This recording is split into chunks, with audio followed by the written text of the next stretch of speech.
on your race leader here of the 2024 Western States 100 from Mammoth Lakes, 28 years young. But Jim is going to be right here.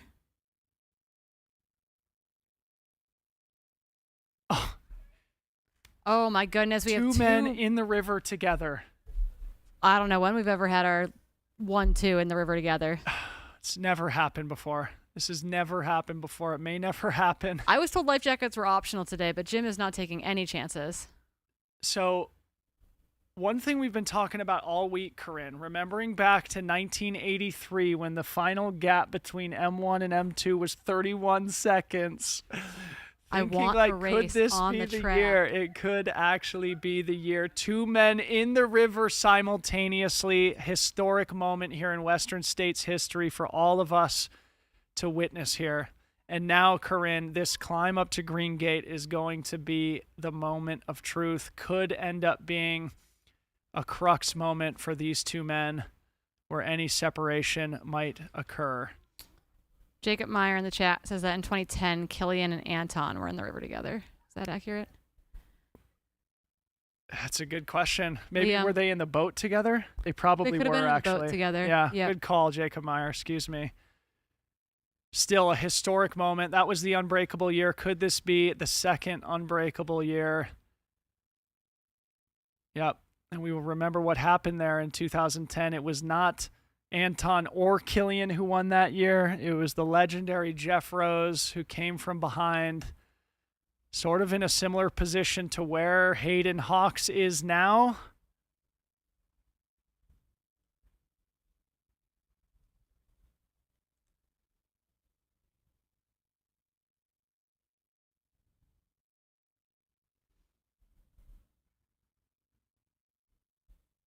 I love this aerial footage, though, the river crossing. Some of my favorite photos actually were those photos that Ryan Thrower took kind of at a distance, looking out across the river crossing. And that looks like John Albin. Yep. Corinne says as a question mark. John Albin looks like in fourth place now. So we've got Rod, Jim, Hayden, John Albin. Going to be very interesting to see the gap back to Hayden. It was 10 minutes at Cal 3. 10:22 to 10:32 between Jim and Hayden at that point.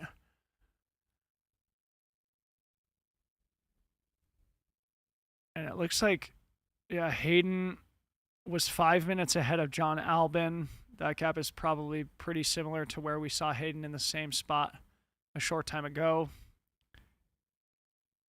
So Hayden, we will see at the river crossing next. Jim didn't go downstream, so that's always nice. Okay, we're going to throw it back to Bailey Kowalczyk down there at the river crossing.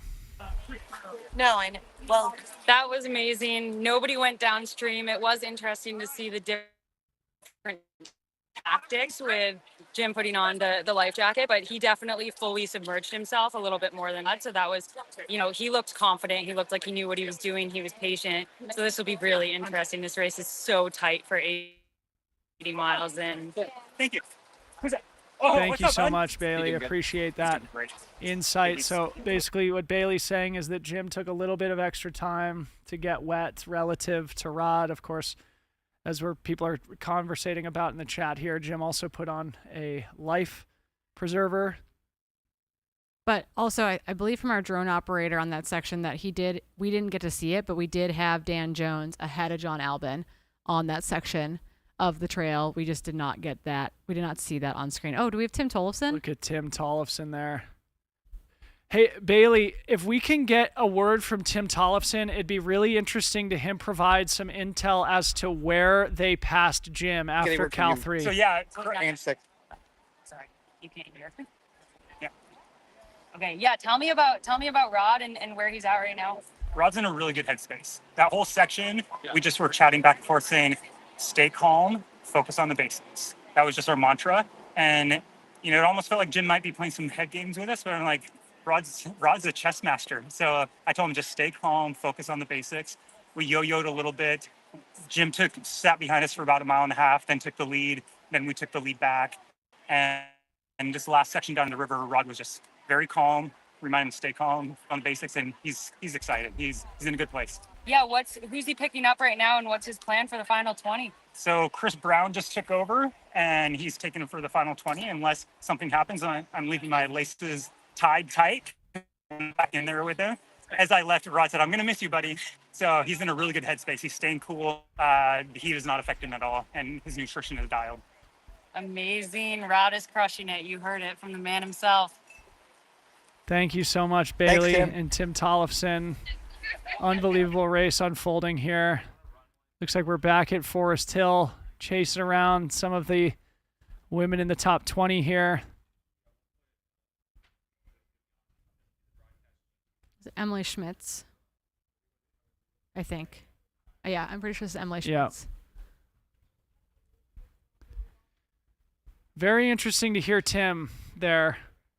It felt like Jim was playing head games with them, is what he said.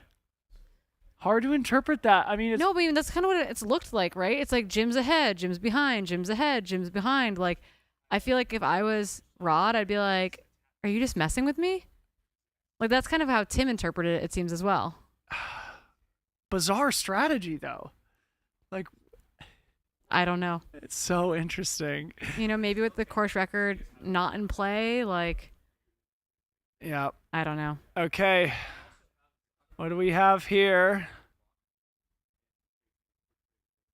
Okay, Rod Farvard on the climb up to Greengate. All right. Okay, so where's Jim now?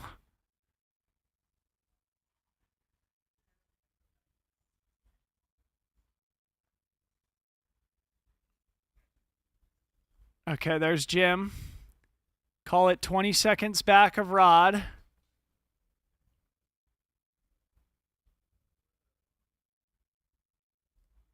This is a super, super important stretch here from the river. It's about a 20-minute push from memory. Yeah, about 20 minutes flat for Jared in 2019. It was 22 for Jim. So this is a massively, massively important moment here for Jim, who it looks like is sharing the trail with somebody here. Hard to know if he has a pacer. It's probably crew. Crew is allowed to come down to the river and run you back up. So I don't think it's a pacer. I think it's his crew from Greengate who has come down to the river and is escorting him back up to Greengate, which is completely legal, just akin to what people do from Bath Road to Forest Hill. Yeah. Hard to ID who that could be. Maybe Bastien Perez, one of his friends from France, who often crews for him. Jim's still looking strong. This is obviously a climb. They're very much within eyesight of one another. Call that a 10-second gap. Rod Farvard to Jim Walmsley. Unbelievable drama unfolding here.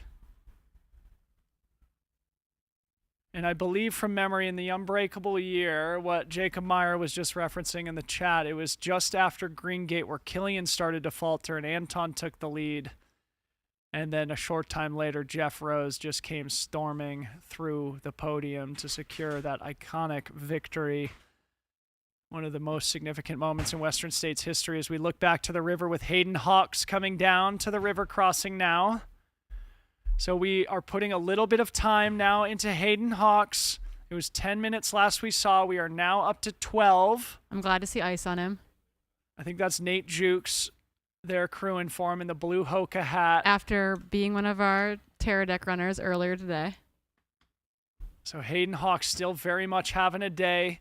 Earlier we were nervous that he wasn't cooling enough. Clearly taking his time here, though certainly not lollygagging. And now he drops down to the river with haste. Hayden Hawks, our third man to the Rucky Chucky River crossing. Again, we have Bailey Kowalczyk down there who will be able to give us some intel.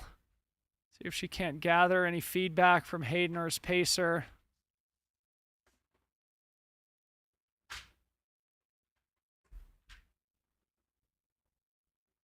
Yeah, how's everyone's fantasy picks doing? Yeah, sorry. So, yeah, it's actually still about only 10 minutes behind Rod and Jim back to Hayden. That's Magda running alongside Anna Lodine there. And guess who's pacing her for the next 35 miles? My guy, Fernando de Samaniego Steta, one of the most loved people in all of trail running. A Bay Area guy. Far right-hand side. Dan Jones now at the river crossing. My goodness. These two trained together. Dan Jones, Hayden Hawks, clearly matching each other's fitness here. Yeah, 78 truly. miles into today's race. Dan Jones probably a minute behind his friend. I think that's Michelle there. Dan's wife. This is just shocking. Yeah, people are moving really well at Rocky Chucky again. So we've seen Hayden Hawks and Dan Jones at Rocky Chucky, the river crossing. Next up should be none other than John Albin, as we watch what I believe is probably our F16 Anna Lodine come through Forest Hill with good friend and pacer. Lauren Purette's also through Forest Hill as well. Still a lot of ground to make up for Anna Loudon.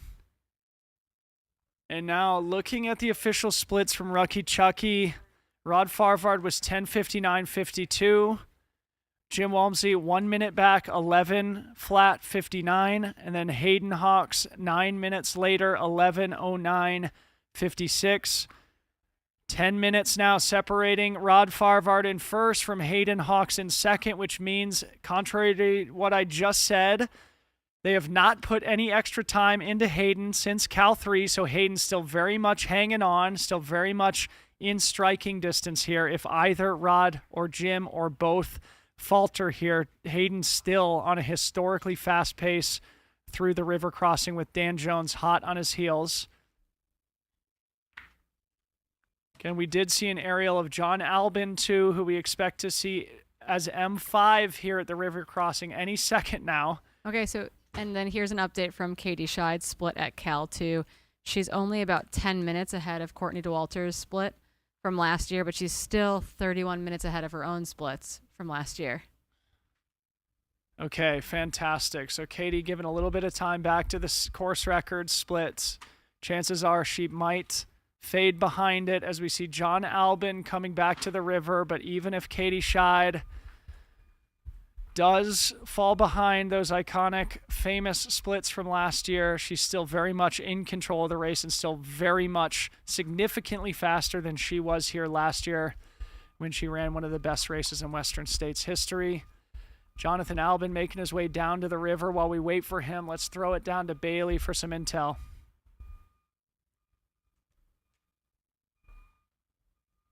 Hey guys, super strong.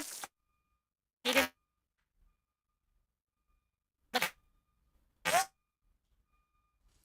Yeah, I think we're losing Bailey's audio at the river.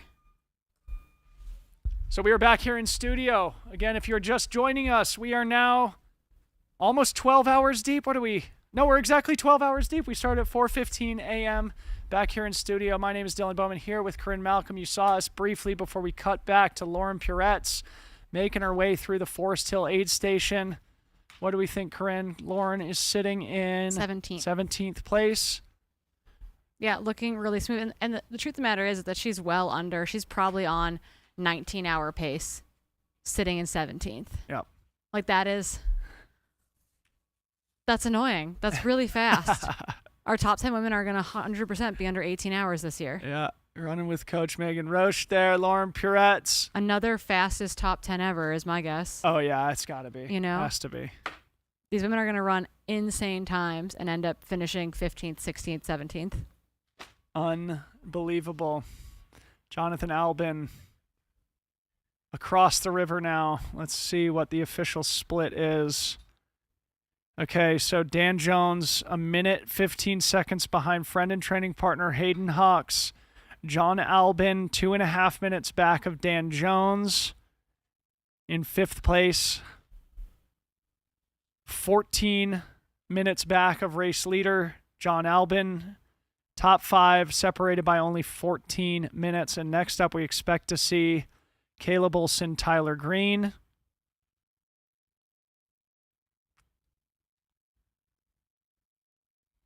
So Yeah. 3 Americans in our podium positions right now, with a Kiwi and a Brit not Knocking far on the door. behind.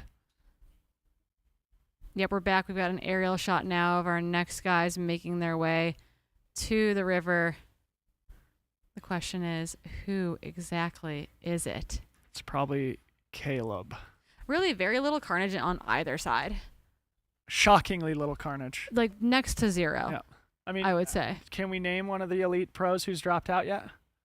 Like, do we know where Jeff Colt is? He was moving his way to Forest Hill and he's going to get reevaluated there. So if that's the only one we can name off the top of our head, obviously Petter we've seen sort of having a tough day, but we've seen no sign that Yeah, he's going to quit. we've seen some athletes have a few tough days, but for the most part, everyone's been incredibly solid. Race director Craig Thornley passing the studio here. He looks unstressed, which is a good sign for us. Which is a very, very good sign for us because we've been stressed in studio. Unbelievable race unfolding here, Mr. Craig Thornley.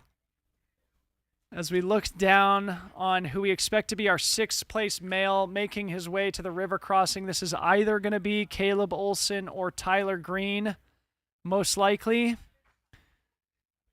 2 Nike athletes will get a firmer confirmation. They're wearing very similar kits, so it's going to be hard to ID from this far away.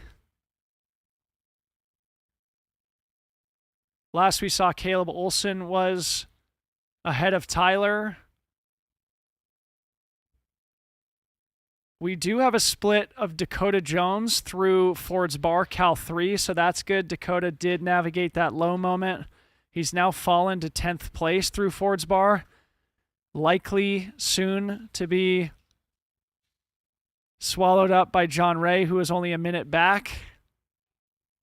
Wait.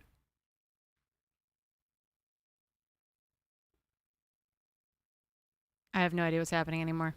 Is this Rod?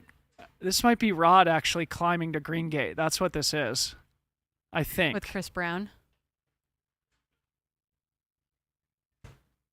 Directionally, that makes sense. They're definitely on the far side of the river. Yeah, that's got to be what this is. So they're 20 minutes deep since they crossed the river, which means, or they're 18 minutes deep since they crossed the river. So this is probably Rod. That doesn't look like Rod. No, those look like Adidas Terex outfits.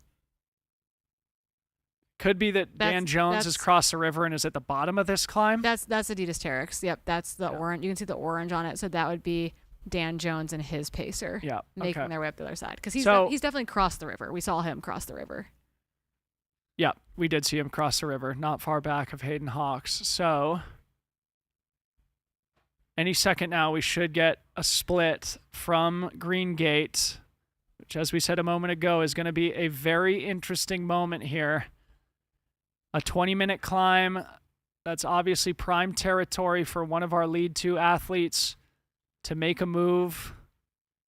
We saw at the bottom of the climb, they were separated by only about 10 seconds. Rod just ahead of Jim, but Rod very much within Jim's eyesight.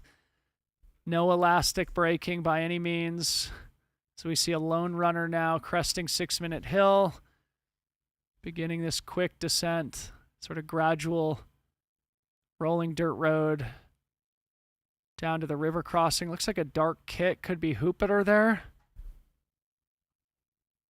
Yeah, potentially solo. And again, we will see our women as they make their way towards 6-minute hill and then into the Rucky Chucky aid station via our drones in the sky and our camera on the ground with Bailey Kowalczyk. Katie Schide has made it through Cal 2, but we do not have a Cal 3 update yet. We do have 9 women through Cal 1. Again, Katie Schide is about a 40-minute gap over Fu Xiaojiang and Chen Lin, who are sitting in 2nd and 3rd. They have a small gap over Caleb Olson here at the river. Esther Chillog, followed by Emily Hoggood, Heather Jackson, Becca Windell, and Ingvild Kasperson. Eden Nilsson also just came through Cal 1, looking for Rachel Drake to come through Cal 1 next. Okay. So this is breakout performer Caleb Olson now sitting in 6th place overall at the river crossing. It seems then that he is still ahead of Tyler Green. He had about 2 minutes on Tyler at Cal 3 Ford's Bar. Caleb Olson looks like crossing solo, probably picking up another pacer on the other side of the river. Yeah, that would be my guess. Don't get your brand new pacer with wet feet. Give them a break. Pick them up on the other side. But as people have mentioned in the chat, Jim Walmsley, the only one to put a life jacket on here. And then when he got into the deep enough part of the river, he just kind of laid down and pulled an otter move to make his way across, floating across the river and using that rope as his guide. But Caleb Olson off across the river to go be picked up by his crew on the other side.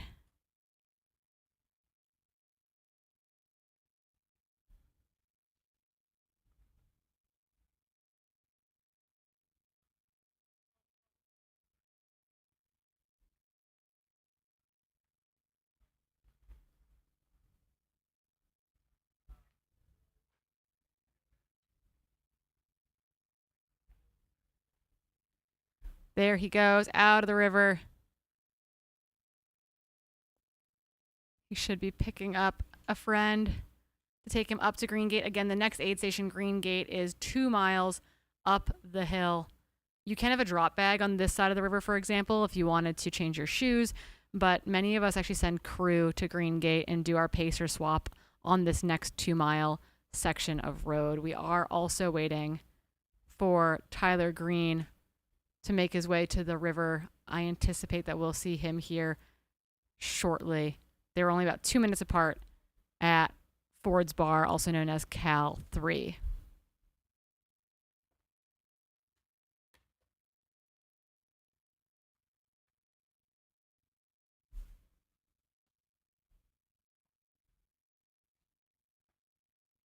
And then again, our eyes in the sky are going to be our best bet at catching our lead women first as they make their way towards Cal 3 and the river crossing.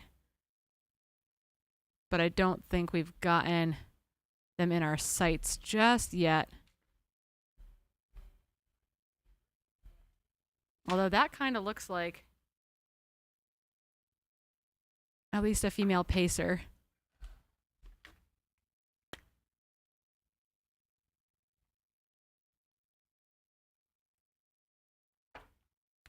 We're just playing with drones, Dylan. Just playing with drones here in studio. What'd I miss? We're just trying to identify it. Caleb Olson successfully made it out of the river. That's got to be Tyler then, right? And headed up the hill to go meet his crew, I believe, on the far side of the river up at Greengate. It seems like everything is all good for getting in and out of Greengate, even with the kind of a small brush fire over there. That we're getting word on our screen that is Chris Meyer. Is he solo? No, he shouldn't be solo. He should have Gus Gibbs or Darren Thomas with him. Well, that's interesting. That would mean that Chris Myers has moved past Shenjin Shen and Tyler Green unless we missed those two coming over 6 Minute Hill. There's another lone runner there. You know, we've seen a couple lone runners now, which is really interesting. Okay. And haven't yet been able to identify them. All right, still no update from Greengate, though I would assume they have to be through there now, Jim. Yeah, there's zero service over there, so I'm sure it's just slow to update at Greengate. There's absolutely zero service. It has to be done via radio. Okay. While we have a moment, why don't we throw down to Bailey? She just watched Caleb Olson cross. Bailey, how are things looking at Rucky Chucky? Did I mess you up? Things are looking super good. We've seen quite a few runners come by. We saw Hayden, saw Dan Jones, we saw John Elbin, we just saw Caleb Olson come by, and nobody looks crazy fatigued. Everyone looks really strong, really motivated. This is a race. This is awesome. Thank you so much, Bailey. Unbelievable. Usually there's very apparent suffering on the faces of athletes as they cross the Rucky Chucky River. Okay, here we see another runner approaching, a little pixelated here. I mean, word has it that Dakota Jones was sitting at There's Tyler at Cal 2 for quite a while, so I'm not sure where Dakota Jones is in relationship to making his way to Rucky Chucky.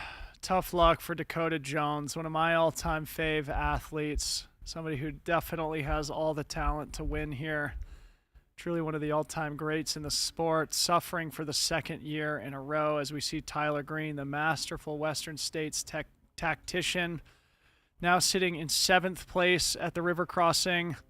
He's about 6 minutes back from Caleb Olson, so it seems Tyler's losing a little bit of time. Sitting in 7th place, but doesn't look worse for wear. You know, he always takes very good care of himself.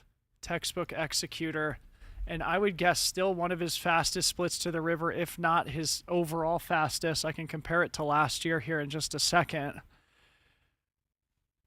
But Tyler sitting in 7th place. He's going for his 4th top 10 in a row, which is obviously very impressive. Tyler is a 3-time top 5 finisher, a 2-time runner-up. 2 years ago, he finished 4th, but he was on the track with Arlen Glick, nearly kicked him down for his 3rd podium performance here at Western States. And certainly don't count this guy out. He knows how to run these last 20 as well as anybody. Let me check on Tyler Green's split from last year. It is his fastest split. Last year, he made it to the river in 11:28. He just came through in 11:25. So he is on pace to absolutely shatter the Masters course record here today. Yes, and we can get confirmation from Liam. Maybe that's actually what just slid into my inbox here. No, it isn't, but I will give that information, and we'll have Liam figure out how far ahead of Mike Morton's splits Tyler Green is at Rucky Chucky. But what just slid into my text messages was Rod and Jim run the Cal Street section in 2:07:45 and 2:09, the 7th and 8th fastest of all time. Of note, their 1:15 separation is the tightest gap at the river since 2011, when Killian, Jez Bragg, Mike Wolf, and Nick Clark were within 4 minutes of each other. Wow. Amazing stats. Thank you so much. It's really cool because that was we have goldfish memories a little bit. You and I try really hard not to. Yeah. But the sport does as a whole, and so it's just really cool to reflect on how tight certain years specifically have been with different crops of ultra runners. What year did you say that was? 2011? 2011. Yeah. So that was the year Killian won. Yep. When Mike Wolf was only, I think, 3 or 4 minutes back of Killian when all was said and done. I've got Mike Morton's split here. His Rucky Chucky was 12:03 flat. So Tyler, 35 minutes ahead of that. Unbelievable. So Tyler Green well on his way to a Masters course record. Let's see if he can move his way back into a top 5, potentially podium position here at his 5th consecutive Western States, proving again there is nobody more consistent than Tyler Green. It's almost one of those things where you're like, okay, I can pick this as a lock. Tyler Green has finished in the last 3 attempts. He's finished 2nd, 4th, and 2nd. It's almost a lock in a betting sense that Tyler Green should finish top 5 here again today. Yeah. This could be a suffering Dakota Jones moseying along the dirt road here, or it could just be a spectator. No, that's not Dakota. That's got to just be a spectator. Okay, going back to the women's race here. Let's see if we've got an update on Katie Schide through Cal 3. We do not quite yet. She's got to be through there. I'm going to send a text to...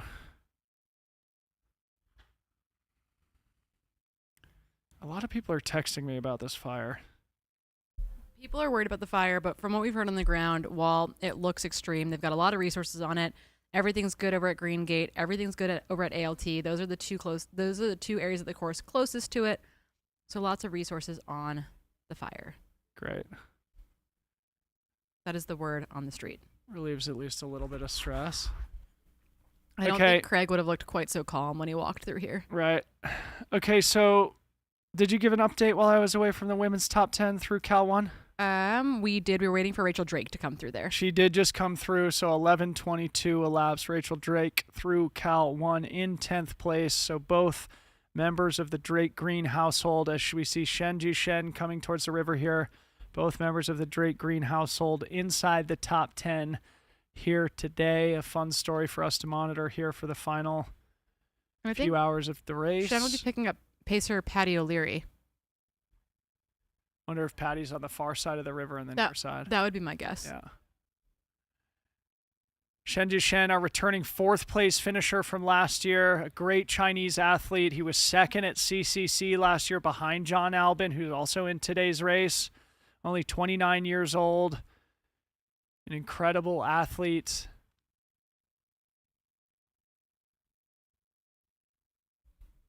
So Shen Jishen now sitting in 8th place.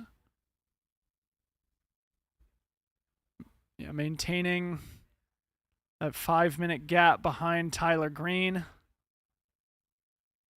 This can't be a runner, is it? If it's a runner, they're having a really bad day. That's not a kit that I recognize, because the people that we're looking for... I mean, did we see Chris Myers? We must have misidentified Chris Myers for Tyler Green.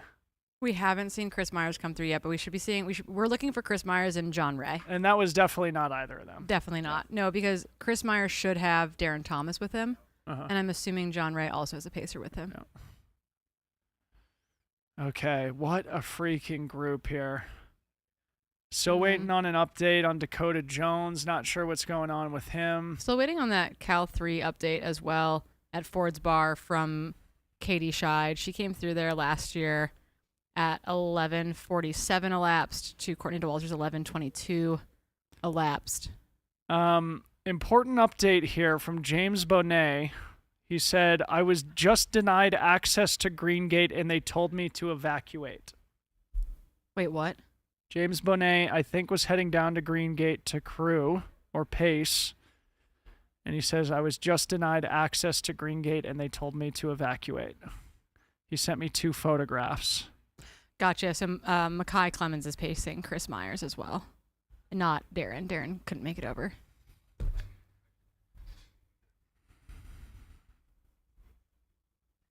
Are you texting Kim? I can. Sorry, Here's natural Chris disasters, Myers. but here is Chris Myers with Mackay, and then Mackay will turn over to Gus Gibbs.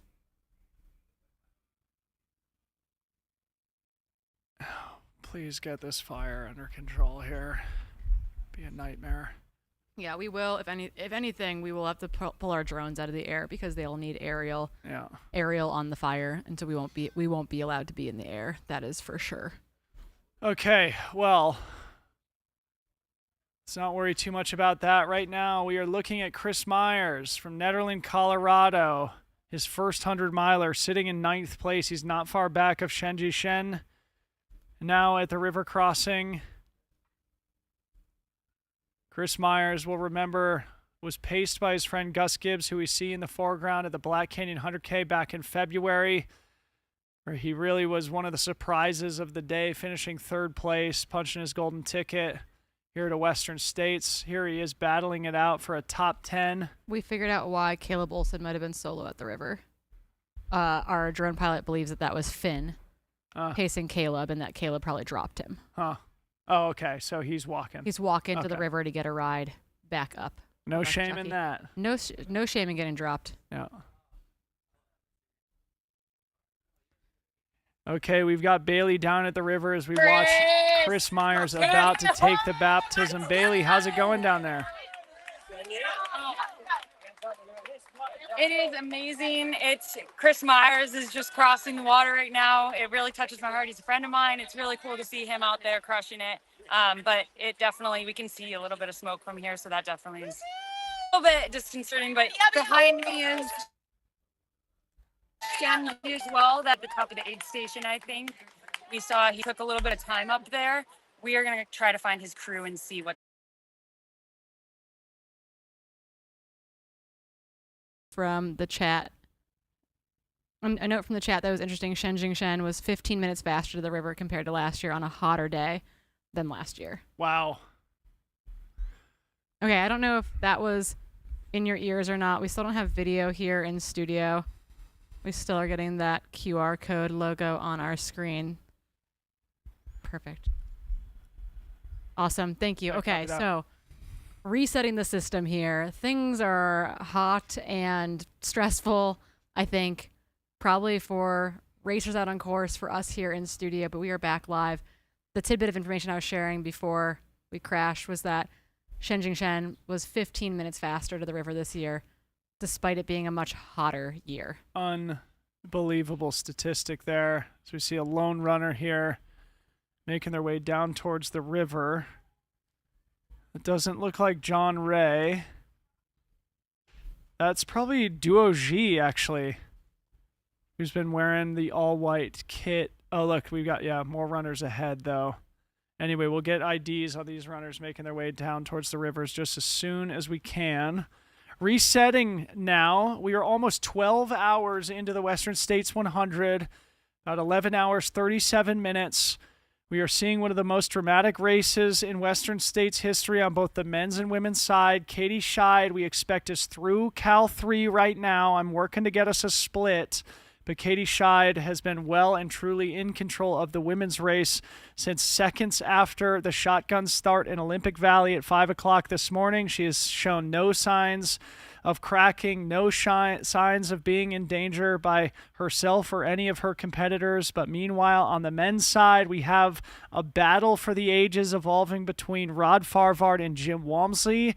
We expect the two of them are well through the Greengate aid station at mile 80. We still don't have an update from there. We're working to secure information on that aid station too.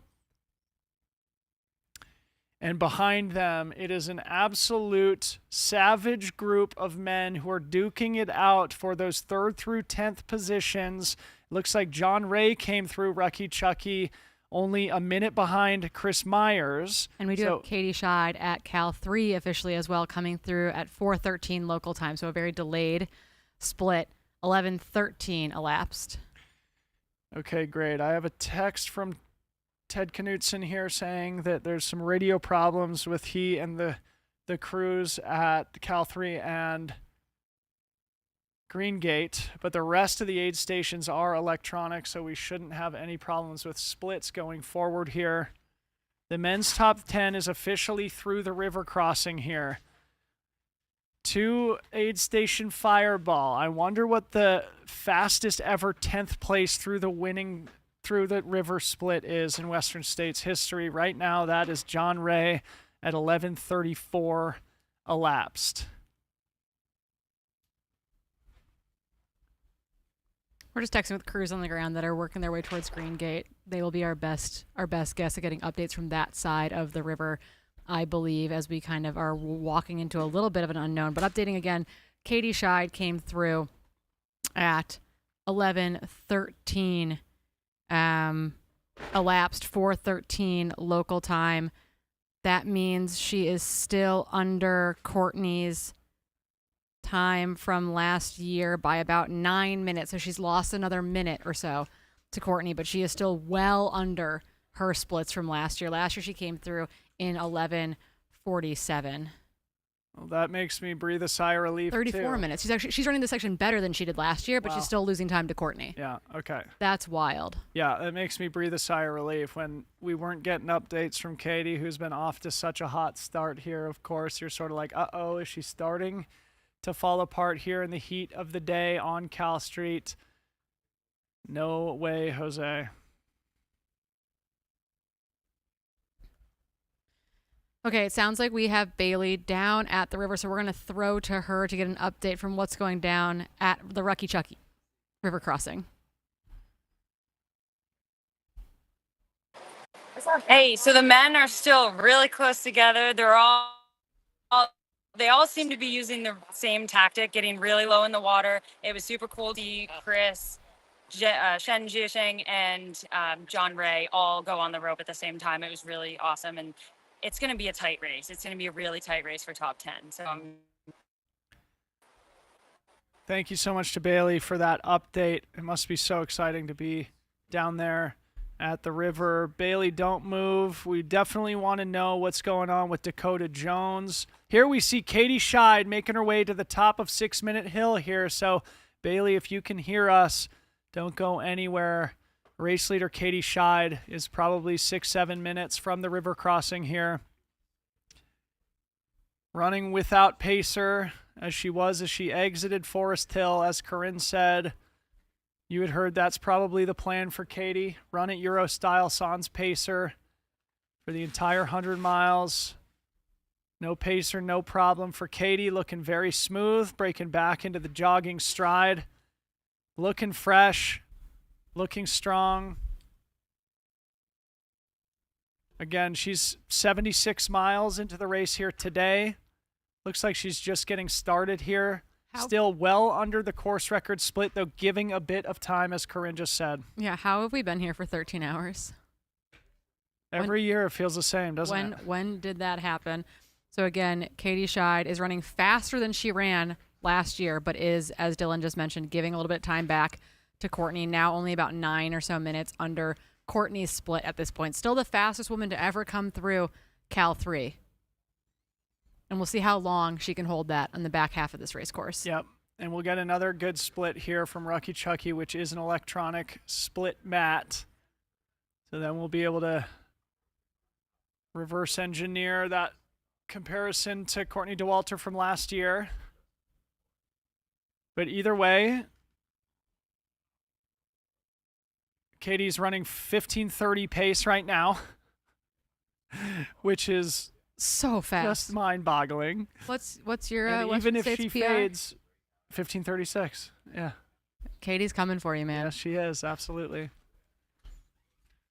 So even if Katie does fade a bit in the back end, she's still on pace to absolutely shock the world and absolutely destroy her PR on the course here today. I mean, on a bad day, she's still looking at having the second fastest time and the third fastest time to her name. Right. An official split at the river for Tyler Green. Again, looking at that Masters course record, he is 38 minutes up on Mike's time through Rucky Chucky. So that is official. All right, so yeah, so Katie Schide, just looking at when she crossed the river last year, 12:31 a lap. So yeah, she'll maintain probably a 40-minute gap on her own time from last year. And my guess is that gap is growing back to the Chen Lin Fu Zhao Zhang duo. And only time will tell about that.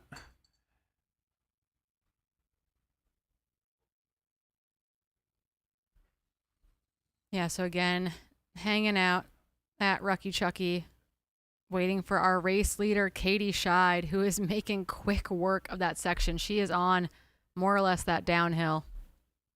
Little roller, but a downhill to the river crossing. Pretty much just around that next corner, and she'll be within eyesight of the cool waters of the American River, where she will get an opportunity to cool off and experience one of the most iconic landmarks in trail and ultra running, the Rucky Chucky River Crossing, 78 miles into the Western States 100 course. On the far side, as we've mentioned, there's about a 2-mile climb up to the Greengate aid station, which marks the final 20 miles of the course, which mercifully a little shadier and certainly smooth, fast trails for that final 20 miles to this glorious finish line where Corinne and I sit. The activity here at the track is starting to pick up. Yeah, there are definitely people arriving here. You can hear folks kind of piling into the infield a little bit as we make our way into the, the last 18 miles of the race or so. Yeah. It's killing me not knowing what happened at Greengate here. Yeah, that's pretty So, stressful. The ALT split for Jared in 2019 was 12:08. So that would put whoever our race leader is at ALT in about 20 minutes from now, 22 minutes.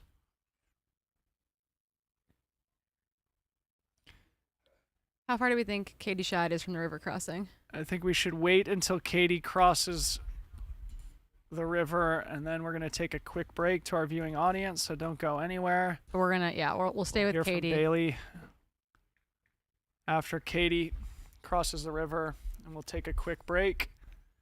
We'll do everything we can to gather intel from further along the course. I'm sure people are dying to hear what's happening between We have Rod and splits Jim. at Greengate. Okay. So we've got the top 4 men's chips through Greengate, and that is Rod Farvard splitting ahead of Jim Walmsley with a 4-minute gap at the Greengate aid station. Again, these are rough splits because they're all coming out via radios, and then a 6-minute gap back to Hayden Hawks. So he's 10 minutes effectively behind Rod, but only 6 minutes behind Jim, and then 2 minutes back to Dan Jones. That is a tight bunch. I mean, this is a very important update. If Jim lost 4 minutes on the climb, Jim's to been Greengate, climbing better than everyone all day. if he lost 4 minutes on the climb to Greengate, I think that means Jim is in trouble. Rod is putting pressure on him. Certainly Jim still has 6-minute gap back to third place. He's sitting in second. Obviously, Out of sight, out of mind. finishing in second place here at the Western States 100 is a lifetime achievement for everybody, but it is unusual for those of us who are familiar with Jim Walmsley's illustrious career, especially here at the Western States 100, to see somebody putting time into him at mile 80 of today's race. Very, very different than what we're used to in the 8 years since Jim started his Western States journey back in 2016. So update from Ira and Far, I think, gives us a bit more detail, and their splits are going to be a bit more precise as well because they've got actual satellite phones. But according to Ira and Far, it's looking like they think that Jim looked like he was hurting at Greengate. So he was 3:01 back, is what Iron Far said. So it could be that approximate 4-minute split is either approximate or he spent an extra minute in the aid. Either is possible based on where Iron Far is versus the radio operator. So we're going to say 3 to 4 minutes. But I think the commentary that they think Jim doesn't look good is more interesting. Yeah. Absolutely. Like, honestly, if I was Rod and I needed to make a move, I might have made it there too, right? Get out of sight, out of mind, put a little distance between you and him. And then at a certain point, he has to run so much faster than Rod to close it. So another update from Iron Far. Hayden Hawks flies through mile 80 in third position in the men's race. So the characterization of flying through for Hayden Hawks indicates that Hayden moving very well still. He's only 10 minutes back of the lead. Hayden Hawks, we've mentioned it multiple times throughout the week. You never doubt the Utah-based champion and Dan Jones, they characterize as being just behind Hayden. Of course, mentioning that the race is ridiculously close. Okay, so Emily Hawgood is 5th back at Cal 2. Did we give that update yet? Back at Cal 2. We've not given Cal 2 updates. Okay, so Cal 2, we had Fuzhao Zhang go through in second place, 11:27 elapsed. She was a little over 4 minutes ahead of fellow Chinese athlete Chen Lin, who's in third. Chen Lin 5 minutes ahead of Esther Chilog in fourth, with Emily Hawgood another 3.5 minutes back of Esther. So that means that 2 through 5 are separated by 13 minutes, with Fuzhao Zhang at the head of that chase pack. Wow.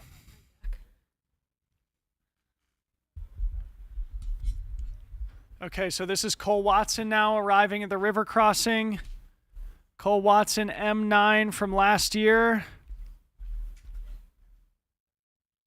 It looks like he's probably sitting in 13th right now. I don't believe we've seen Dakota Jones.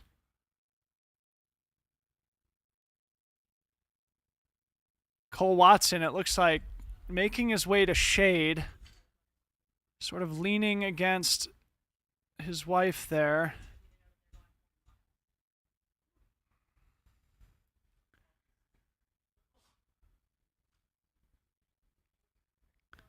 Okay, so Cole Watson looking a little banged up there, looking hot, not unusual. Returning M9 finisher, I'm sure would really love to make his way back into the top 10 this year. As we look backwards on the course now, I think we are going to be expecting to see Katie Schide here next. So I believe that Katie Schide, unless Cole Watson moves across the river here quickly, Katie Schide will probably be moving into 14th overall, actually potentially 13th overall, because we have not seen Dakota Jones. Katie Schide moving closer to the overall top 10 here.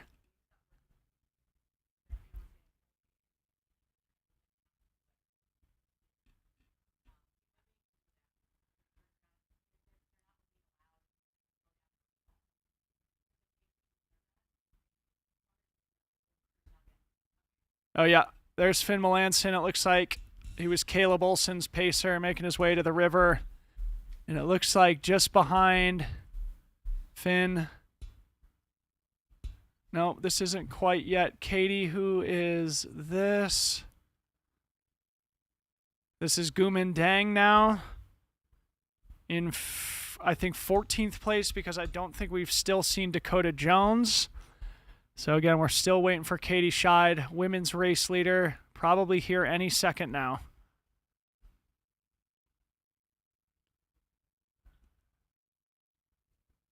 We are just under 40 minutes faster than her river crossing split from 2023 just last year. Katie has maintained roughly that 30 to 40 minute gap on her own splits throughout race day. She's still staying within that delta here. We saw her just a few minutes ago, a little ways up the trail, hiking her way up the final little roller before the cruisy downhill to flat approach to the river crossing here. A sight for sore eyes for any Western States runner, knowing that the cool waters of the American River wait just around the corner as we see Cole Watson, who appears to be a little bit wobbly, a little bit ginger as he makes his way down. Looking a little ghostly there. Could be some sunscreen. Could be 78 miles accumulating on the bod. Cole, the Barracuda Watson. The Barracuda into the shallow waters here. 5 p.m. on a sunny California afternoon. The heat is definitely picking up as Katie Schide makes her way through the Rucky Chucky aid station. And she will be crossing the river and potentially overtaking both Cole Watson and Gumin Dang in short order here. Looks like she dropped her pack. Looks like she's going to be making that climb up to Greengate without pack, probably as little weight as possible. Could be that her crew is on the other side with a fresh one. Barely stopped at the aid station. I still feel like Jim Walmsley's the only person who's put on the life vest here this afternoon.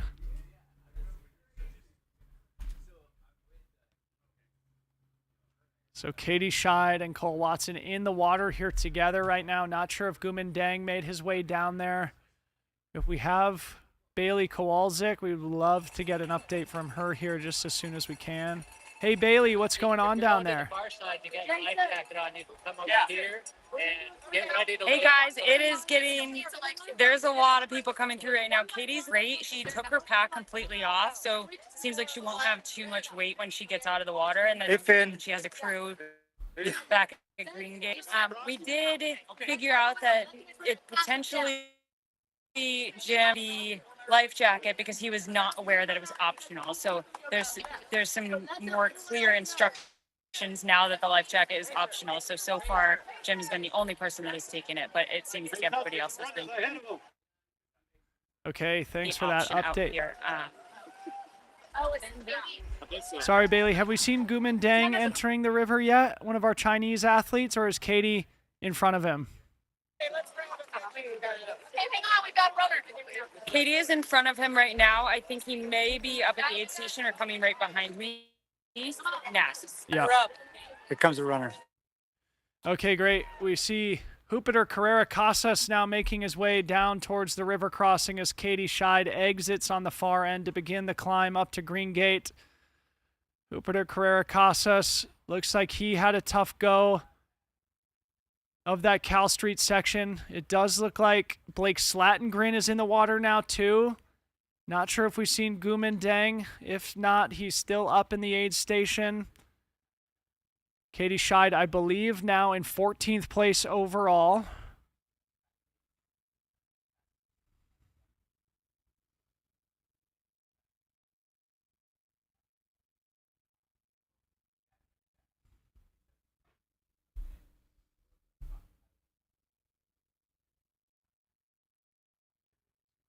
Yeah, there's a bit of chaos out there. Okay, while we have a little break here until we can catch up on the women's race, we're going to take a quick break here in the studio. Don't go anywhere.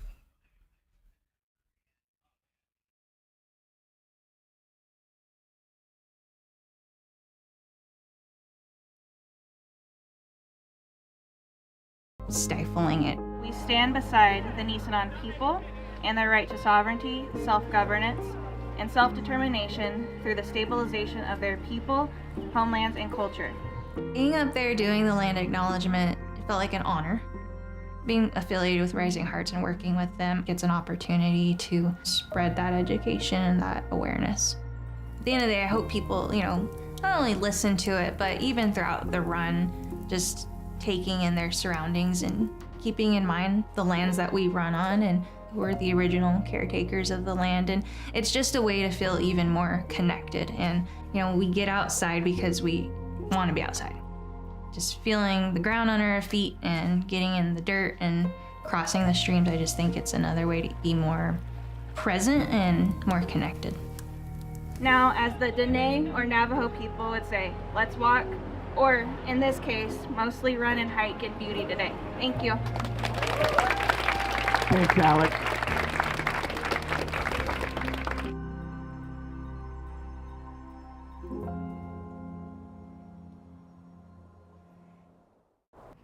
For me, running is libertad.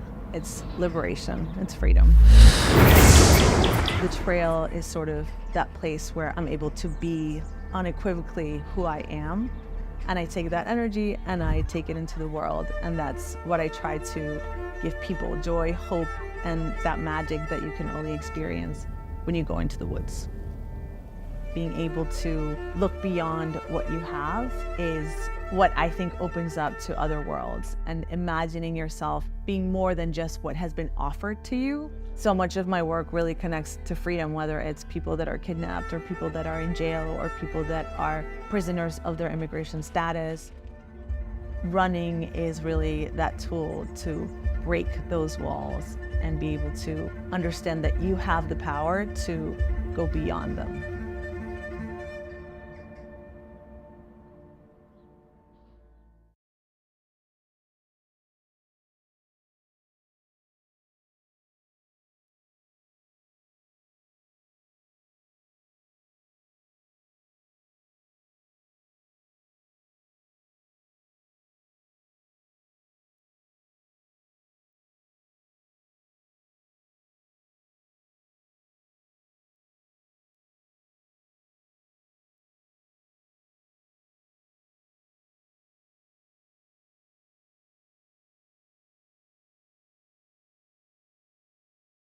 Welcome back to the 2024 Western States 100. We are now exactly 12 hours elapsed into this historic event, and things are only getting more dramatic the deeper we get into today's race as we look down on the American River crossing at Rucky Chucky, one of the most significant places in all of trail and ultra running. I think we now have 15 racers through the river crossing, including women's race leader Katie Schide.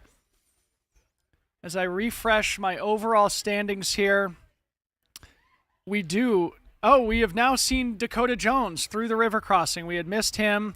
Jupiter Carrera now through also, and Blake Slatengren. When we went to break, we saw them making that crossing only to climb up to the Greengate aid station on the far side of the river. So good to see Dakota Jones still in the fight here today. Early battling it out in the top 5 through the Cal 2 aid station, where it seems he may have fallen apart a little bit for the second year in a row. A big shout out to Dakota Jones, still in the fight. In front of him, Katie Schide, our race leader on the women's side, now in 15th overall, but very close behind Gumin Deng and Cole Watson. So I would expect to see Katie Schide to continue moving up towards that overall top 10. And behind her, we do have a very dramatic race for the rest of the women's top 10, and especially the podium. Last time we saw, back at Cal 2, mile 70, Fu Zhao Zheng and Chen Lin, 2 Chinese athletes separated by only 4 minutes in F2 and F3 behind Those two are Esther Chilag in 4th place, our returning 3rd place finisher, and Emily Hawgood in 5th place, our returning 5th place finisher.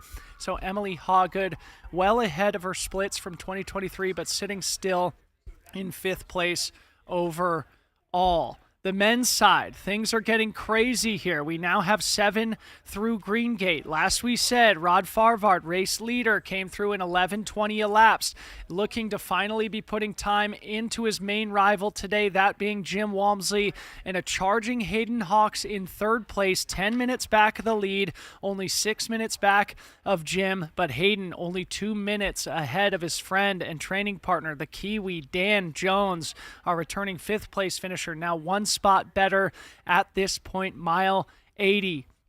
Behind Dan Jones, the Brit, the All-Star, John Albin, OCC champ, CCC champ. He's through in 5th place, 4 minutes back of Dan Jones. He is a comfortable 9 minutes ahead of our 6th place runner, Caleb Olson from Salt Lake City, who's having a breakout performance here today. But just behind Caleb, the steady Eddie himself, Mr. Tyler Green, sitting in 7th, returning after a 14th, 2nd, 4th, and 2nd finish here. This is Tyler's 5th year in a row here at Western States, going for his 4th top 10 consecutively. Behind Tyler, we are looking next for Shenji Shen, who we expect to see through Greengate next in 8th position.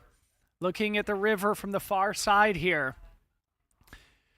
Doesn't appear that we have any action, but going back to our splits now, looking at ALT, it should be that our men's leaders will be through there if they remain on Jared Hazen's splits roughly from 2019. We would expect to see Rod Farvard through ALT in about 5 minutes. So, in all likelihood, we have had cameras there in the past. We expect to have camera crew there this year, so you're not going to want to go anywhere. We're about 5 minutes from seeing an update in the hyper-dramatic men's race for the podium. So we are now over 12 hours deep. Of course, the course record here at the Western States 100 is 14:09, set by the champion himself, Mr. Jim Walmsley. We will not see that course record go down here today, but we still are on pace to see a ridiculously fast cumulative time for the men's top 10. I'm going to try and do some analysis here or get some information from our stat wizards to see just how this year's top 10 compares historically to the other fastest years on record. I should say things are starting to get quite warm here on the track. There's some action here. People are starting to assemble. There are murmurings about a fire in the area that may be causing some disruption. So far, no news, but as soon as I get any information on that, we'll be sure to share it here publicly on the live stream. Back to the women's race now. Looking at Cal 2, it looks like we do have a couple of deeper results here. So I believe last update we gave was Emily Hawgood coming through F5 through mile 70. Behind her, F6, Heather Jackson, our first place Masters athlete right now. She was 16 minutes back of Emily Hawgood. Behind Heather Jackson by only a minute and 30 seconds is Ingvild Kaspersen, the great Norwegian athlete and the defending CCC champion. Behind Ingvild in 8th place, Becca Windell, somebody Corinne has been talking about all week, an unsponsored athlete from Fort Collins who finished 2nd place at Black Canyon in February to earn her right to step to the start line this morning. In 9th place, Ida Nilsson, that update is from Cal 1, so still no update from Ida Nilsson through Peachstone, aka Cal 2. We'll expect to see her there very soon, I would expect.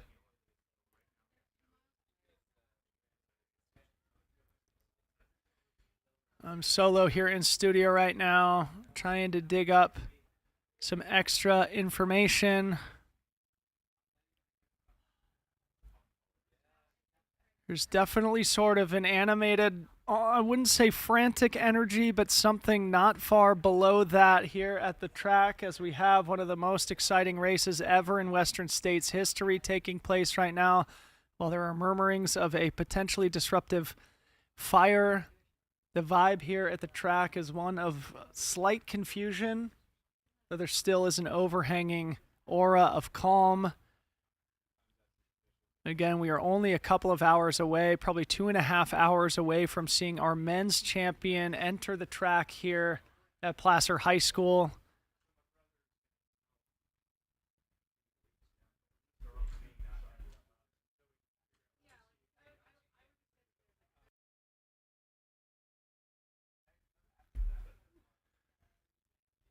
Okay, Corinne's coming back into the studio after chatting with race director Craig Thornley. She may have an update here.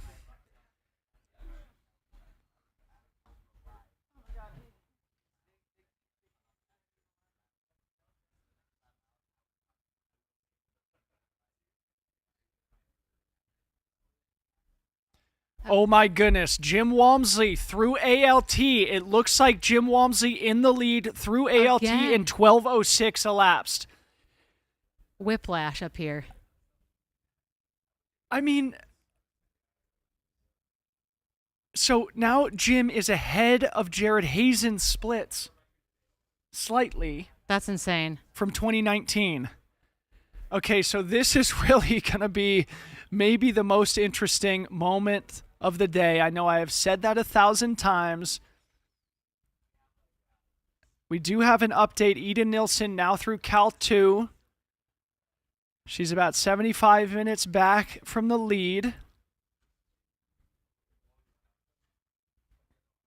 So now I'm refreshing everything I possibly can here to get an update, and it looks like Iron Farr has just reported also Jim Walmsley leads the 2024 Western States 100 in 12:06 elapsed at ALT. Unfreaking believable. This back and forth battle between Jim Walmsley and Rod Farvard. Jim Walmsley going for his 4th win here at the Western States 100. Rod Farvard going for finally racing to his potential here. A 3-time finisher. Rod Farvard never has really threaded the needle as we see Gumendang finally crossing the river now. Spent a lot of time on the near side of Rucky Chucky, but Rod Farvard clearly having a day here. Though Jim Walmsley has obviously made up at least 4 minutes. We think it was 4 minutes back That's at a Greengate. big change. That's in 5 miles, too. That's a huge change. And Tim said, is Jim messing with us? Like, is that what that truly is? That's kind of, that split makes it feel that way.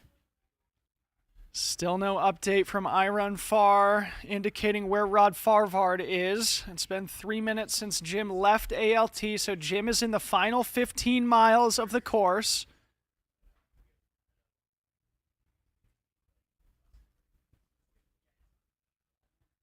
Rod Farvard now through ALT, 1 minute and 30 seconds behind Jim Walmsley. So the lead 2 men now separated by 90 seconds at mile 85.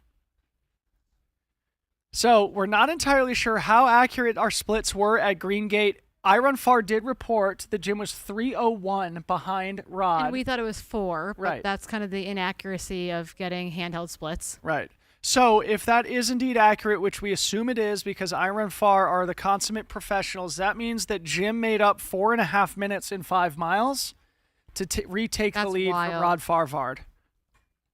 So cat and mouse game certainly happening right now. As they leave ALT, it's more of the same. Smooth running before they drop down to the Quarry Road where the next aid station is going to be at mile 90. And of course, Scott Jurek and Hal Kerner are going to be there, so I'm going to give them a quick text now and make sure Be we're the like, first to "Hey, know hey." what is happening.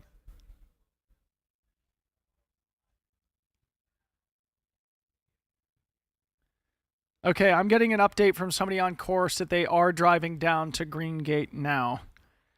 So hopefully that's an indication that... That's good. Yeah. That maybe they've gotten that car to move. Yeah, the fire's well away of that area. The runners are all completely safe. There's no evac orders for that part of the county, but there was a highway patrol officer kind of causing problems is what it sounds like. Okay, great. All right, so we are awaiting the conclusion of the top 10 women through Cal 2. We expect that to be probably Rachel Drake, who last we saw at Cal 1 had a 7-minute advantage over F11. Leah Yingling, so Rachel Drake still in that top 10 mix as we see Adam Mary exiting the aid station as a pacer.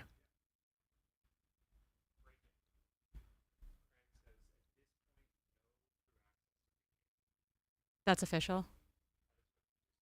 Okay. Okay. Okay, very, very important update here. Contrary to what I just said, Craig Thornley has just communicated to us that as of now, the creek fire is preventing crews from accessing the Greengate aid station. So if you are a crew heading to Greengate, by all means, you can drive in that direction, but you can potentially expect to be turned around at some point. We will continue to keep things updated here publicly on the live broadcast as we get more information, but that is the latest from here at the track.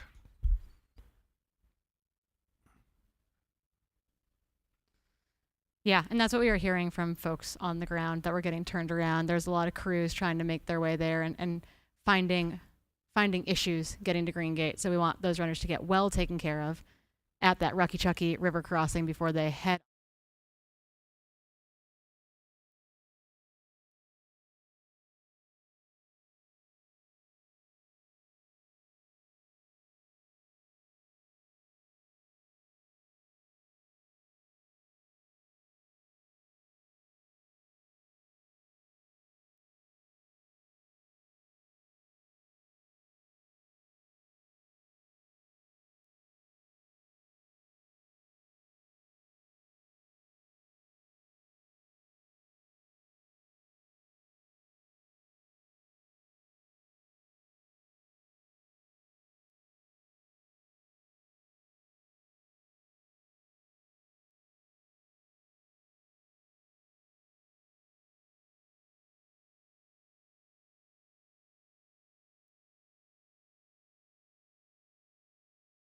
them know that that is the circumstances we're dealing with.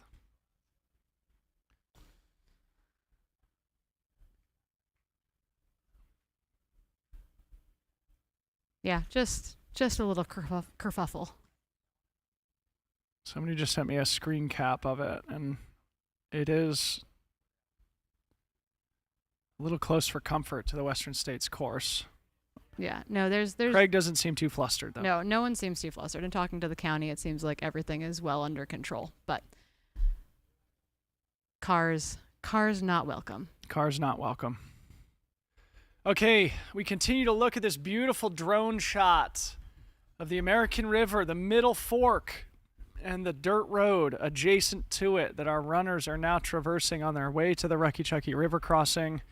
We are awaiting updates for the back half of the women's top 20 through Cal 2, as we also await updates from the rest of the top 5 men through ALT. We do have Jim Walmsley and Rod Farvard through, separated by only 90 seconds. We would expect to see Hayden Hawks through in third, who seems to still be in really great shape. Last we saw, he was 10 minutes back of the lead. If that is still the case, Hayden is probably approaching the aid station or inside of it right now.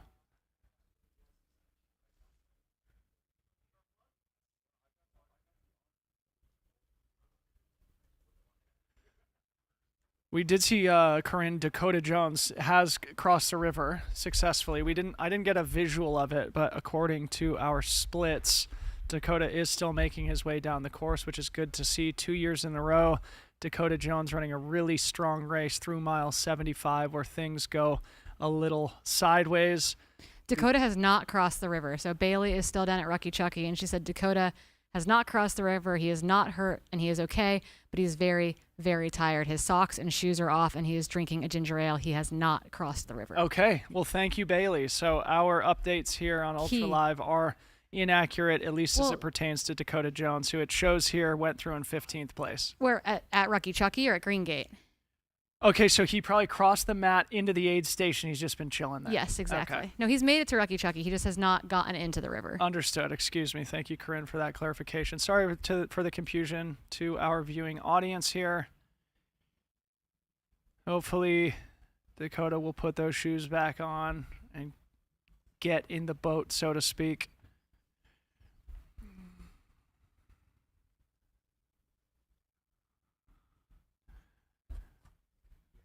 Okay, Hayden Hawks is 9 minutes back in third place through ALT, so Hayden has made up a minute.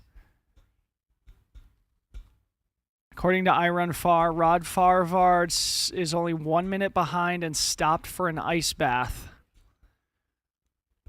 Oh my goodness, it's tight racing up front. Hayden was anti-ice early. He is no longer anti-ice. I mean, what we could see here, obviously, if the top 3 men are separated by 10 minutes or less, that's got to be one for the record books also. Here's Dakota Jones, shoes on, in the river.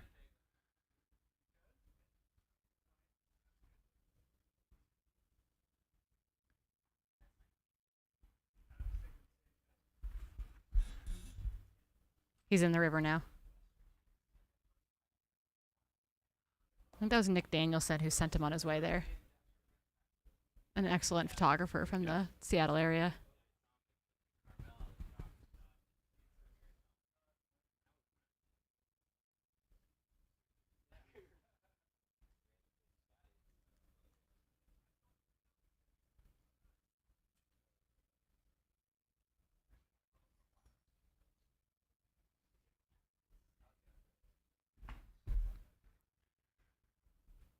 Okay, Auburn Lakes Trail, the 3 of them through. That's where you said Hayden had stopped to take a little bit of an ice bath. That's where Rod took an ice bath. Rod took an ice bath there. Hayden only 9 minutes back, so Hayden maintaining that gap, if not shrinking it just slightly. It'll be difficult for him to make up 9 minutes in the final 15 miles, but certainly in good position if either Jim or Rod falters. Yeah, 100%. And I feel like, if that is no easy task for any of those guys. I feel like Rod is motivated to get this thing done, but sometimes your body fails you. So I'll be rooting for all of them to push really strong to the finish. Curious to know how far back Dan Jones is from that mix. Yeah, we should get an update from Dan Jones here very soon. He was only 2 minutes back of Hayden from memory at Greengate. So Dan Jones, in all likelihood, the 4th runner who we will expect to see through ALT, Auburn Lakes Trails, mile 85. Dakota Jones. We see gingerly making his way up from the river onto the dirt road to begin the climb up to Greengate.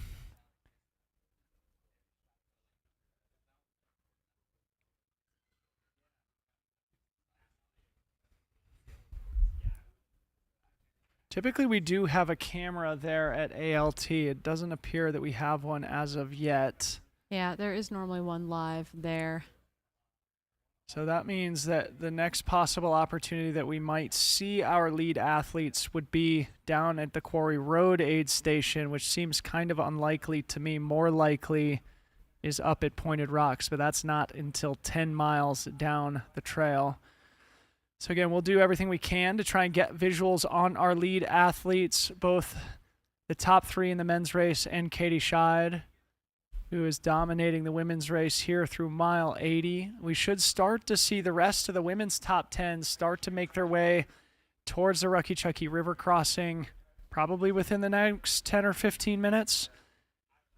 Let's check if we have an update from Cal 3. We do. Fu Zhao Zhang went through Cal 3 30 minutes ago. So yeah, Fu Zhao now 6 minutes ahead of Chen Lin. Wow, that gap has really opened up over that section. Fu Zhao, I mean, very impressive athlete, has experience here after pacing Esther Chilog last year. So Fu Zhao now comfortably in the 2nd place position.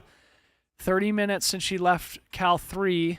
I believe that split is somewhere in the neighborhood of 35 or 40 minutes between Cal 2 and Cal 3. Yeah, we should be getting her into Rucky Chucky. I do think it sounded like our drone operator was changing batteries through that kind of 6-minute hill section. So it's possible that we missed her through there effectively, but then we'll see her when she gets to the river. Right, well, here we are at 6-minute hill now. So thanks to that drone operator, this could be Fu Zhao Zhang. If so, it is a classic Speak of the Devil moment here on the Western States broadcast.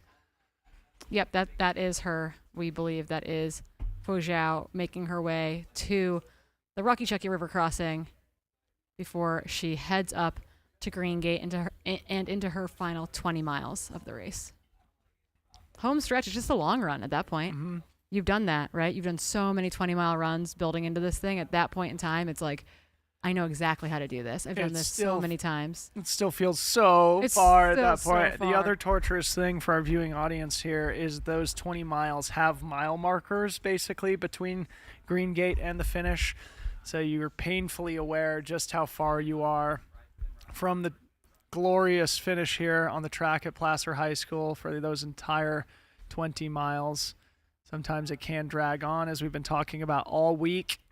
If you are suffering in these final 20 miles, it's a really, really difficult push, especially because psychologically you know that people are charging from behind you and gaining ground every mile. It's also so it's so runnable, and you might be looking for somewhere to hike, and there's just almost nowhere to hike in the final 20 miles. You got that Roby Point little climb, you have that little climb by the highway, but otherwise you better be running. Right.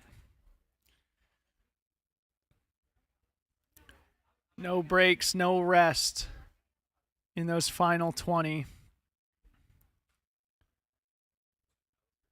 Yeah, you really have to be on it. And that was something that I really admired when talking to Courtney about her race at Western States. So she said, I wanted to be comfortable for the first 80 miles and then really uncomfortable for the final 20. And every time she felt like she was easing into comfort, she had to remind herself, no, this is what I'm here for. I'm here to dig. I'm here to push this section. I'm here to be uncomfortable. Okay, so we have an Iron Far update. Dan Jones now through ALT. He's 13 minutes back of the leader, Jim Walmsley, which puts him 4 minutes back of Hayden Hawks, which means he's losing ground ever so slightly, but Dan Jones in good position to improve his fifth place performance from last year here in 2024. Should probably have an update from Katie Schide at Greengate, I would believe, too. It's been 26 minutes or so. Climb shouldn't take much longer than that.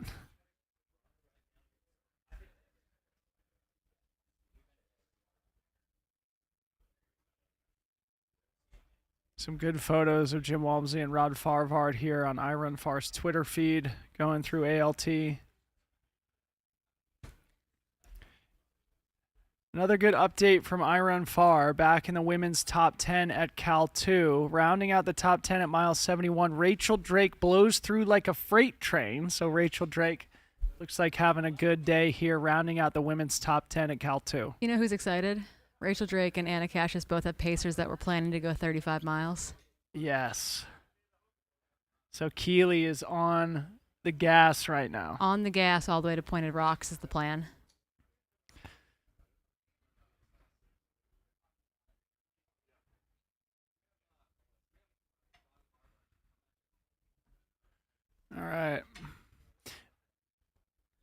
All right, so we would expect to see Jonathan Albin through ALT here in just a little bit.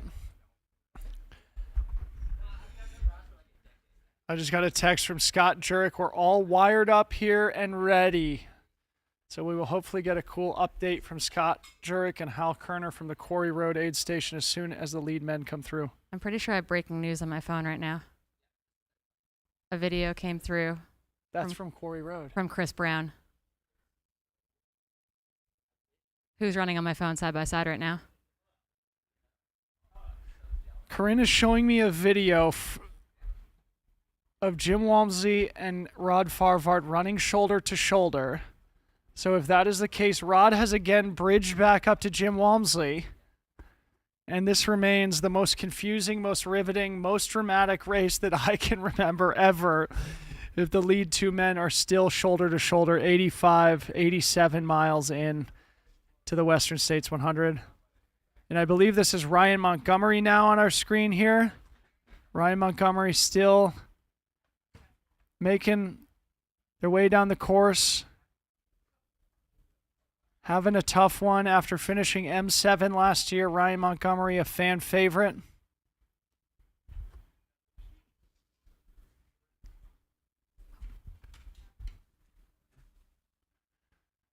So Ryan Montgomery clearly experienced a bit of a low moment. We recall that back at Devil's Thumb, he seemed to be struggling. At that point, he was sort of in the back half of the top 10. Now I believe he's outside He's, yeah, I think sitting in about 18th place in the men's race, so I think about 19th place overall here. So Ryan Montgomery still in position for a top 20 performance here at Western States.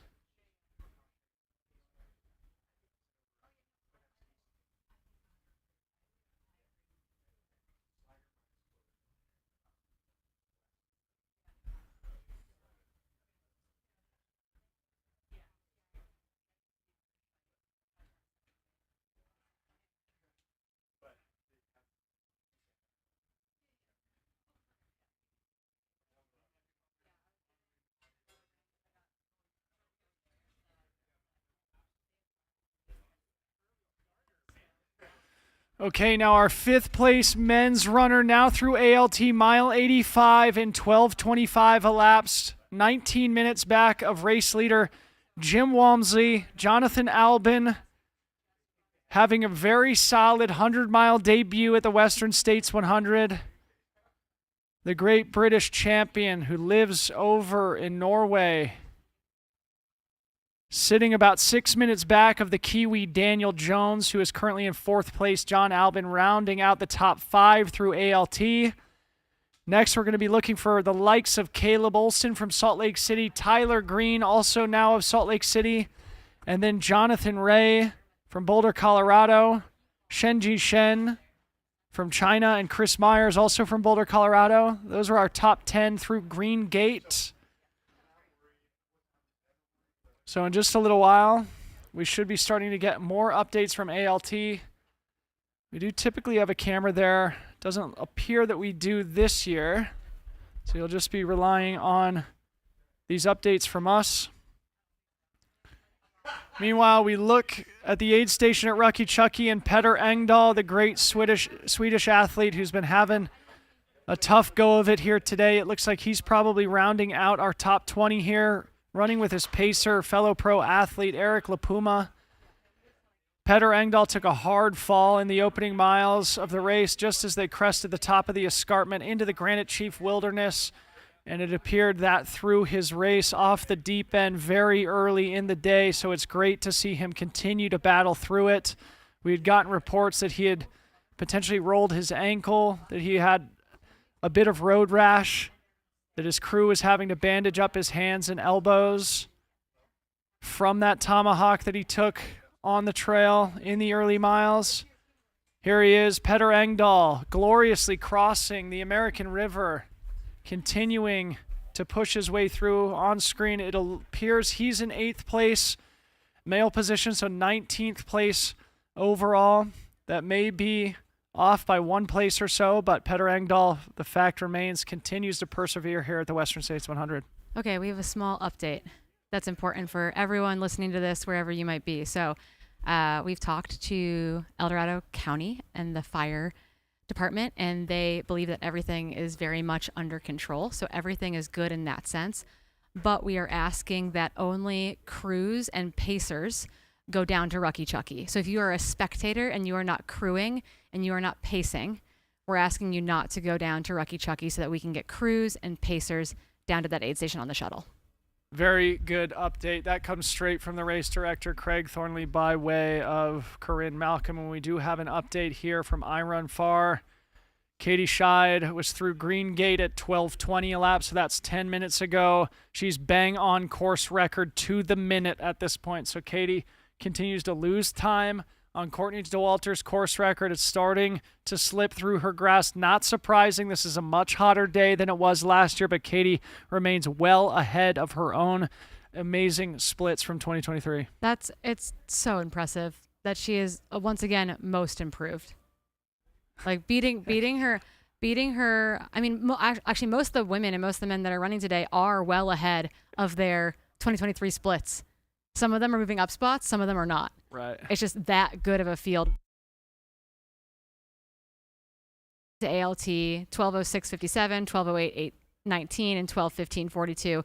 No top 3 runners have been within 10 minutes of each other again since 2011, when Killian, Jez Bragg, Mike Wolf, and Nick Clark were within 7 minutes at ALT. Unbelievable. And this is Fu Zhao Zhang. This must be our first visual from Greengate. It appears we do have No. No, this is still Rucky Chucky. Rucky Chucky. Sorry. Getting the noodles in. Yeah. So Fu Zhaozheng, second place female. Last we saw, she had a 6-minute advantage over Chen Lin, who's running in third place, who's also been very strong all day. So Fu Zhaozheng solidly in second place here. There with her interpreter. What's her interpreter's name again? JJ. He's JJ. awesome. He's been a huge help this week for a number of different athletes. This is his second time here at the Western States 100. He is a very pleasant and enjoyable person who, like you said, Corinne, is very helpful for those of us trying to interact with the very talented Chinese runners that we have here at the Western States 100.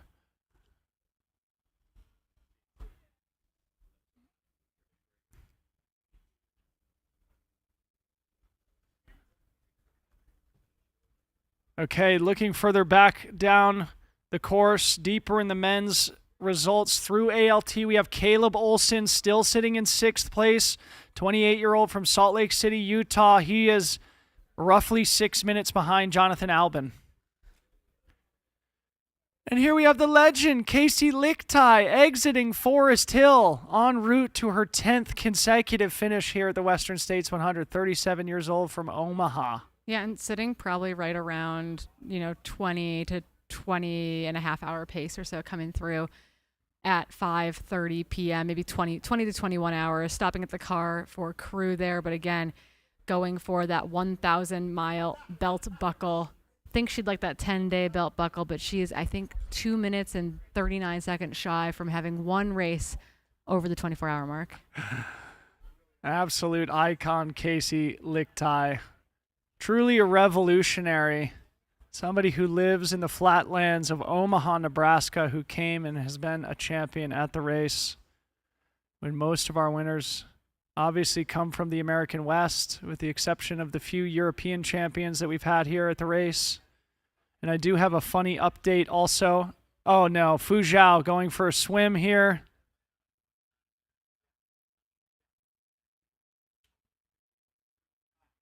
Oh, we got her. Not what you want in the middle of a 100-mile race. Reminiscent of Jim Walmsley 2016 here. But we do have plenty of safety support there in the river. Quick acting volunteers there. I did just get a funny text from Scott Jurek here that was relaying information from the speed goat himself, Carl Meltzer. And he said, hey, text this to Dylan. Tip of the day. Always put drop bags with the race organization. Don't rely on crew due to random fire. From Speed Goat.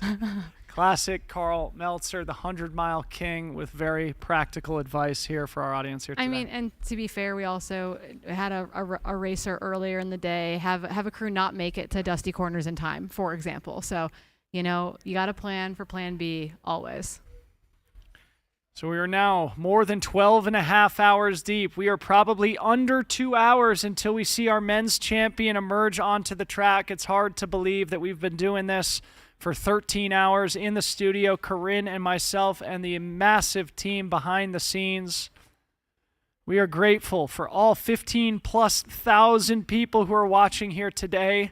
We hope you've enjoyed this broadcast. If you have, be really nice if you thought about chipping in to this Western States fundraiser that we're doing here on the live broadcast here today. As I've mentioned a number of times, the Western States 100 is a nonprofit organization. It's sort of unique in that respect, at least in comparison to the analogous races at the world-class level. Globally, all the funds that we raise here today will go towards advancing our broadcast in years to come and to supporting the missions of Western States, that being putting on the best 100-mile race in the world, being a leader in medical research relating to ultra running, and also to trail stewardship. So if we don't mind, please do consider chipping in to our broadcast here today on YouTube. So I think we have a hella prepped for a little interview. If we have audio and video up, let's go there. West Africa, Mali, but I live in New Jersey. Yeah, I live on the West Coast. I was hoping you were in LA. Yeah. Okay, we got Hella on screen. Hella, you ready for an interview? Now we're back on us in studio. Okay, yeah. I love it. Hella's just chatting. We will try to get him on for his interview. Oh, we're aware. There we go. Hella, you're on. So we are here with Rod's coach. We got Matt over here. So Rod won Canyon and earned his golden ticket to run Western State 100. So he's going back and forth with Jim Walmsley. So how was Rod's training like to get to this point? About a year ago, me and Rod had like one of our intense conversations that I felt like if he gave the extra 1%, he could wind up on the podium out here. And we've spent the last year really doing everything on top of training hard. So I think the training block, like, it's simple. Like, you know, he does hill repeats, he does a long run, but it's all the little stuff. Yeah. So how's his confidence level today? So from last year coming in at 11th, and now we're talking about 1-2. After you saw him, how was his confidence? How was his emotion and demeanor and everything going on throughout the race? Oh, he's confident. We're confident. Like, I've been saying all day, like, he belongs here. Every time we see him, it's like, hey, you've never led Western, but Jim's never been behind at Western at this point. So you're the boss right now.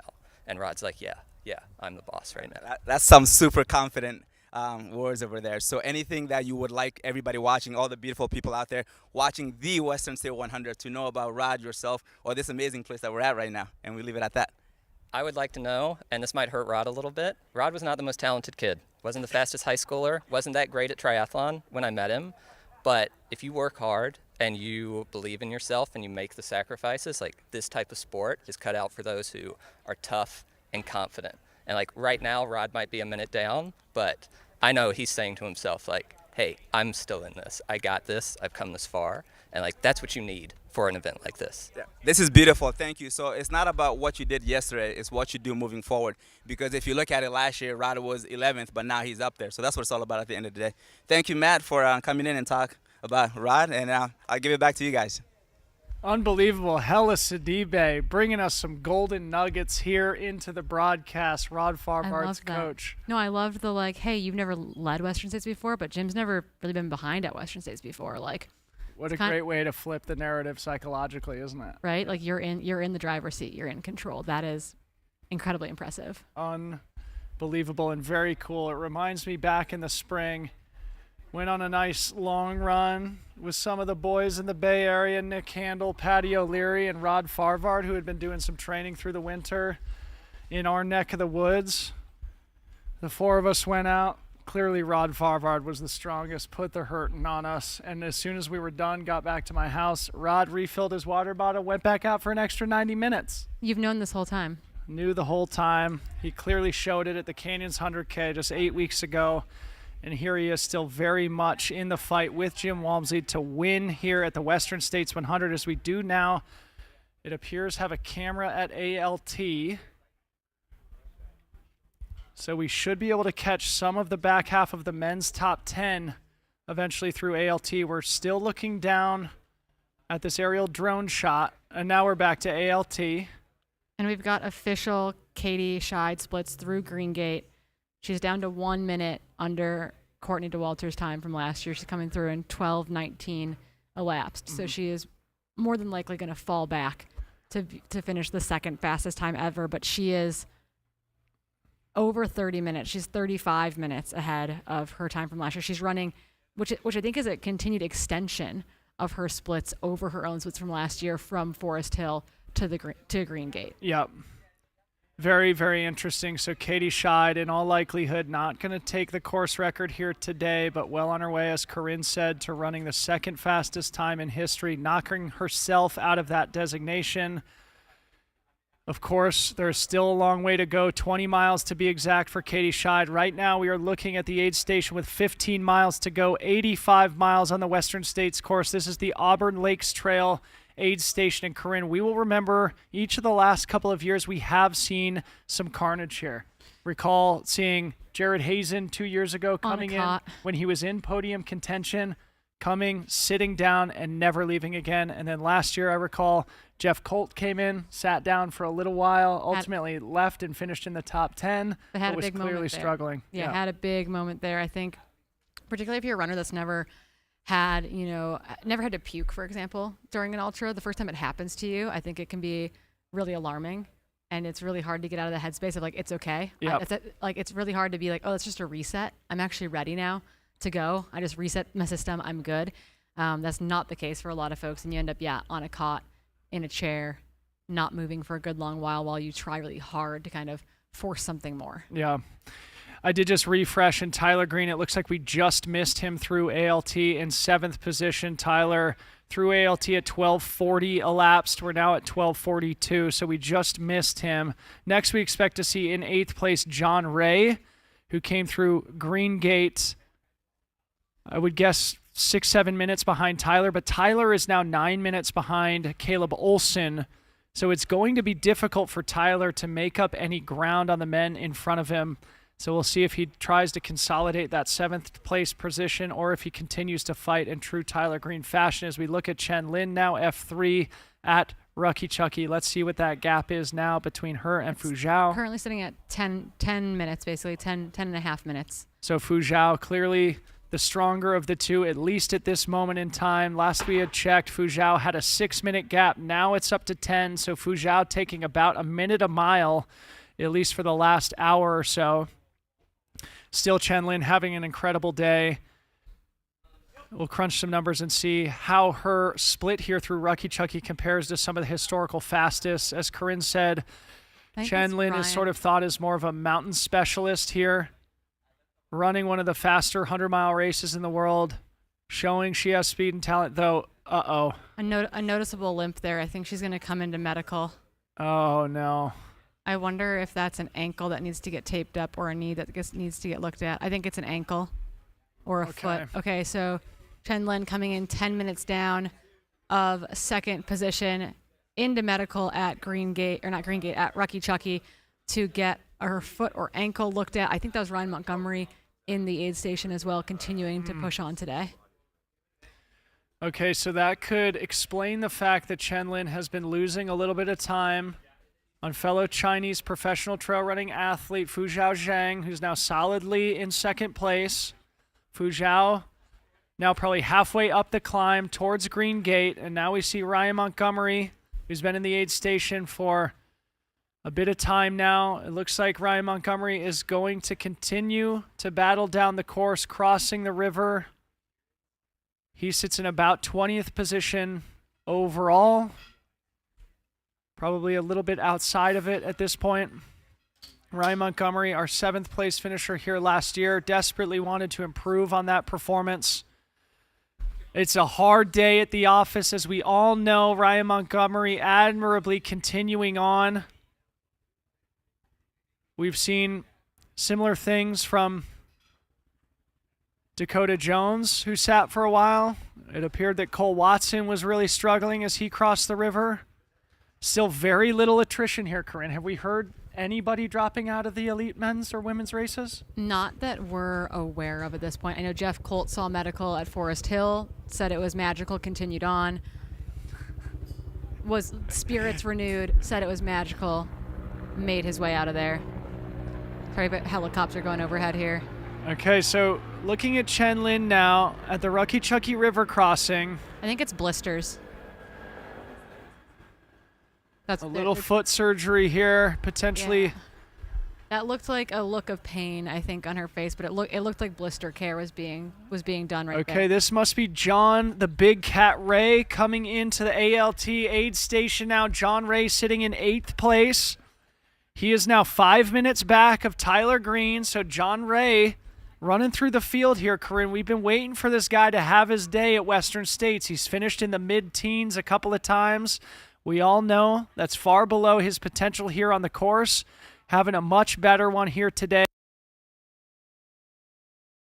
Feel like making up at least moderate time on Tyler Green ahead of him in 7th place. Still 5 or 6 minutes by the time John leaves. That's a pretty big margin to surmount here in the final 15 miles between he and Tyler Green. But John Ray leaving solo, not sure if he has a pacer or not. Yeah, pacer out just behind him. Pacers got to take care of themselves too. A fact of life. A fact of life. Pacers are people too. And I'm desperately awaiting A text from Scott Jurek and Hal Kerner down on Quarry Road. We heard they have a Starlink.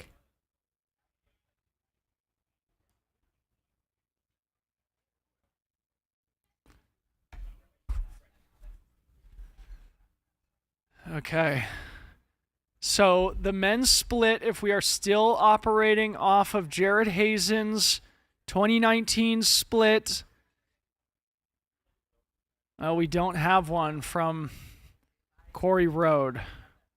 So the next update might be... No, that can't be right. In our split machine, I don't have accurate splits from Quarry Road or Pointed Rocks.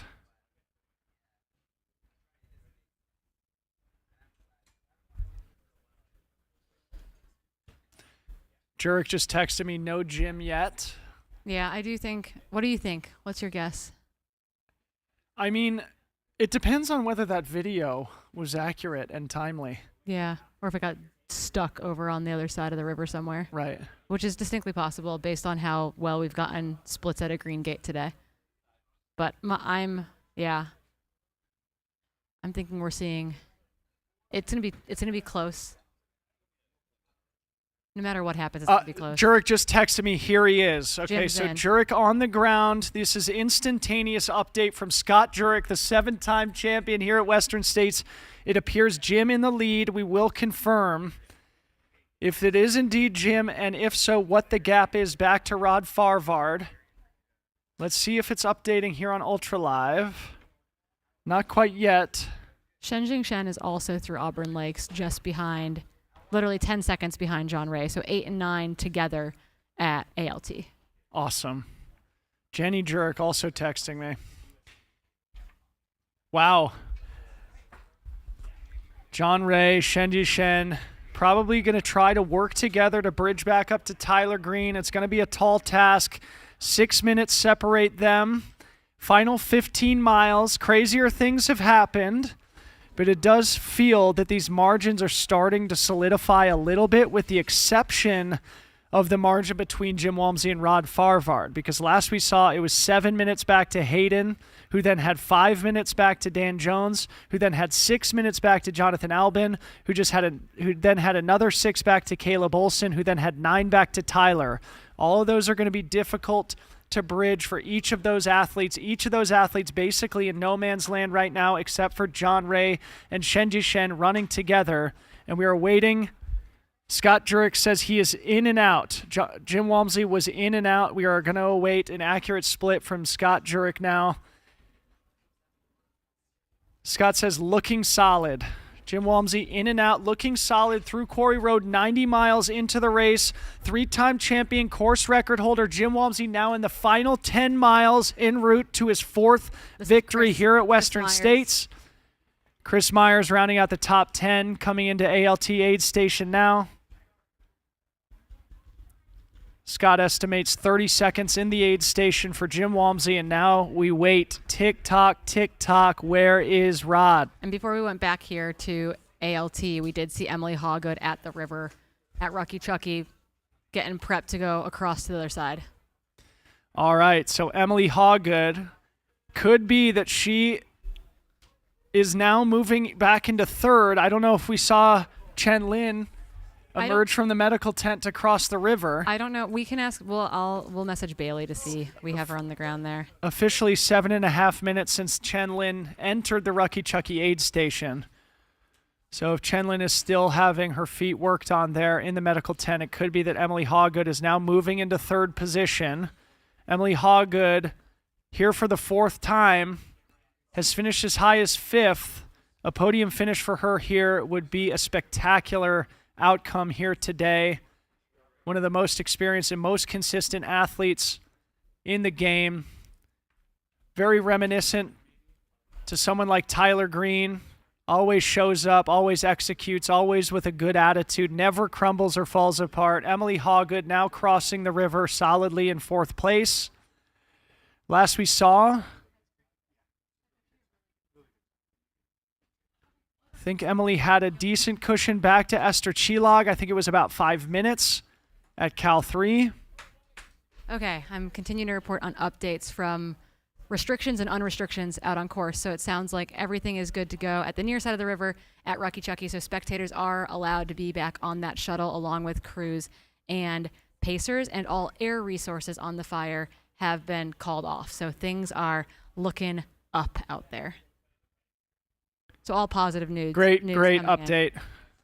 Big thank you to Craig Thornley and the team, the race management army, who does Truly. everything possible to give not only the runners but all the crews and spectators a good experience here. Chen Lin now confirmed still in this medical tent.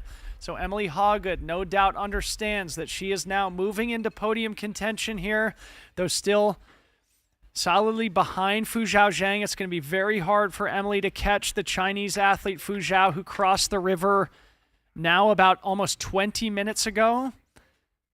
With 20 miles to go, that would be a tall task for Emily, but the big smile still on her face. She will continue to fight all the way to the finish line here, but Emily Hawgood on her way to her best ever Western States here for the 4th time. Yeah, so Emily into the water, into third, making her way across the river, while teammate Chen Lin still in medical. It sounds like she has a massive blister on her foot and is in quite a lot of pain. Okay, I've got a video of Jim Walmsley here getting his bottles refilled by Hal Kerner. Let's see if I can send this to the production booth. Maybe we could play this on air for our viewing audience. This is straight from Scott Jurek. Pretty entertaining. No update yet as to whether or not Rod Farvard has come through. Scott, if you can hear me, send me a text if and when Rod does pass through the Quarry Road aid station. As we follow more runners up and over 6-minute hill on their way into Rucky Chucky. That is very, very cool. I'm going to drop this into our WhatsApp chat to our production staff. If you're able to put this on the broadcast, I'm sure our viewers would absolutely die to see it. We do, and we have gotten word that Esther Chillog is back into 5th position and is making her way towards the river.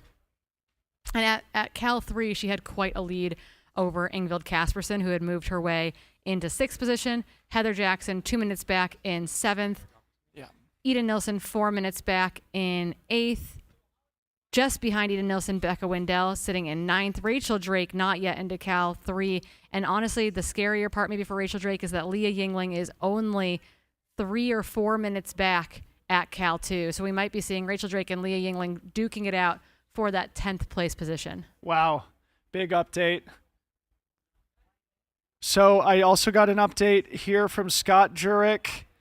He said Rod in and out just now. So let me see if I can get a little bit of a timestamp here. Airdropping the video to Jamil real quick. That sounds like 3 or 4 minutes to me is my guess.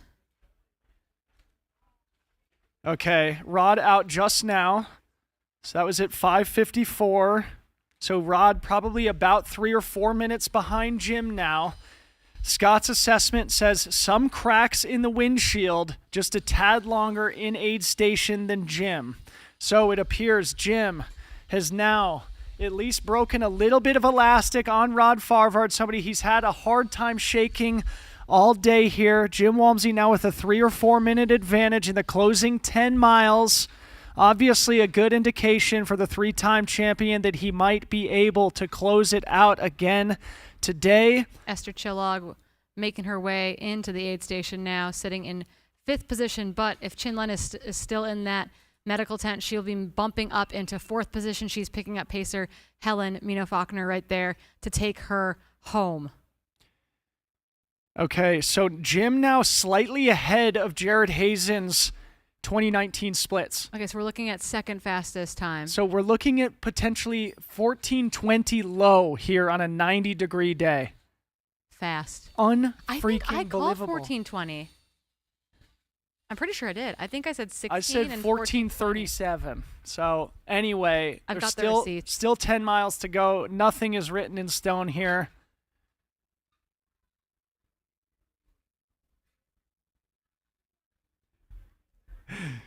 I got Speed Goat texting me here too. A big shout out. Carl Meltzer, love to see it.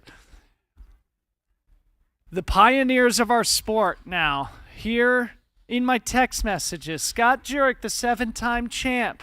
The the speed goat, the best 100-mile racer ever. Both here watching the Western States 100, involved still as we pass the baton off to the next generation, but not quite yet. Jim Walmsley still proving himself to be the best in Western States history, the course record holder here on a much warmer day than he ran when he closed it out in 14:09, and he will be not under that mark, but dangerously close to it. Yeah, so there's Esther Chillog with pacer Helen Mino-Faulkner again. Actually turned down the golden ticket into this race. Helen got a ticket at CCC, turned it down. It rolled down to 4th and then actually to 5th, ultimately to Emily Schmitz, who's also in the race here today. Helen deciding that pacing 22 miles a little bit nicer than running 100 miles. So this is about 8 minutes now separating Emily Hawgood and Esther Chillog. Again, we're starting to see at least some solidification into these placements. Obviously, things can move, things can change. But as we've said, with 20 miles to go, an 8-minute advantage, not insurmountable, but definitely difficult for Esther to start making that ground up. Not sure what's happening with Chen Lin, whether she has crossed the river or not. If not, Esther Chillog now in 4th place, with Emily Hawgood in 3rd. If Chen Lin has indeed gotten out, it could be that Esther Chillog still sits in 5th place in the women's race. We'll probably get an official word on that from Bailey if we can. If not, we should get an update from Greengate not far up. Bailey says no Chen Lin yet. Thank you so much to Bailey Kowalczyk down at the river.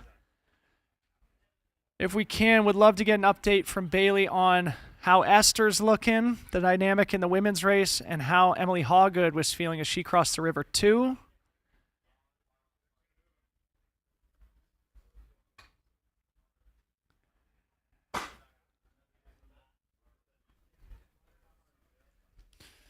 Okay, so we have official splits now through Quarry Road. Jim Walmsley through in 12:48.35 a laps, followed by Rod Farvard, 12:52.50. It is now a 4-minute, 15-second differential between M1 and M2. Rod Farvard still having the race of his life, though Jim Walmsley appears to be pulling away for what could be his 4th victory here. Jim Walmsley now making his way towards the Highway 49 crossing, and then there's a short climb up to the beautiful Golden Meadow where the Pointed Rocks aid station is positioned. We will absolutely have a visual on Jim when he gets there. Looking back at Jared's splits from 2019. Yeah, what are we sitting at right now? Through Pointed Rocks, Jared was at 13:35. So that would be 35 minutes from now, but I think Jim is now a couple of minutes under. Actually, he's actually pretty significantly under. So he's now 7.5 minutes under Jared Hazen's splits from 2019. So Jim absolutely running with the fear of God in him, knowing that he's being pushed like he never has here at the Western States 100. So if he remains roughly 7 or 8 minutes underneath Jared's course record splits, we will see Jim likely through Pointed Rocks at 13:25 to 27 a lap. So call it 25, 27 minutes from right now, as we are now officially 13 hours into this year's Western States 100, with Blake Slatengren continuing to move through the field. Which is what we called early. We said, you know what? We think he's putting himself in the absolute perfect spot. Yeah. So word from Greengate, from Katie Asmus, it sounds like Fuzhou is in and out of Greengate at 5:57 local time, about 4 minutes ago. Looks amazing, peppy, bouncing her steps, smiling, barely stops at the aid station. Unreal. She's put on a great performance here. Okay, what was her split through Greengate? Let's do some analysis here. My internet just crashed, so I can't tell you. Okay, let's hope mine survives here for at least a little while longer. Let's see, Fuzhou's split through Greengate, 12:57. So she sits 38 minutes behind Katie, so making up a bit of time. Yeah, she got back, what, 2 or 3 minutes? 2 or 3 minutes on that climb. So let's see how 12:57 compares to some of the fastest women's times ever. at Greengate. It appears that Fuzhou, aside from Courtney Dauwalter last year, Katie Schide this year, and Katie Schide last year, Fuzhou has now run the 4th fastest ever split through Greengate. I believe that is accurate by actually a pretty wide margin. If we look back towards Ellie's 2012 split, oh my goodness, Corinne. Fuzhou is through Greengate 18 minutes faster than Ellie Greenwood's 2012 split. So Fuzhou could be running low to mid 16s here today. That's absolutely unbelievable. 4-minute mile was broken last year. Did we think that we were going to see multiple women under Katie's time from last year, or under Ellie Greenwood's record? This is Roger Bannister stuff here. I mean, Courtney Dauwalter, Katie Schide proved the paradigm was broken last year, and here we are.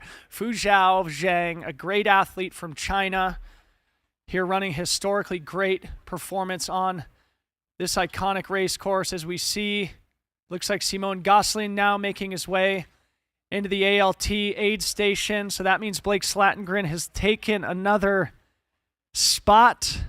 Truly, he just keeps moving up. Mm-hmm. Scott Jurek just texted Hayden out of Quarry Road. So that puts Hayden, let's see, roughly 15 minutes back. In and out. Okay, let's see if we have a accurate split here. A big thank you to Scott Jurek down there at Quarry Road. Dropping the golden information.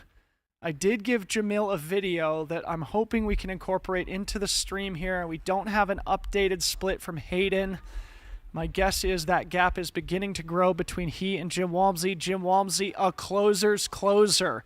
Now in the home stretch, he can smell the barn. He is not going to give an inch to Rod Farvard or Hayden Hawks, his closest rivals here, who are battling it out for the podium. And Rod, it seems like, has a pretty safe advantage over Hayden himself. Yeah, just and here's really, Duoji. Really impressive at the front end of this field.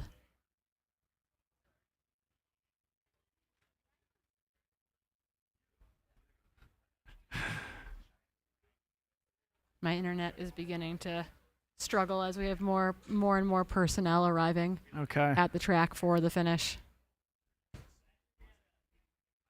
So Duoji now in the aid station, which means, okay, so Blake Slatengren now officially in 11th.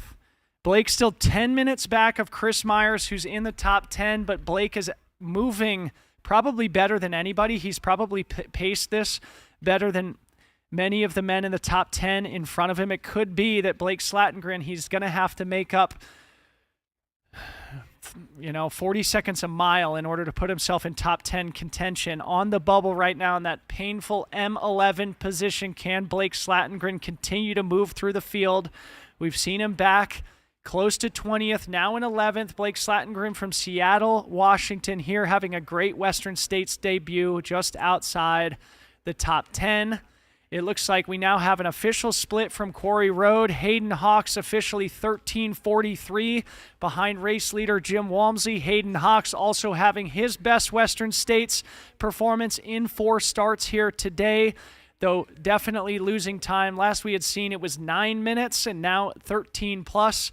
So Jim Walmsley, Rod Farvard absolutely on the gas, putting a little bit of time into Hayden Hawks, the great American champion, who rounds out our podium positions from where we sit now. Yep, and then an update coming in from Rucky Chucky from the women's side of the field. Unfortunately, Chen Lin has been carried out of medical, unable to bear weight on her foot with a heel blister. Sounds like her heel was no longer the shape it was supposed to be. A very disappointing update. Our thoughts are with Chen Lin, running a heroic race in podium position at the river. Amazing race. It's like your legs brutal. aren't done, your stomach's not done. You have a blister that you can't bear weight on. That is absolutely brutal. It looks, it's like Keely Henninger from last year coming into the river crossing, falling, dislocating her shoulder, and having to DNF at that point also. Yeah. Well, yeah, because she couldn't get her own shoulder back in was the issue. She fell outside of the aid station, couldn't get aid. Yeah. And eventually had to ask for assistance, which meant that she could no longer continue. Right. Oh. It is a cruel and beautiful sport simultaneously. Chenlin, congratulations on an amazing run today. We're sorry you couldn't make it back here to the track. We hope to see you here at Western States again. Another update here from Scott Jurek. Dan Jones out of Quarry Road. Looks like only about 3 minutes behind Hayden Hawks. So the top 4 men now in the final 10 miles of today's race. 90-plus miles in the bag. We are officially in the closing stretch for this incredible quadfecta of Jim Walmsley, Rod Farvard, Hayden Hawks, and Dan Jones. 3 Americans and the Kiwi. Scott's assessment is that Dan looked super strong. That's what we want to hear. We want to hear that there's a battle about to be underway because, as I've mentioned, I want to see more than one athlete on the track at a time, and we are setting up for some potential sprint finishes come the end of this 100-mile day. We now have over 17,000 people watching us from all 4 corners of the globe. A big thank you to everybody who carved out time here on a Saturday to watch this spectacular event. Truly one of the greatest sporting events in the world in the category of the Masters, the U.S. Open, the Super Bowl. This is the Western States 100, and we are now 13 hours elapsed here today. These runners took the start line in Olympic Valley, California at 5 a.m. Pacific time on a beautiful, clear day here in Northern California. They navigated through the high country, plunged in and out of canyons in the middle section of the course, battled 90-plus degree Fahrenheit heat, and now our leaders in the men's race are in the home stretch, while race leader Katie Schide on the women's side continues to put on an absolute clinic, running one of the best 100-mile performances that we've in ever ultra running seen. history. Yeah, truly one of the best performances that we've ever seen.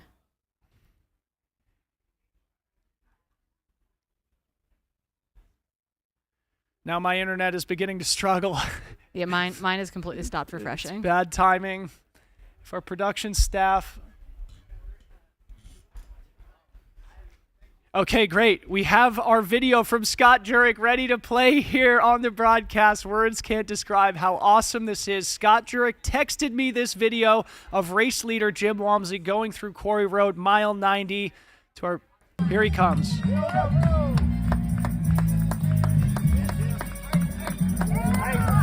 Nice. That's Hal Kerner. If my audio is on, Hal Kerner with the backwards white hat, also a 2-time champion here at the Western States 100. Not rocking his crop top from the beer mile on Thursday. I don't know if you saw those pictures, but it was a look.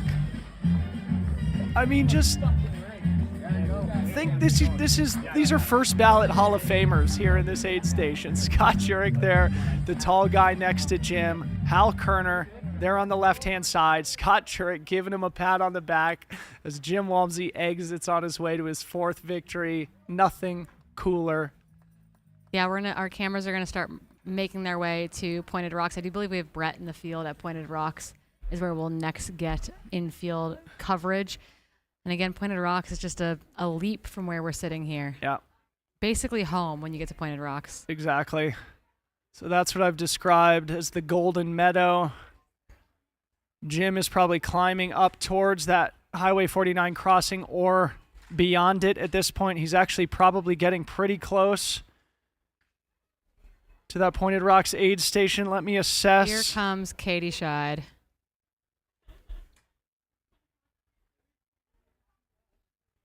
Katie Schide into ALT.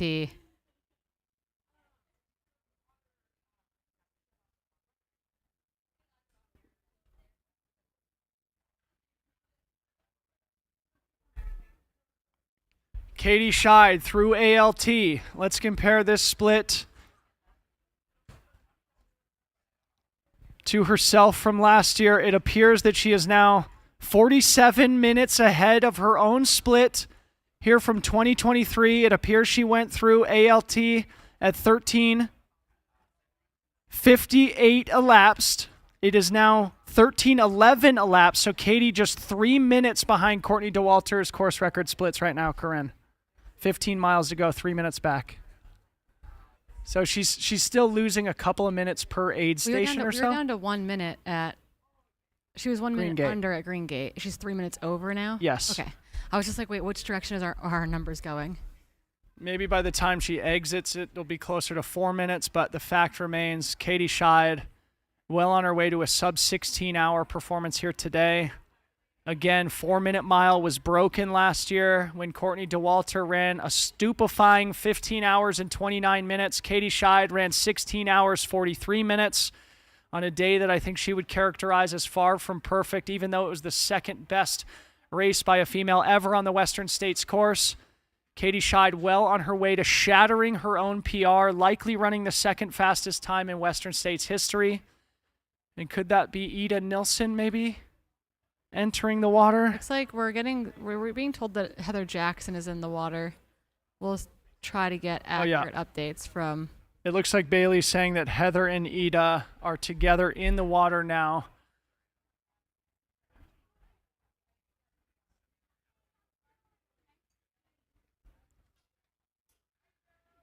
And things are definitely starting to get busy here at the track. Welcome everybody who is here at the track. I feel like I can hear my voice being broadcasted here in the stadium as well. We're starting to see friends, family, crews, spectators here to witness history at the 51st Western States 100. I love this. Heather F6, Ida F7, 20 seconds from each other in the river crossing. So we were right. It was Ida and Heather, in fact, when we were trying to identify them. So that means I think Ida has made up some time on Heather. This is the battle for the Masters title here today. My internet is struggling right now, so I can't assess whether or not they are improving upon Ragna Debat's 17:11 Masters course record from 2021.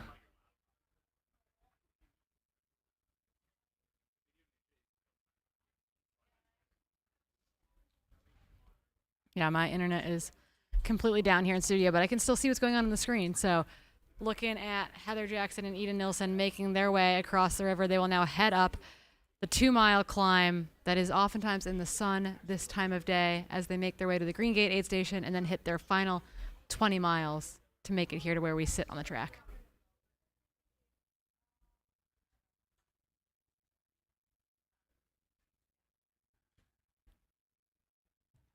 There they go up that sandy little embankment. Actually, there are some years that getting up that little embankment is the hardest part of making it across the river.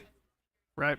You get sand in your shoes, you get rocks in your shoes. It's kind of SOL. You weren't planning on changing your shoes, and then all of a sudden you're like, well, kind of have to now. It is a little bit of a miserable 15 seconds on the course. I do have another video from Scott Jurek, this time of Rod Farvard in the aid station. If Jamil or a member of the production team wants to come to the studio, I'd be happy to pass this along.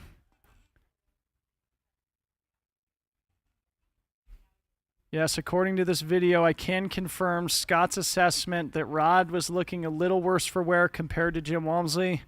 Hands on knees, getting a sponge bath in the aid station. Still exited less than 5 minutes behind race leader Jim Walmsley. You want to hear this from Bailey? Yes. Ida, about to pass Heather, just swam by the Pacers, looking strong. A pass in the water? I think so. I think Ida's like, let's go. So our cameras right now are up at ALT, past the Greengate aid station, on their way into the final section of their 2024 Western States 100 mile. As we do video transfers here in studio because we are being extra high tech today. Test, 1, 2.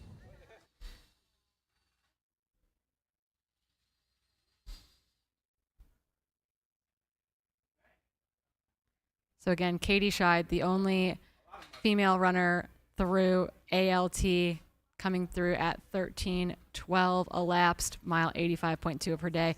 We are waiting for the apparently very bubbly, very bouncy looking Fu Zhajiang, who made her way through Greengate about 37 minutes behind Katie Schide, having taken a few minutes back on Katie in that last section of the race.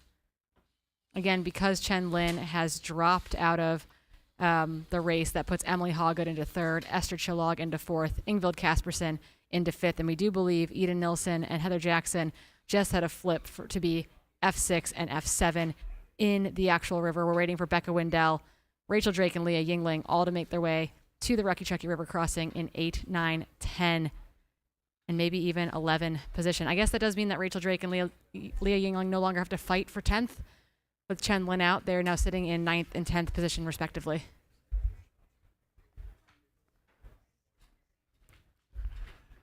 Okay. So we've got some interesting movement now evolving in the women's top 10.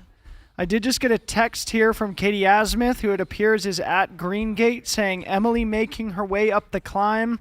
Lupuma says she wants broth and a lot of ice at Greengate. So that's the boots on the ground report from Katie Asmuth. A big thanks to Katie.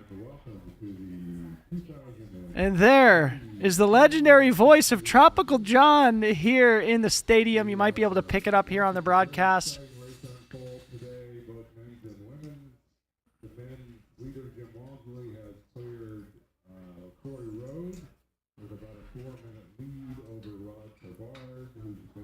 Yep, and it sounds like we do have Brett Hornig getting set up at Pointed Rocks as we speak as well.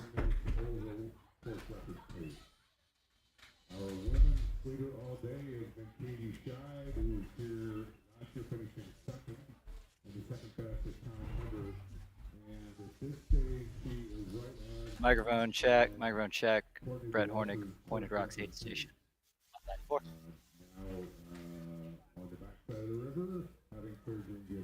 Someone in the chat wrote, passing a triathlete in the river is a pretty fire move. And I said, Heather Jackson really doesn't like swimming. That's what she's told us every time we've asked her how she feels about quitting triathlon. She says, I'm so glad I don't have to swim anymore. It is kind of ironic to be passed in the water as a triathlete, but Heather Jackson is having a great day as we pass it down to Brett Hornig. Brett, what's it feel like there in the golden meadow of Pointed Rocks? What is up, Dylan and Corinne? I am actively sweating right now, just all over the place. One, it's pretty warm. The breeze is gone. Two, the tension is thick. It's thick. You could cut it with a knife. There's crews, they're getting ready. Like, the gloves are off, and there is a lot of racing that's about to happen. Like, everyone's queuing up, trying to figure out, like, where can we shave, like, seconds, tenths of a second, because they know that this race is going to come down, like, all the way to the track. So it's all business here. Good to hear, buddy. Well, we would expect to see Jim probably coming from behind you. Here he is, folks. Jim Walmsley, race leader, now in the Golden Meadow, making his way to Pointed Rocks aid station, roughly mile 95 here at the Western States 100. Still a spring in his step. How in the world does he continue to look so good so late in the race? He has this race down to an absolute science. Jim Walmsley now thoroughly, comfortably in the lead, it appears. Last we had seen, his gap was 4 minutes. Brett, look alive here. That's Will Walmsley in the yellow shirt, Jim's twin brother, sprinting through the aid station to get the crew prepared for a quick transition. This will be one to watch. Corinne, we remember a couple of years ago, the last time Jim won in 2021. Sat down here. He sat down here because he knew he had a 90-minute gap. And the two of us were like, wow, he does not look good. Still went on to win in fantastic fashion, but we are looking at a much different Jim today. Unbelievable. The king of Western States, Jim Walmsley, here at the final crew access aid station. Once he leaves the Pointed Rocks, it's that fast cruisy descent down to No Hands Bridge, where we will know that Jim only has a 5K remaining, what they call a park run. Back in the UK, Jim Walmsley looking like he has the race under control now after being pressured like he never has before here at Western States by the young Rod Farvard, who we should be seeing coming into the aid station in 4 or 5 minutes. Jim still being methodical, tactical, not rushing through this aid station transition, knowing this could be the difference for him. This is the final time he's going to see his friends and family until they may greet him at Roby Point. Roby Point, if not here at the track. Not rushing, not rushing. Meanwhile, which has been the name of the game today with Jim Walmsley. We've seen him take a lot of time in aid station. Leaving with a pacer. Look at this. I don't know if we can ID who he just left with, but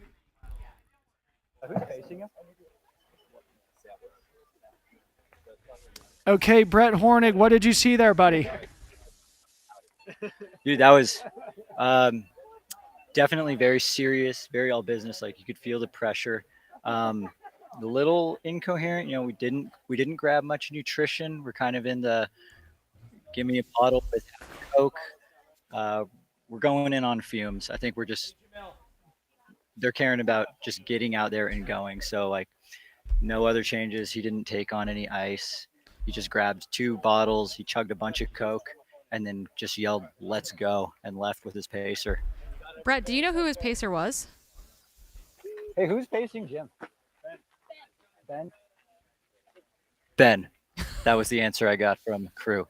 Okay. Ben is pacing Jim. Fast Ben. Hey, interesting update from Scott Jurek back on the course. It appears Caleb Olson has moved past Jonathan Albin into 5th place. Holy cow. John Albin now behind Caleb Olson, according to Scott Jurek. Not sure the gap. We'll see if I can get that for us here. The live reaction on Brett's face when he heard that news was pretty priceless. Caleb Olson having a breakout run here, much like his training partner and good friend Anthony Costales at this race last year.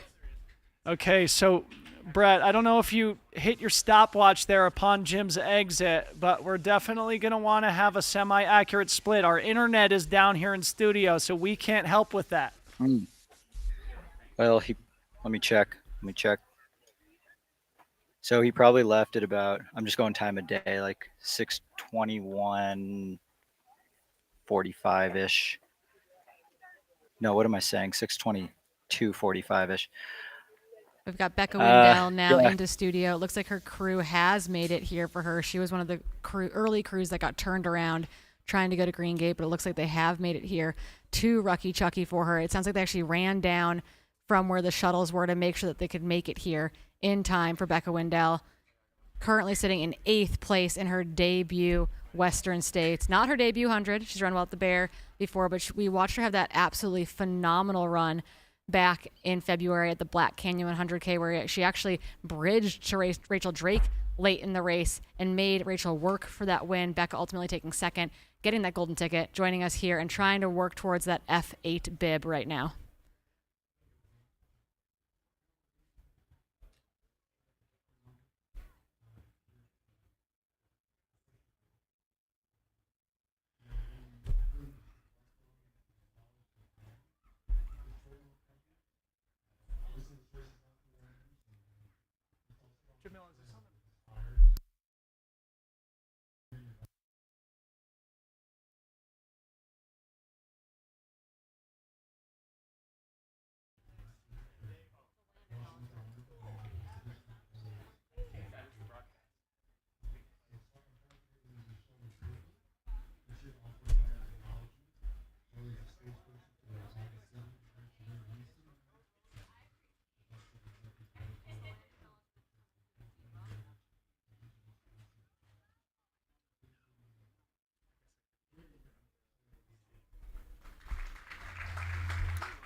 Okay, just to our viewing audience here, the reason we're silent is because there is a beautiful land acknowledgement happening here at Placer High School. We will continue to look at Becca Wendell, our 8th place women's finisher, as she begins to probably make her way down to the river here momentarily. We'll have some good updates as soon as we come back. Hang tight.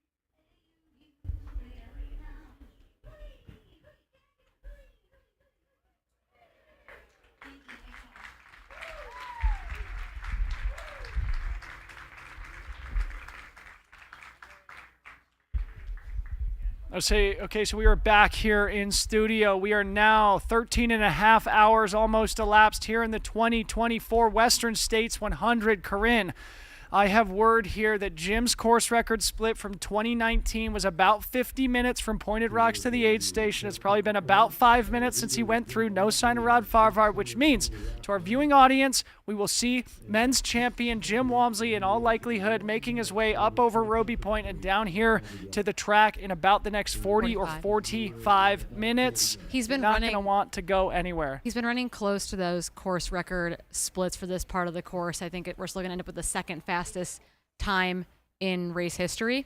So, question for you, Corinne. Assuming Jim finishes under 14:20 or thereabouts, what do you consider a better performance? 2019 in a cool year running 14:09 or sub 14:20 today? I think sub 14:20 today is definitely the more impressive performance. I think that the times that got thrown down in 2019 in that cool year, having been on the route in that year, I think that 14:20 in today's conditions were definitely a taller task. So to our viewing audience, just FYI, our internet is still down here in studio, so we can't provide as many updates as we would like. Hopefully it's working for you guys and you can keep us informed. The tables have turned. And look at all the volunteers who just hang in the water at Rucky Chucky for hours and hours and through the night. They're wearing waders, generally speaking, oftentimes, and they are just having the best time. They are super kind. 1 year I crossed on foot, 1 year I crossed on the boat. Both times we had a blast. Big hugs being given in the ALT aid station. Maybe that's just a sponge bath. From this angle, it definitely looked like a hug. Okay, we are back here. Cole Watson now at Auburn Lake Trails. Cole Watson clearly struggling now with 15 miles to go. It appears to be losing ground on the men in front of him. He's sort of had this wobble to him ever since we saw him cross the river at Rucky Chucky probably an hour or more ago. Cole Watson, M9, the local boy. I'm sure he's feeling a little disappointed, though he's going to get this thing done. Cole has been a student of the Western States course. This is going to be his third finish here today, finishing in the top 10 just once, but he has proven himself to be among America's best long course trail and ultra runners. He's got all the speed. He's a former University of Oregon Duck. They don't just let anybody into that running program. Cole Watson clearly struggling here at mile 85. Yeah, but keeping it moving. I think we're looking for Rod Farvard right now. I see movement on the horizon coming through the meadow. I believe this is going to be M2 Rod Farvard making his way into the Pointed Rocks aid station. We'll get an official split from Brett Hornig on the ground.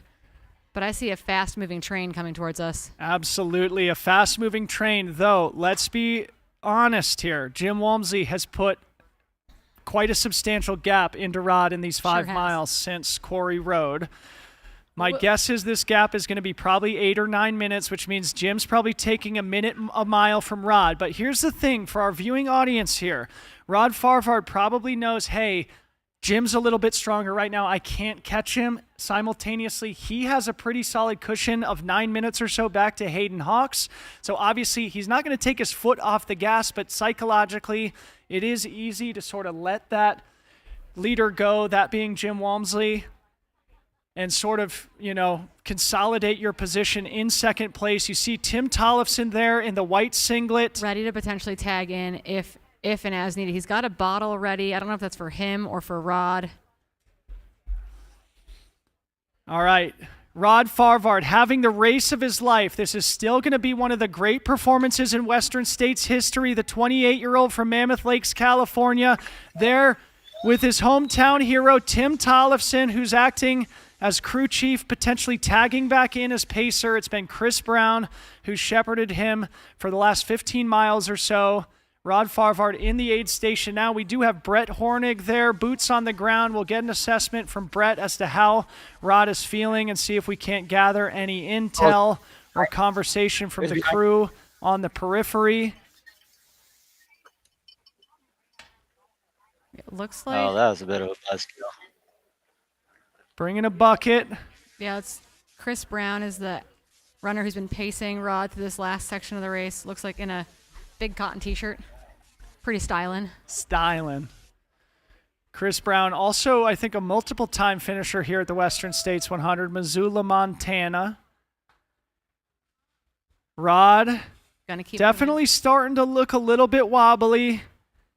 But as we know, he's 13 and a half hours deep. He's got less than an hour to go from here to the track, so Rod Farvard could still be within striking distance of Jared Hazen's time at this point. Which is incredibly impressive. I'm not sure that's what we were expecting today. He'd have to run a 55-minute split or a 52-minute split, which would be fast but doable. Let's see what Brett. Can we get your take on the aid? Yeah, I have pacer from.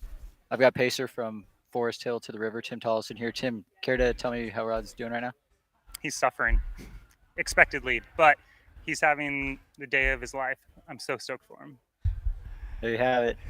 We're getting to the end. Tim's trying so hard not to lose it and start crying, but he was warm. He went back into the aid station to get additional water and ice, and he making his way. Not quite as spry as Jim, but definitely going to fight as hard as he can to hold on to the second. So this is his fourth attempt at Western States. He's kind of run the gamut of everything from blow-ups to finishing 11th last year.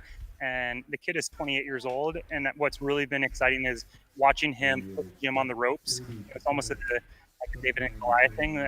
Jim was almost thinking, who is this? Why is he still here? But Rod stuck his nose in it, and I'm really proud of him for doing that. It shows his potential, and he's young. He's got a great future ahead of him.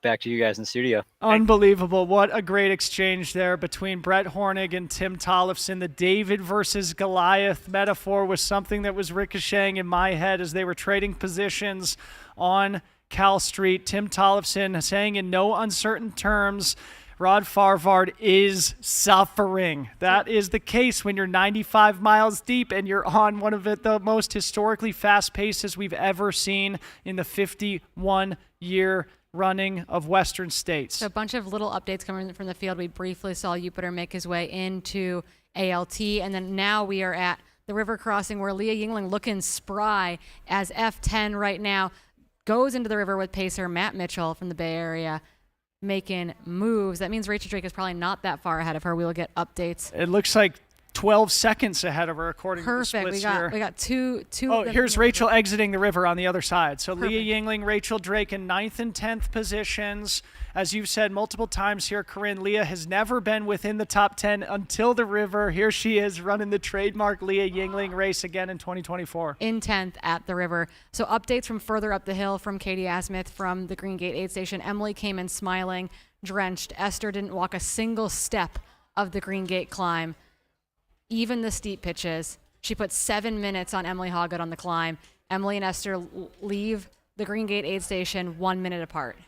Holy smokes, drama still unfolding just when I said things were starting to consolidate in the women's field with gaps of 7 or 8 minutes separating some of the women between, say, 3rd and 8th place. Now we've got drama. Esther Chilog battling for her second podium in a row here at Western States with Emily Hawgood, who's also a decorated and experienced person here on the course. As we have a camera now inside the studio. And we have the one production truck. We'll have to give these guys a shout out. They've been making it all happen all day long. Thank you to the entire Mountain Outpost team, including Billy Yang as our producer this weekend. Another update from that Greengate aid station was that Ingvild put in a huge effort on the climb as well. As Katie put, quote, like massive. ran through it. Danny, very focused, ran straight through the aid station out at 6:29. So again, Ingvild Casterson sitting in 5th position, only 6 minutes down on Emily Hawgood and Esther Chillog, who are more or less running together as joint 3rd and 4th positions. Holy smokes, we've got a race here in the top 10, F1 through F10, still very much up in the air. Obviously, Katie Schide has been dominant here today. She seems to be on her way to an incredible wire-to-wire victory, though things are still evolving behind her. It's going to be an exciting finish as we see Hayden Hawks, now M3, entering the Pointed Rocks aid station. It was about 9 minutes last we checked between Hayden and Rod. It seems that Hayden has gobbled up a couple of minutes back on M2, Rod Farvard. Yeah, so this is what Tim said. Tim said Rod is riding the struggle bus a little bit, but he's going to fight for every second of this course. And he's got to, because at this point, you're also running scared, right? It's not only just about closing on first, it's about defending second. We're living More on smoothies in studio. Thank you to Magda Boulay. Thank you so much. Thank you, Magda. Okay, Hayden Hawks, we'll see him coming into the Pointed Rocks aid station here any moment now. We do have Brett Hornig there who will share how he's looking, how he's feeling. It appears Hayden is running without pacer now. Hayden, he said to us earlier in the week that his goals were just to run a complete race here. He's been 8th place at Western States. He has been a runner-up back in 2022, the year that Adam Peterman was victorious here. Though he definitely feels he did not run to his potential back in 2022. Here he is, one spot lower in the standings, but certainly running a much better race tactically, strategically, and in terms of his execution. Hayden Hawks, one of the best of our generation here from Cedar City, Utah, putting together one of his best performances in his career, certainly the best 100-miler. Yeah, an incredibly strong run, making his way through the Pointed Rocks aid station into the final section of the race. I just spotted what looked like the Drake Green crew also at Pointed Rocks. Brett Hornig, what's on your mind? That was interesting. Hayden actually looked really good and was running well, and he kept asking his crew, he was like, what's the gap? What's the gap? And they're like, he's 4 minutes up. He's 4 minutes up. And they're like, no, how far is it to the person behind me? And they're like, what? Who cares? Rod's 4 minutes up. Get out of here. So I thought that was interesting. Like his body language, I was like, oh, he seems really good, but he's really concerned about 4th place catching up to him. So, other than that, yeah, grab new bottles, ice bandanas, left with Nate. Yeah, they're moving a little bit faster than Rod right now, just eyeballing their pace on the way out of the aid station.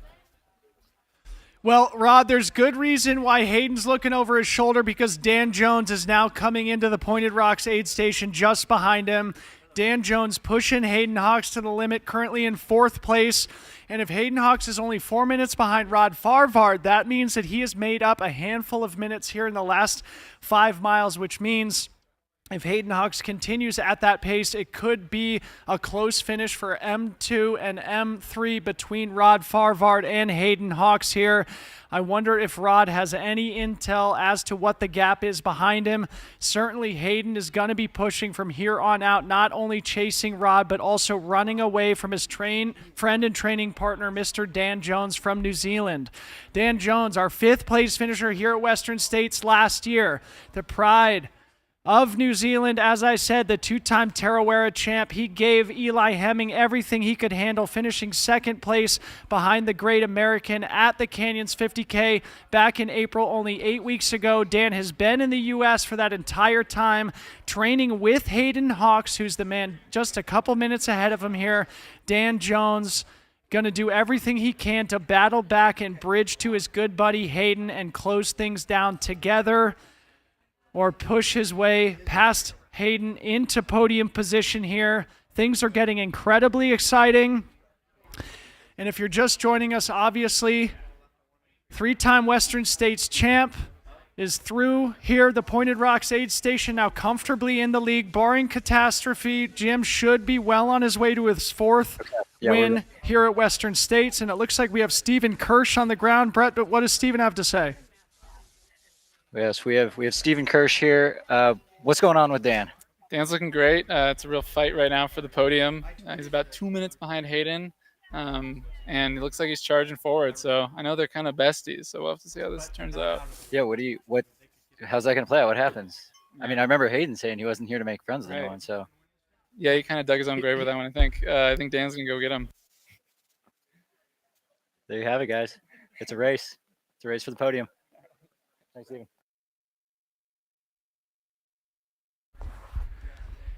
Okay, Craig Thornley here in studio. You have an update? Yeah, just we're continuing to work on things. We're waiting for some confirmation out there and an alternative route into Greengate, but things are slowly improving out there. I think the Rucky Chucky workaround has worked for most of the runners. I think there's a small margin of runners who were kind of caught in limbo there, who we had to pull in some last-minute pacers. People who weren't planning to pace jumped in, but things are being fixed, it sounds like. Rad. Well, a big thanks to Craig Thornley and to the authorities who are out there battling that brush fire. We will continue to keep crews, pacers updated as more information becomes available here. As we look backwards on the Western States course, away from the Pointed Rocks aid station, we are now awaiting to see our 5th place men's runner, who last we heard we think was Caleb Olson, who had passed Jonathan Albin at the Quarry Road aid station. That's at least according to Scott Jurek, who's been sending me some good updates and videos. So Caleb Olson from Salt Lake City having a breakout performance here today, probably on pace for sub 15 potentially. Okay, Corinne, so what if we had the top 5 men sub 15 today? That'd be pretty record setting. I'm doing master's course record math right now. Sorry, I will not interrupt the number crunching that you're doing here. We are back at the river crossing. Actually, we are back with an upside down camera in the production truck, and now we are back in the Golden Meadow, just behind Caleb Olson, who we expect to see next, is John Albin. It will be very interesting to see how close the gap is between those two men. According to Scott Jurek, it does seem that Caleb Olson was able to make up ground on John Albin and surpass him to move into the top 5 overall as of the 90-mile aid station at Quarry Road. We are back in the water here. Tough to ID this runner, probably one of the women just outside of the top 10.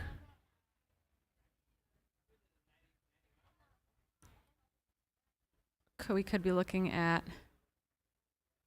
Anna Loden or Anna Cassius, or Lottie Brinks also should be making their way through this section of the race right now. That looks like Anna Loden and Fernando de Samaniego Steta, her friend and pacer. So Anna Loden now in 12th place in the women's race. And then I have an update on our Masters course record watch on the women's side. Ida Nilsson through Greengate at 6:35 local time, 13:35 elapsed. Remember, she was 2 minutes off the course record last year. She is currently 15 minutes ahead of her splits last year at Greengate. Unbelievable. So we're looking at, and Heather Jackson is only 3 minutes behind her.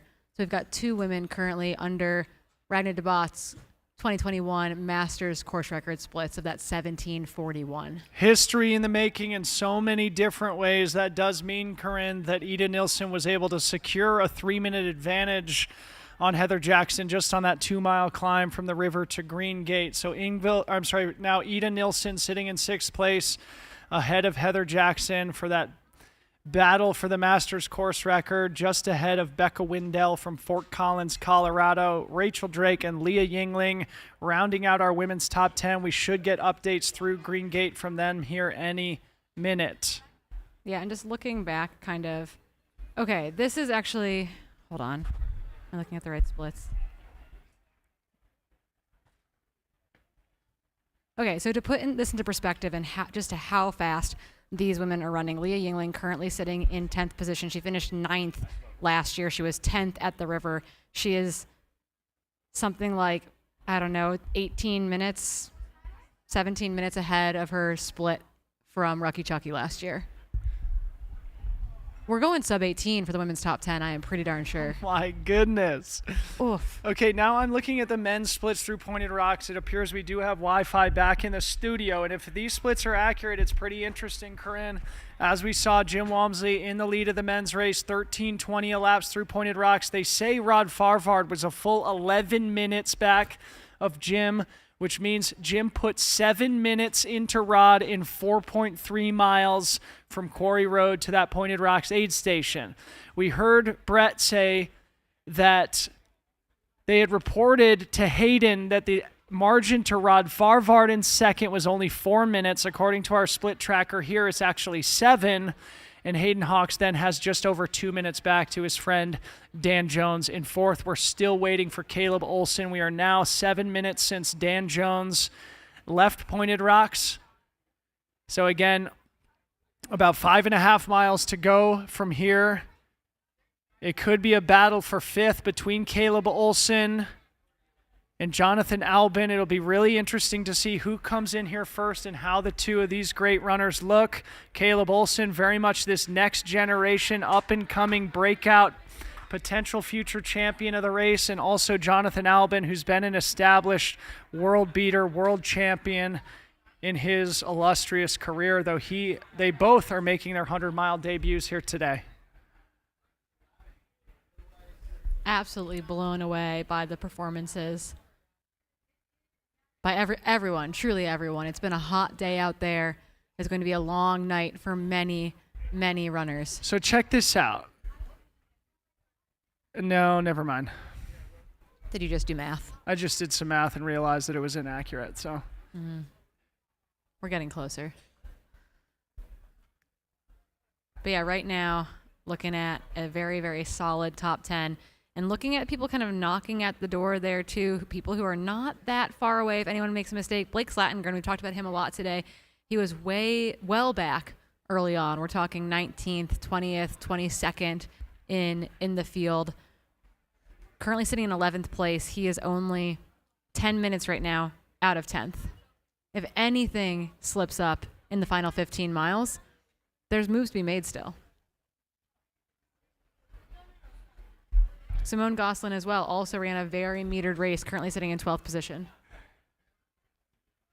What kind of beta did you just get? Well, I got a funny text from Chris Hollis, who was pacing Esther Chilog, who we know is now storming her way back into podium contention. He just sent me, didn't get dropped. Something to be proud of for Chris Hollis. Again, senior global sports marketing manager from Hoka, racing with one of his athletes. Question is, you got to ask him if he made that run up to Greengate or not, because I don't know that anyone was going to stick with her on that run up to Greengate. I think Helen took her up to Greengate. Chris might not have made it there. Okay, here we have Caleb Olson now sitting in 5th place overall behind Jim Walmsley, Rod Farvard, Hayden Hawks, and Dan Jones. Caleb Olson, Salt Lake City, 28 years old. This dude is proven himself to be class and consistent here in his ultra running career that's just getting started. His 2023 fall was breakout, right? Gets the golden ticket at Grindstone.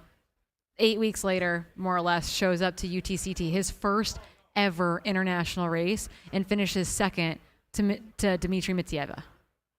Who finishes second to Dmitry Mityaeva in their first ever international race? Yeah, unbelievable, and ahead of his friend and training partner, Anthony Costalis, who was 3rd place here at Western States last year. Is absolutely losing his mind right now. Okay, so now we have Caleb Olson through in 6:50 p.m. That means 13:50 elapsed. That puts him about 19 minutes back of Jim Walmsley. Sorry. Now 30 minutes back. Yeah, no, Jim's really, really opened it up in this final stretch, which I think we all knew was a distinct possibility. So Caleb's going to have to push for that sub 15, I think, from here, although he does still have more than an hour to do it. He definitely can. Let's go, Caleb! In fact, it would be surprising if he didn't. So Caleb Olson out, having a day. He and Rod Farvard truly putting their names on the international trail and ultra running map here. Holy crap. as we approach the conclusion of the men's race here on the track. Lottie Brink's getting taken care of down at Rucky Chucky with good friend Pat Regan there. The guy who introduced her to trail running. Gonna get her through her first Western States. Okay, Lottie. Feet out of shoes right now, though. So Lottie probably had a rough go of that stretch down Cal Street. Not unusual for a first-time Western States runner. It looks like she's definitely trying to find a little recovery here, taking a moment, taking a beat at the aid station. Still cracking a smile. A little exasperated. I think the thing is that everyone, I mean, rightly so, has looked very warm today. And to recognize how fast they are running in today's temperatures, while not record high, are not easy conditions to be running in.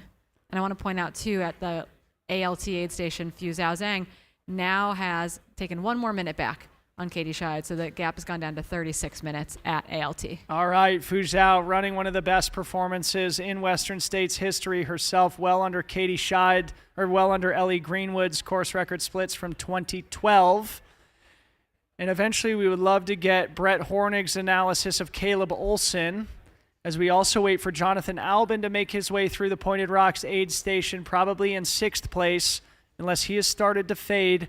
We currently have more than 20,000 people watching us on the Western States YouTube channel as we work our way towards a very exciting historic conclusion here at Western States. Jim Walmsley in the lead on his way to his 4th victory. And in his last 4 starts, this would be his 4th consecutive victory here after starting his illustrious Western States career with 2 major and famous hiccups, a missed turn and an 18th place finish in 2016 and a painful DNF the following year in 2017. Since then, Jim Walmsley has been untouchable, the king of Western States, and he's proving once again that when the going gets tough, even when pushed, he can rise to the occasion. That's Brett, I believe, with Morgan, Caleb's wife. Let's see if we can snag an interview. Brett, can you hear us in studio? Yeah, I can hear you guys. Thank you, Morgan. I'm going to let you guys get on to the finish. Caleb looked great. You know, he was full competition mode. You know, this might be an aid station fireball question. Is the fastest debut Western States in the race's history? Because I feel like Caleb has got to be close. I asked Morgan, you know, they had a moment where she whispered something into his ear before Caleb just ripped down the trail. And I said, Morgan, what did you tell Caleb? And she goes, I said, Caleb, do you have your tag? And he said, what tag? What tag? And she said, your hunting tag. Get out of here.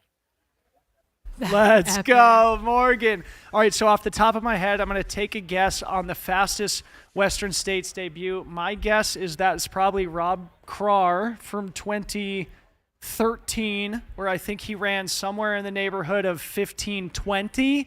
So my guess is Caleb Olson is well on his way to the fastest Western States debut ever.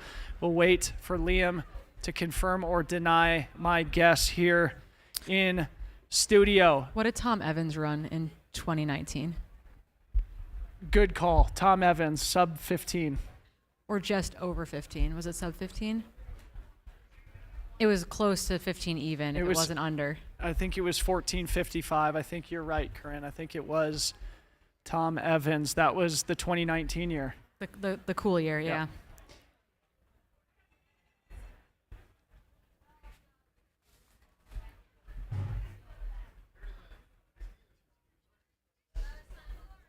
Alrighty, so we're still waiting at Pointed Rocks as we await.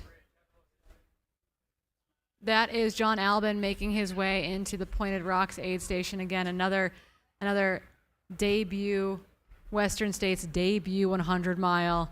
John Albin making good work of the Western States course after kind of a rocky start this morning.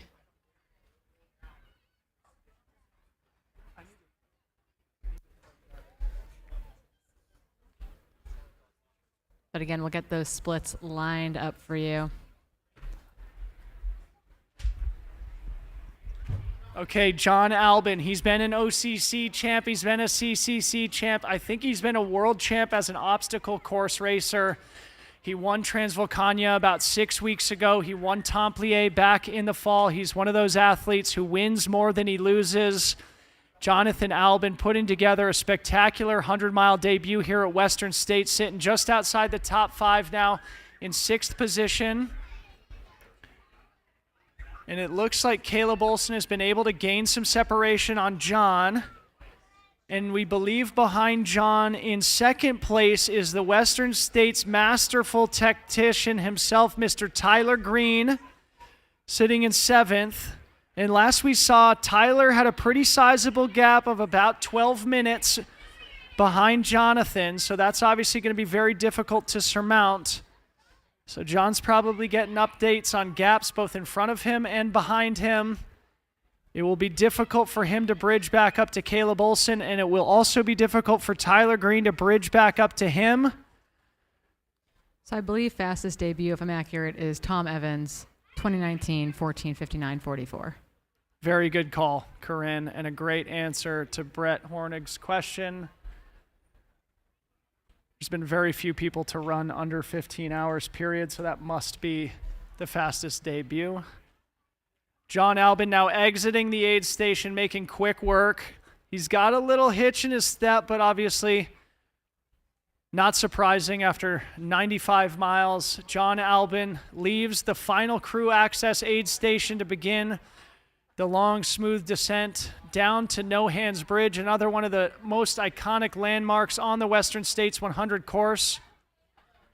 From there, it's just a 5K with about a 700-foot climb up to Roby Point, and then the glorious final mile through the streets of Auburn, California, into the Placer High School track, which we see now on the broadcast. To our fans here at the track, it's about time to start positioning yourselves in the stands, in the bleachers. We will eventually see who we expect to be our men's race champion, Jim Walmsley.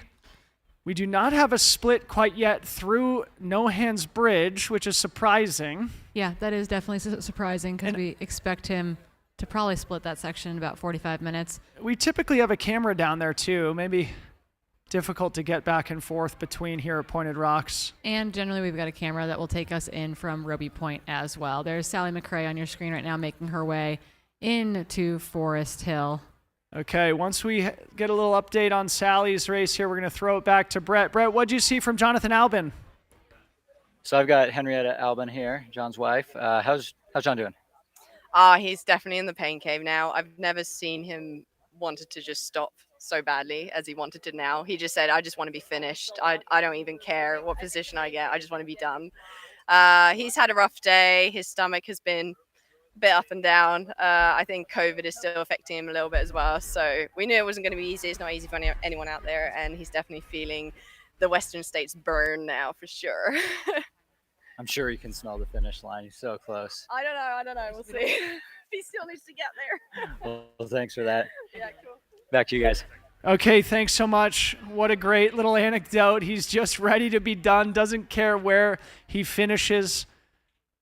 Awesome. And just an update from No Hands Bridge. We did get an update that Iron Far has reported that Jim Walmsley is now officially through No Hands Bridge as of, I think, 17 minutes ago. Which so we should see 4 minutes off of the course record. 4 minutes slow of the course record. Okay. So we are going to see the second fastest time, but it's going to be really, really fast. Okay, we are at Roby Point now, folks. We are looking live at Roby Point.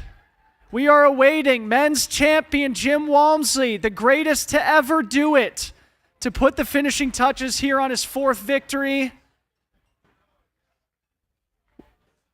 As Corinne just mentioned, Jim Walmsley only slightly behind his 14:09 finishing split through No Hands Bridge, well on his way to what we would consider one of, if not the best Western States performance, one of the best 100-mile performances in history.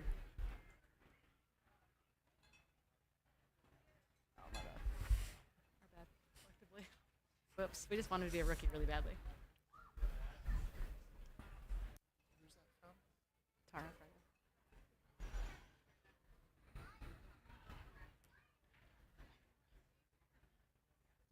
Okay, so we are just over 14 hours now elapsed. Again, the course record here is 14:09. We expect Jim to be slightly behind, although, holy smokes, Jim Walmsley is now at Roby Point. Could it be that Jim Walmsley can put this final mile down in 8 minutes and break his course record here at Western States? It's going to be very, very tight. Absolutely unbelievable here. Jim Walmsley tiptoeing up the final bit of climbing on the course that goes on for a frustratingly long time. His wife, Jess Brazeau, immediately to his left here as we watch one of the greatest champions in ultra running history here put on another spectacular show. He had never been pushed in the way that he had today by Rod Farvard, and then he proved in the last 20 miles of this race who he is. Jim Walmsley, the first ballot Hall of Famer, still in the prime of his career, the defending UTMB champion, now putting the finishing touches on his fourth Western States victory. History being rewritten yet again, Corinne. Yeah, absolutely incredible. We also have a few updates out of Greengate because F8, F9, and F10 are all within 90 seconds of one another leaving Greengate, that being Becca Wendell, Rachel Drake, and Leah Yingling, now all within 90 seconds of each other leaving Greengate. Okay, folks, we have Tropical John in the studio here. I think we're going to hand the mic over to Trop John to call the final stretch of Jim Walmsley into the track. Corinne and myself are going to make our way down to the track to do our finish line interview. So here's the iconic voice of the Western States 100, Tropical John Medinger. All right, buddy. All right, so I'll have to figure out the rest of this. I don't want to talk over you.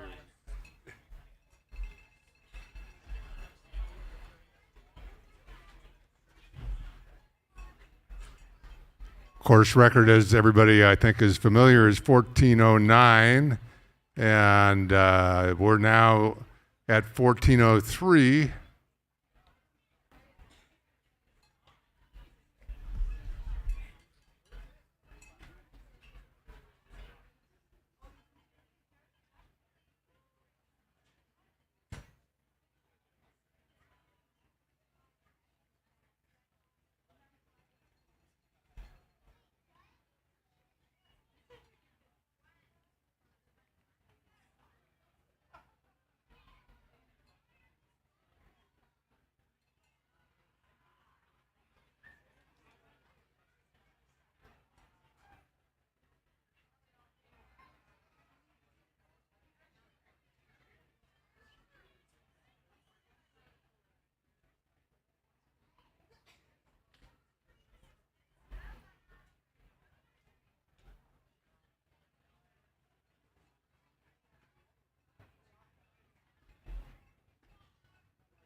This will be Jim Walmsley's fourth Western States victory. As we've been hearing all day on the live cast, he had an exceptional challenge from Rod Farvard, who had a real monumental breakthrough race today. And it really wasn't until Point of Rocks that he had completely separated himself from Farvard. So 95 miles of racing, the two were always within a couple of minutes of each other.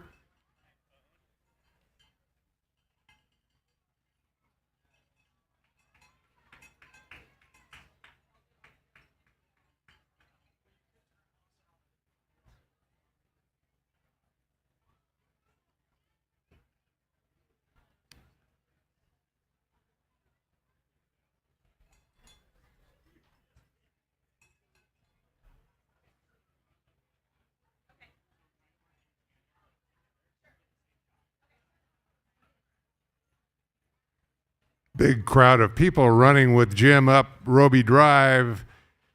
Very useful to have 99 miles in Jim's legs so you can keep up with him.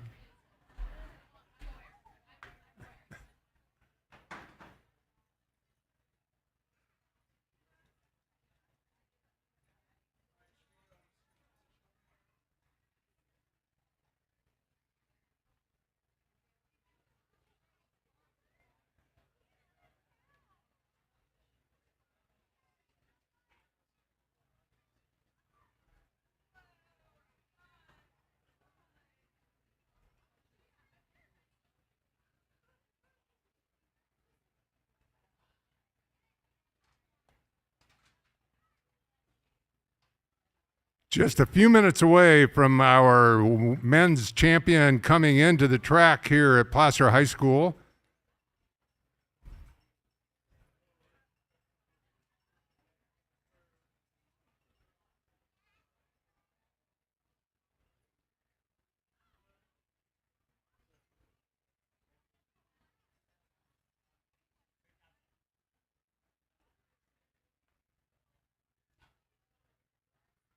This will make the 30th ultra victory of the last 36 that Jim has entered since 2016. As Debo had already said, he is an easy first ballot Hall of Famer.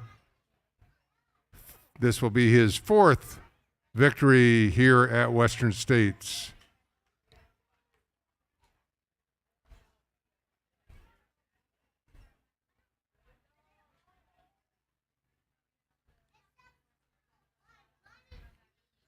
Jim is starting to really run now and has put the entourage behind him for the most part. And we're waiting for the famous white bridge.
And here from the overhead shot, you can see Jim Walmsley crossing the white bridge, which marks a half a mile to the end.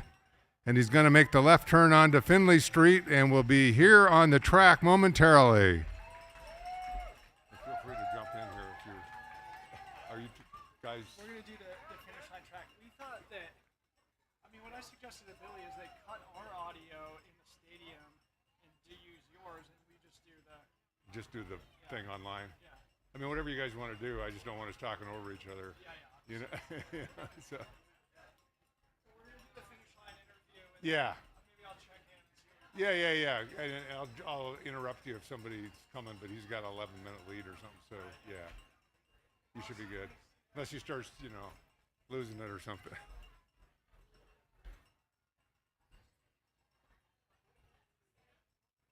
And now downhill on Finley Street. And those of you at the head of the track will be seeing him momentarily.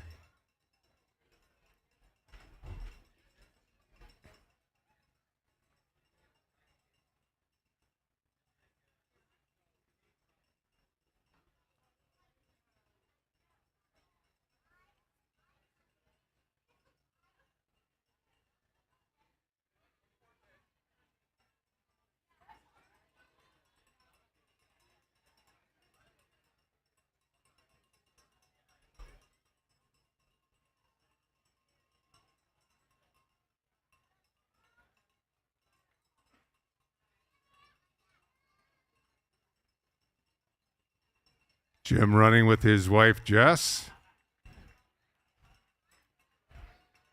And they're now approaching the track.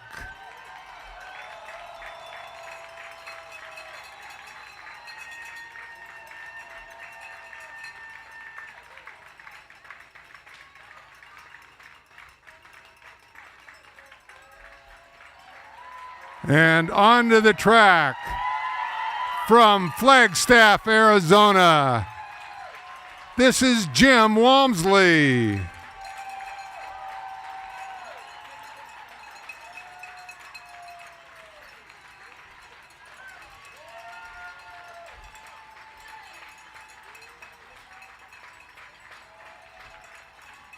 This is his fourth Western States finish and his fifth Western States finish and his fourth victory.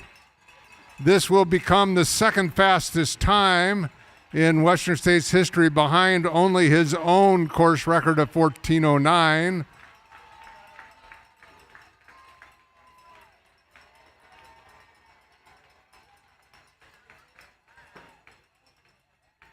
And we're just now at 14 hours and 13 minutes with a couple hundred meters to go. Your course record holder, your four-time champion. He is the first American male to win at UTMB, which he accomplished last year. Holds the course records in many other events.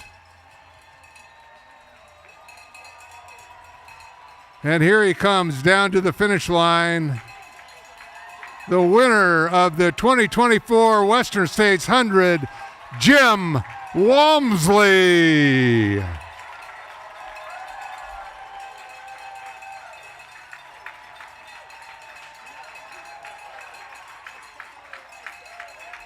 Unofficially 14:13:45.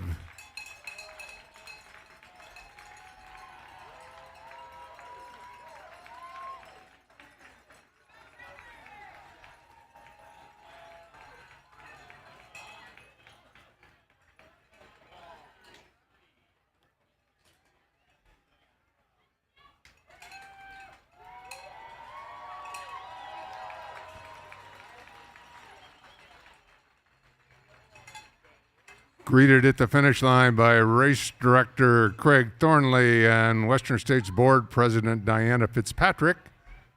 And we'll have an interview with him shortly with Dylan Bowman and Corinne Malcolm.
Okay.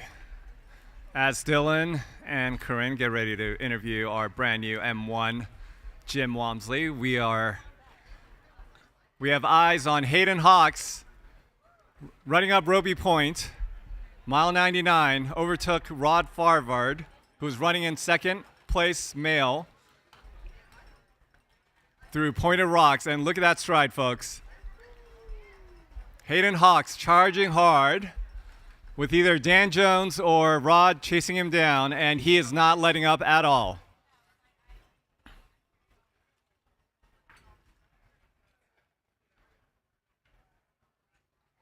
It's at the Roby Point aid station.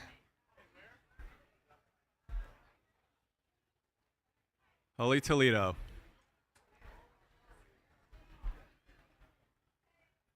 Hayden Hawks. Looking like he's running on a track at Eugene. Throwing down some 5-minute miles. We'll see if his crew's able to keep up with him for the final mile to Placer High, but we are currently looking at M2.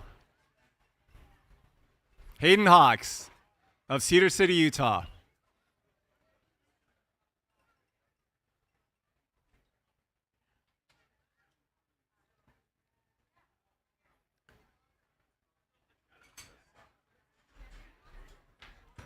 His crew is working really hard to keep up with Hayden. You see his lovely wife, Ashley, flanking him. His nutrition sponsor, oh my God. He has been running scared since Pointed Rocks aid station, asking about who was behind him.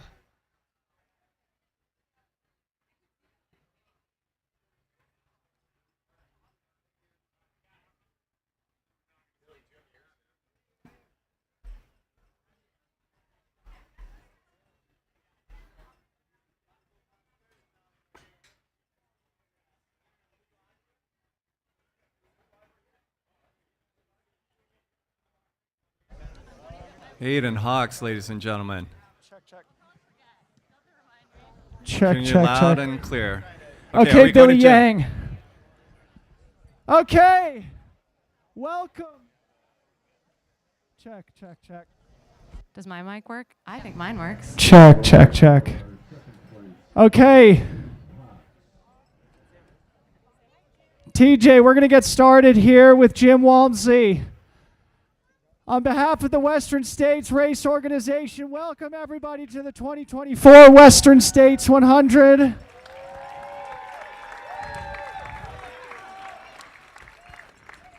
One of the most exciting races in Western States history. We are joined, of course, by the 4-time champion, the course record holder, the king of Western States, Mr. Jim Walmsley. Put your hands together.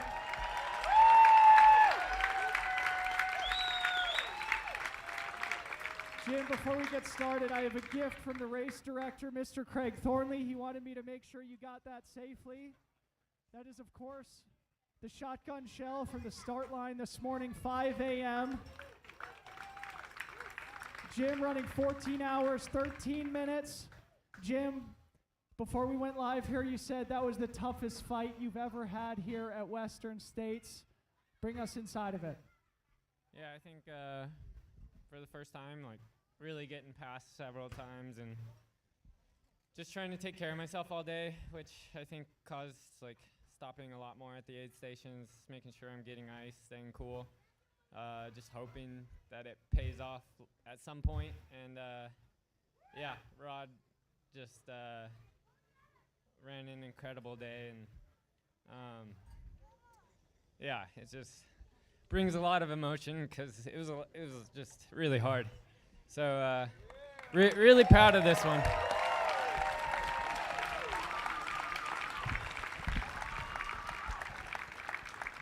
So I'm reflecting on the interview we did with you earlier this week, in which you told us, we talked back to 2016, and we said, hey, like, coming back, you've won in this 3 times, you have the course record, like, do you need it, or do you want it in the same way you did then? And you said, no, I needed it then, I want it now. Can you walk us through what it meant to want it out there?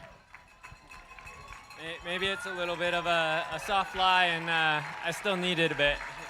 So, yeah, pretty happy. Quick timeout here for Hayden Hawks. No, I was mistaken. We did not have a camera on Rod Farvard.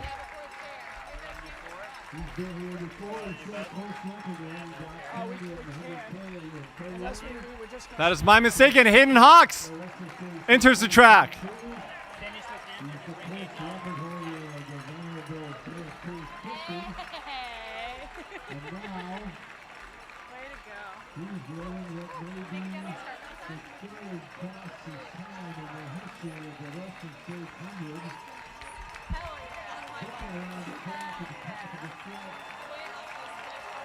Oh my God!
One of the greatest finishes for second and third in Western States history. Put your hands together for Rod Farvard, Hayden Hawks.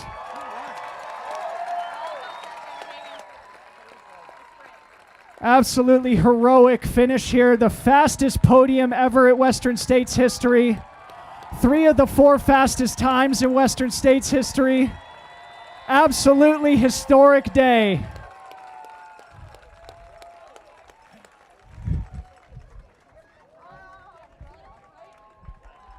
This is the best. Is Rod upright? Yeah, he's upright now.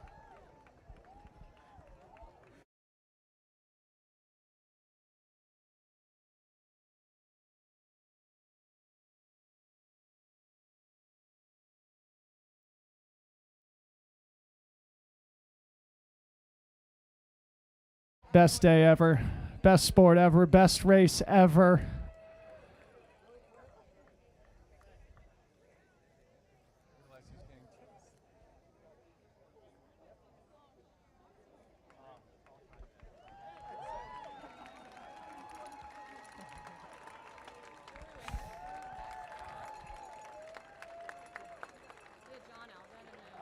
Caleb, no, it was Danny Jones. Dan, yeah. So he should be here any second.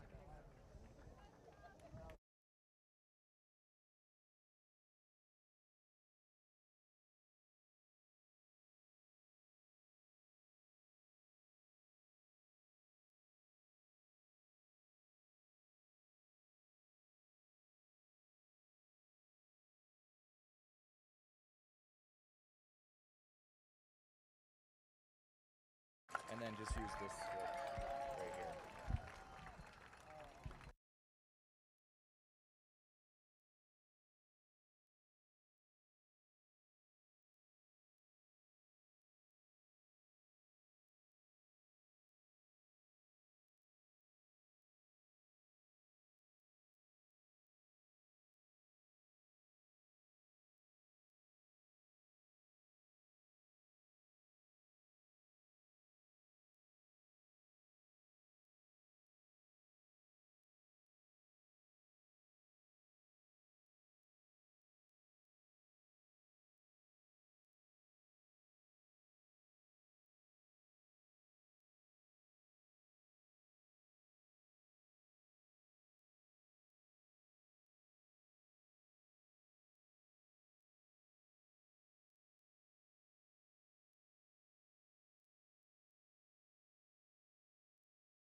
but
No, I'm fine. Yeah.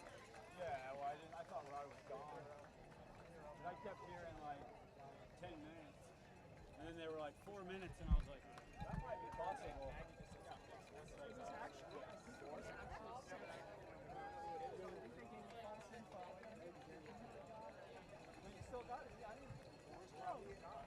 How about Dan 1430 for Dan Jones? God, I get the ball back.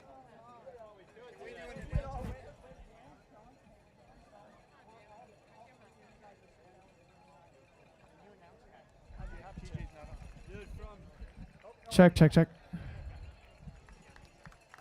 think I ran sub 3 hours from Greengate to here.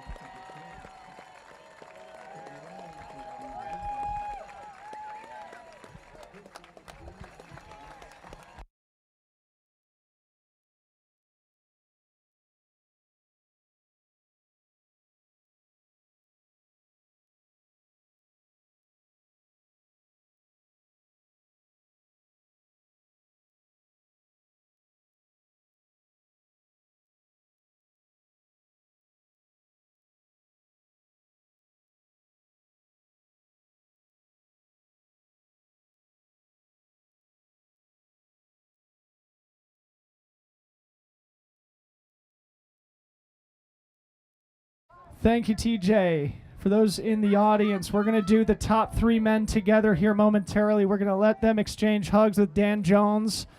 But just to emphasize something, Dan Jones just ran 14:31 for 4th place here at the Western States 100.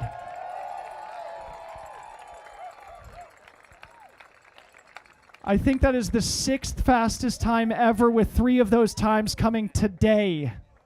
Unbelievable.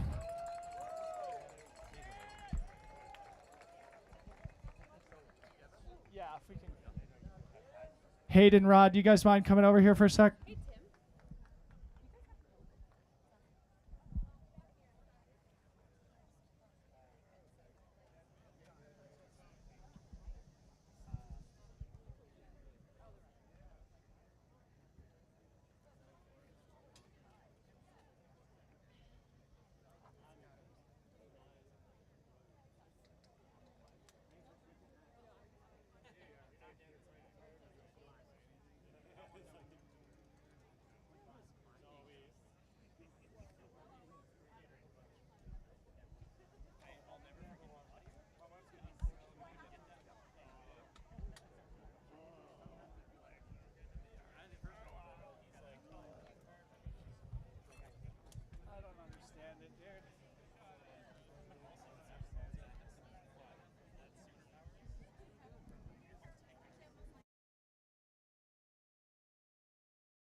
Okay, folks, hang tight. We're going to do the podium men together here. This is one for the ages. They deserve to all sit together to recount the battle that unfolded here today. One for the history books.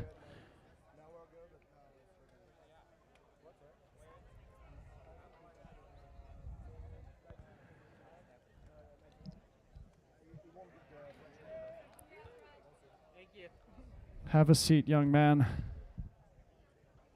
Okay, we're going to get started because eventually we're going to have more finishers coming in, and we want to enjoy this moment here with our men's podium as Hayden Hawks makes his way over here. Also, we chatted with Jim for just a moment. Rod, I'd love to hear from you. Jim has literally never been pushed like that at the Western States 100. What was going through your mind as you two were going toe-to-toe down Cal Street? Not much, to be honest. I turned my mind off, and my mantra for the day was to take it how I feel in the moment. And there were times in Cal Street where Jim and I were leapfrogging for a bit, and he'd make a massive move on me, and I was like, I'm done. And it would just come back. Jim would go hop in a river or something. And yeah, I don't know. I just thought, like, you know, why can't I push him? So, yeah, and it was unlike anything to run with someone I look up to so much and be able to push each other. I didn't really feel like I was going for a win or anything. I just wanted to run with Jim. Yep.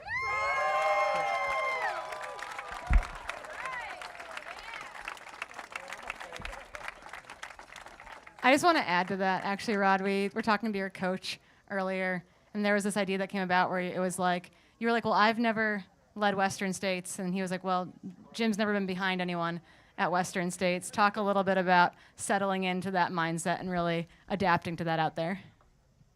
Yeah, it gave me energy, definitely. Yeah, I mean, it was always short-lived, and I didn't really think much of it. I knew he'd come back, and we were just taking our turns, really, and that's kind of the point of, I think, ultra running, and like we're all out there pushing each other, and whoever finishes first, that's great. But yeah, we're running together out there. Hayden, coming to you now. You have been a runner-up here at Western States. You finished one spot lower. I'm sure you would agree this was a much better performance, something you are much more proud of. Early in the week, you said your goal was just to run a complete race. It does not get more complete than sprinting around the track for second place. Take us into the battle coming from behind against Rod and how it evolved.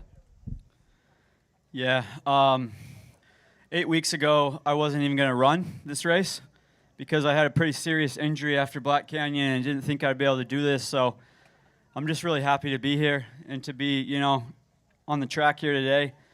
My goal coming in was to like break 15 hours. I think I did that. I think I ran like an hour and 30-minute PB or something like that. So, I mean, I did everything I could, to be honest with you. Like, I've always said, like, I want to run my own race. I want to run a race that I'm proud of. I want to run a complete race.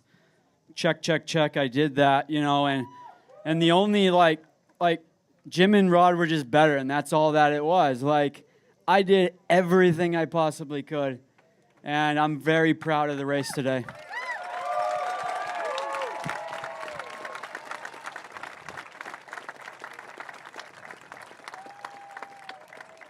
I want to build on that just a tiny bit as well. What we witnessed out there was you, I think, taking a lot of not risk, but like calculated efforts. Is this Caleb Olson? Caleb Olson. We're pausing rounding the for finish Caleb here. Olson. We're going to hit pause.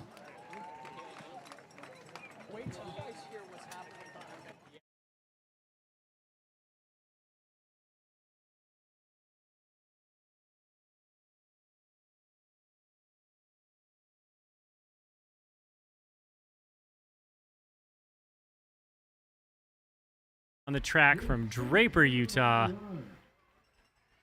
What a stud. Recently signed by Nike this last year, earning his golden ticket at Grindstone 100.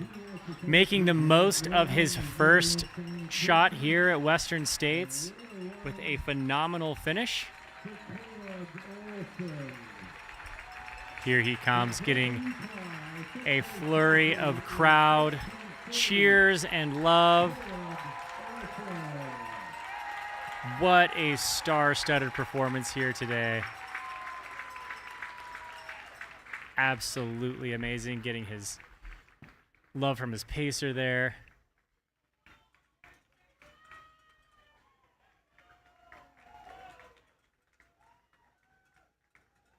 Fifth male, Caleb Olson, well done. Nice work out there.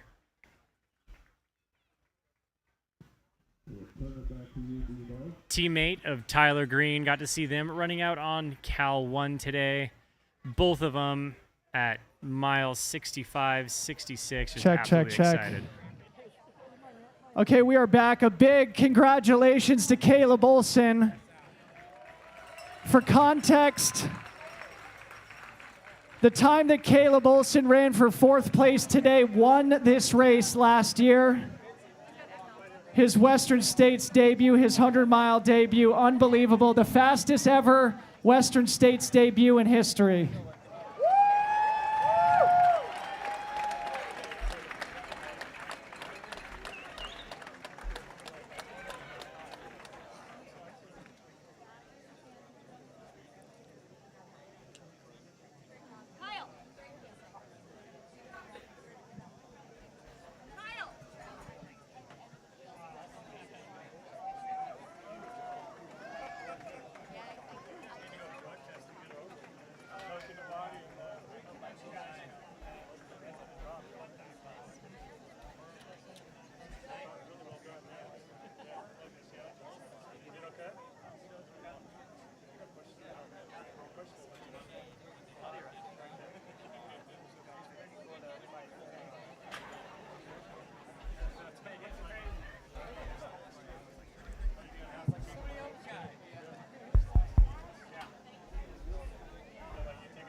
Okay, we're going to do just a couple more questions here. I'm not sure where Corinne or Hayden escaped to, but it's too good of an opportunity to pass up. Hayden's not going to join us, so we're down to 4 here, but a big shout out to Hayden Hawks. He's going to go take care of himself. Back to you, Corinne. Oh my goodness. I feel like every time I ask a question, it ultimately gets interrupted. I guess I want to go back to the question that we were starting with when Rod and Hayden started sprinting on the track, this idea of elaborating on need versus want, because you had to fight for it out there. So considering that, there was definitely a degree of both need and want.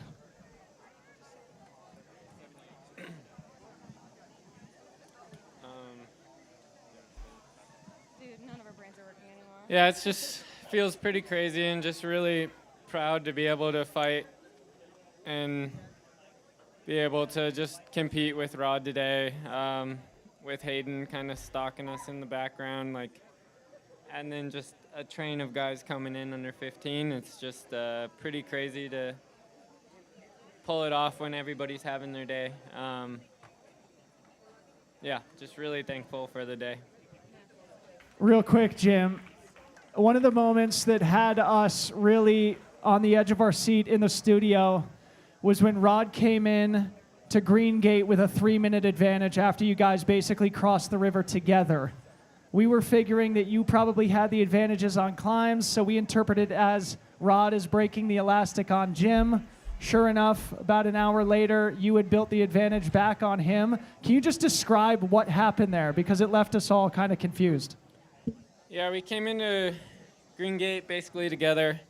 So no difference in time split, but Rod was just crushing me on the aid stations, just taking chunks of minutes every single time. He had a really, really dialed system that worked really well today. Yeah, I was having a bit of a low patch, kind of having to navigate some. I don't know if I had some dirt on my foot when I started or got some dirt somewhere in my shoe, but starting dusty corners. I was having to switch shoes to just keep blisters from forming, and just really had to take care of myself to not have anything unravel. And so that worked out really well. Lots of dry socks. There we go, I can hear now. Was key for me, but I was losing a lot of time to do that. And at Greengate, really had to take a moment to just collect myself and get some stuff like Call us in when nutrition y'all are and ready. drinks down. Like, And come talk to us. I can finally hear now. I just need to kind of get in my own headspace. And yeah, I remember looking over, I saw Rod leave, and I took a little split, and yeah, I saw about 2.5 minutes ahead of me. And yeah, I wasn't sure if that was the last time I was going to see him or not. But yeah, sometimes switching to fresh socks, fresh shoes, I've had really, really good luck with that. And the legs came back. Yeah, they came back a lot. I was going to just, like, obviously trail running, while you guys have to run every single step of this race, it's a team sport. You both are supported by incredible ecosystems that get you from that start line to the finish line. And I'm wondering if you guys, starting with Jim and then Rod, can just give thanks to the people that got you from point A to point B today. Yeah, on my crew A side, I had my wife Jess and our friend Allie. And then on crew B side, I had my twin brother and Allie's partner Ben, one of my best friends in flag. And yeah, Rod was tag teaming it with a lot of pacers, a lot of extremely experienced pacers. Really difficult to gain any sort of advantage. You have so much wisdom in your ears, and the guys that you chose, like, just really top class and just reflective of you. And yeah, asked my friend Ben to hop in from Pointed Rocks on in. Yeah, I needed something, and just it hurt a lot. So yeah. Trail running is a team sport. Rod, same question to you. Yeah, I had 4 of my very, very close friends outcrewing me. 2 doing Duncan and Dusty and Forest Hill, 2 doing Robinson. What are the aid stations? Robinson, Michigan Bluff, and the river. And yeah, I mean, we had an amazing plan. Just basically just swap packs and get me as wet as possible. Swap my ice bandana. I can't imagine I spent more than 20 to 30 seconds at any aid. And all thanks to them. Like, they knew what they were doing. All experienced crew members. And then, yeah, my 2 pacers, I had Tim Tollefson take me from Forest Hill to the river, and both of my pacers mean a lot to me outside of running. Or actually, no, just running. But I guess, like, the way that they've both brought me into the sport. I think Tim was the first real elite professional runner to truly, like, believe in me to be at this level. And we spend every weekend running together, and yeah, just, like, I don't know, my biggest supporter, truly. And then Chris Brown is the man who got me into the sport when we were both living in Santa Barbara, and I was just watching him absolutely crush it and was inspired and wanted to follow his footsteps. I basically, in my early career, just copied his exact race schedule that he when he first got into the sport, and I just wanted to beat his time. So really special having him out here, and he paced me last year too. And yeah, we're a great team. It's a beautiful place to end. Just want to bring something up that Tim Tollefson mentioned. He used the metaphor of David versus Goliath here today. Rod clearly proving he can go toe-to-toe against some of the world's best, following up a breakout win at Canyons 100K just 8 weeks ago, now running one of the best Western states in the history of this storied event. Rod Farvard very much no longer a David. Jim Walmsley, one of the greatest to ever do it. Thank you all for listening. Big round of applause.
just want to make sure I had the right shirt on.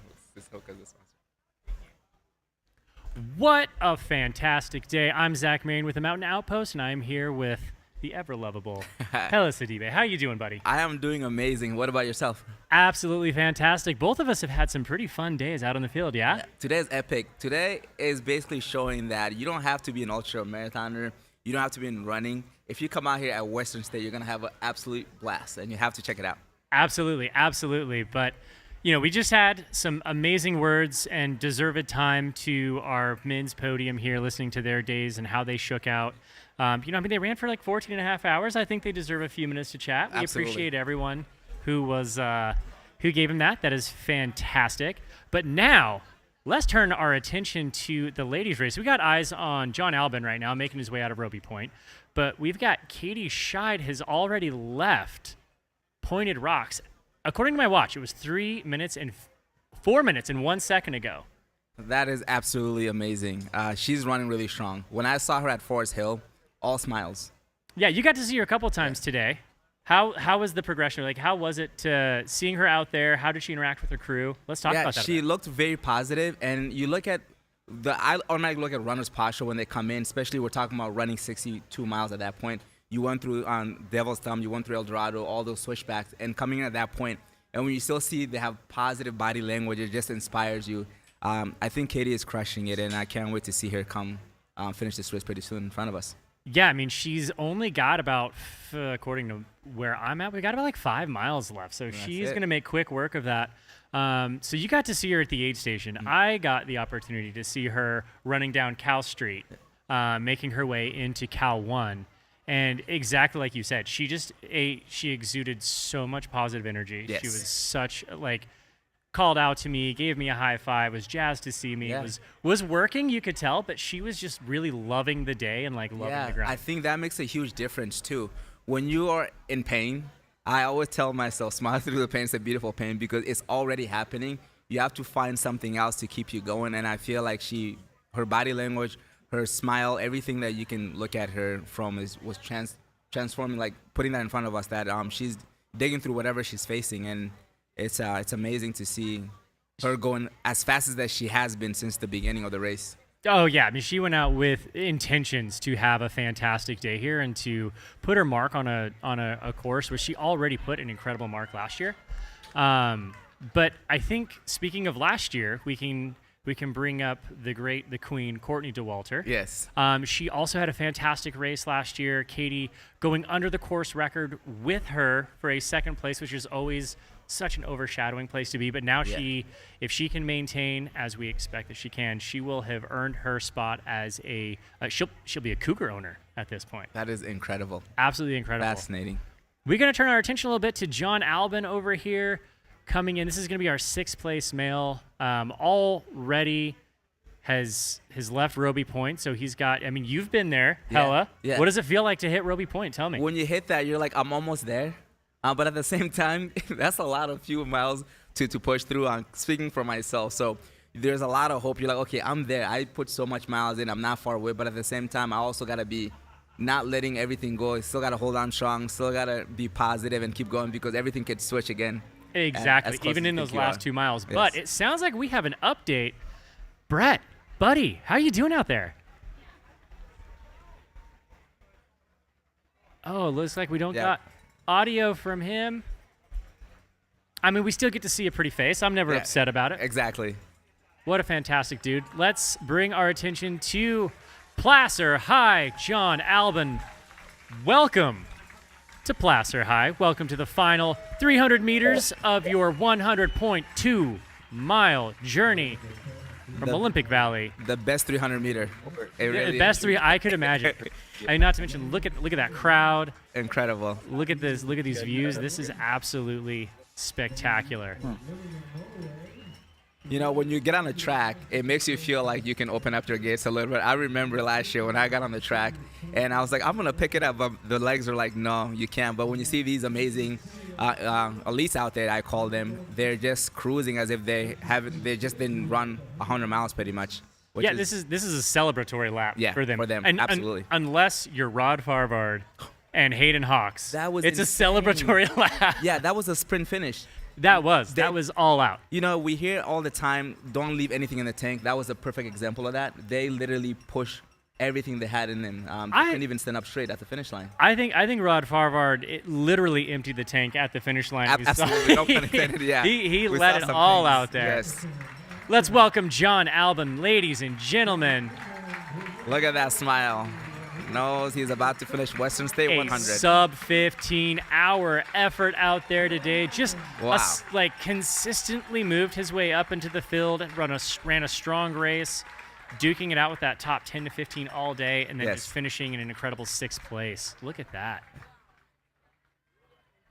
Ooh, Mr. We got Tyler Green. Tyler Green. Yes. Tyler also embodied positivity. I became a big fan of Tyler at UTMB when I saw him over there finish the race. So seeing him out here. I think we got Brett checking his emails over there. Brett, can you hear me, dude?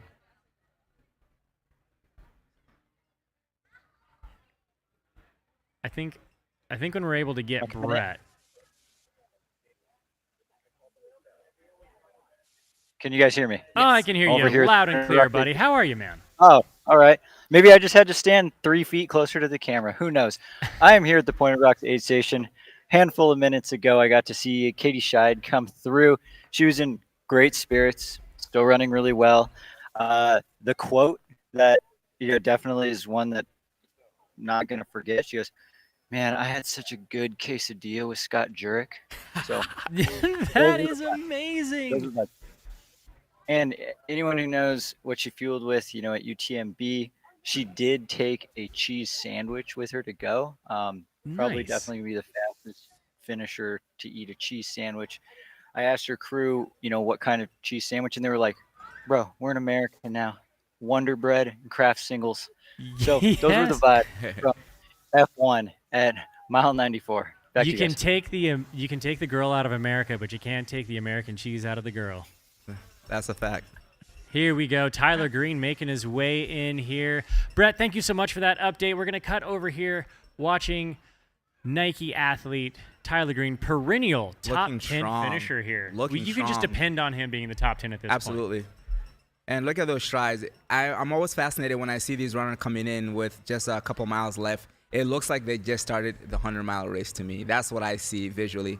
The body's leaning forward, looking strong. Just look at all that energy you're getting from this, the side of the road, leaving Roby Point. Like, the camera is not giving tell to this, but it's like that slight, rolling uphill, hill. Downhill. It is pretty not rolling. easy. It is. Like, you think Roby Point's up here and Placer High is down there. You just got to go from top to bottom. Up and down. Until you hit the track. Yeah, exactly. You got to do some hills to get there. Eyes on Tyler Green. I heard him asking all day long about his partner Rachel Drake, who is running the 100-mile as well. Both two incredible athletes. You know that their child is just going to be a gifted human being, given what is coursing through their blood. But yeah, I loved seeing Tyler Green going through the aid stations and just being like, "How's Rachel?" That was like his question every single time. He didn't care about his own race. Yeah. He's like, "I'm doing my thing. I got it. I got this on lock." But how's Rachel doing? This is the first time he hasn't had her as a crew or pacer. That's beautiful, yes. So in a way, I wonder if they're running for each other, thinking about each other, using each other as motivation just to get through the tough times and to dig through. Oh, man, hella bringing the emotion to it, bringing the heart to it. That is beautiful. That is beautiful, my man. It changes a lot. It does. When you have someone that is working as hard as you don't want to let them down. So I can see them pushing themselves for each other. Absolutely. It's running for something bigger than yourself, right? Yes. Like, whenever you're hurting, that's like a very selfish feeling. Mm-hmm. But when you're hurting and you're doing it so that you can achieve something for someone else or to dedicate that mile to them, it changes everything. And we are pulling back out there. The one and only Dylan Bowman grabbing some dinner. Dylan and Corinne did an absolute amazing job. Bang up job. Literally, Bang up. And they're just so good at what they do. From the beginning, when I was I was live streaming. They just keep going and keep going. I'm very fascinated about. We're just cleaning up the scraps, too. man. We're just the B team cleaning up the scraps. So when I grew up, I want to be like Dylan and Corinne. Absolutely, absolutely. I'm slightly older than Dylan, so I get to say. Really? You don't yes. look like you are at all. Everybody Yes, looks young I'll over take here. that. I Yes. don't look older than Dylan. Oh, fantastic. Dylan also waiting for his boy, Ryan Thrower, to come in. Oh, we can't wait to see him later tonight. How is he doing, by the way? I am not sure. I've been running around so crazy all day, just like making sure everyone's in place, doing their thing. The famous white bridge on your screen, ladies and gentlemen. All Tyler Green has to do is make that left-hand turn. And then a quick. It's going to be a descent. A quick ride into the track after you get down there. Yep. Yeah, I mean, Hella, talk me through this. So I've never made it to this point in the course. I have not made it to this point in the course yet. So we have to change that. We're gonna. I mean, lottery like every that. year. We're making things happen. But I know from experience that this is like a nice downhill cruising rate, but it's almost too downhill. It's too downhill. I remember when I was with Sally McRae. Shout out to Sally McRae. Sally, she's an incredible let's human throw some being. yellow love in the chat. I was telling Sally, when I get to these areas, I'm going to open it up. But that little downhill, you think you got it. As soon as I started pulling, my calves were like, not today. So it does help you propel forward a little bit, but you can't get too carried away with it, because at that point your legs might be a little beat up, and then it can kind of slow you down a lot slower than you would like. Yeah, so funny story about that. Years ago when we very first did this live stream thing, I think it was the very first live stream, I volunteered to run cameras up the escarpment at Forest Hill, and then I got to see down this road here as they make that turn onto the track, and I got to see so many races evolve from literally the very first steps to the middle of the day at Forest Hill, down here to this final descent. And I'll never forget Drew Holman. Love that dude. Had a fantastic breakout race here, and he was on this descent to the track. And every 10 or 15 feet, he had to stop because his calves were cramping so bad. That makes me feel a little better about myself. Yeah, and I was getting worried. I was like, oh, like you're literally on the podium right now. You're getting chased down. Yes. Yeah, Tyler about to enter the track. Here we go, making that legendary final steps onto the track. Ladies and gentlemen, let's welcome Mr. Tyler Green. Top 10 again, Tyler. Top 10 Tyler. We can just make the nickname now. Top 10 Tyler. He should change all his social media name to Top 10 Tyler. I love it. That's guaranteed.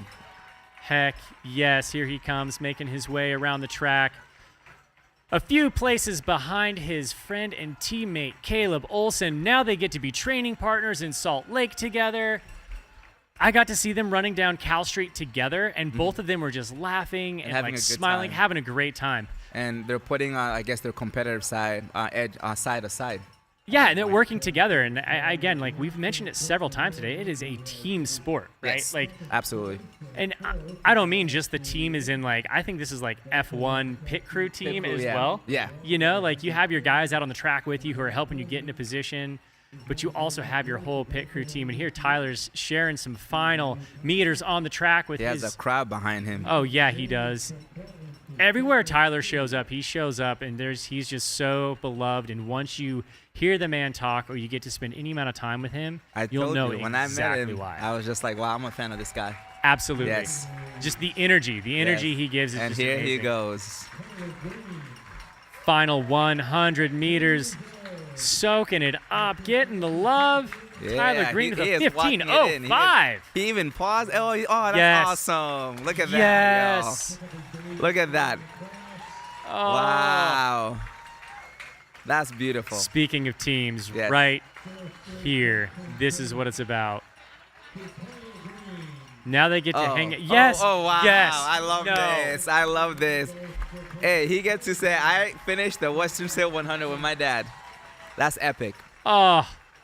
Walking the final steps with Lewis. Oh, look at that. Congratulations, Tyler Green. Mr. Top 10. I thought I would make it through a Western States without crying, but no, that's just too beautiful. That's I love amazing. Yeah. I mean, you know, this whole ultra marathon community makes me think there's an African proverb that I live by, and it says, if you want to go fast, you go alone, but if you want to go far, you go together. I see a lot of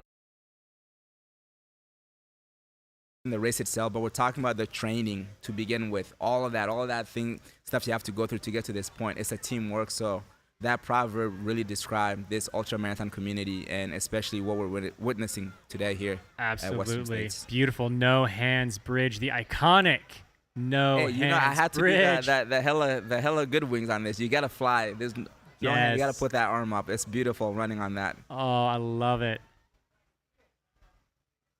Earlier we saw Jiaxin Sheng making his way. There he is, North Face athlete from China, from Kunming, China. Here we go. Absolutely. This is going to be our 8th place male finisher. Coming in strong. Katie Schide still has a shot in the top 10. She can still seal this overall. Wow. Let's see what happens. That's amazing. Tyler just leaving it all up. 15:05. That's... I got to take a look and see if that's one of his faster times. I believe it is. And you know what's really amazing too? The international presence this year at Western State is awesome to see. We got the whole world. I'm a big fan of Emily from Zimbabwe. We're talking about Emily Haga. Yeah, Africa Love in the her. house. I'm born and raised in West Africa, and she's from Zimbabwe. It's pretty cool to have that presence too as well. So I love the international. Everybody showed up pretty much over here. Most of the world's represented here at Western State. Yeah, there was a point in the top, I think it was in the top 12 or 15. It was half of the males were international. And it's just absolutely amazing. I know in the women's side it was very, very similar. Yes. It's just, I mean, it speaks to not only like the legendary lore of Western States 100 and the desire to come here and, you know, really step on hallowed ground. Yeah. But also just like the competitiveness. This draws literally the best athletes in the world. And of the best athletes, Jiaxin Sheng Entering the making his track. way all the way here to the finish line. He is doing it. He is doing it. The final 300 meters. He is stoked. He's got the hands in the air. Yeah, he's about to get rid of that handheld. I thought he was about to toss it. He's moving it so he can high five. That's Yeah, what he's he doing. moved it, yeah. He's like, I'm gonna hold on to this water because it's still hot. But man, I just soak it up. Love it. The crowd gets better and better here every single year.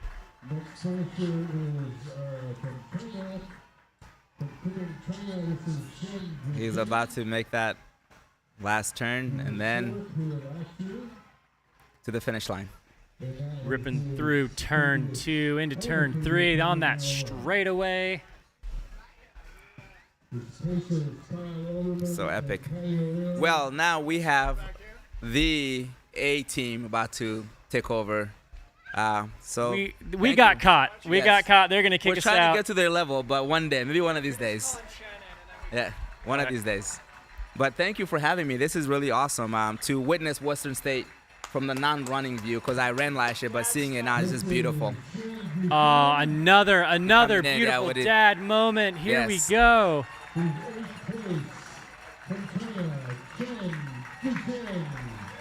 Let's go. What a phenomenal finish. There you go. Sharing that moment with your family, honestly, is just one of the most beautiful things ever. I absolutely love it. Being paced in by Mr. Patty O'Leary. You cannot miss that face. What a fantastic dude. What a fantastic crew. I mean, honestly, the crew has been as elite as the runners. Yeah, today. absolutely. It's been absolutely beautiful. Absolutely.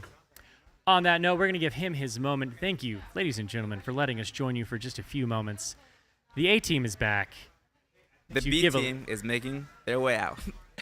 There we go. We out. Mic drop. Thank you, boys. So I guess maybe we sub back when That was Katie fun. comes in. Yeah, we can do that. Yeah. Hey, seriously, Dylan, you guys are amazing. Thank you, dude. You crushed The, it too. the way you were going, it's like they haven't slept. Like you look like you just started fresh.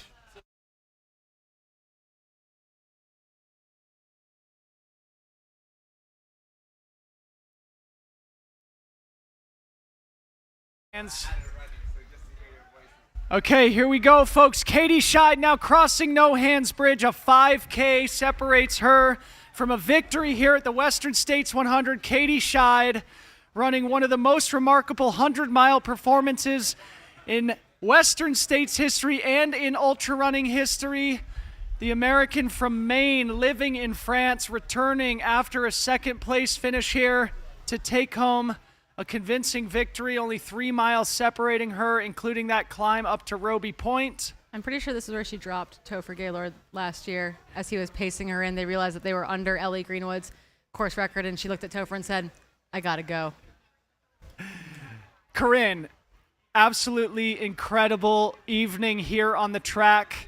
To recap, 6 men finishing under 15 hours here today, totally rewriting the record books here at Western States. Very little attrition. One of the stories of the day as we see John Ray coming through in 9th place here. John Ray finally having his day at Western States, Corinne.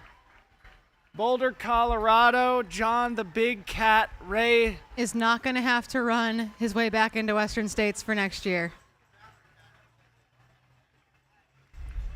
Great job from John Ray here, finishing mid-teens the last couple years here at the race, requalified with a course record victory at the Javelina 100 back in October.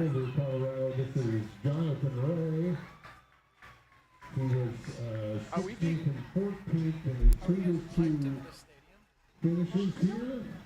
He's a course record holder at Javelina, which he's won a couple of times, and he's also finished one rabbit. A data engineering analyst, and a climate action nonprofit. Yeah. With a Colorado. California. A nice place finisher from Boulder, Colorado. This is John Ray.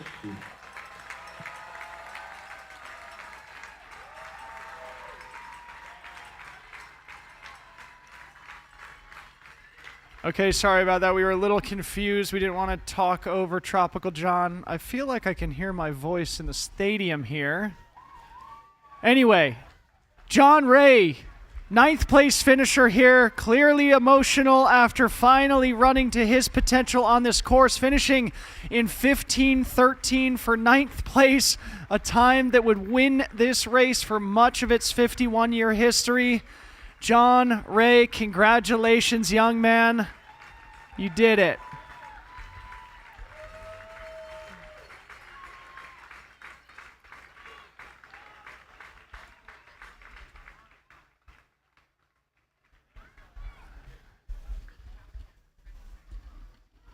It's taken a couple tries, but John Ray Third time's a charm. Does not have to run a golden ticket race to get back into Western States for next year. The family reunion is on. We'll see you in June of 2025. Right.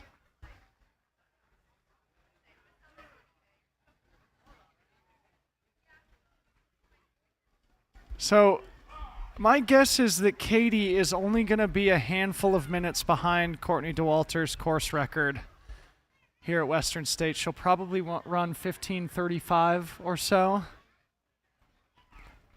As we are looking now at Chris Myers from Boulder, Colorado. Chris in that painful M11 position, but what a proud day for him. He is going to finish under 15 hours and 20 minutes. A remarkable time here in a Western States debut. Sorry, no, he'll be the 10th male. Chris Myers 10th now, M10. So Chris, one of the runners we identified as a potential breakout performer here this weekend. True to that prediction here, rounding out the top 10. And as we all know, as we've talked about throughout race week and race weekend, this will give Chris an automatic bid back to Western States in 2025, where the young 28-year-old will, I'm sure, want to return to try his hand again at this sport's most iconic race. And he needs to work because he came through Roby Point just a minute ahead of Blake Slatengren, who will be finishing in that fated M11 position. Blake Slatengren running a very gutsy performance here, conservative early, believing in his strategy, running through the teens, now into bubble of the top 10. Well, at one of the last splits, he was 10 minutes back of Chris Myers, so he almost made up that time, but Chris needs to push all the way to the finish to bring it home. Yeah, that crew can't get too comfy. Okay, so this has to be the fastest top 10 ever in Western States history by a massive margin.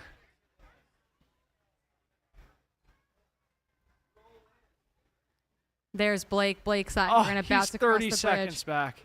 He's going to finish just outside the top 10 in that faded M11 bib, missing it by less than a minute, more than likely. Blake, team is whether pushing he him, though. falls short or not, should take nothing from but pride away from this amazing performance. They're looking back over their shoulders, and I think that's very smart. You do not want to get stuck in a sprint on the track. Dude, think about Blake's 200 milers at this point in his career. A sub-13 performance at Javelina back in October, and now following that up with an 11th place in what will probably be sub 15:20, if not slightly over 15:20, as we see Chris Myers entering the track here. Yeah, with the men's top 10 finishing all before sunset. And Blake Slattengren will in all likelihood be entering the track probably just as Chris Myers takes that turn along the home stretch to close it down. On the back stretch from Nederland, Colorado, in the Boulder area, this is Chris Myers, 28 years old. And he is our 10th place finisher, so he'll get an invitation back to Western States in 2025.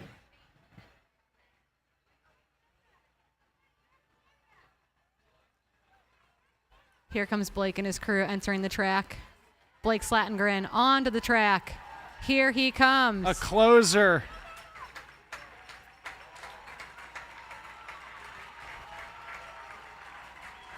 This is Chris Myers from Nederland, Colorado.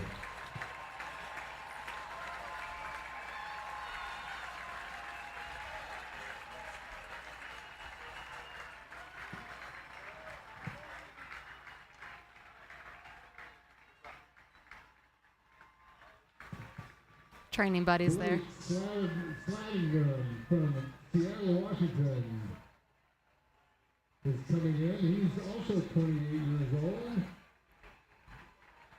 They hung out with his crew in Forest Hill. They were all over in Colorado. Blake Slattengren from Seattle, finishing Western States in 15:19. 15:19 for 11th place here at Western Fastest State. ever 11th place finish for sure. Incredible performances. Another sub 1 minute margin between M10 and M11. A proud performance from both men. Chris Myers from Boulder, Colorado. Blake Slattengren from Seattle. Blake running a tactical race. Very conservative early, running through the field late.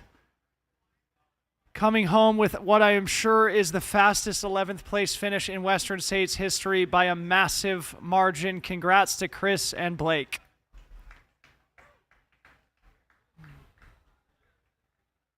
Back in the women's field, we've got Fu Zhaozhang at the fabled Pointed Rocks aid station.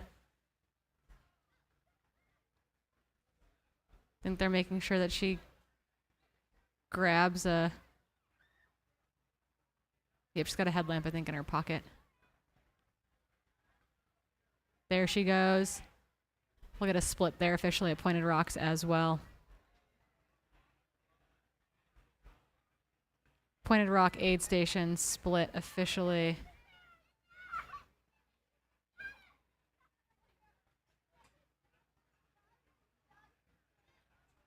"32-minute gap between Katie Schide in first and Fu Zhao at Pointed Rocks in second." Wow. So she's continued to slowly pull back time on Katie. They are both running so well. Honestly, this is what we saw at the end of UTMB as well. Fu Zhao ran so well there last year, ultimately finishing fourth, one spot off the podium, but she had an epic battle all day with Katharina Hartmuth and Blondine Hirondelle there. So really cool to see. Brett, do we have your audio in the field?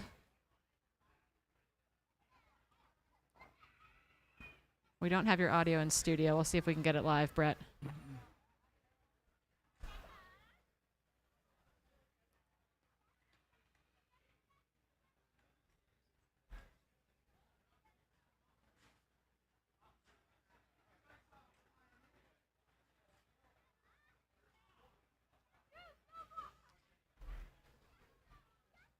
Every top 11 men before the sun sets. Unbelievable. As we are looking at No Hands Bridge here, one of the most famous landmarks on the Western States course.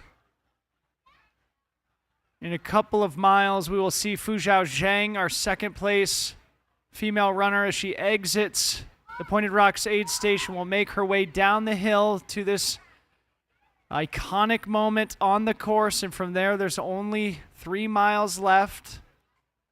Fuzhou Zhang, in all likelihood, still on pace to run what will be the third fastest time ever, I believe, Corinne.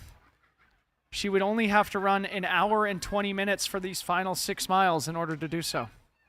Yeah, we're going to see really, really fast times from both Katie Schide, our all-day race leader, truly leading wire to wire. She put herself in that top 10 men's group kind of early up the escarpment, ended up kind of hanging out in the teens all day, kind of at the back of the top 20, top 20 overall in the field, and it just has been running exceptionally strong. So behind Blake Slatton, hey Brett, can you hear us, buddy? We're just not getting Brett's audio in studio. He can hear us, but we cannot hear him.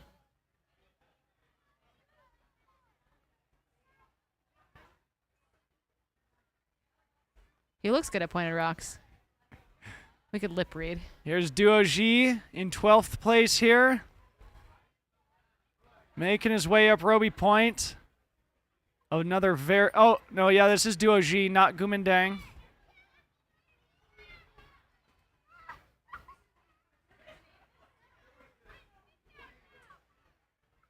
Yeah, running up this section of Roby Point is no easy task.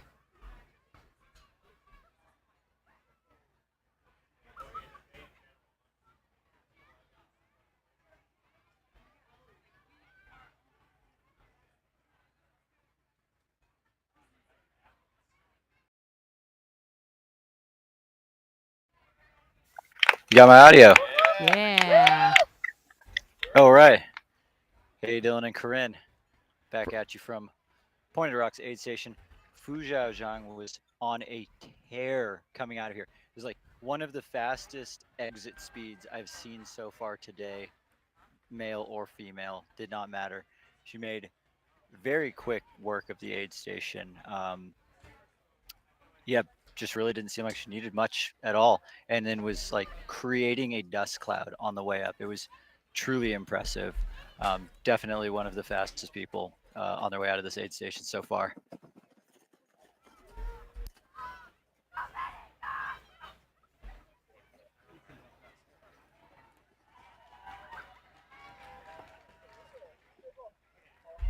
Thanks for that update, Brett.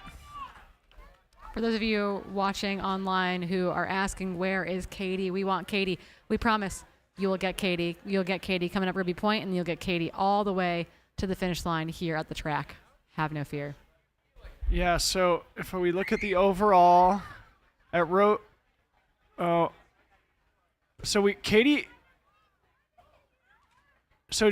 Duo G is sitting in 12th place. Katie Schide is in 13th. She should be the next person up to Ruby Point. Not quite going to crack the top 10 overall. So we are 4 minutes until we eclipse Courtney DeWalter's insane course record from last year. But Katie is not going to be that far behind it. No, and once again, she's still been absolutely crushing the time that she ran last year.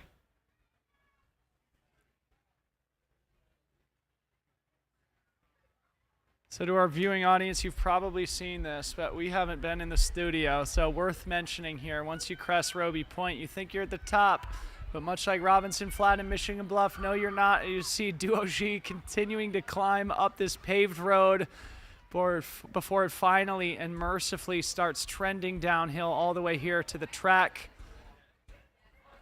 Duo G probably about a mile or less from where we sit here.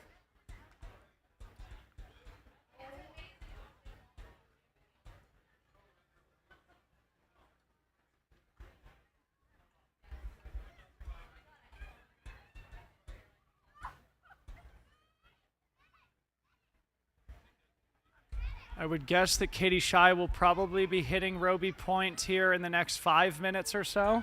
Yeah, I think that sounds about accurate. Her split there last year had her come through in 15:48 elapsed in comparison to Courtney DeWalter's 14:34. Yep.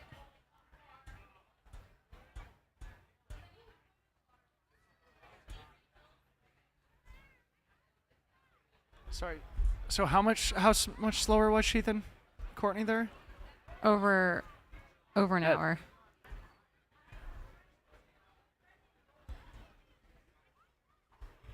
That seems wrong. That must be wrong. Well,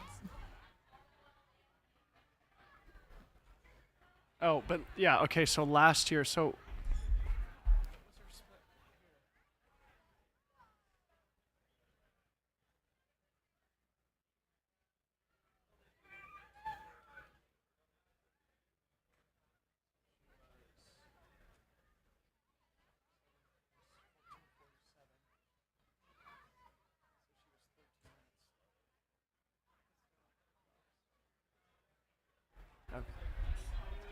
yeah, copy. we can't do math. We've been at this for far too long. So Corinne and I were just muted while we did a mathematical calculation here, testing whether or not our mental faculties were still working. In fact, they are not. But what we did determine is that through the Pointed Rocks aid station, Katie was an hour faster than her own ghost from 2023.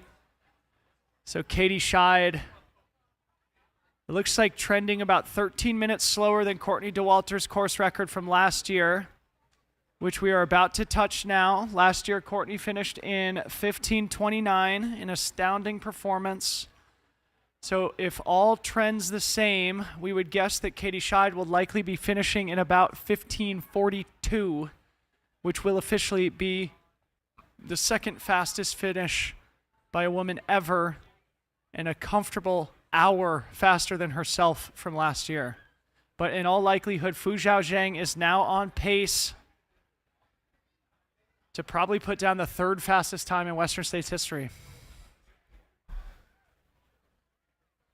Fastest ever Western States debut by Question here. Fu Zhao. Why was this year so fast, Corinne? 11th place, ran 15:19. So I asked Jim about this, and he said that he thought that the course was in perfect condition. Yeah. That the trail ran super well, wasn't too wet, wasn't too dry. Temps were high, but not as high as they have been on historically hot years, and everyone showed up ready to fight.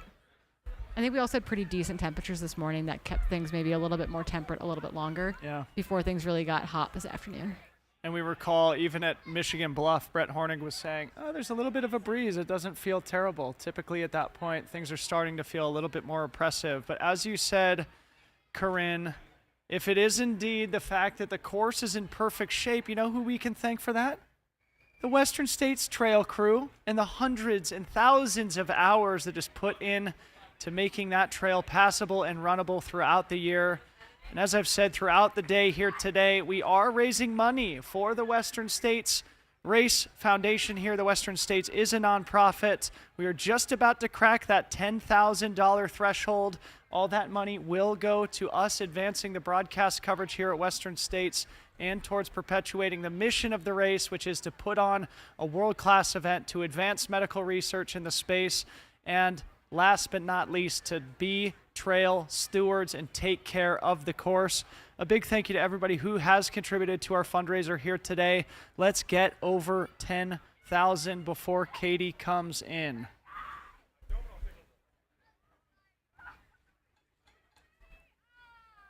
Yeah, and we had our camera back at Ruby Point there for a second. I have to imagine that is because we are awaiting the arrival of the one and only Katie Schide, right, who should be coming through that location imminently. Hey, one thing we didn't mention, Tyler Green smashed the Masters course record by 40 minutes. That's going to be hard to touch. Have you told Tim Olson that yet? I'm sure he saw it himself. Hey, I just had an amazing exchange with Tim too. So the post-race show tomorrow night is going to be one for the absolute ages. I'm so excited. We gotta get Jim and Rod and Katie to come. I'm sure that's what they want to do tomorrow. Yeah.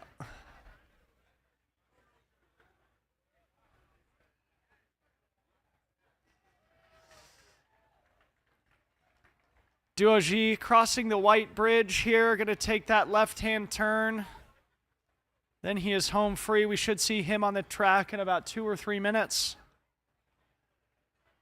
Still haven't seen Katie through Roby Point.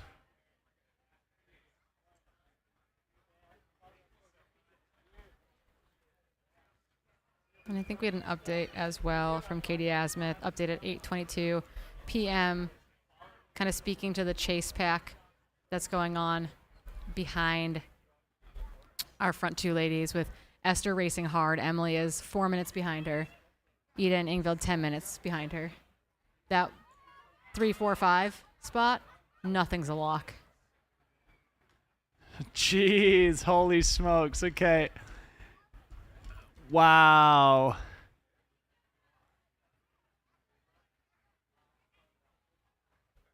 Yeah, Ida is bridging to Ingvild Kaspersen. Ingvild has run a really solid back half of this race because she...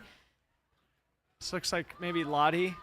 It looks like Kareth there in the Ultra kit. It could be Kareth and Lottie actually together. It is. It is. There's Pat Regan, who is pacing Lottie Brinks, and Kareth Arnold. They are in the aid station together. Sister-in-laws.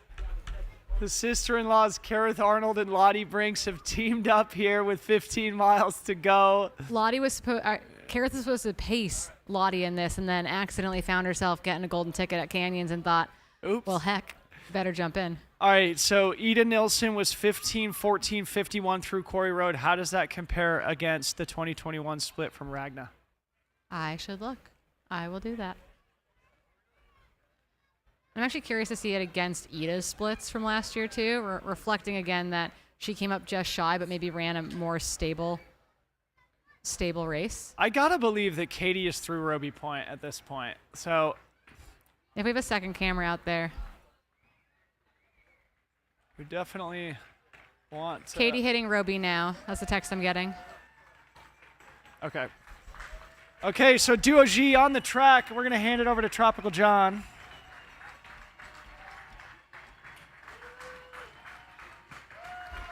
On the track we have Duo G from China. He's a prolific competitor, has completed 50 ultras in the past 6 years, winning nearly half of them. He won the draw Infinon 175K in Thailand and earned a golden ticket last fall. And now he's here completing Western States.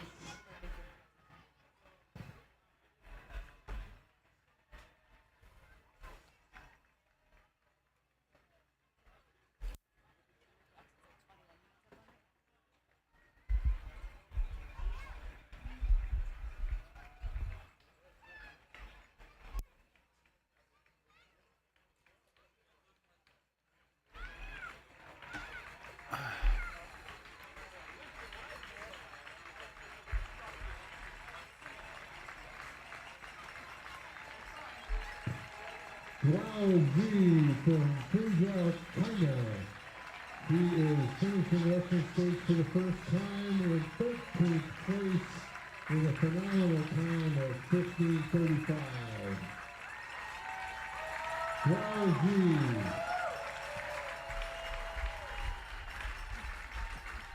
Sorry, we keep getting confused as to whether or not we're talking over Tropical John.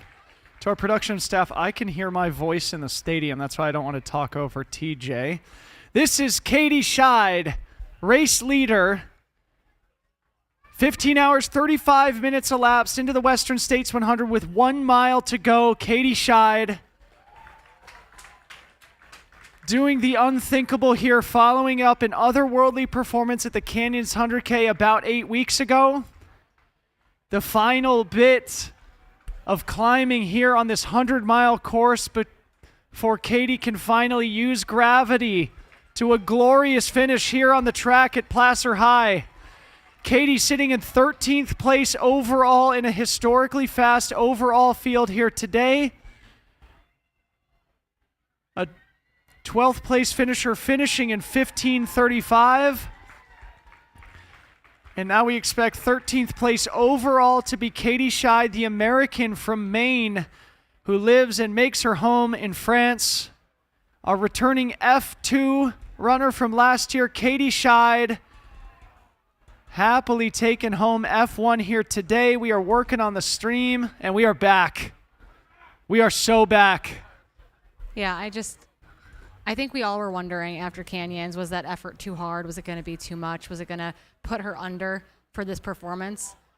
Was it a fluke? It's 100% definitely not a fluke, and Katie, it put on a show today. Yeah, I mean, it probably goes without saying to most of our audience here, but Katie is now on the Mount Rushmore, in my opinion, a UTMB champ, a Diagonal Day Food champ, now also a Western States champ with 2 of the 4 fastest times in history by the time this is all said and done, going 2 for 2 here in her only 2 attempts with some of the greatest 100-mile performances we've ever seen, period. She's an hour faster through Ruby Point than she was last year. I don't even know how that's possible. It's unbelievable. Running so incredibly well. Only has a little bit more uphill ahead of her before she makes her way gradually downhill towards the track, across the fabled White Bridge, and then on to the track here. And I know that the track here at Placer High is going to go absolutely crazy for her. All right, so here's a good stat. Looking at historical results here, Adam Peterman won the race here 2 years ago in 15:13. Guess what place he would have gotten here today? The very back of the top 10. He would have gotten 10th. Yeah. What a stat. Like I said, I think, we saw the men. What do we have, 6 men under 15? 6 men under 15. And I think we're going to have 10 women under 18 today. Again, rewriting the record books, shattering all expectations here. Katie Schide giving gregarious high fives to her fans and adoring spectators here.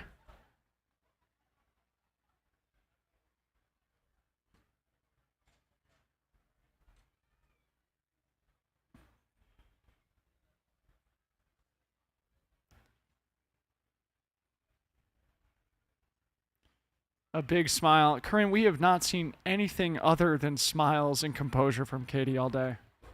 Nothing ever indicating that she was suffering or struggling. We even asked her crew about it. We said, hey, how's Katie doing?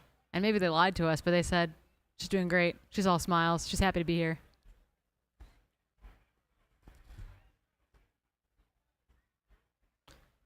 There's Chalky and Kim Gaylord there. Kim taking her home. Yes. The quick mist shower. We see one of the local youth here pacing her in with Chalky and Kim Gaylord. 2 of her crew captains here today. Kim, one of the unsung heroes of the sport. One of the best crew chiefs there ever was. Kim crewed me to a finish at UTMB many years ago. This is her 2nd year shuttling Katie along this course to 2 of the greatest 100-mile performances ever. So I just want to emphasize how fast the women are currently running this. The women that are sitting in 9 and 10 right now are running 17 minutes faster than Leah Yingling's splits from last year, where she finished in 17:49. We're going to have 10 women. 17:30 or lower. Yeah. So it'll be another 40 minutes faster for the top 10 women. Emily Hoggett PRs by 40 minutes every year. Wow. We're not worthy. Look at this. Katie Schide finishing without a headlamp. I think the only 2nd time a woman has done that here at Western States, the only other being Courtney DeWalter last year. Katie will likely finish under 15:45. This long straightaway, there's sort of a mean little bump at the end of it, and then you take the left-hand turn onto the White Bridge, and she is home free. So, for the viewers back home, Katie Schide will likely be 15 or 16 minutes back of Courtney DeWalter's finishing time from last year on a much hotter day.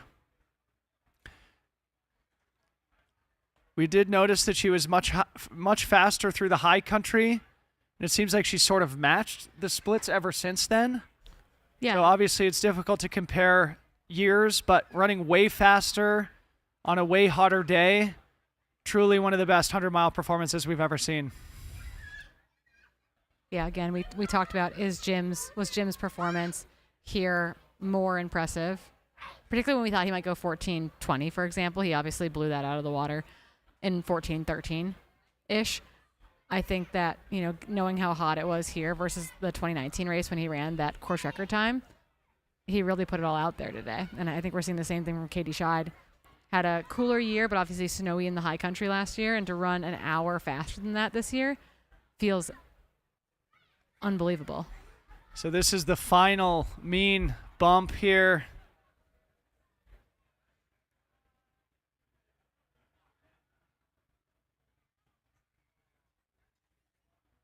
Great to see the local community from Auburn here celebrating our women's champion here today.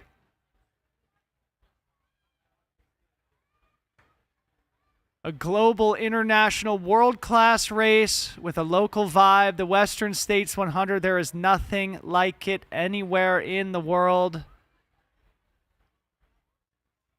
I love that she's picked up the neighborhood slowly with her at this point, and she is about to take that left-hand turn onto the White Bridge.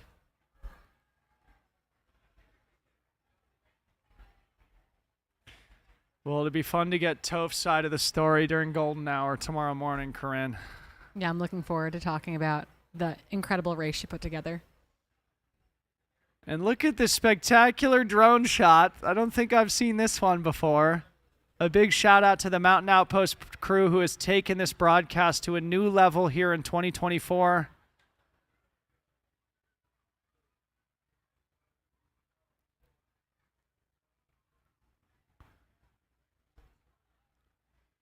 For our viewers, it's maybe an interesting fact here. With the exception of the short stretch of road through Michigan Bluff, the short stretch of road through Forest Hill, and this final short stretch of road through Auburn, this course is almost entirely 100% on dirt, much of it single track, an iconic path of foot travel, horse travel, with an amazing history, and Katie Schide here etching her name in that history book forever. Yeah, again, last year she finished in 16:43:45, and we thought that was crazy. The 4-minute mile was broken last year. I have a feeling this is the new standard. Could it be that sub 16 is the new women's winning time year after year? Yeah, and you better be running 17:30 to be in the top 10. There might be an extreme heat year or something that slows it down, but I think otherwise, this is the future.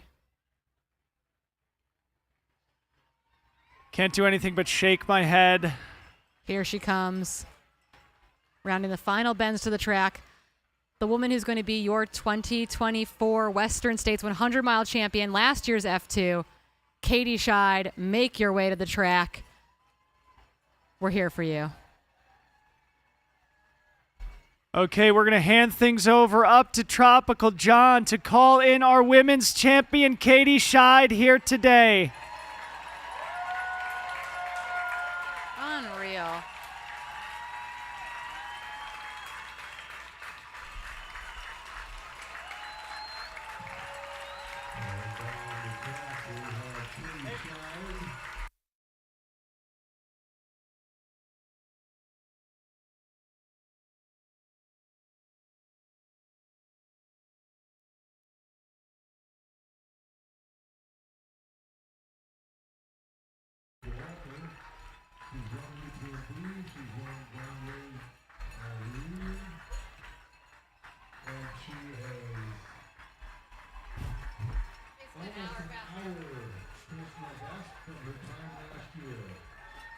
This will be the second fastest time in the history of Western States, and Katie will have the second and third fastest time in the history of the race once she finishes coming around the track here.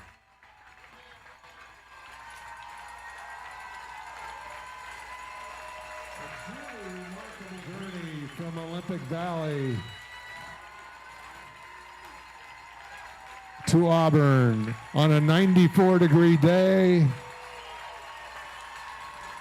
The winner of the 2024 Western States 100, this is Katie Schide.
Can you check with him?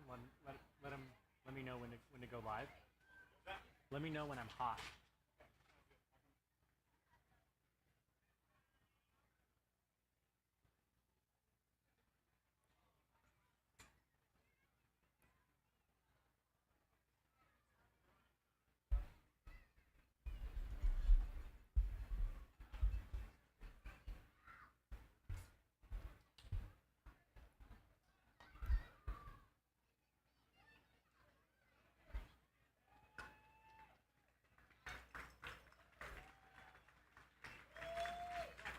Ladies and gentlemen, Katie Schide, our 2024 women's champion, here for the ladies' race. There she is.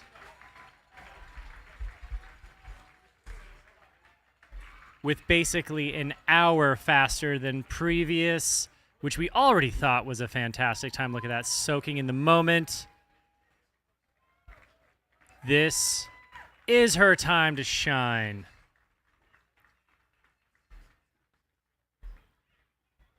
Ladies and gentlemen, in the chat, give her some love. Let's look at that.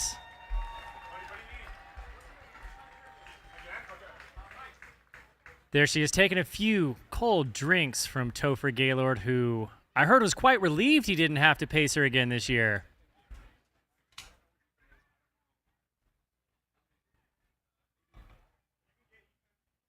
What is up, everyone in the chat?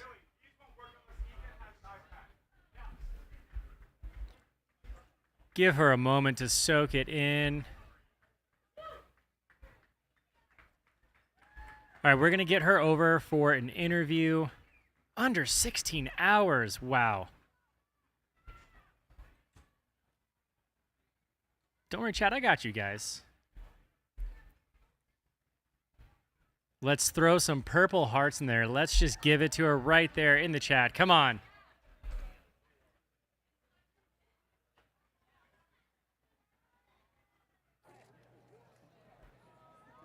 Here, let's see if we can't get her in for an interview. I'm going to share a few moments with her. We actually have time, I think. Check, check, check. In just a moment, we're going to be doing a finish line interview with women's champion Katie Schide, running the second fastest time in Western States history. Right now, she's doing a photo op with the local Girl Scouts. Love to see it. She was a Girl Scout before she was a cadet.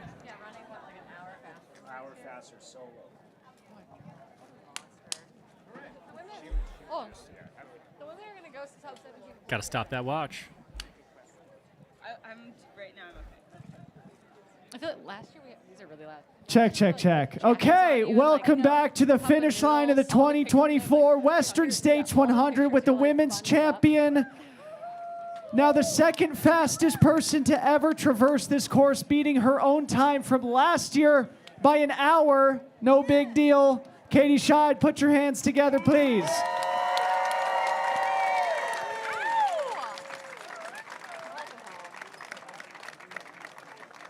So maybe easy question first for you, Katie. It's rare that you just see the pure wire-to-wire victory without being challenged all day. We were commenting in the booth that you never looked flustered, you never looked like you were struggling. Just give us the high-level version of the day. Yeah, it's mostly that. I mean, I definitely had some low points that were not seen on camera, but yeah, I had a great start to the day with Simon, who should be arriving. Oh, okay. He's still down. Okay. Well, Simon and I had a really great start to the day. It was really fun to run with him, and then he kind of left me, but I just tried to stay steady, and once I knew I had a good lead, my goal was really just to not do anything stupid and just maintain my lead, because the goal was to get here first, and the other goals followed, but yeah, that was the main goal.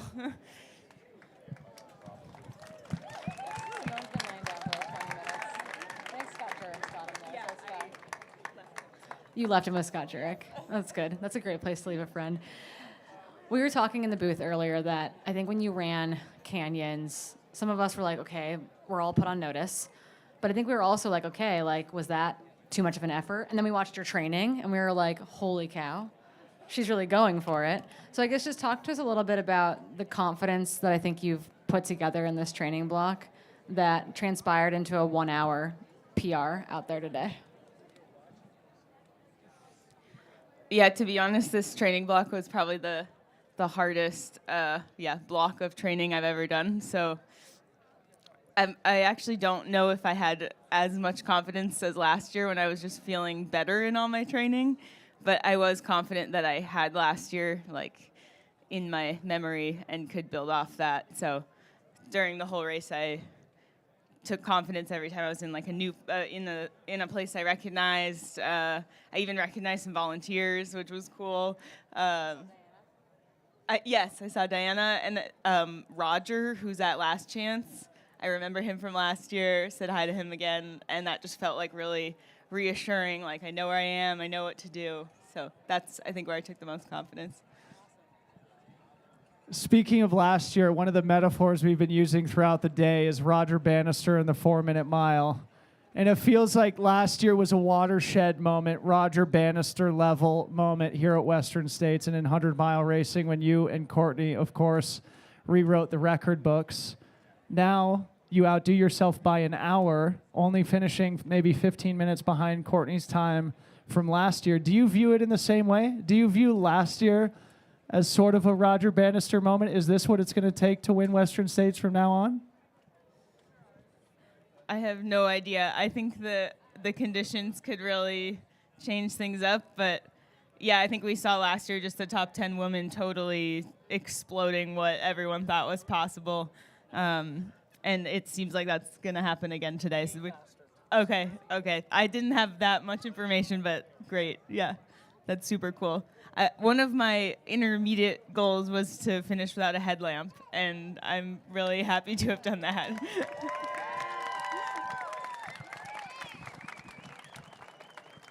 So something that I think we thought was very interesting out there was we made a joke, I guess, when you finished that you didn't drop Topher this year, but that's because you went pacerless this year. And I know that many of us, that's a safety blanket. It gives us security. We've got a good cop and a bad cop out there with us. You went completely solo. So tell us a little bit about that decision and also, how you fueled yourself, like emotionally out there, going completely to the well by yourself. Yeah, there was a few steps in making that decision. The first was just that I almost always run by myself, and I just tried to think about the little phrase we always say is nothing new on race day. And I had so much fun running with Topher last year, and I think it was a really great way to be introduced to the race. And in Europe, we're not allowed to have pacers, so it was my first time running with a pacer. And while I had fun, I knew that it's not what I normally do. And I just felt confident enough that I would be able to maybe even push myself harder if there wasn't anyone watching. And I also ran the idea by Courtney in February, and she approved, so I went for it. So Katie, if you think of the most significant 100 milers in the world, you've now won UTMB, Diagonal des Fous, and Western States. You're 32 years old? Talk about where you see yourself in the arc of your career. What excites you now? Obviously, you're just finishing what is one of the most significant achievements of your career.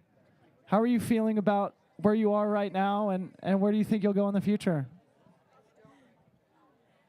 Yeah, I'm really just still amazed that I was able to win those 3 races. And if anyone knows Dale and wants to put in a word for me for Hard Rock, then okay. But yeah, I think it's just redefining my goals and finding new goals. I have plenty of ideas, so I don't think I'll get bored. I think before we let you go, I would love to hear about the team behind the team. While yes, you ran pacerless, while yes, you ran every step by yourself, there's still a team out there that we watched actually work on you through aid stations, getting you in and out really quickly. Family here supporting you. Family actually back home as well who couldn't be here. So talk a little bit about your support system and who you might want to thank after today. Oh, I could be here forever. I think I'll start with the people who aren't here, which is my mom, who's at home taking on her mayoral duties. And then, of course, Germain, who I'm sure was entertaining you all on my social media today. And also Germain's family. And then here we had, of course, Kim and Topher Gaylord, crew chief extraordinaire.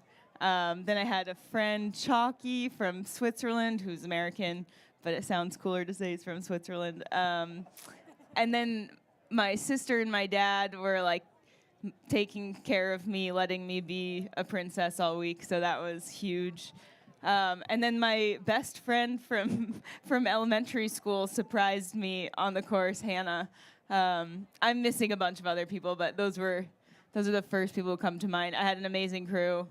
Obviously, everyone who's finishing today has an amazing crew, so those are important people. Trail running is a team sport, a beautiful place to finish it. Katie Schide, thank you for the spectacular and inspiring performance today. Thank you for being such a classy and gracious champion. Congratulations. Yeah.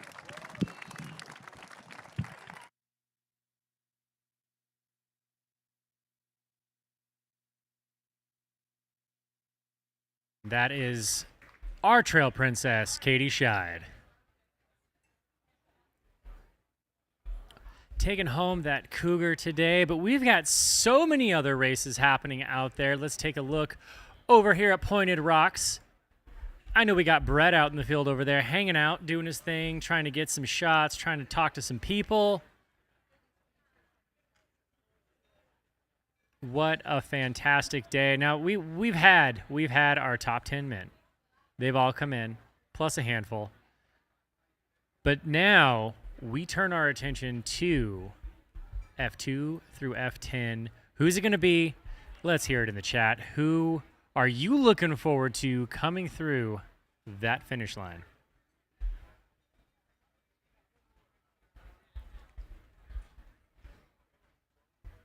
I mean, it's not total darkness out there. Honestly, let's see if we can get some more Brett out there. Is Brett around? But if not, we have some amazing volunteers. This race couldn't be done without all of the volunteers, and I'm not talking about just the live stream, our volunteer team. Katie Wyman just putting it together. Special round of applause to her for getting the right people in the right place and making it go. Whoa, we do have a Brett out in the field. Are you close enough to the mic this time, Brett? Are you close enough to the camera? I'm trying my best. Oh, there you are. It's good to hear your voice, buddy. Dude, we have had some spicy competition coming through Pointed Rocks. Ooh, give me the deets. Give me the juice. F3, 4, 5, and 6 all came absolutely ripping through. So this was Esther Chilag, Emily Hoggood, Ingvild Casperson, and Eden Nelson. None of them stopped through the aid station. They either had, a pacer right in front of them, just screaming, this is what I need, and just go. They were all chasing the person in front of them. So it really seemed like it was a race for third, a race for fourth, a race for fifth. Every single one of them was absolutely sprinting out of the aid station. I'm curious to see if there actually is any movement because all 4 of them looked incredible. So Do you got some splits for me, Brett? Like what was the spread between those ladies? So the gap between F3 and F6, it's 13 minutes, with like a few minutes evenly spaced between all of them. The closest gap was F4 and F5, Emily Hawgood and Ingvild Kaspersen. That was 2 minutes. And Emily was absolutely trying to rage and chase down Esther. Ingvild was absolutely trying to chase down Emily. So I'm very excited to see who ends up on the track first. Yeah, we're going to keep an eye over here. Brett, thank you so much for checking in with us. It's getting dark out there, although I love the shirt. It is. It's bright. Headlamps it's nice. are out. Headlamps are coming out. What's the temperature like out there? I know it's kind of balmy down here. What's it like up at Pointed Rocks? You can feel it's finally starting to cool down. If you're not having your best day at this point, probably not caring about cooling or ice. But the last 4 ladies that came through were all still taking on ice and dumping water because at that effort, definitely still feeling kind of warm. Because as you said, it's almost like balmy. Yeah, absolutely. I mean, even a cool day at Western States is still a hot race for many other races. So thanks for checking in, Brett. Looks awesome. Keep some eyes out there. Let me see if you see some other ladies. Oh, we will. There's another pack coming through in the next few minutes. Awesome. Thank you, good sir. We got some eyes here on Rucky Chucky. This year, no boats. You got to carry yourself across that lake or that river. Let's see if we can keep some eyes out there. Ooh, Mr. Harvey Lewis.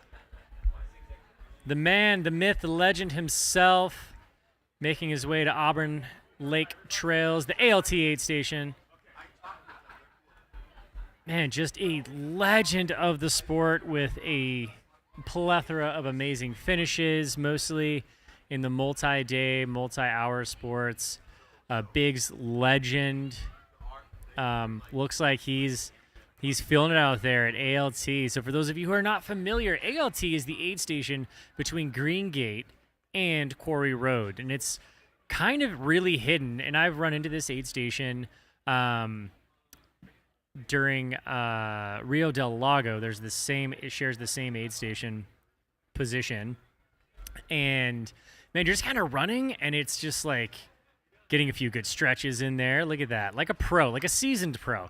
You just kind of run along this trail and you're just like, man, when is this? Like, I hear that there's an aid station, but I have no idea where it is. You make that turn and boom, it just pops out of nowhere. And it is just such a nice relief. And you'll see a lot of runners from Western States come in here because they've been kind of sitting in this section. It's like really for the first time, it's like forested, it's bushy, lots of greenery around you, which is going to hold in that moisture and make things a little bit more humid. So to get in there and have that little open space, it's nice to just cool off a bit, get some water on you. And then you can get to make your way down to the biggest party of the day outside of Forest Hill. But Quarry Road, it used to be Brown Bar Aid Station, Brown's Bar. Either way, it's on Quarry Road. And you get to be greeted by none other than Hal Kerner and Scott Jurek, 2 former Cougar winners here at the Western States 100. Harvey making quick work of that aid station, getting out of here. Lamps are on. It's getting dark. That's a really dark portion of the course as well. Again, you're completely forested, covered in, so you don't get the chance to have a lot of that skylight. Here we go. We got a party going out here. Things looking real good there. Ooh, look at that party. That's what we love to see. All right, ladies and gentlemen, we're waiting for the rest of our female competitors to come through here. We were just graced by the presence of Katie Schide in an incredible 15:46:57, besting her time last year by an hour. And we all thought she had an incredible race last year, and she goes and does this on a hotter year. True, not snow in the high country, but that didn't seem to make paces very slow last year. So where she made up that hour, I got to spend a little bit of time with her out on Forest Hill, running down to Cal 1. And honestly, she was just such a joyous person to be around. She's so incredibly kind, but she's very quiet about it. She's just affable. She executes. She does it with a smile. She truly loves what she's doing, no matter how her race is going. But they tend to go really well. UTMB champion, Grand Raid champion, and now Western States 100 champion, taking that Cougar home. I don't know, do we count another one for Flagstaff? We got eyes on Pointed Rocks right now.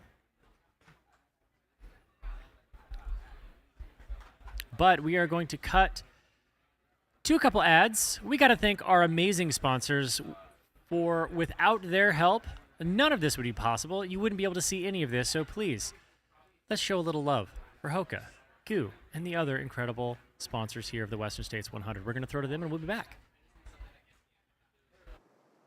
When I was a kid, we would go on adventures. Like in Kenya, we call them adventure. Like adventure would be you just go in the thicket. You just kind of make your way through it and you go back home. That adventure piece was a huge part of me that when I got back into trail running, I reconnected to that part of me that I thrived through that adventure. My name is Ngugi Kihara and I'm from Nairobi, Kenya.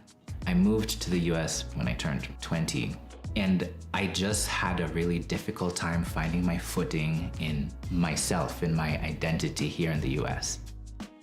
At the same time, I knew that there was this part of me that needed something. And then I started practicing yoga and I found like some quiet through meditation, and I was like, wow. Just that was the path that got me to like feeling I could just be with myself. Around 2019, when I just started to explore running just a little bit, I found this huge mindful component of the meditative practice while out on the trails. These tools that are helping me find my own happiness, my peace, my conflict, my challenge, like just everything wrapped into one. And I can experience all those things in one beautiful hour outside in the morning. Like I feel how much more present I am for my kiddos, for my family, for myself. It was just what I needed. The thing I'm most excited about for Western States is the adventure of it, as being a participant on the course with other people that are pursuing the same challenge and the same adventure in their own purpose, and knowing that we're doing that together and to grow from whatever beauty and challenges the course will have for me that day.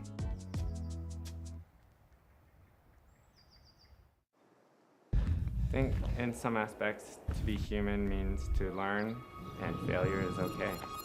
We are here in Naresh Beaufort. We are trying to get some mountain legs here. It's what he's going to need to succeed in UTMB. Jess and I are doing it together, and home is where we decide to plant ourselves. First winter in France. It's been a lot of falling. Every day I feel like I slip, I slide, I learn, I progress. Every day I'm picking up things and I'm getting better, but at the same time, pretty ready to start running again.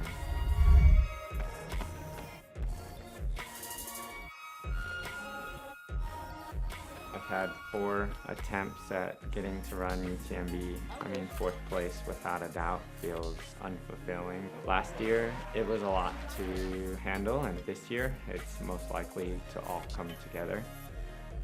Ultra running in general is completely reinforcing goals, identity, and the clarity that sport brings me. It refocuses you and recenters yourself. Failure is okay. The current failure, the current fall is just one moment, so hit the stars at the end of the day.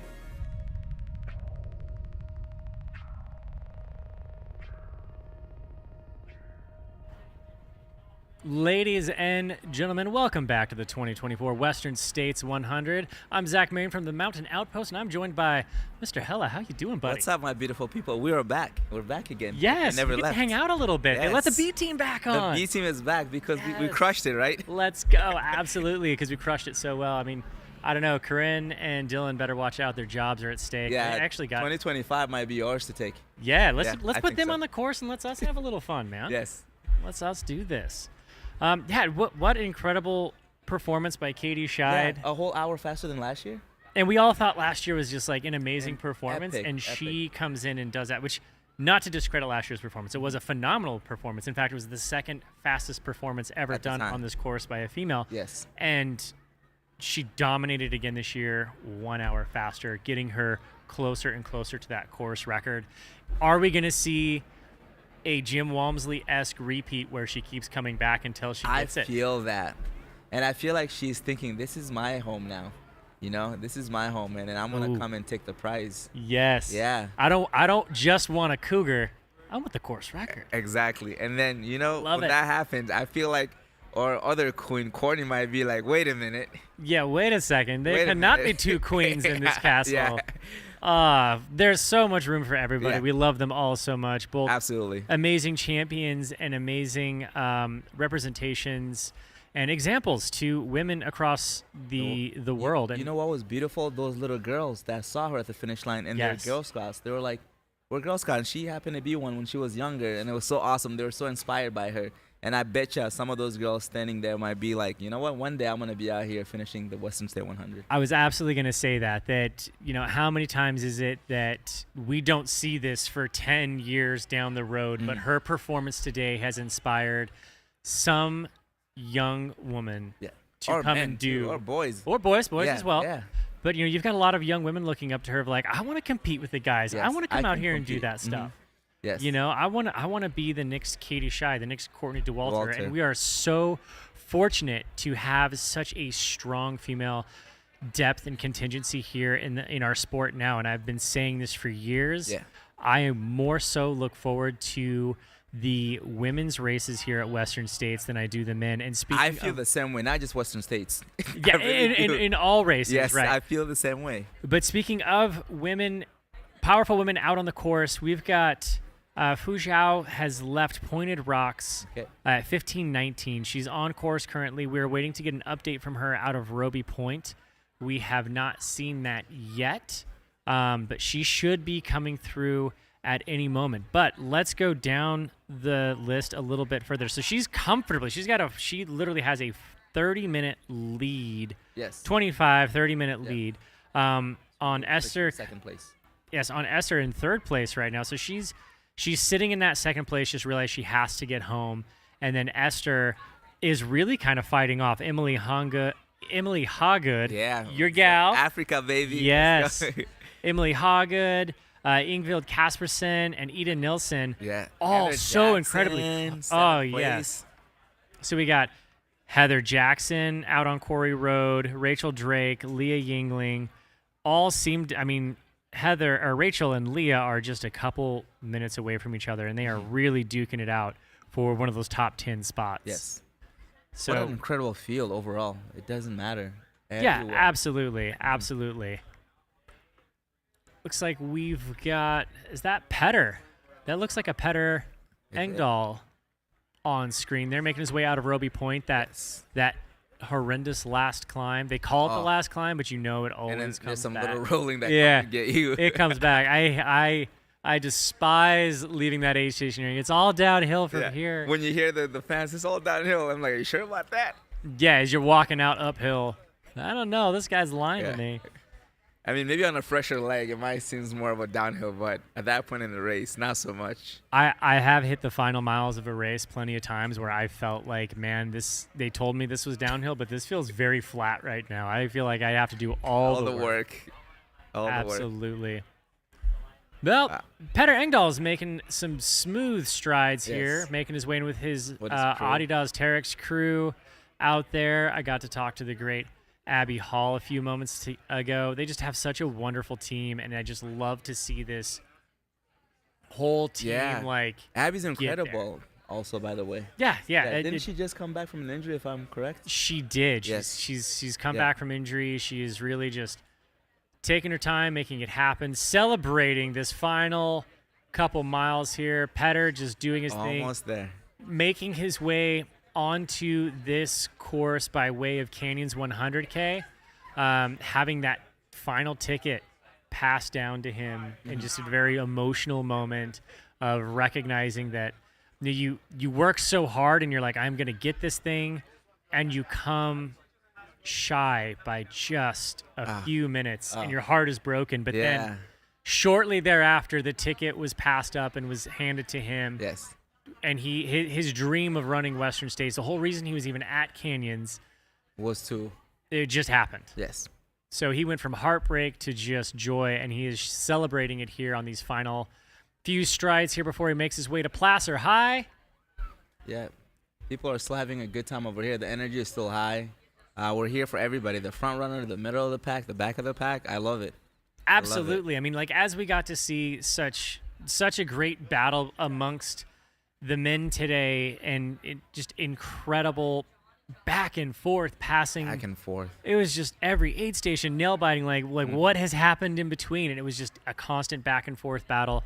All three gentlemen, Hayden Hawks charging super hard at the end, pushing Rod Farvard into that second place, literally giving everything he had. Yes. On the course, leaving it on the course. A little fun fact about Rod, speaking to the coach earlier in the day, he was a triathlete, and he joked around and said that didn't work out for him because he couldn't swim. Because I was talking to him, I can't swim either. And he said, I told him to stick with ultra marathon, and look at him, and he comes in second at Western States. And on a course, no less, that you have to swim across Rucky Chucky. Yeah, exactly. So maybe it did come in handy a little bit. Yes. We just got to get a nice biathlon for him where you pop him on a bike. That's and, it. Bike and run. You just crush it. Absolutely crushing this day here. We've got a crew coming in right now. Another runner has hit the track, making his way around. We're going to get some eyes on that. Yes. On the back stretch, we have Chang Fu Zhao. Oh, okay. There she is, ladies and gentlemen. Place. All the way the from China. This year. Our second place she was fourth female, in UTMB taking up last that year, next spot on and the won podium. Trans Lantau. Oh, look at that! She got picked up. Look at that! Well, let her go so she finished, because we all know She is from you got to get through that finish Chongqing. line on your own two legs. In China, a prolific runner. She ran 13 ultras last year and won 7 of them. I'll just let you guys let Tropical John take it.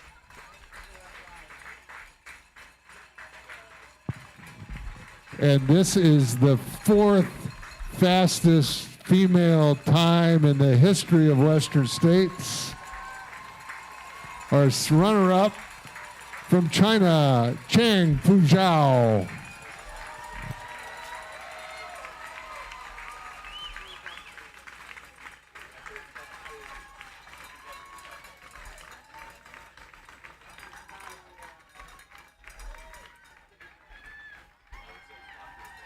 Ladies and gentlemen, that is Chang Fu Zhao, our women's second place on the podium. Give it up. That was the 4th fastest time on this course. She's only been bested by 2 other athletes, the great Courtney DeWalter and the absolutely affable and amazing Katie Schide. I feel like there's a new standard now for the podium for men and female. Absolutely. There's a new standard. If you don't run under 17, are you going to win this thing? You got to be in the 16s. The bar is being raised year after year by these incredible under athletes. 16.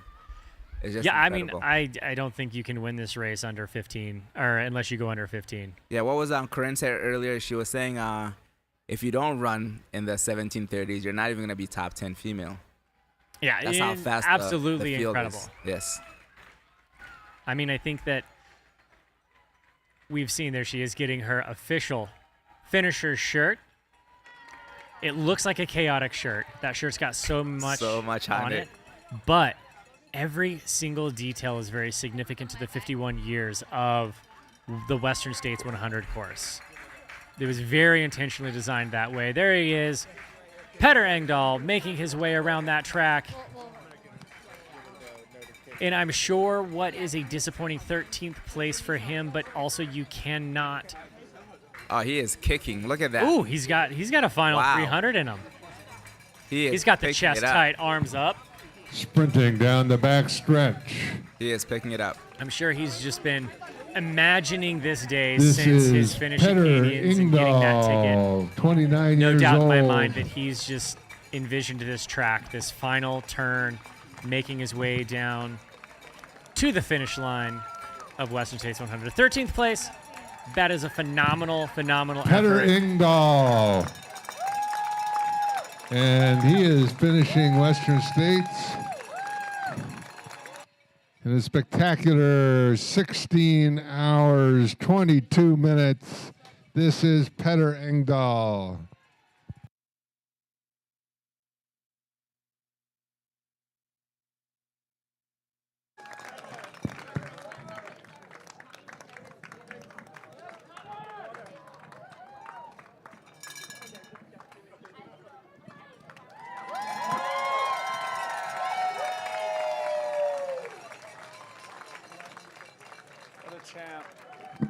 When Petter Engdahl, such a stud,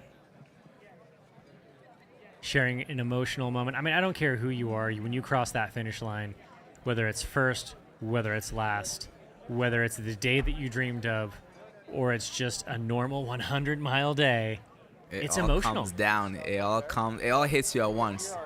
Yeah. And you're just trying to process it. Like, I just went through this. I just did it, and now I'm here. Sharing Got a it moment done. with his partner there. Just, the smiles, the pride. I love it. This is, what a sport. Beautiful. Just beautiful. They truly do say, every emotion you can possibly feel in a lifetime is condensed down to one day. And it's here. It's this. It boils down. I've always feel like when I finish a 100-mile race, I've been running away from my emotions by and large all day. Or running to it. Yeah. And then I cross that finish line, and it always hits me 30 seconds later. This ghost version of me catches up to me, and it's all these emotions that I've just been pushing down to get to that finish line. And you think about everything. Check. A quick correction here. Pretty sure, I don't have the record book in front of me, but pretty sure Fu Zhao ran the third fastest time in history, not the fourth fastest. Third fastest time. Third fastest. Congratulations to Fu Zhao. Courtney DeWalter's race from last year, Katie Schide's race here today, then Fu Zhao's race here today, and then Katie's race from last year. So all four of the women's fastest times have been run in the last two editions of the Western States 100. And that tells you that the field is just getting that much more deep every year. I quit running. That's it. I'm retired. I'm coming into commentating. Yes. ESPN, Hella, and Zach are ready. We are ready. Bring us on. We Let's are do ready. the thing. I mean, I'll do pickleball. I'll do whatever, but please put me in trail running. Humans are incredible. Just plain and simple. I still can't process it. Running 100 miles at that speed. We're talking about Western State 100, gaining about 18,000 feet of elevation and descending about 23,000 feet and going through the thick of it. It was hot this year, too. Last year, it wasn't as hot from my experience, but being out there just standing, waiting for runners to come through was very exhausting. And for all the runners to run at the pace that they have coming in, it's just incredible. And everybody else that's out there right now digging through everything that they have to go through, it's really beautiful and it's inspiring to every degree you can think about because everybody's going through it. Exactly. We're Check. Okay, we are back here for a finish line interview with second place women's finisher Fu Zhao Zhang for China. Fu Zhao, you're making history today in multiple different ways. The third fastest time in Western States history. Also the first female finisher from China in the top 10 here at Western States. A pioneer in many ways. A round of applause. Maybe first, starting from last year, you paced Esther Chilog, your friend and teammate, to her third place performance Tell us about that and how it helped you be successful here today. 我知道。I can't believe maybe last year I passed Esther and she gave me lucky. So thanks everybody for wait and thanks my support Hoka and another support. Yeah. And thanks my friend with me. Yeah.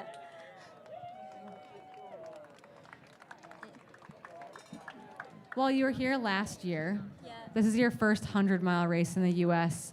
We knew the field was going to be hard. We knew the heat was going to be hard. We knew that you were worried about what might happen. It went really, really well. How excited are you to get an opportunity to maybe come back next year and move one spot higher up on the podium? Yeah, because 1 month before I got hurt, so I injured. So I exactly my plan to 18 hours and a half, but I can't believe I don't know how I did. So I also feel amazing.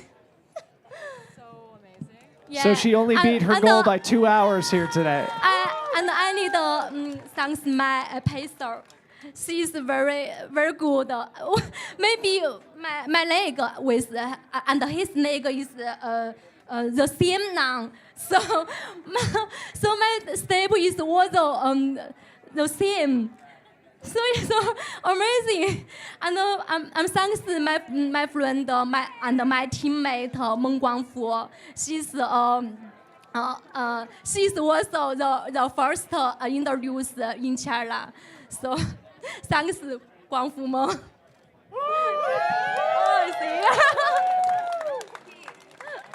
Yeah, he ran really well at Broken Arrow and helped to pace. Right. Yeah.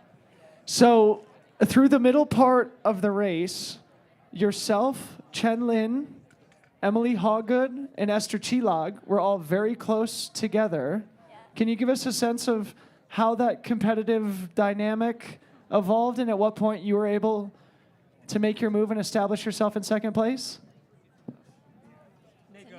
他说是就是你们前面跟陈琳啊，包括 Emily Hoggins 这些，包括 Esther 都跑在一起，然后你是怎么保持到现在这个位置上？然后 Yeah, when I'm around 20K, I 我追到怎么说 I passed Chen Ling, and Chen Ling followed me about some I don't know how to say, 就是几十公里。just like a few 几十公里嘛。Yeah, Chen Ling followed me to about 90K. Yeah. I can't believe because I think Chen Ling is improved. Yeah. She's I also think she's did very good, but I know she is dropped out. Yeah, she hurt her heel, her foot. 所以说我很抱歉。I'm sorry, listened. Yeah, and after before Michigan Bluff, I passed Emily. Yeah, last year I saw she run with Esther and Ida. They were run together because I passed Esther. Yeah, and after Michigan Bluff, I passed Esther. Yeah, I think I can't believe why I can 追到怎么说？ Oh, you just passed over them, all of them, yeah. Yeah, How I can can. you just catch all of them? Yeah, I can't believe I can just 追到。就是你就 passed over all of them, yeah. Yeah. And after I have pacer, I can. I feel I run easy and easy. I feel my body is very good. Yeah. So what's crazy is that you paced Esther last year. We actually think that she'll be the next woman to finish. We think she's in third right now, so Esther should be the next person here. But you're right, last year when you paced Esther, you ran with Emily, you ran with Ida, you saw them in the race this year, and then again, you got to see them in the race this year and pass them. So in my head, I think of you as this great mountain runner. You run really fast at UTMB. This race is very, very fast. Thank you. Do you realize how fast you are? 最后一句是什么 Do you realize how fast you are? 你有没有意识到你跑得这么快？ Yeah, I also can't believe. Yeah, you said you were going to run 18:30. We ran a little bit faster than that this year. Esther will come. Esther will come soon. Yeah. So I was I need thanks Esther again because he let me know Ida and Emily the par. I rode them in the race a lot. So Yeah, it was super, super close racing. I think to finish it up, we've been asking everyone, you know, it's a team. You had great pacers. You've thanked a lot of them already. Is there anyone else that you want to thank for helping you today? 他问你还有没有谁想感谢的？就是说有很多人帮你。 also I need help my everyone so much. That's perfect. Thanks. Big round of applause for our second place female, third fastest finisher on the women's side ever. Oh, also I need thanks my coach. Just thank I her think coach. Coach is win because the first and second and third is also 他的学员. He's Also like the people, the student that he trained. Yeah. A lot of the elite runners. So Jason, you are win. Yeah, we'll make sure that you give him a big hug. Okay, thank you so much. Thanks. I'll take this from you. Thank you, thank you. This is amazing. Her coming in with so much joy. She's so happy. She's been able to come in and crush her expectations along Western State. She was talking about Esther, actually. Esther is looking like she will be coming in third so far, and we'll see how that plan pans out. But this is just amazing. You can tell how much hard work people have put in for this race, and also how much joy that you're seeing at these finishers' face, because they went through a lot, not just during the race, but the whole prep to get to this point. And it's really awesome to see how grateful they are. Everyone's grateful for their pacers, their coaches, and the crew. You cannot do it without the crew. So now we got our runners. Oh, we see Leah crushing her race. You can see she's moving really well. We got the headlamps out as well as she's going through the nights, pushing through mile 90 at this point. So this is incredible to witness myself. And I am sitting here, Hella CDB again, for those who are just coming back, watching live at Western States 100. And my partner, Zach, bounced for a little bit, so I'm holding the fork down. The B team, Hella CDB, is taking care of business for you guys. Coming over here in the dark is just another mental battle you got to go through as a runner. I can personally speak for myself. When I was doing this last year, you start in the dark, and I went through another dark. And to be able to have the mental toughness, not only to focus on your goal, but when there's no light, your mind is all over as well. So you got to find it within yourself and to push through. So it's very amazing to see these athletes going out there and just pushing with whatever circumstances that they're dealing with. And right now, to my left, we got the legend Dylan Bowman coming around, who is awesome. Just had an awesome interview. And now we got another run on the track. Who do we got here? This is Gumin Dang. There you go. And then Corinne is coming right now to join Dylan. So I'll let you guys go. Hella Sidibe, everybody, on the mic here. Thank you so much for subbing in for us here as we see Gumin Dang here coming through. 14th male here today. I think 16th overall here for Gumin Dang from China. Our fourth finisher from China here today. A really incredible showing here today, another Corinne, Chinese from our finisher. Chinese this athletes. is Deng Guomin. He won the Mount Fuji race a couple of months ago. A big deal 100-mile race in Japan. And he's doubling back for a strong finish here at Western States.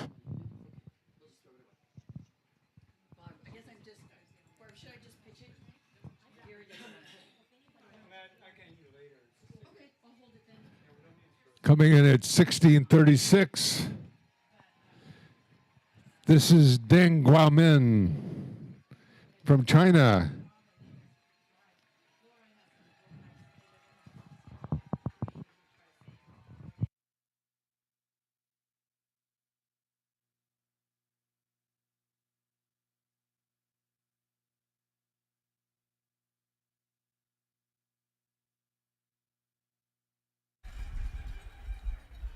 Okay, so where are we here, folks? Let's do a quick update. Top women. Esther Chilog through Roby Point as of 6 minutes ago. So Esther Chilog, F3, in all likelihood should be here on the track in the next 5 minutes. Then we're going to be awaiting Emily Hawgood, sitting in 4th place, trying to improve her F5 position from last year. And then Ingvild Kaspersen, Ida Nilsson, Heather Jackson, Rachel Drake, Leah Yingling, and Priscilla Forgy rounding out the top 10 here so far. Seems like things are getting pretty close, though.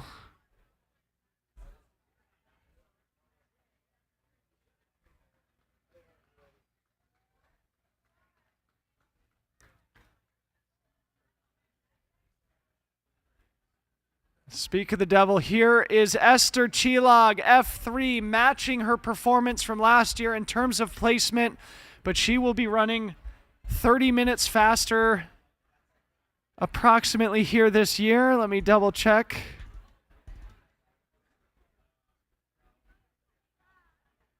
Esther Chilog probably going to run just under 30 minutes faster here at Western States.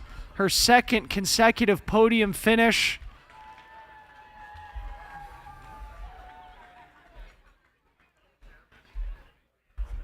Man, the hunt in the top 10 here is also just absolutely unreal on the women's side of things. Really, really tight racing.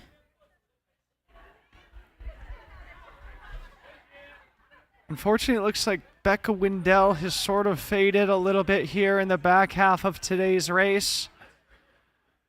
Somebody who is duking it out within that top 10. It looks like Becca Wendell currently sitting in 12th.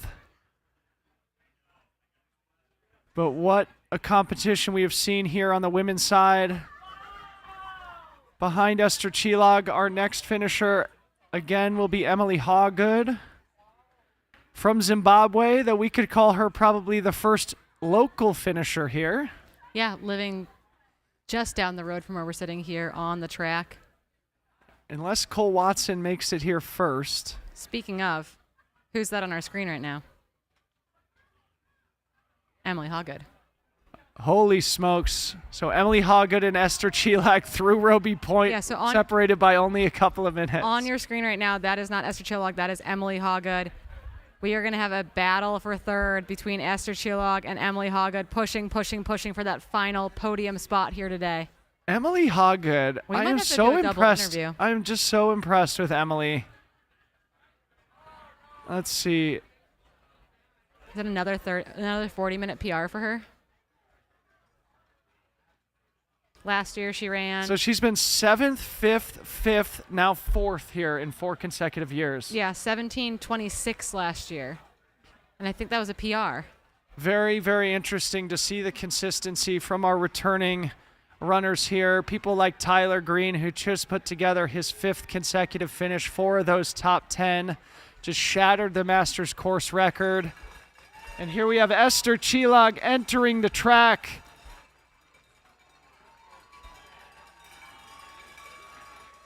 Looking smooth. Esther Chilog, Hungarian. The Hungarian hammer, though, lives in Hong Kong. 39 years old, mother of 2. On the back stretch, we have our next female finisher. This is Esther Chilog She is a Hungarian native living in Hong Kong. She's third last year and later won the Trans-Lantau 103 km. I know she's an art historian and a mother of two. She was third here last year and repeats that again today.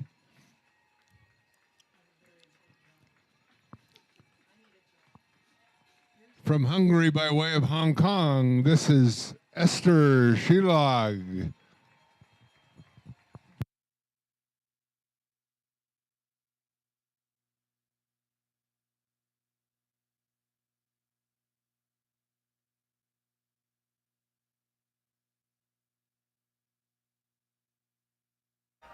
The Hungarian athlete who lives in Hong Kong, finishing third here today. Incredible performance here from Esther. We had a great pre-race interview with her on, I think, Tuesday of this week. Of course, time is a flat circle at this point, but just what a pleasant, approachable, intelligent, kind human being, Esther Schide, an amazing ambassador for the sport, bringing home her second consecutive podium finish here today. We've got Cole Watson on the track, making it through on a hard day. So Cole Watson narrowly edging out Emily Hawgood for the first local award here. And we're going to have to skedaddle back down to the track here in a second to do one more finish line interview. Although we might be making it a double because I do think Emily Hawgood is well on her way to the track as well.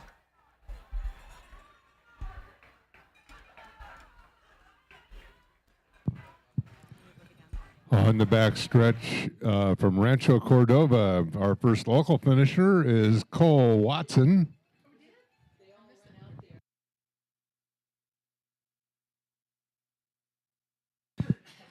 He is a former 1,500-meter runner and steeplechaser at the University of Oregon.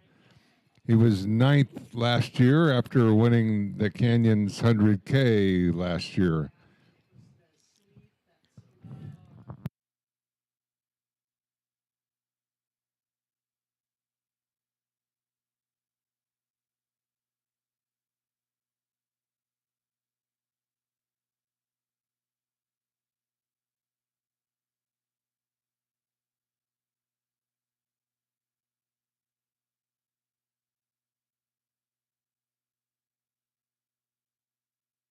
Okay, so here's Cole Watson putting the finishing touches on the From 2024 Rancho Western States. Cordova, His third California, this is Cole Watson finishing Western States for the second straight year.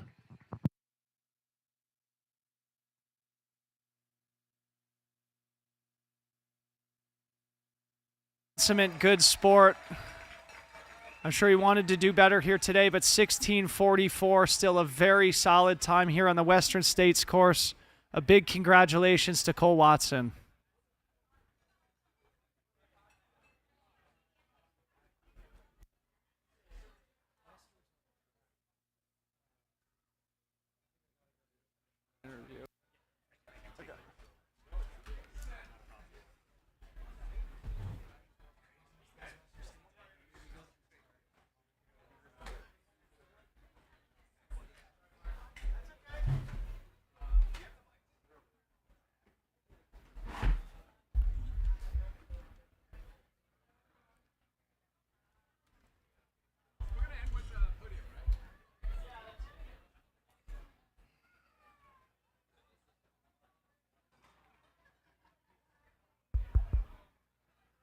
Oh, we've got eyes on Emily Hawgood out there. Fourth place female has left Roby Point, is making her way here. And just a quick note, to Esther Glasser High. Zilog's time of 16:42.17 is now the fourth fastest in the history of the race, as she finished faster than Katie Schide's time from last year by about a minute.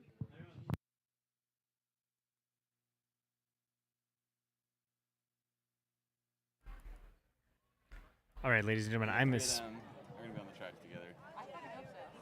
And We're whether going to they toss race it or they, like, just to kinda walk Dylan across the finish line while and the Corinne cup's on the under. track so they can interview I'm kinda Esther Schide.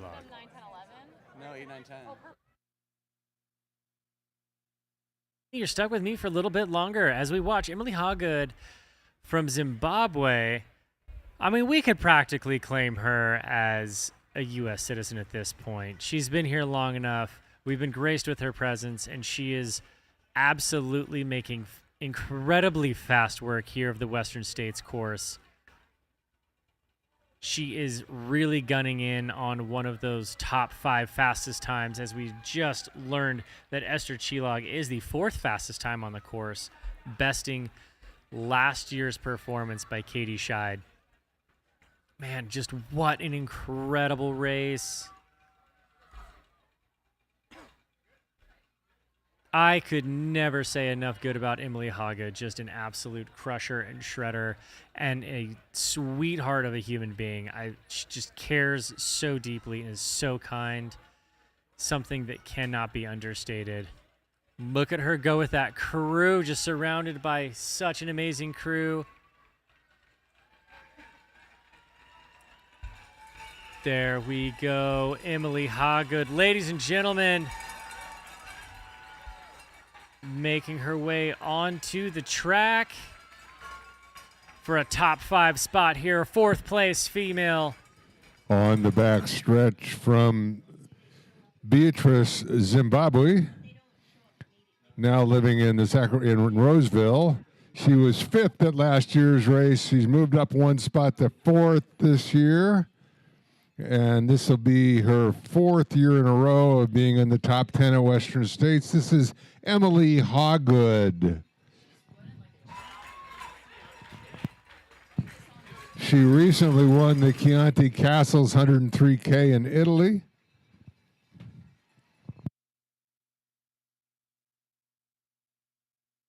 Raised on a farm in Zimbabwe, now living in Roseville, California. This is Emily Hawgood.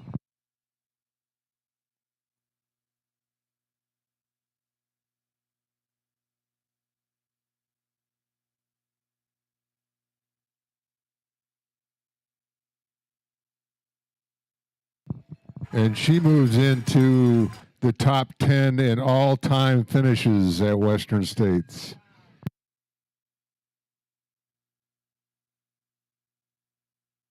Coach, their longtime coach. Oh my goodness, being chased down by teammate Ingvild Kaspersen, I believe that's who this is. Making her way onto the track, that final turn. Here we go, she will be on the track in a matter of moments.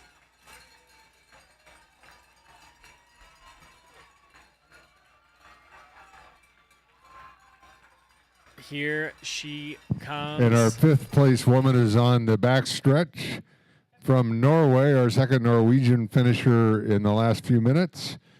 This is Ingvild Kaspersen. She followed her top 10 finish at last year's race with a win at the CCC in the Alps, and she also won Tromsø Sky Race.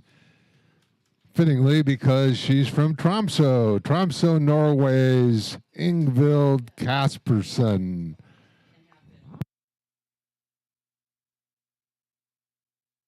A 5th place finish at Western States.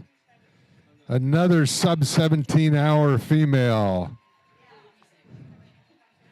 Prior to today, we had but 3, and now we have 9.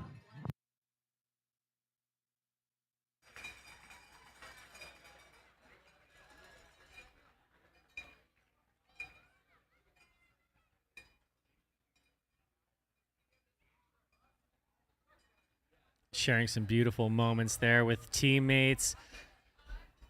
I mean, we talk about this not being a team sport, but look at that. Iron sharpens iron. Ingvild Kaspersen and Emily Hawgood coming in for 4th and 5th place. Made each other work for it all the way to the end. Emily Hawgood, no stranger to a top 10 here at Western States.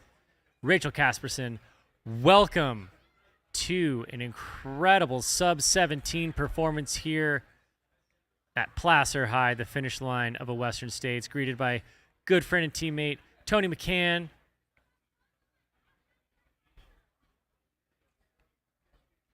As tradition, race director Craig Thornley there giving hugs, sharing a moment with her partner. That's what it's all about. Check, check, check.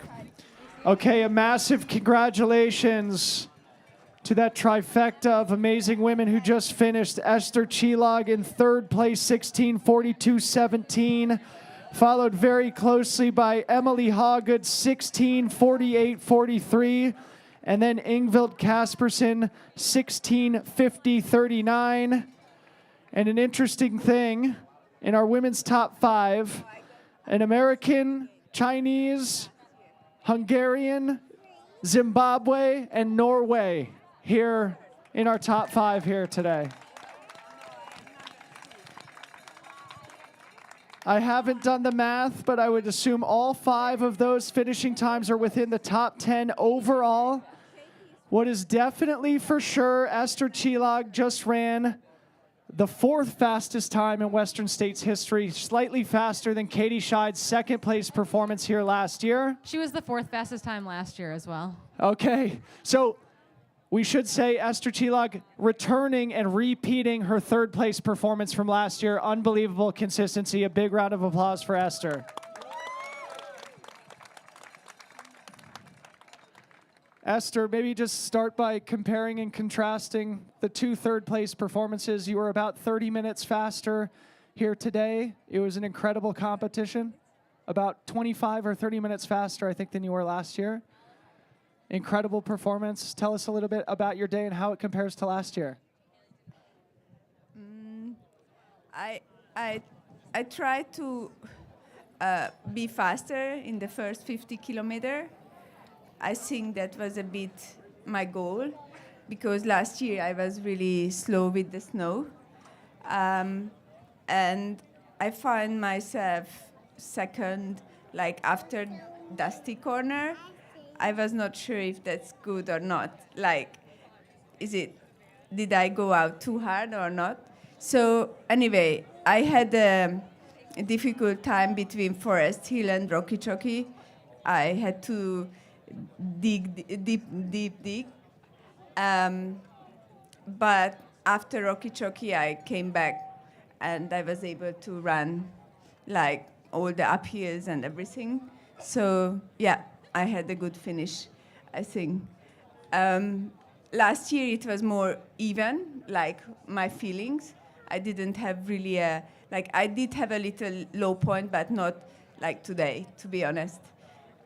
So yeah, it was more a wider range of emotions or feelings.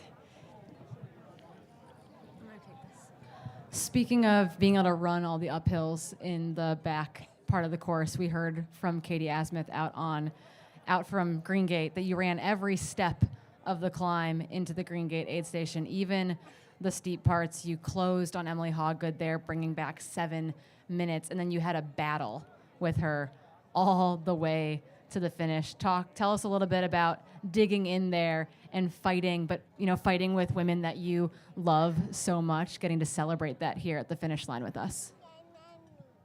So I had I met Jason finally in person on Wednesday, and he asked me that I need to run up to Greengate. And he told to Chris, this is what you need to tell Esther before she gets to Rocky Chocky, that she needs to run up to Greengate. And then when I was with Helen and Pete, they were saying, you remember what you said? You are going to run up. So I had not much choice. I had to run up. And then later on, I think it was Helen who was making me some intervals. She didn't let me walk anything. So yeah, it was again her amazing job as a pacer, I have to say, that made me run after Greengate every step. We're going to press a quick pause here. I think we have Ida Nilsson rounding the final home stretch here. Ida Nilsson on her way to a sub 17-hour performance to shatter the Masters course record here at Western States. Taking 45 minutes or so off of Ragnar DeBot's master course record, which used to be 17:41. This is Ida Nielsen coming in. The former NCAA national champion at 5,000 meters from Northern Arizona University. She is Norwegian, lives in Sweden. 7th here last year, Ida Nielsen.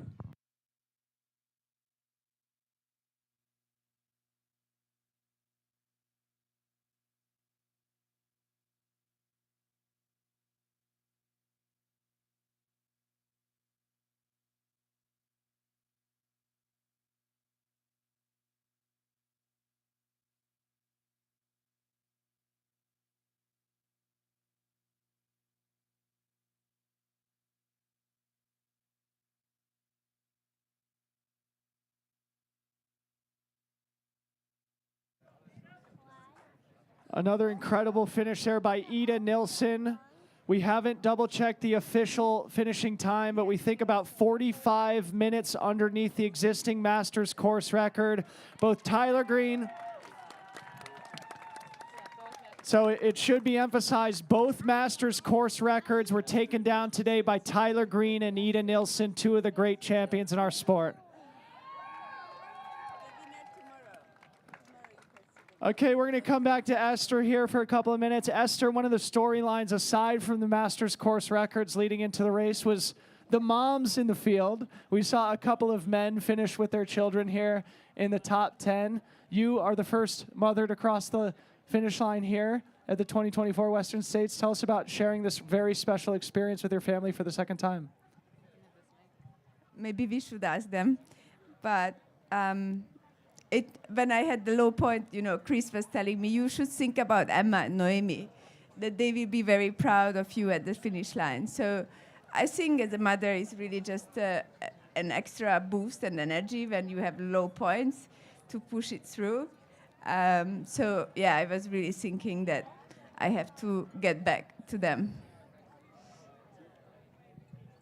Loaded question to ask at the finish line. It's your second year finishing in third.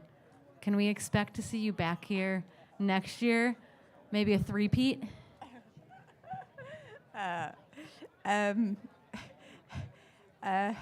Let me have a sleep first. But for sure, I love being here.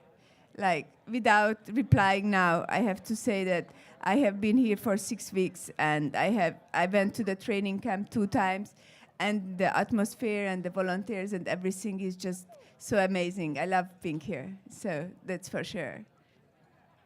Maybe last question. I may be getting my facts wrong slightly, but I think you've run 300 milers in your career, 5th at UTMB, and 2 third-place performances here at Western States. Incredible consistency on the world's biggest stages. I'd love to know if you could share any advice with people who aspire to come and run this race in the future, how you do it with such effectiveness. I think women do ultras every day because they do so many things in parallel. So just they need to get to the start line and do it, and they can do it. I did it. And I think, as a mother or as a woman, just doing so many things, it makes your mind like tough enough to go through what you need for an ultra. Amazing place to finish. Esther Csillag, our 3rd place finisher for the 2nd year in a row. Hungarian living in Hong Kong. Congratulations, Esther.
Live in studio. I have no idea if my mic's hot, but I'm here again. What an incredible team of women that just finished on the track here. The Masters course record going down. An amazing podium. Then Emily Hawgood in fourth. Ingvild Kaspersen making her way home in her first debut 100-mile, debut Western States.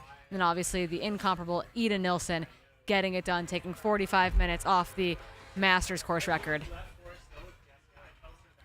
And so the final battle ensues.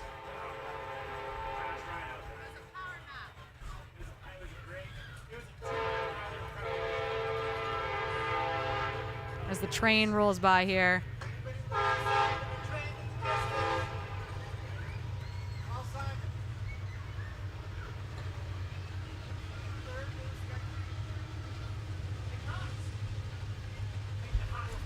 Dylan, are you inspired yet? Barely. Barely inspired? Barely. You mean very inspired, barely staying awake. Exactly. No, this has truly been the most incredible Western States in my memory, for sure. Probably the most inspiring Coming in race for I've his ever Western attended in my States entire finish. career. That's saying something.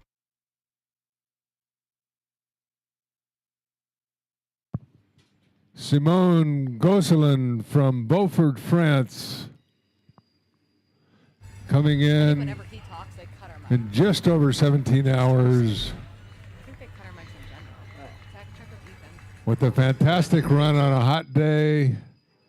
34 degrees C today. Simone Gosselin.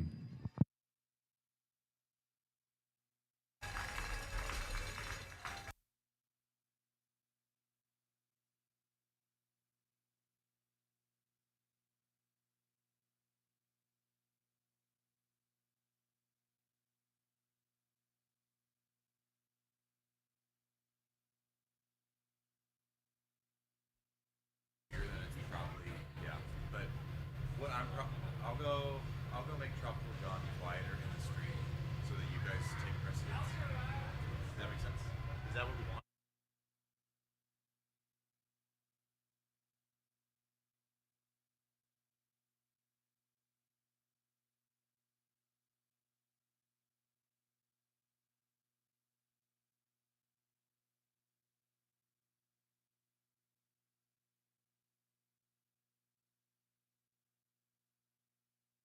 Figuring out what's going on in the stadium, in the studio, and on the race course. We are back in studio waiting to round out our women's top 10. We are going to be looking for Heather Jackson, who has come through Roby Point just about 3 minutes ago or so. So Heather Jackson making her way to the finish line Sitting in as seventh? we speak, sitting solidly in 7th place. Going to be walking away with that F7 bib. Behind her, the trio of Rachel Drake, Leah Yingling, and Priscilla Forgy are all within 2 minutes of each other at Pointed Rocks.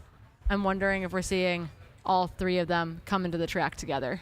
Unbelievable for what is going to be another record-shattering day here. So let's go through the records that have been shattered today. Masters course records on both sides. The men's top 10 cumulative time record for sure. Obviously, the women's top 10 time is going to go down significantly. Yep, I think we're going to be well under 18 hours.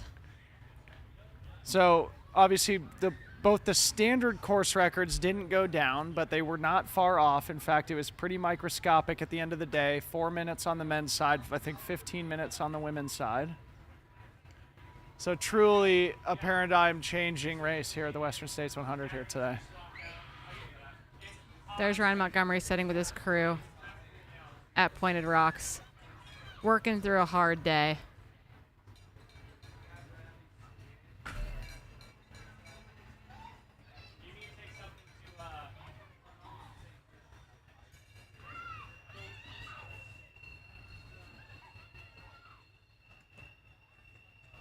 They're going to get him back out on course is what it looks like. Maybe, maybe not. Eventually. Ryan Montgomery, awesome. He's going to get it done. It may not be pretty. But Ryan Montgomery, But is that M7. Pointed Rocks? You gotta Oh, yeah. get in from Pointed Rocks.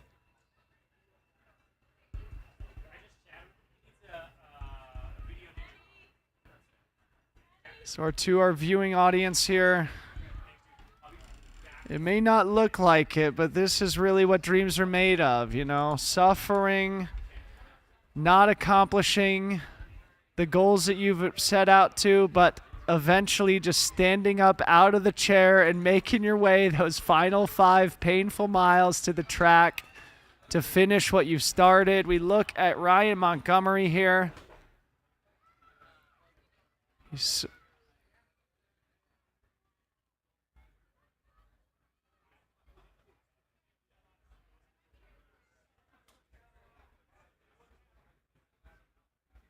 Yeah, keeping track of what's going on between Roby Point and us here at the Placer High School track.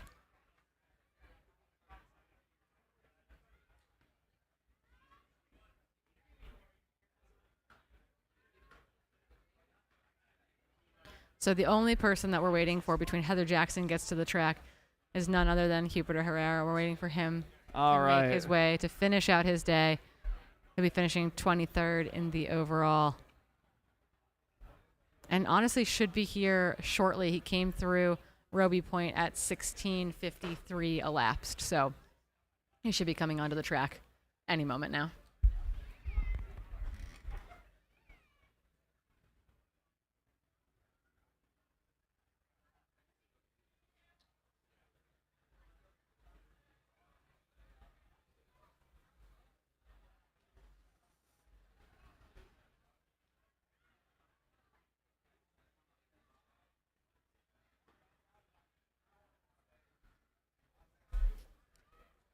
I know that our brains are becoming mush here. But do you have any like key initial takeaways from what we've thus far experienced? Okay, key takeaways here.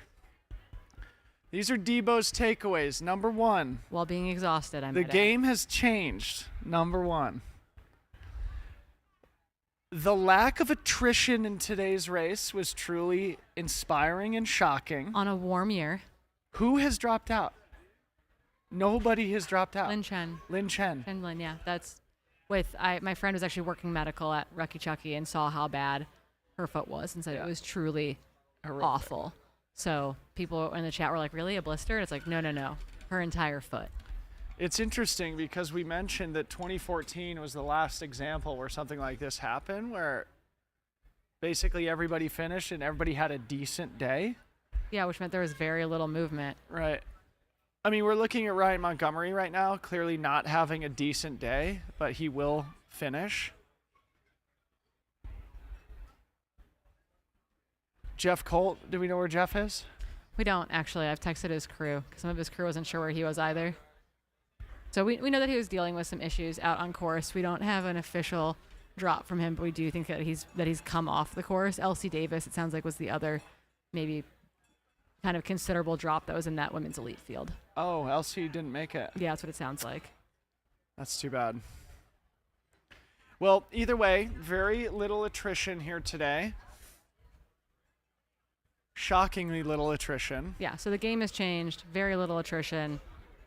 I think people are just stepping up all around. Yeah, I was talking to Tyler just a second ago, and he was like, this is the first time where it felt like my experience as a veteran here was almost a negative. He was making the example of Caleb Olson sort of pulling away from him on Cal Street, and Tyler thinking that Caleb was taking an unnecessary risk and burning too many matches, and then, of course, he never saw Caleb again. So that's an interesting takeaway, you know, sort of some of the rookies having an awesome day. People like Caleb and John Albin. Something we missed while we were away was that Rachel and Leah and Pacers all came into Pointed Rocks together, and apparently they got skunked. Oh, literally no. on their way in, and I'm pretty sure my friend Matt Mitchell jumped in front of them as Leah's pacer. That's the way you got to do it.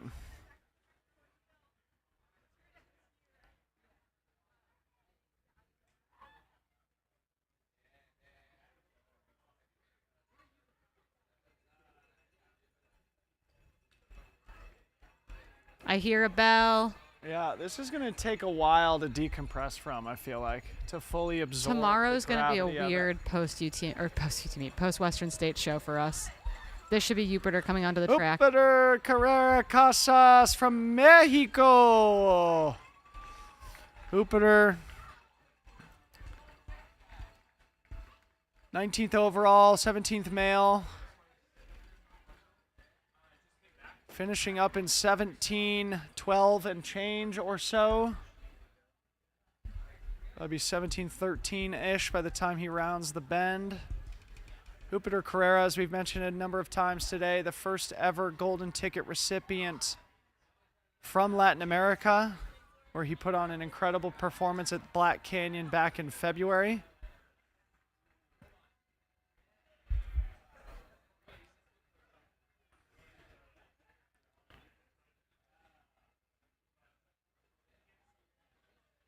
Someone in the chat said if my pacer won't take a skunking, then I don't want them. That's Okay, next so level commitment. The other major takeaway, Rod Farvard beat Hayden Hawks by 16 seconds. Tightest official finish, I think, on the track. Is it? I mean, between second and for the podium, it has to be. Yeah, because I think that before. Except for that, well, yeah, it was I mean, 31 it beats seconds. the gyms. Yeah, it beats the gyms. All right, so that storyline we talked about all week was at least relevant to some degree here today. I mean, also, we just saw Esther Taida finish in a 4-minute span. Yeah. 4.5 minute span. Super tight racing. For 3rd through 6th. Here he comes, I think with his brother and coach, if I'm correct. I'm sorry, it was a 14-minute span, Okay. excuse me. Yeah, I'm pretty sure that's his brother and his coach. Yep. First athlete from Latin America, from Mexico, to get a golden ticket into Western States. He'll have to run his way back in if he wants to be here next year. I think we can make that happen. Yeah, congratulations to Jupiter. As Corinne mentioned here in the broadcast, Jupiter is, in all likelihood, Mexico's best trail runner. As you said, he's won everything. That's what he told us in an interview. I hear noise. I'm thinking this is Heather Jackson making her way to the track. If you are in the track, I think we have Heather Jackson. She's going to be very pleased with this. Oh my goodness. Last year we had that really painful DNF from Heather Jackson. She said, I want this finish. I don't care if it's a silver buckle or a bronze buckle. I'm going to make it to the track. And here she comes with her crew. Heather Jackson going to be finishing F7 here today. One of our storylines coming in was whether or not Heather could finish top 5 at the Unbound gravel race, the 200-miler she did a couple weeks ago, and Western States in the same month. She was not able to finish in the top 5 in both races, but in the top 10 in both races. I mean, kind of exactly where you want to be in both races, right? Both incredible performances. She has to be so happy. Yeah, and I think she can improve a lot on this performance. Obviously, 17:15 is a ridiculously fast time, a time that would typically win the race. 90% of Western States history. She does obviously have an automatic bid back to Western States if she chooses to return next year. So, like I said, I think Heather can definitely improve upon this if she chooses to try and come back next year. Is Heather Jackson, our second Masters female today.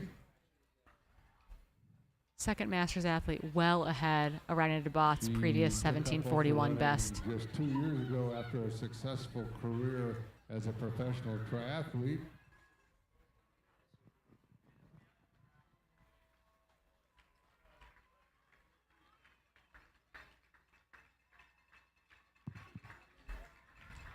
She was 5th at a 200-mile bike race a few weeks ago. And she is now going to be the seventh female and second Masters runner to finish Western States from Bend, Oregon. This is Heather Jackson.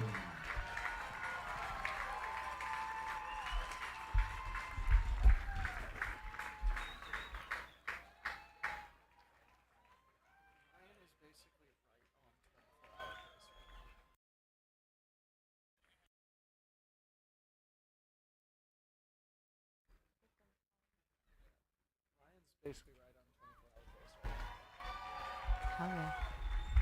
You can do it, buddy. A big congratulations to Heather Jackson. You did and it. a big hug from her husband, Sean Watkins. A massive breakthrough for Heather here after a disappointing DNF in 2023. As Corinne mentioned, she just wanted to get a finish here today. She has accomplished that goal. Smiles all around. Rachel Drake hitting Roby Point. The question is, where is Leah Yingling? Because we know that they were right together at Pointed Rocks. So this means Rachel is in 8th in all likelihood, running with Keely Henninger. Is that Keely? Oh, no, that's Marianne. Yep, Keely did the 35-mile pole and then handed off at Pointed Rocks. Rachel on her way to finish her first 100-mile race, sitting currently in 8th position. Leah Yingling, I think, is sitting in 9th. Priscilla Forgy sitting in 10th. Is Lou awake? Is Lou at the track, and is Lou awake? Well, it's funny because I was just talking to Tyler. I said, it feels like Rachel's having a good one. He was like, yeah, she could finish 7th too, like Tyler did. So Close. obviously Heather Jackson just finished 7th, but Tyler Green and Rachel Drake will finish 7th and 8th in all likelihood here in the men's and women's races, respectively. That was another one of our storylines here today.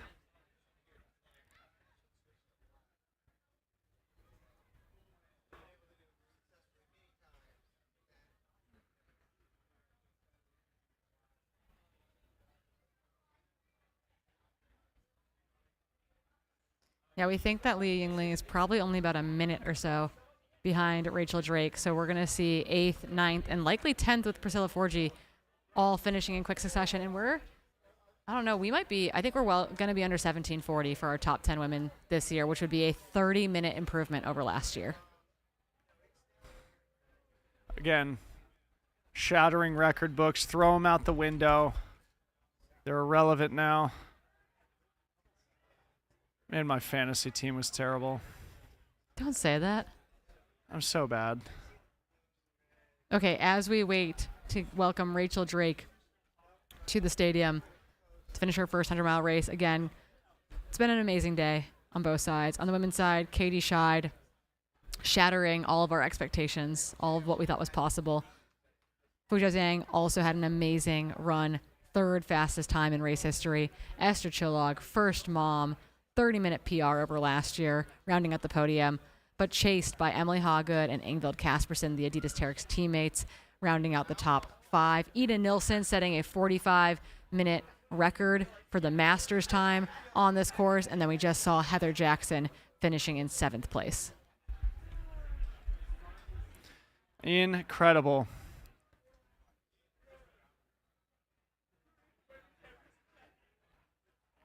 The game has changed. The game will never be the same again. Like you said, it's the 4-minute mile barrier. Last year redefined what was possible on this course, I think particularly for the women. And what we saw was everyone show up in an even bigger way this year. I was just chatting with Scott Wolf, who's been around this race forever. We were just shaking our heads laughing that 15:19 was good for 11th place this year. A time that would have won the Western States 100 for probably 45 of its 50 runnings. I mean, 20 hours used to be oftentimes like 3rd in the women's field. Not anymore. You've got to run really, really fast. I love when Fuzhou said that she had hoped to run 18:30. Knocked that one out of the park. So to our viewing audience here, if you didn't catch that, in our post-race interview, Fuzhou said her goal was to run 18:30, and she finished in 16:25 or something like that. So more than 2 hours ahead of your goal. Not too shabby.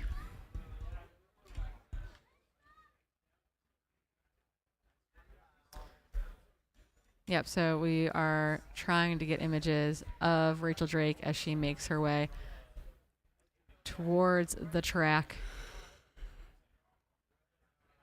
We've got bikes and camera runners going back and forth for much of the evening. Again, that's how you're getting that footage. It's volunteers that are literally running 1.5 mile repeats, basically, back and forth from Roby Point to bring runners to the track over and over again. In the house, they're gonna get their vocal warm-ups done, but when Dylan and I leave here after the top 10 women, we'll be handing off to the dynamic duo of Callie Vincent and Scotty Trayer. They've got the most distinguished looking jackets on. They are ready to throw down in the studio. Hopefully they've taken a nice nap and they've got lots of caffeine at the ready.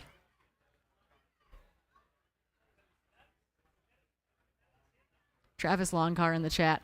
11 people picked Rod to finish second in Free Trail Fantasy. 10 people picked Fujao to finish second.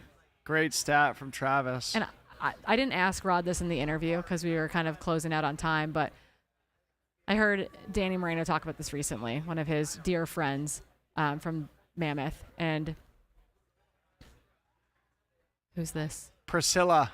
Priscilla Forgy on the move as well on Roby So Point. she's in 9th right now, we think? I don't know if we missed Leah coming through Roby Point. That's the question.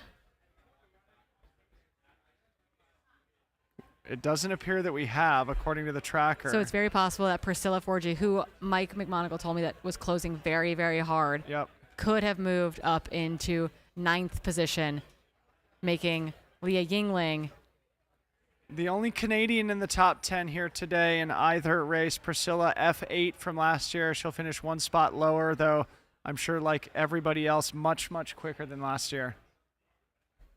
Yeah, we can actually. It'll be awesome to see if Leah can close it. Oh, there's Leah. So she's in front of Priscilla. Oh my goodness, they're all so close. Right? No, she might be just behind her. I think she might be just behind her as well. That's Matt Seidel, I believe, pacing her right now for the final 6 miles after he was one of our camera runners this morning up the escarpment. He's like, come on, Leah. Let's go, Leah. Come on, Leah. Dig, dig, dig. Breaking back into the jog here, Leah Yingling going for her 3rd consecutive top 10 here at Western States. Like Priscilla, she was F9 last year. Will finish just one spot lower, but an amazing record here on the Western States course. Leah Yingling. Likely a considerable consistency. PR. Likely probably a 10 to 15 minute PR as well.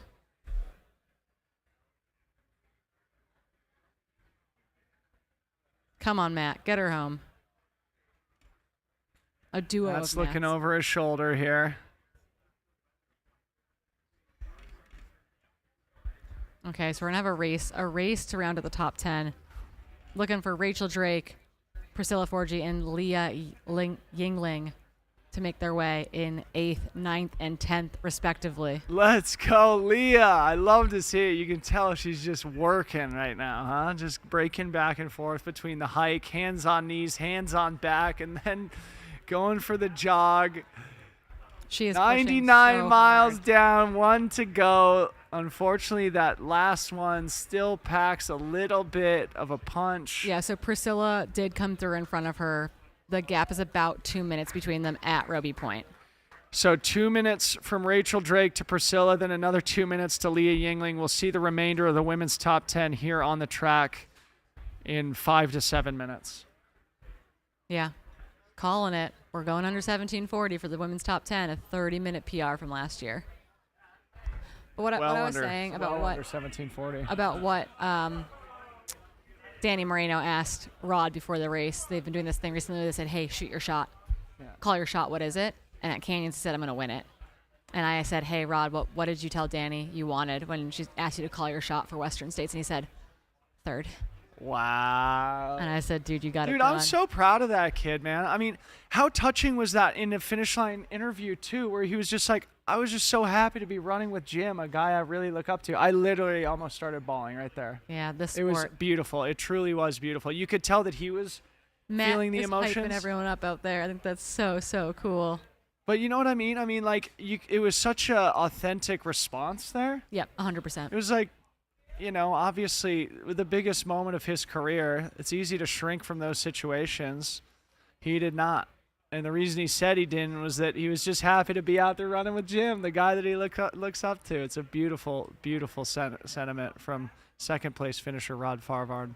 On your screen right now, again, this is your F10 finisher making her way towards the track. I'm assuming that Rachel Drake is probably pretty darn close to that white bridge. But Dylan's trying to say must be, but he's also yawning. Excuse me. Mute button for the yawn. We're professionals here in the studio.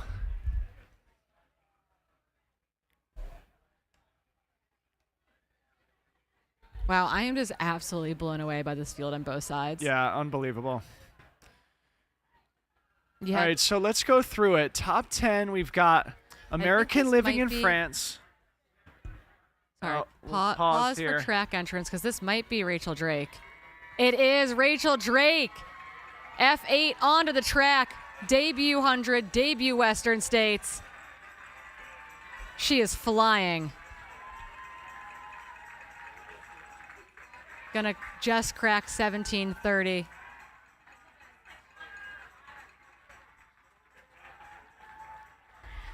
Look at the big smile from Rachel Drake. Her husband, Tyler Green, finishing 7th. Rachel Drake here in her 100-mile debut, her Western States debut, bringing home an incredible sub-17:30 8th place finish.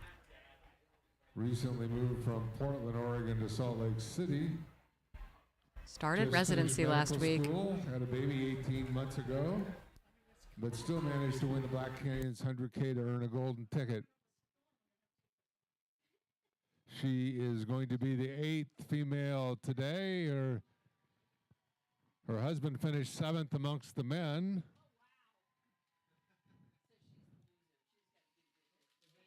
And now she's... And there's Lou crossing the finish line for the second time. This is Rachel Drake finishing Western States. Is Tyler in drug 10. testing or has he made it out? Oh, love to see Rachel. Oh my God, I'm going to cry.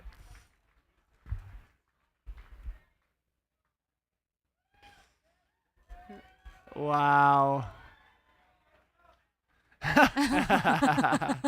There's Diana Fitzpatrick to place the medal around Rachel's neck.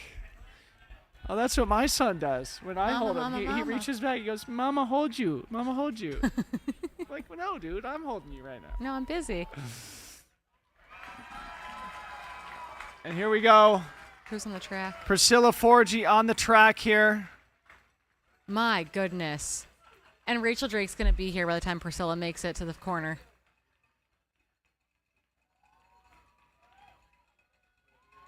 You mean Leah? Sorry. Oh, my goodness. My brain is All no right, longer. we're I don't even know what I we're said. coming I can't towards- even remember. You said Rachel Drake. Oh, no. Rachel Drake's already at the finish line. On the back stretch All right, so to our viewers here, Forgy. She was Corinne and I have been in last studio year since at 4:15. Well, we've been in studio since 3:45 a.m. It's now She 10:30 p.m. local time. has won the Canadian Death Race. It's been an honor to share the and Western also States to 100 with you all, as it is every single year. We are likely going to be signing off here momentarily to pass the mics over to Scott Traer and Callie Vinson, who are going to take over for the Silver Buckle shift. This is Priscilla Forgy, finishing Western States for the second year in a row. 17:30 on the clock. Priscilla!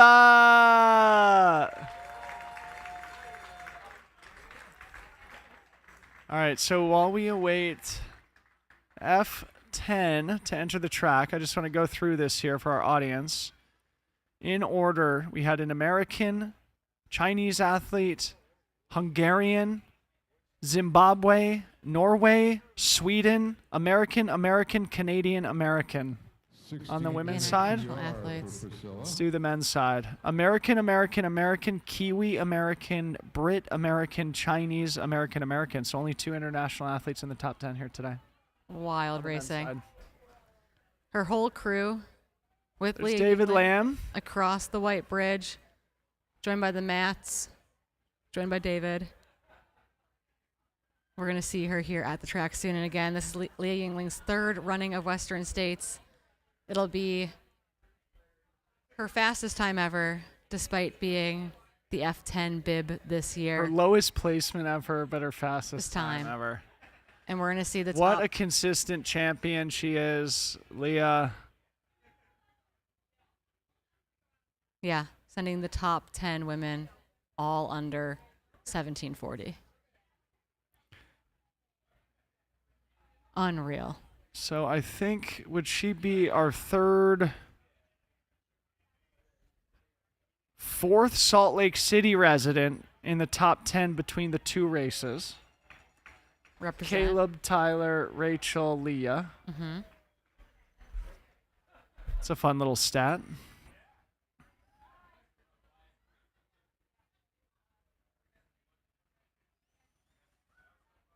We still got all of Romsdale in, though, ahead of them.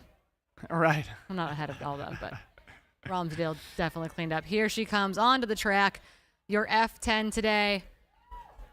Leah Yingling rounding the corner. Going to be a Western States PR into the F10 position. Welcome home, Leah. Wow, I can't talk. Welcome back, Leah Yingling.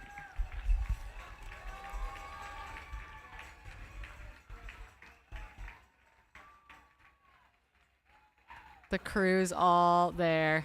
Love to see it.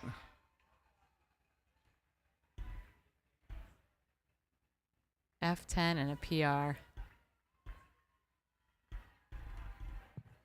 On the back stretch from Salt Lake City, Utah is Leah Yingling. This is the third year in a row she will have finished in the top 10 women. She was also top 10 at UTMB last year. Won Laurel Highlands, Bull Run, Squaw Peak. She is a biomedical engineer in Salt Lake City, originally from Pennsylvania. Finishing in 10th place for the women in 17:33. This is Leah Yingling. F10 under 17:34. So where's F11 right now? Congratulations, Leah. Incredible. It's going to be Anna Lodine going to be finishing in that F11 bib. Not quite yet through Roby Point. Wow. It's like Leah, Emily Hawgood, Tyler Green, all just such great examples of consistency, aren't they? So that makes the women's top 10 this year 37 minutes faster than our top 10 group last year. 37 Unbelievable. minutes faster. So 30 minutes faster. Almost 40 minutes faster. 37 minutes faster than the fastest F10 ever. Yep. The game has changed.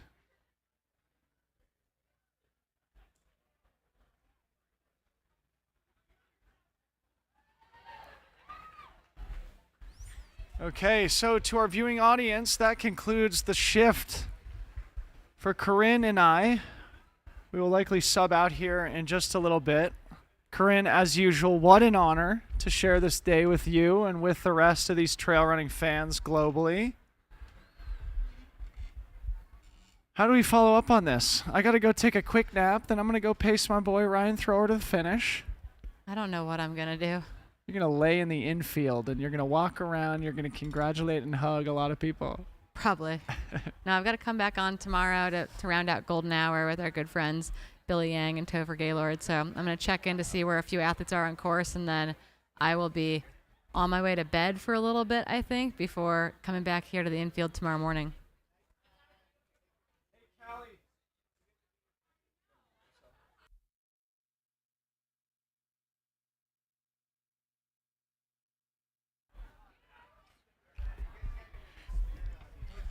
Okay, well, yes, Corinne, you were going to be pulling that final shift. What, are you coming back at 7?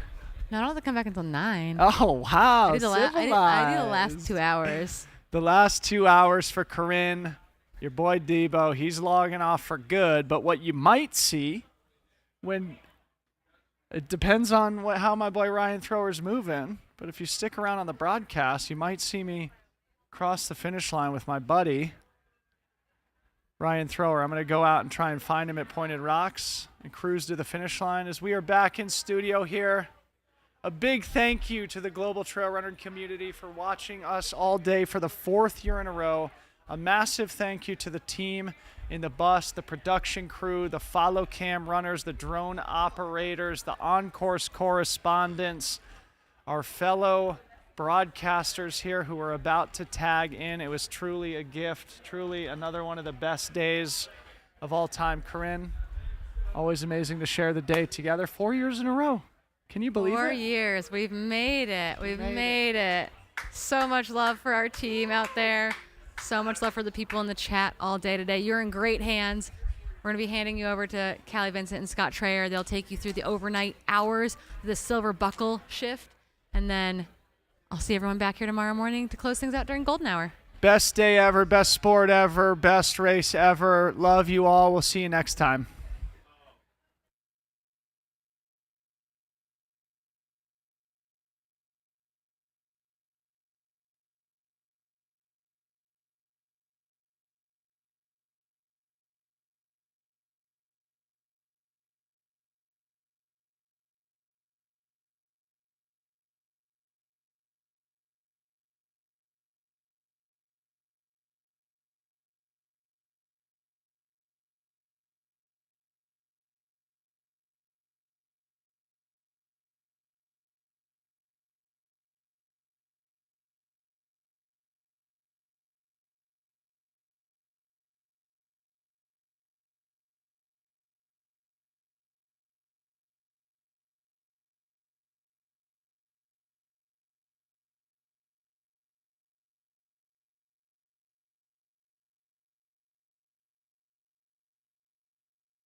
And coming to the finish is Dakota Jones from Salt Lake City, Utah. He won a golden ticket last year at Cascade Crest, was up in the top 5 for much of the day after Dakota Jones.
Welcome, everybody. Here we are, Western States 2024. We are taking over the live stream.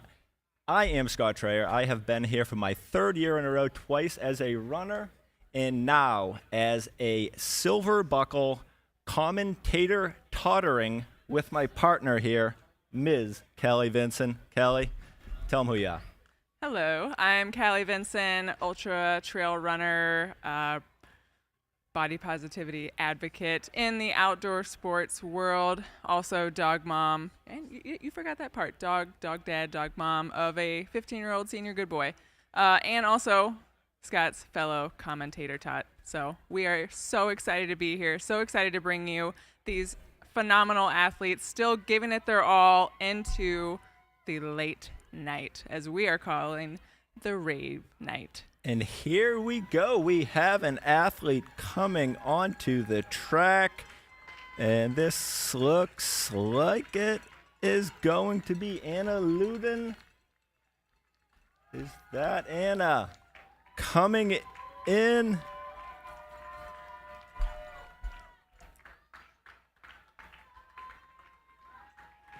This will be on the backstretch. This is Anna Louden from San Francisco. From San Francisco. 31 years old. Absolutely phenomenal. Coming in as our 11th female. F11. She's booking it around the track with her entourage. I'm sure she wanted to get that. Making that them all work. Qualifier for next year. Still a phenomenal performance coming in. Gonna break 18 hours. Going to break 18 hours here. Anna Louden will be our 11th woman finisher. Let's hear it for local. I'm going to call San Francisco local tonight, huh? That's close enough. I mean, San Anna Francisco's pretty Louden local from to where San we are right Francisco. now. It's close enough. Close That'll do. enough. Finishing Western States Let's in hear it. 17 Coming hours down the and track. 53 minutes. And you know what? 11th place, but first place in Look all at of her, our the hearts, smile. right? I love it. Oh, the hands up. Oh my gosh, Give you gotta her a give the hug. oh with Magda. I love this. Oh, yeah. So What well deserved. An amazing finish.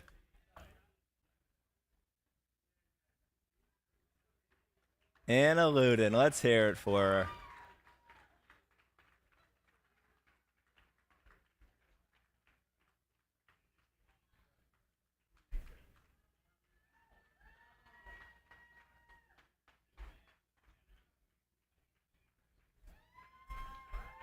Kelly, we've had an exciting day. We have a lot of energy we need to bring to this crowd tonight. Are you prepared for that? I don't know if the people at home are prepared for the energy that's going to be brought tonight. We're going to keep them up all night. We know that a few are from the United States, but we've got a lot of people tuning in from all over the world. And I was going to say, probably a good bit of people waking up right now to watch their runner come to the finish line, get to this track. And you know what? We're going to bring that excitement all night long as soon as these runners roll into the track. It's going to be a good night, you guys.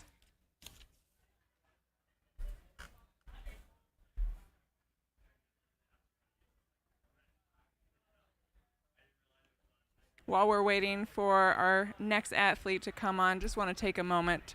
Big thanks to Mountain Outpost for bringing this insanely robust, unprecedented coverage of the race from before the race even started till after the race is going to finish tomorrow morning. More than 24 hours of full coverage of our elite runners, but also our beloved mid to back of pack runners. So thank you, Mountain Outpost. Yeah, it's been amazing to watch and follow along at home before we came in. Some of the shots, one thing we've seen over the years with these live streams, they're just crystal clear shots. It gets clear every year. It's unbelievable. You feel like you're right there in the action. I wish I was in the action, but you know what? Just like Dylan and Corinne were saying, this is the best job in the world right now. Best seat in the house. Best seat in the house. Got my coffee. I got a screen in front of me. I got you with me. It's going to be a good night. It looks like potentially Ryan Montgomery could be the next one that we see coming down the track. He left Pointed Rocks just, let's see, almost 50 minutes ago.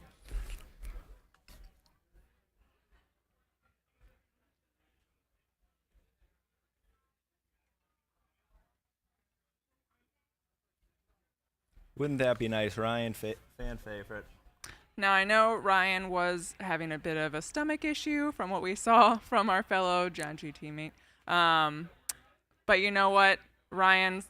He's just not going to give up, even if he's having these stomach issues. And we're seeing it right now. He looks to be the next person coming in. And, group shot. Gotta love it.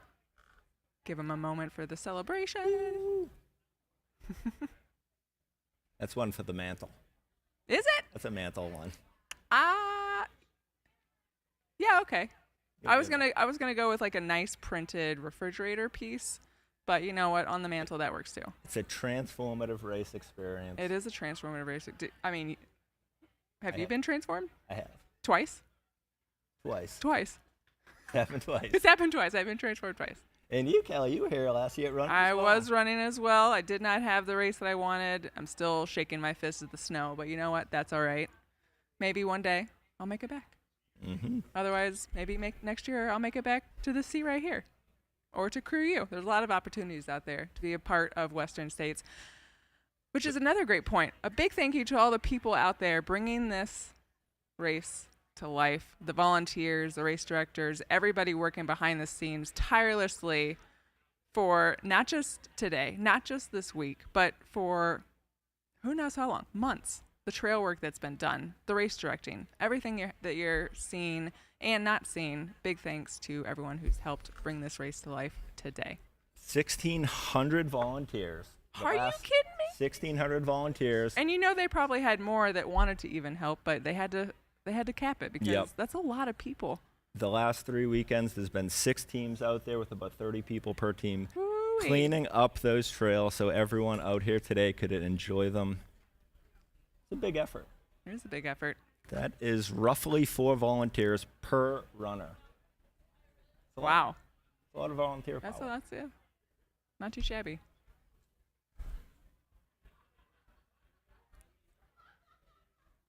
What are we seeing here? Looking at the aid, waiting to see who comes in next. Who are we expecting?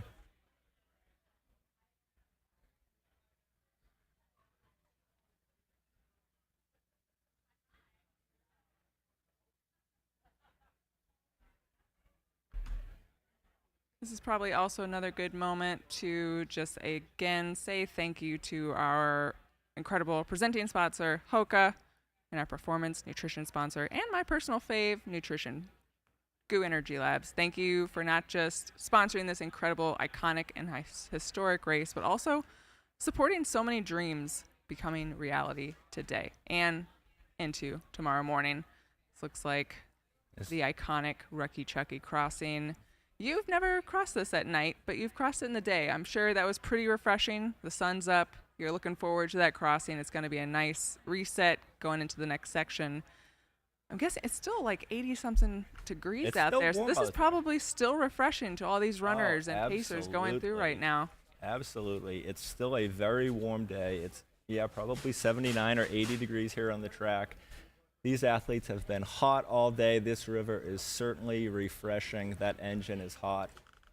Watch your step, and then you begin the big climb up. It's dusty, it's steep. It's a tough way to leave that river.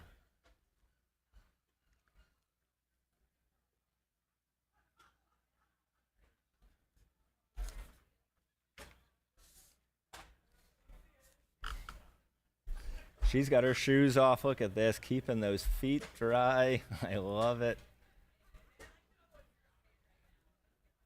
The 2 years I ran here, my feet were wet all day from start to finish with all the ice dripping, crossing the creeks, the rivers.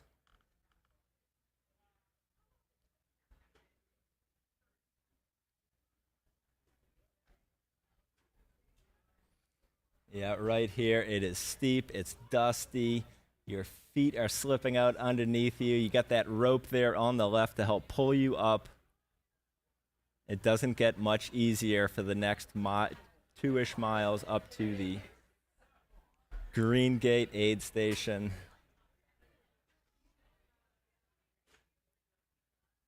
I do remember that climb coming out of Rucky Chucky up to Greengate. That's a dusty one. It is dusty. It is dusty. It is sneakily difficult. Even those quite steep. Even those crews have to work to get down there.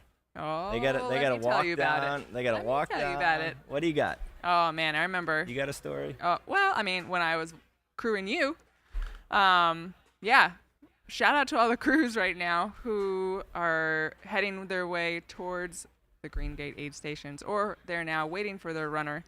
I know what it's like. You've got, what is that, like a mile and a half or so hike down to the aid station. Then you're there, you're waiting, and you crew, and then you've got to hurry up and hike that mile and a half back up the climb, get to your car, wherever you got to park, and then make your way to the next aid station. So this aid station that they're heading towards is quite the adventure. Yeah, it is. 1.8 miles.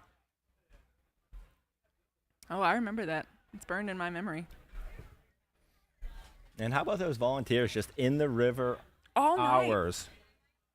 Night. And that's not like hot tub water, you know? That's cold. That's we were ice. in it. We were in it this week. It's cold. I didn't go in it today. Did you go in it today? I did go in it today. You would. How cool. They have dreamed about this moment for years, crossing that river. Some athletes waiting 5, 6, 7 years to get into this moment.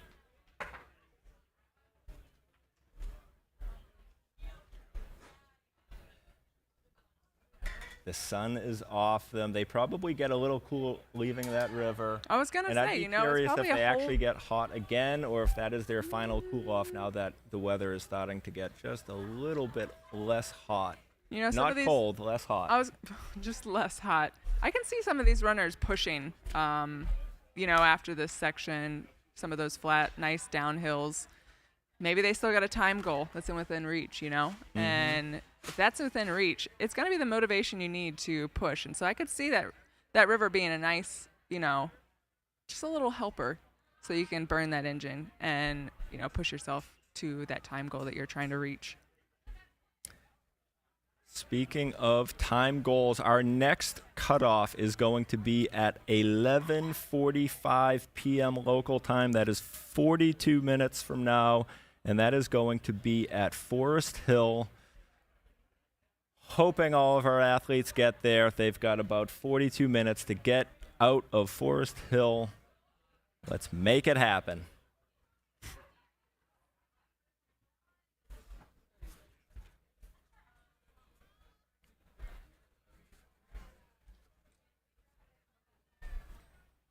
Now, the sun went down, what would you say, maybe 2 hours ago? Yeah, about 9, yeah. 2 hours ago.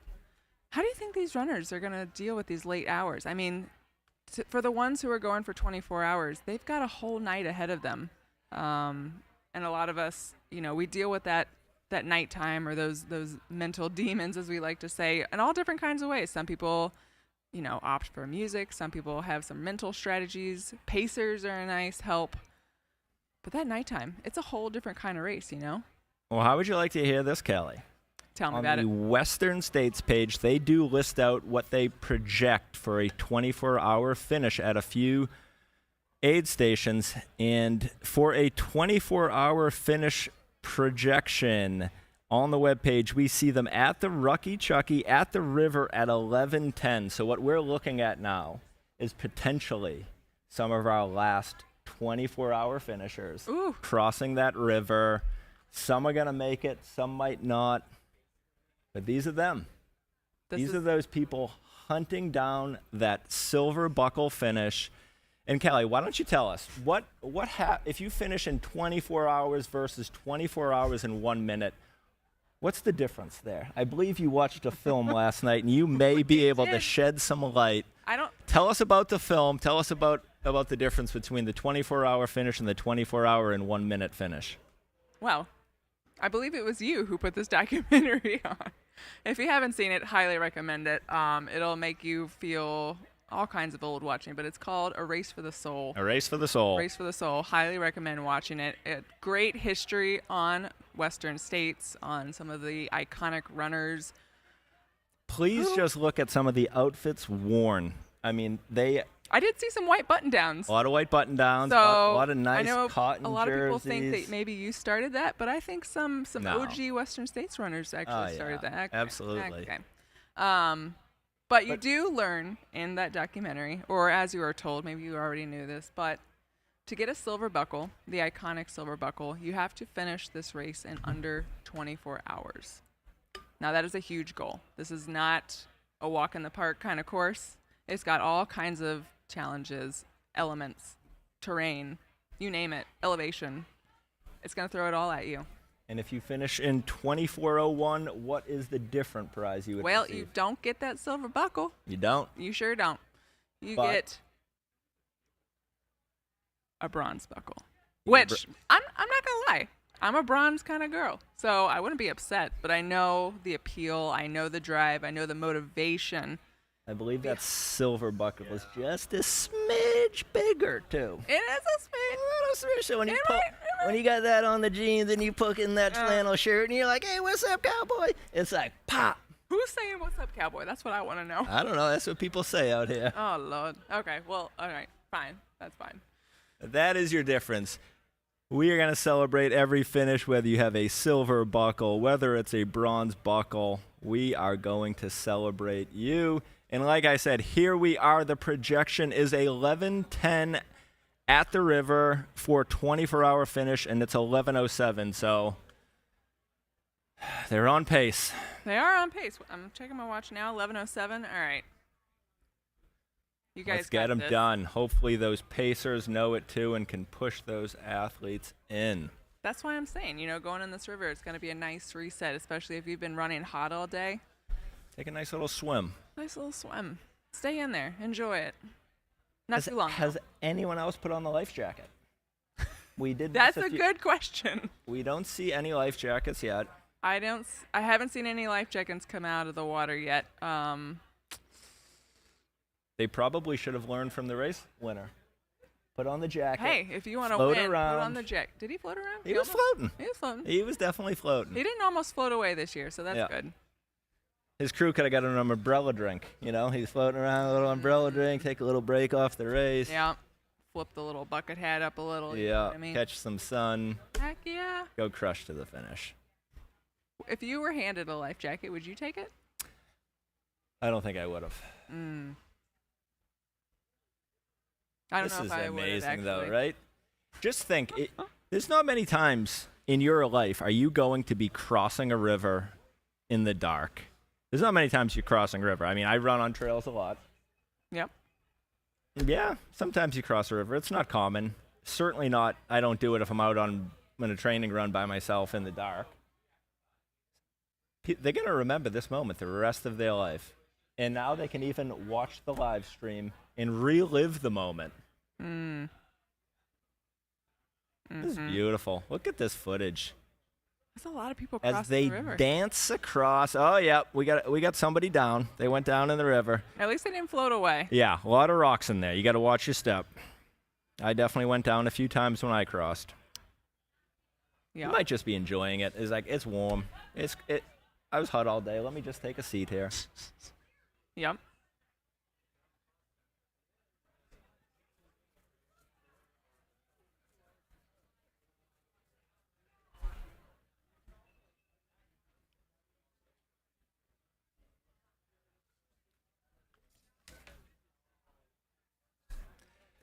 Callie, what if you're watching this live stream and you're like, hey, I want to do this race? Ooh.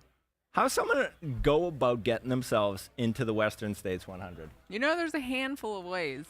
I can riff off a couple if Give you me a want to couple. take over. Okay. All right, give me one. You can get into this race by being real fast and winning a golden ticket race, which I think you've got some experience in doing that. I do have one. You do I'm have 1 for 1. Okay. there. That's not bad. That's not bad.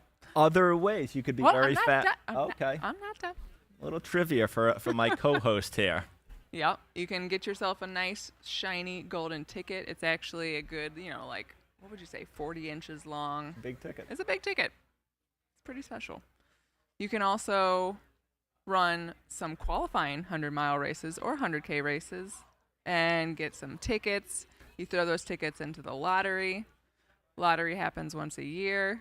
How many of those races do you think there are? Oof. Over 100. 200. 200? 39 qualifying races. So yes, if you do want to get into this Western States race, you are going for 2025. You're going to need to have ran one of the 239 qualifying races that took place between November 6th, 2023 and November 3rd, 2024. You will then put your name into the lottery and hopefully be drawn. If not, those tickets will carry over. And as of 2020, we do not need to apply in consecutive years for those tickets to carry over. So that is how the majority of our 375 entrants got into this race, was they had to qualify with one of the other races. They put their name in that hat, and these are the lucky chosen athletes here having a day. Ain't they? You can only imagine, just seeing these people, how many years or months, but most likely years, they've wanted to get into this race. Years. Finally, the day is happening. I love the enthusiasm there. And you have to imagine, it's in this kind of race where if you've had just years and years of waiting to get into it, and maybe a little hiccup happens in the race, you're not going to let that stop you. No, you're going. You're going. You fall, you maybe get a little ankle twist, you're still going. You're still going. You're still going. You have a little tummy ache, doesn't matter. Ain't nothing going to break on my stride. Okay, let's settle down now. Okay. Keep going. So that is how you can get yourself into this transformative race here that is the Western States 100. The lottery for this year will be December 7th, 2024. That is an exciting moment. Some of the athletes here have uploaded videos of them watching and being drawn. It was really exciting for us to go through those videos, see everyone, their reactions. You could just see the excitement in their faces, knowing that they got in, knowing that they've got a little bit of training ahead of them. And training it's something for this race. I'm not going to lie. We both have endured some training cycles to get to this race. Mm-hmm. It takes a lot. And I'm not going to lie. If I had to go through training again, but I would. You would. I would. And I'd be so excited to do it.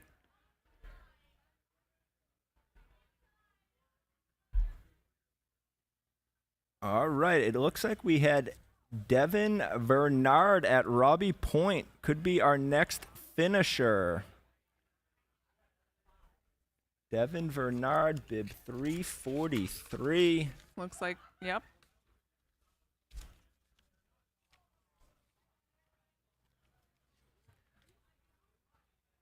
Super close to finishing. It looks like, 98.9, hitting that Robbie Point aid station. Devin didn't give us any beta on him here on the Excel sheet we have. So, Devin, next time you come back to run this race, give us some info, and we are going to celebrate you more. But we can't wait to see you momentarily on this track. Ryan Montgomery still not quite at Roby Point. Emily Schmitz looks like she may be our next female.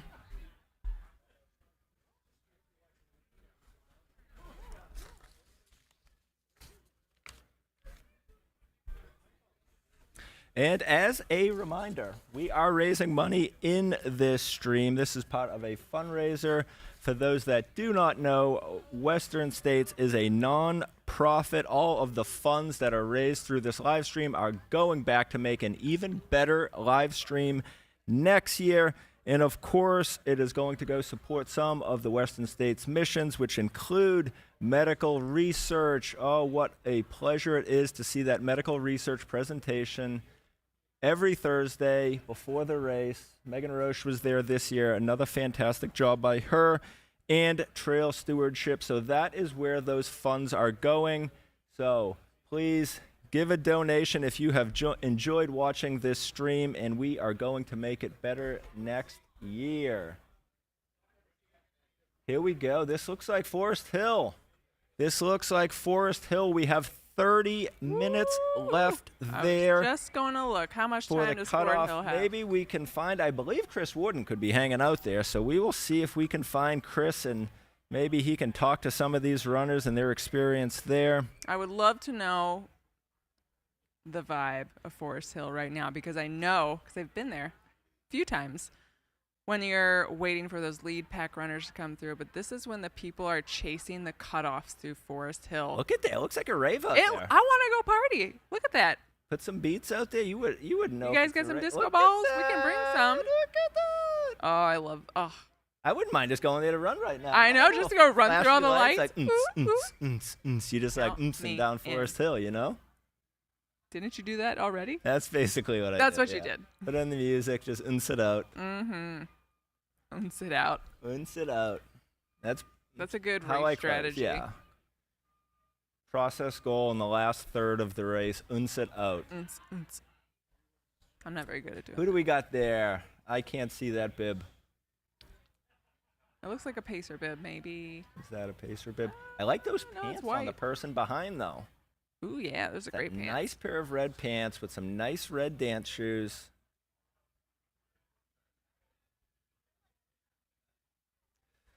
All right, as we look for Chris at Forest Hill, we are going to take a little ad break, and we will be back shortly.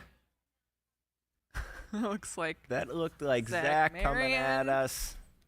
A lot of happenings at Forest Hill. We have 30 minutes to go until that cutoff. Oh, I love to see the runners just For hustling. me, running is libertad. It's liberation. It's freedom. The trail is sort of that place where I'm able to be unequivocally who I am. And I take that energy and I take it into the world. And that's what I try to give people: joy, hope, and that magic that you can only experience when you go into the woods.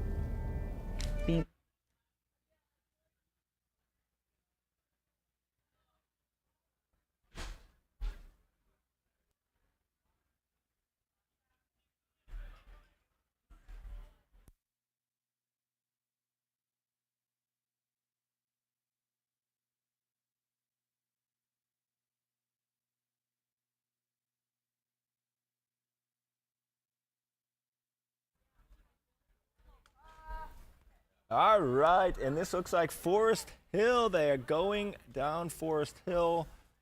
They'll be running a very gradual descent. Oh, wait, is that on pavement, and then the. Is that Ryan? I was gonna say, is that Ryan? No, that is not. Oh no, that is not Forest Hill. No. That is going to be. That's about a mile here from the finish. That's probably Devin Vernard coming in. Devin Vernard, bib 343. That is him coming in here. I can already see the White Bridge White right there on the Bridge, left, making that final turn. About a half mile to the finish line from here.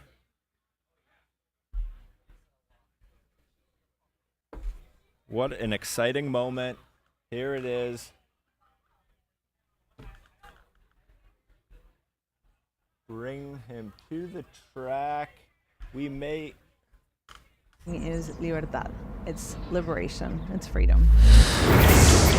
The trail is sort of that place where I'm able to be unequivocally who I am. And I take that energy and I take it into the world. And that's what I try to give people: joy, hope, and that magic that you can only experience when you go into the woods. Being able to look beyond what you have is what I think opens up to other worlds, and imagining yourself being more than just what has been offered to you. So much of my work really connects to freedom, whether it's people that are kidnapped or people that are in jail or people that are prisoners of their immigration status. Running is really that tool to break those walls and be able to understand that you have the power to go beyond them.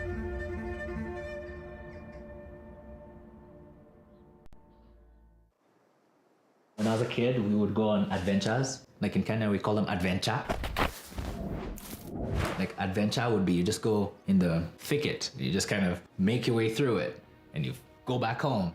That adventure piece was a huge part of me that when I got back into trail running, I reconnected with that part of me that I thrived through that adventure.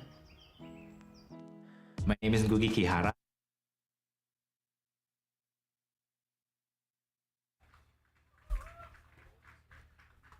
All right, we have somebody on the track coming in. This is going to be Devin Bernard, I think. Look at those kicks. Oh, wow. He is Look at moving those quick kicks. here.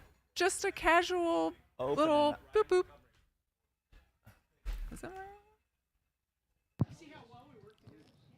On the back stretch from Leadville, Colorado, is Devin Bernard. Devin Bernard. Devin Bernard from Leadville, Smoking Colorado. the last couple of hundred meters oh, no wonder, here. 'cause he's at 10,000 feet back home, but Gonna right here he's finish just a in casual, 18:21 or Look 2. at him go! Going for the fastest 100-meter finish right here. I was gonna say, is there a Strava segment We on might this? have to check the Strava. Really We're gonna check that coming later. strong That's to the a pretty finish. Devin Bernard finish. from Leadville, Yeah. Colorado. Although we've had a few sprint finishes here. Yeah, okay, He yeah, did have true. 2 sprint finishes earlier. Dang, that Oh, was a great hell of finish. a finish. Devin, heck yeah. 18:11, 18:22. Take that to the bank. Whew. You can deposit that. I'll let it. That's a good deposit right Yeah, there. I'll accept it. All right, that means we should have Either Ryan, Ryan, or come on Emily in. could be Come on into the hitting tracks. Roby Wait, Point is that- next. That looks like a pacer maybe on the track. I don't know. There's somebody on the track. It's definitely somebody on the track. I think maybe Devin's pacer. Devin may have dropped the pacer coming in. It's a good problem to have.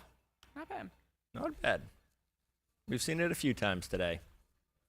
Gonna definitely be a little friendly. What's the word there? I know if I dropped a good friend pacing, I'd give him a shot in the ribs every now and again. Yeah. You remember that time? Remember about that time? Remember that time at mile 70 when I had dead legs and you had fresh legs and you got dropped? Yep. Yeah, we never let that down. Oh, funny. All right. Yes, hopefully we see Ryan or Emily coming into Roby Point soon. I think this is No, we should have Ryan Montgomery coming in soon. I'm seeing some of the friends over there waiting for him to come onto the track any moment now. All right, maybe his tracker didn't hit Roby Point.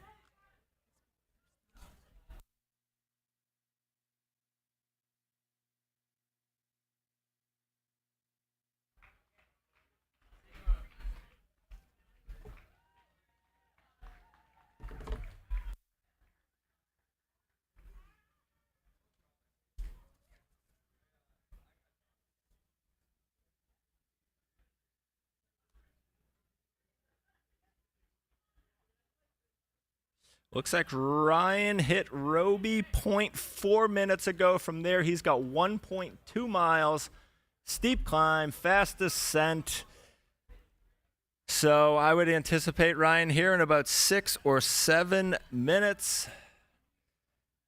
He is going to be our next finisher, running with the John G team. There he is. There is Ryan Montgomery on our screen with Corinne Chalvoy. Who else do we have with? That could be Ryan from I love the Winship. energy of the crew around him, just pointing. Oh, yeah. He said he was really excited about this race just to take up space and enjoy the day. We know it wasn't the day he really was hoping for, but I'm sure he had a great time nonetheless out here with still a stellar finish. Ryan ran a blazing fast time this year at the Boston Marathon, 2:36 for Ryan there. 2:26, I'm sorry. 2:26 for Ryan at the Boston Marathon. Casual. Casual. I love the perseverance that Ryan has shown today. We got some deets from his crew that he was having some issues early on in the race that kind of just would not go away. But that's just not Ryan's spirit to give it up, to quit. It is not, and hopefully after he catches his breath at the finish line, maybe we can bring him in here for a little chat and he can talk to his... I would love to chat with Ryan. Oh, yeah. And if Ryan wants some glitter, I've got some. We'll see. We'll see if we can get Ryan in here after he catches his breath.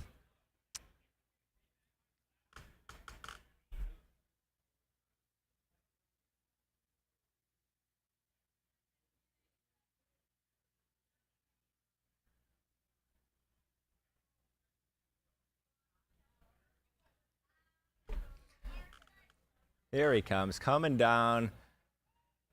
The third time you touch pavement all race is right here with this 1.2 mile finish. It is such a cool finish as all those residential neighborhoods, they're out cheering for the runners. He knows he's close. Ryan has a good bit of fans in the chat. I love to see that. Fan favorite, Ryan. I know Ryan, after this, will be gearing up for the Leadville 100. Woo-wee. Another just little shuffle.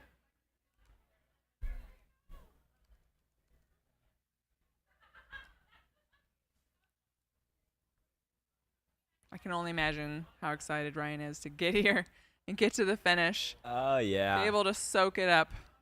He came here with a top 10 last year, which got him into this race. And the year before, he was a golden ticket winner at the Javelina 100. Bring it on in, Ryan. Bring it in for your fans. Everyone is anxiously awaiting you here.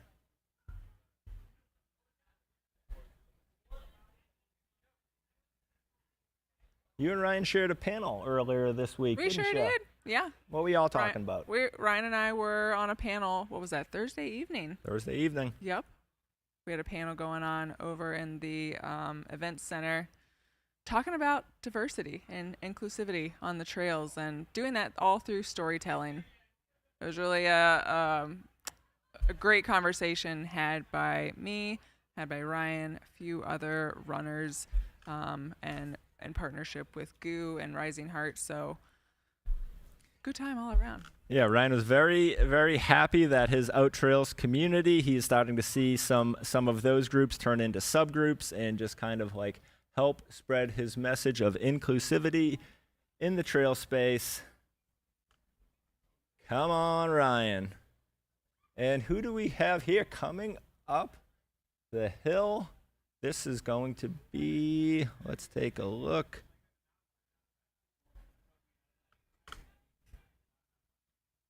Is this Emily? This could be Emily coming up the hill.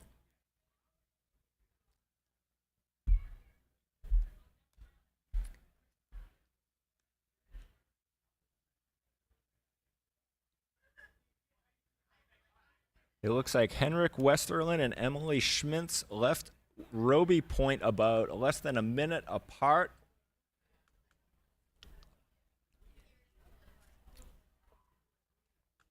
That's a brutal climb to finish this. When you see, when you're on the pavement. Yeah, you get to that trail and you think, all right, climb's over. It's time to run to the finish. But you got this. It's such a steep road climb. Keep it steep. It's not a smooth. Keep it steep. Not all the time. All right, Ryan has crested that, and now he is just. All right, this looks like Forest Hill. We will cut to Forest Hill and hopefully get Chris ready for a quick interview before Ryan comes into the finish. Let's see if we can find Chris. Yes, Chris, if you can hear us, we'd love to hear the vibe of what's going on at Forest Hill right now. I know some of these runners are pushing hard as they can to get in and out, knowing the cutoff is just around the corner. Tell us what's going on. If you're going for crew, go for crew. 15 minutes. I don't think we have Chris quite yet, but these runners have 15 minutes to get through this aid station. I got me. You got me? We got Chris. Hey, we're going to jump right into the story here. Basically what we got here is one of our back of the pack runners, Lisa Kravitz, basically about 15 minutes ahead of the cutoff with her crew. Lisa has been trying to get into this race for 7 years, 8 years. She's 61 years old from Scottsdale, Arizona. And she knows that this might be her one of the apple, so she wants to make the most of it. So she's very well aware that she's close to cutoff, but she's moving confidently. She's lucid. She's even smiling and cracking jokes. So, and also, in the interest of full disclosure, she's a good friend of mine. So, and with I knew that pro pacer Margaret de Hess with her. Absolutely, Margaret de Hess is going to take her through the next section of the course, and I have no doubt we'll be following her as she is going to be one of the runners to watch as the clock strikes or approaches 30 hours at 11 a.m. on the track. So let's go, Lisa. Sherry Sadler just paced her here, and she is being crewed by basically the family and friends, runners. Have all made the trip in support of her. She is running this course also on 2 rebuilt knees. Wow.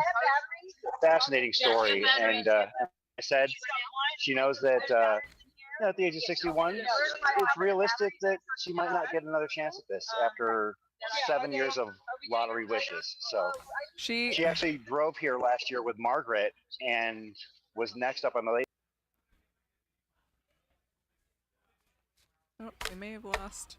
We may have. Oh no, we're back. Yeah, I got to spend a little bit of time on the trail with Lisa back in, what was that, 2022, Cocodona. Her and I were next to each other for a bit, and she was stronger than I was. We have a split screen here. Ryan is going to be coming onto the track any minute now. We can hear the crowd outside going crazy. What you're seeing on the left is Forest Hill. On the right, you are seeing Ryan Montgomery come onto the track with a big entourage. I see Ryan. I see the energy all the way across this track right now. I can only imagine how excited he is to see the finish line finally in sight. Pushed hard all day long. Wearing that M7 bib last year. He got 7th male. 15:38 was his finish time. It's maybe not his best day out here, but you know what? Sometimes Ryan Montgomery on at the these back big of races, the track it here. doesn't He matter. was 7th What matters is last the journey, year. the experience, and doing it with the people you love. Look at him go. Love this guy. Another fine run. He was 3rd at Javelina 100. Won the Quad Rock 50 miler earlier this year. We will see if we can get Ryan in here after to get some words from him to hear how his day went.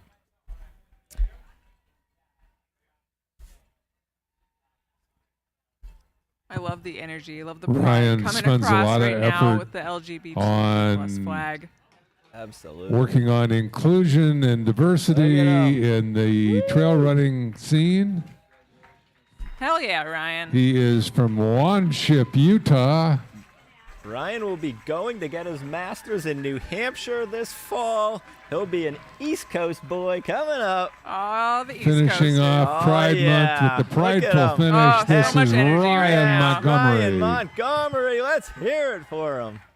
Oh my God. Big hug for Kyla. Kyla, Rachel Norfleet with him. Oh, I want to get in there. Jed, I see Jed, Corinne Shalvoy, the whole team there. Love it. All smiles from Ryan and his crew. Wow, 1834. Great run, Ryan. Hot day. He'll be back. He will be back for sure. The crowd loves Ryan. Fan favorite for sure. Rightfully so.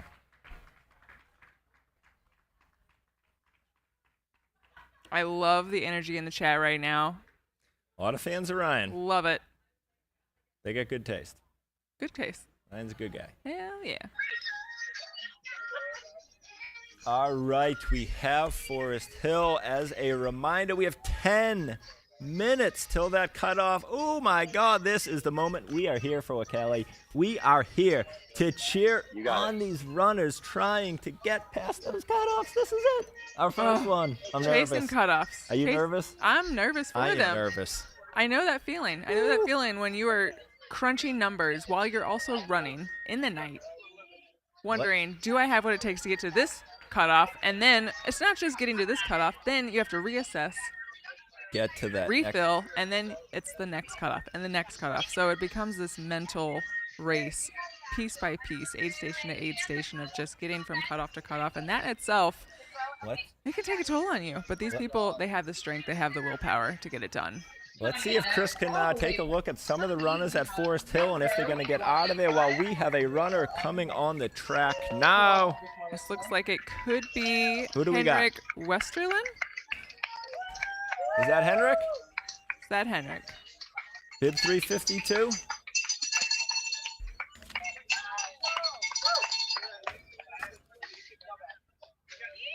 Henrik would be out of Switzerland, age 49. Can remember seeing his dad run back as far as he can remember. Got it from his dad. How about that? That's a good story. On the backstretch from Switzerland is Henrik. That is Westerlund, Henrik. 49 years old from Winterthur. 49 years young. Running for 30 years. And he is going to His finish wife, Western Barbara, States supporting in him the last well 30 under years 19 on this hours. journey. He's looking Hopefully at Henrik's paying it back, 18:38 or huh? so. Oh, we can hope so.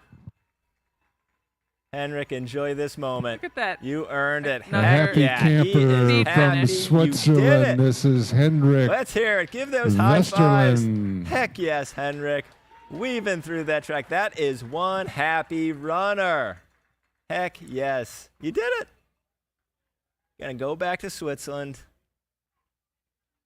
You know what they got in Switzerland? What do they have in Switzerland? I think they got those Toblerones. You know those candies that are like that thing? It's like- Delicious. oh. Delicious. That's a good export from Switzerland. Yeah, we should have brought some here. We're gonna we can ask Aid Station Fireball to fact check if Toblerone's from Aid Station. He'll fact check anything. He could fact check that for us. He's a smart guy. All right, we see Forest Hill again. Oh no, we have another runner on the track. This looks like it could be Emily Schmitz. Could be Emily Spitz. Emily's bib 12. Bring it in, Emily.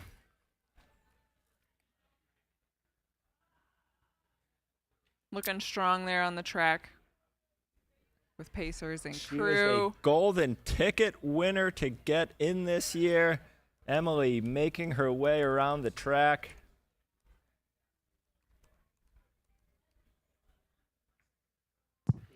On the backstretch, number 12 is Emily Schmitz from Wauwatosa, Wisconsin. This is her first Western States finish. First Western States for Emily. And she would like to give a shout out to her crew, Meg Coming from McKenzie, Chris Schmitz, What do and they got in Ashley Wisconsin? Brazovan. Dairy. Good cheese curds. Not gonna lie. Really? I hope she fueled on cheese curds. Actually, that would be really impressive. On But a probably hot day. probably did not. Probably did not. Dairy's not a good idea. Probably. Hot cheese curds? No, cold cheese curds on a hot day. There were many years got a nice where crew, this though. Look at time, this. 18 hours, Bring it in, 39 Emily. minutes, would have put Put those Emily hands up. You in earned it. the Getting in lead before or very midnight. close to it. Heck yeah. Fantastic year for women at Western States, including Emily Schmitz from Wauwatosa, Wisconsin. Emily Schmitz, you did it. You are a Western States 100 finisher.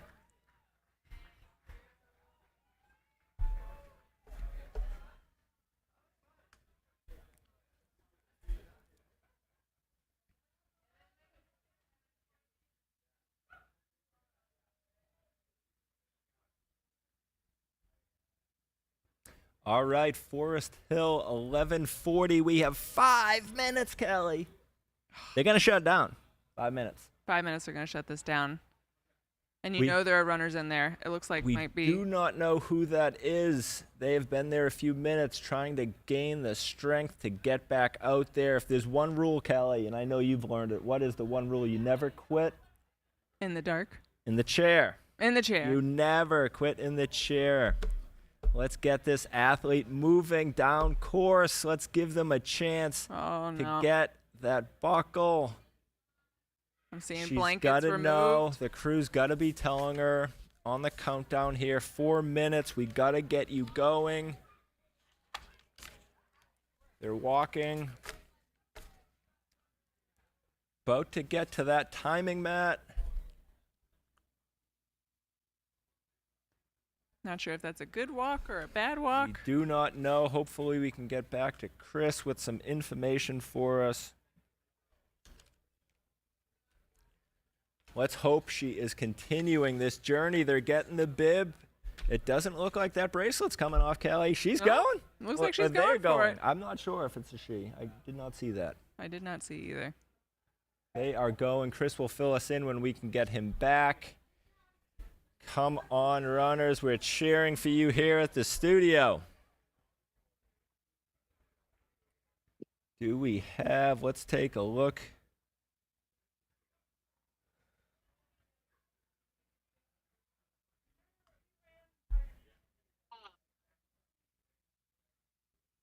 We still have a few runners behind that cutoff.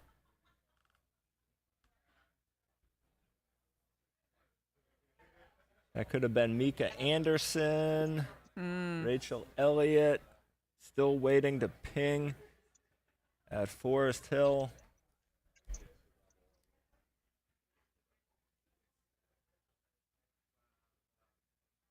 Let's see, Cal, we got 3 minutes. 2 minutes, 25 seconds to get them in and out of the Barbie logoed Hoka tent there. 4 left, we hear? I heard 4 left. 4 left. 4 unaccounted for? Oh, that's what they just told me. I didn't know if you... Okay.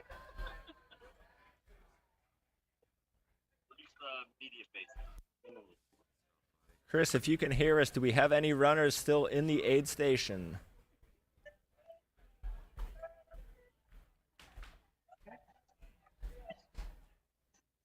We don't see anyone there. Ooh, if someone comes in now, they're going to need a quick in and out. Ooh, unfortunately, Callie, this could be the end of a few people's day. We hope they left it all out there. We hope that they can be proud of their day. You know they got to that aid station with everything they had. Absolutely. Oh, the excitement. This is the real excitement. Just hoping we get someone to sneak through that we can just cheer and champion on with 70 seconds. We have 70 seconds left. Come on, come down.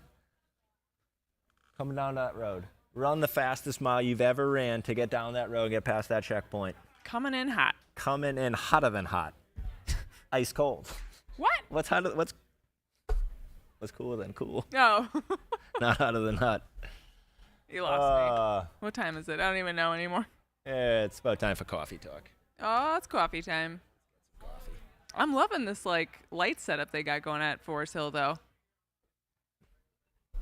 I'd be amped to come run down that, you know? It does not look like how it I don't see any. That doesn't headline. like Is that looks like a Is that headlamp. something? It might be something. I don't. Ooh, come on.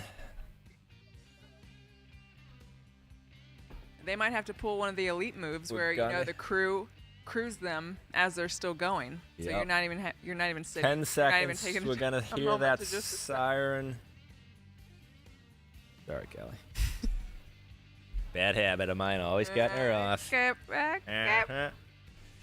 You just gotta give them. That is. Oh, is someone coming in now? All right. That's the end of it. That is Oh. going to be the end of Heartbreak. Forest Hill. On They to are Lucky Chucky. shutting down Dang, those lights went right out. They didn't even give him like a last call. I was gonna It was say, just like it was just boop, done. boom. 11:45, lights out. You don't gotta go home, but you gotta get the heck out of Forest Hill. No. And when you're not in Forest Hill, you better be getting to that next aid station. Hell, my heart's broken. Is it? There's some runners behind here that have been training for years, Callie, years. Not just training, but entering the race for years, you know? Oh. Well, they gave it their all.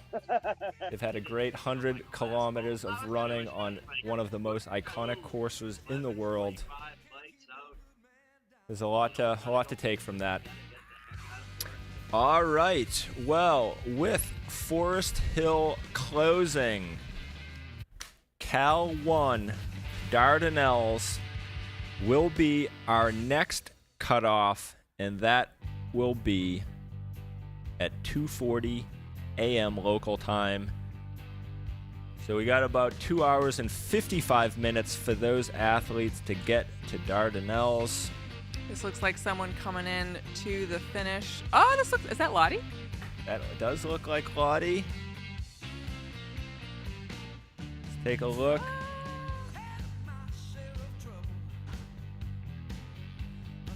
I can't tell which one's the runner. Oh, this looks like a couple people, actually. Let's take a look here. We had Lauren Puretz, Lottie Brinks, and Kareth Arnold all leaving Roby Point at 11:38. 3 of them leaving Roby Point, all at 11:38. Lauren Puretz won the Viper Racing Team. Lottie Brinks, who has just been unstoppable the last few races. Kelly, you got a little history with Lottie, right? Did y'all went to the same university, didn't you? We did go to the same university. And what university is that? We went to the Savannah College of Art and Design down in Savannah, Georgia. Do you want to bumble with the bees? The mascot is a bee. His name is Art. You do not want to bumble with Lottie. She is a Nope. beast of a runner. Mm-hmm. And that's probably where you see, if you've ever seen Lottie on social media, she's usually doing some printing, some sewing, making her pack one of her kind. All that education she got at SCAD, huh? You know that's where it started. That's where it started. Probably not. But great university. Shout out to SCAD. All right, we have Lauren, Lottie, and Kareth making their way to the track, all within a minute, all within 30 seconds of one another at Robbie Point. It's got to be like a sprint up that hill. That, like we talked about, that's a steep hill. You're going to see those headlamps within 30 seconds, and you're fighting for every single second, every space. So these three, It's hard we're to tell gonna if see they're another sprinting sprint uphill right now. finish on the track. I hope so. Here they come, the entourage. We got to look up the Strava segment of this track, you know? There's got to be out there, right? When they get to this track, we're going to hear an eruption. Hmm.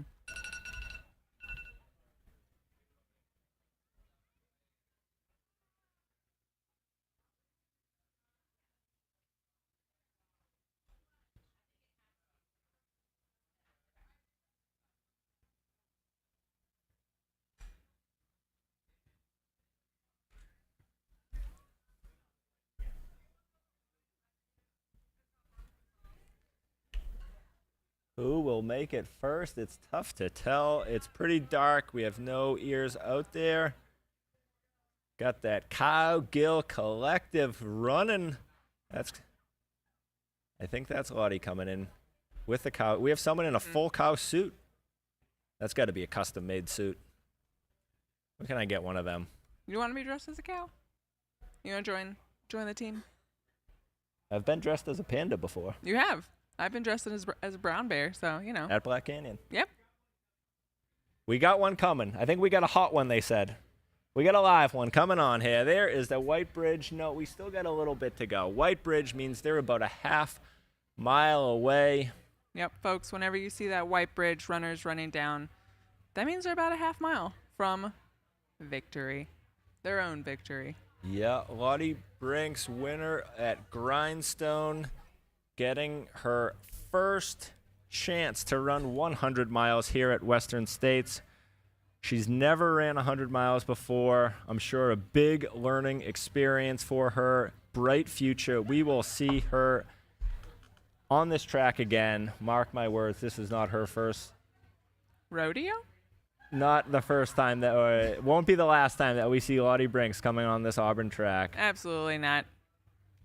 That woman is a powerhouse, and I do see some headlamps making their way, and here they come. Everybody filing onto the track as we speak right now. It's tough for us to see. It's a little Is tight, it just? it's hard to see. Is it just Lottie? Is it No, Kareth?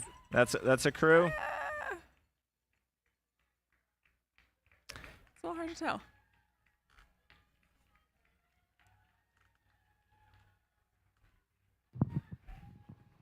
Who do we have? On the back stretch, we have another woman runner from Colorado Springs. This time it's Lauren Purritt. Lauren Purritt's coming in from Colorado Springs. Lauren has, on the looks like her whole Viper family with her racing there. team. 41 years old. Also was our third place finisher at the Black Canyon 100K, getting her a golden ticket to come here. Lauren also getting third place at Gorge 50K this year. She won the 20K at Royal Gorge Groove. Recently won Ram Party 33K. Up next, Silverton Alpine Marathon in Tushers. Here comes Lauren. Let's hear it for her. Coming down, telling her crew to come with it. It is a from team Colorado sport, like Springs, Corinne would always say. finishing Trail Western running States is a team in sport. Bring that whole crew 1852. in. Fantastic run. 1852. And Let's just hear it as for she her. finishes, we have more people on the track. A whole party just came onto the track. I'm not going to lie. I do see a cow running across the track. There is a running cow across the on field. the track. So that will be Lottie And on the Kareth backstretch, another woman. This is originally from Germany, that now living in Boise, Lottie Idaho. Brinks. Lottie This Brinks. is Lottie Brinks. Like Scott was saying. She this won is the her Grindstone 100K, First earning a 100 golden ticket for miler. this year's first race. Western States. Can you imagine? Here she is, originally from Germany. Heck And yeah, with Lottie. Lottie Brinks is Kareth Arnold. Das macht Spaß. How fun. Wait, what'd you just say? Lottie Brinks, originally from Germany, now Say it again. lives in Lottie Brinks. Boise, Idaho. Willkommen to the track in Auburn. Running Bring it it in, together, Lottie. Lottie Brinks and Heck Kareth yeah. Arnold. Lottie Brinks and Both Kareth finishing Arnold. Western States Heck in yeah, hand in hand. 1853. Absolutely love Fantastic that. We've run. got Ultra, Oh, Solomon. yes. This is That great. I makes love the 15 unity of them women running under together into the 19 finish. hours. No competition. We are in this together. That's how you finish. That Heck. is why trail running is a team sport. Kareth was fourth at the Canyons this year, getting her ticket here. Also Casual. was fourth at Casual McDowell Mountain stuff. Frenzy 50K. She is having a great season. Was that when you were race directing? That was not. Nah. Look at these two celebrate that, a friendship that was maybe born on the trail. I don't know if they know each other before, but look at those smiles Oh, all I love around. the finish photo together. Heck yes. Lottie Brinks, Kareth Arnold. That's how you get it done. Absolutely. Lottie 24, Kareth 20, Lottie 28, Kareth 34. Still many, many years to come that we will be seeing these two. I think I see Patrick Reagan there on the track, who was pacing Lottie at some point today. Woo! The excitement, the energy, huh, Cal? What do you say about that? It's definitely going into the night. I love it. It is. I love to celebrate all of these runners. Doesn't matter what place you finish. We're all in this together. Going into the night, going into the early morning tomorrow, and we're going to be here for for quite a bit, bringing them in home. Bring them home. Celebrating those finishes, celebrating all the work that they put out there, not just in training, but in this finish, in the journey they had to go through to get to the finish. And we're going to celebrate each and every one of them. You know, Cowgirl Collective in the chat. Everyone loves it. I remember a few years ago seeing the dinosaur running down the track with Jeff Colt. Do you remember that? Yeah. The dino, and now we have the cows. Black Canyon, we had some llamas. We had llamas? We had the llama crew at Black Canyon. Oh, yeah, we did. You're right. I want to be a part of a crew like that. Yeah, You know it's what a I'm fun saying? crew to be a part of. I was going to say. Let's take a look. We know Chris Warden, who had ears at Forest Hill, is making his way to the Rucky Chucky. That might take him a little bit of time, but that'll be the next time we have some field reporting coming from Chris down at the Rucky Chucky River. He will be keeping us fine-tuned into all of those runners that are chasing the cutoff. They are the heart of this race. Probably going to be about 45 minutes or so until we get Chris down to that river. We have footage now of the river just waiting. I was going to say, For getting to that river. somebody to cannonball in there. If somebody does, kudos to doing that. But I was also going to say, I know it's also a journey just to get down to that river. It's not like you just park and you just boop, boop, you're there. It's a journey. Get on a shuttle, wait for the shuttle first, then get on the shuttle, then get off the shuttle, then walk down there. Yeah. Who knows how much stuff you're carrying as well. You know what I mean? Tiny little journey compared to what the runners are going through. But you know what I mean.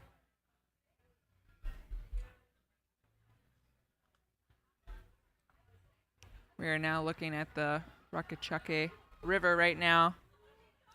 Waiting for our next racers to get in there and cool down.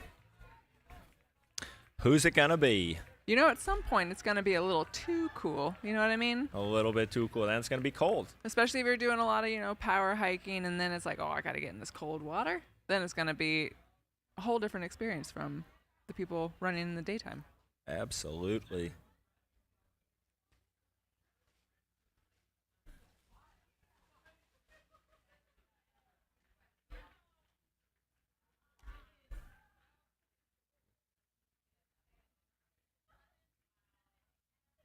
This looks like it could be Joseph Dorff coming onto the track. We will wait until we have confirmation.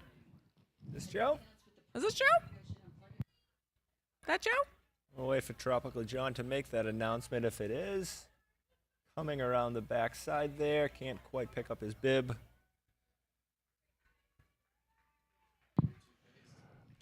Coming around the track from Australia is Joseph Dorff. Yep, your boy confirmed. He has Joseph done the Dorff great from Southern Endurance Australia. Run a three times and Alpine Challenge. Bring it He's in, a Joe. trail running event management, single track events course director. Moved to Bright Victoria, the home of Here Oz he trail comes here. running a few years ago. Bring it on This in, Joe. is Joseph Dorff. Place From gender down under. 22, finishing at 22nd mil, 37th overall.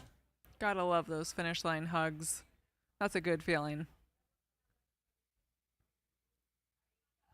He's got a long flight back to Australia. Woo! I hope he's got some rest days, Couple days. before there. Got to give yourself a couple Oh. days. You can't get right on a plane, you know? No, not to Australia. I've done that before. Right after It- the race? Literally, after the race, rest for an hour or so, drive the rental car to the airport, drop it off, get on the plane without a shower. I'm sorry, whoever I was sitting Oof. next to. I apologize. But I'll tell you what, the worst part was, your legs are tightening up. Not a good time. So I hope he's giving himself plenty of time to rest before getting on that long, long flight back home.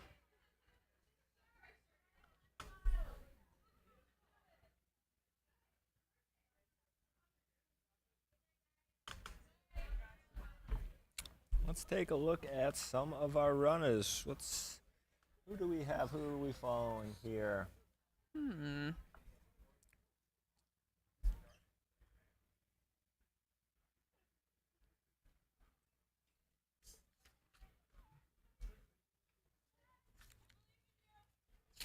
Coming across that river. What do we have? A pack in hand. So I think we got a grocery bag in hand. Maybe just leaving the Safeway with a bundle of groceries, taking them home here. You know, just stop to the store real quick and make pick sure I up get a some quart of of those, milk you and know a what little I'm bit of saying? cereal. Maybe just hoping to change shoes on the other side. That's It could be hoping to keep that stuff dry. Yeah. Don't blame them. And is this pacer crossing with, or? You know what I'd be most concerned about? Because I know I'd have it with me, my phone. I know you wouldn't. I would not. I definitely have my phone with me, and if I'm crossing that river, I'm probably going to hold it up with one hand, or like that guy was doing it, holding it in a bag or something, keeping it nice and safe. Don't blame you. All right, looks like we have somebody coming onto the track. Who do we got, Cal? That's a great question. I'm looking it up.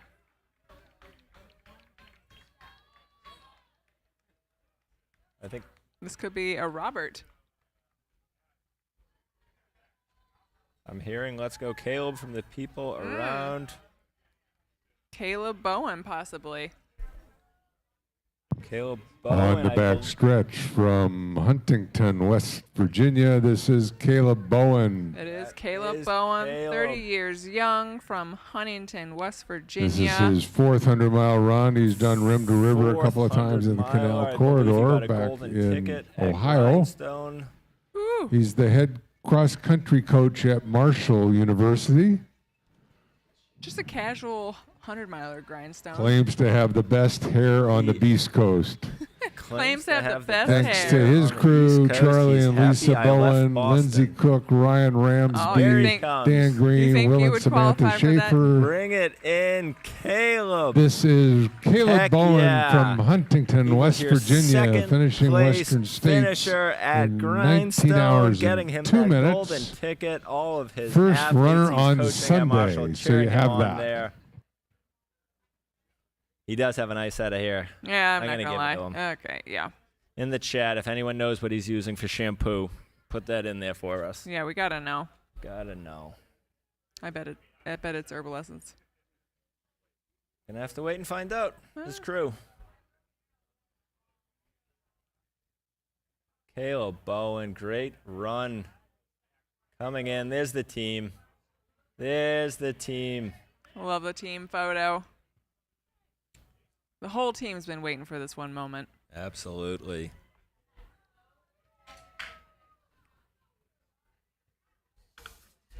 Give them some time to soak up and savor this moment.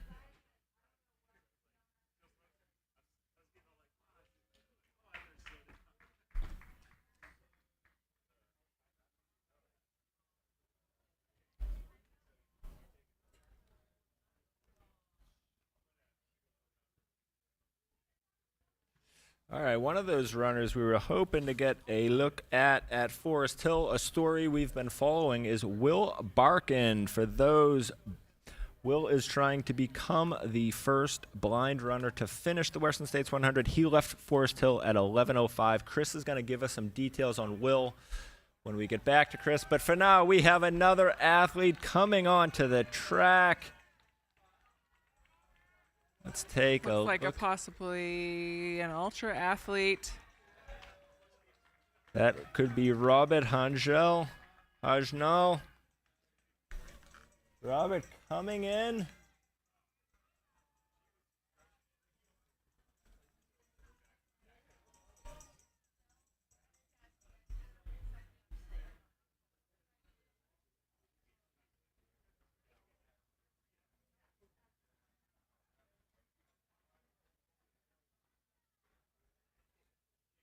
I believe that is. Is that Robbie? Yeah. Let's see. Probably John will give us the word. We don't I quite love have how you the give eyes everyone on him. nicknames. You best friends with all these people? I know Robbie. Okay. We talking Robbie, right? Oh, Robbie yeah. Hajnal? Oh, yeah. Oh, yeah. Looking strong.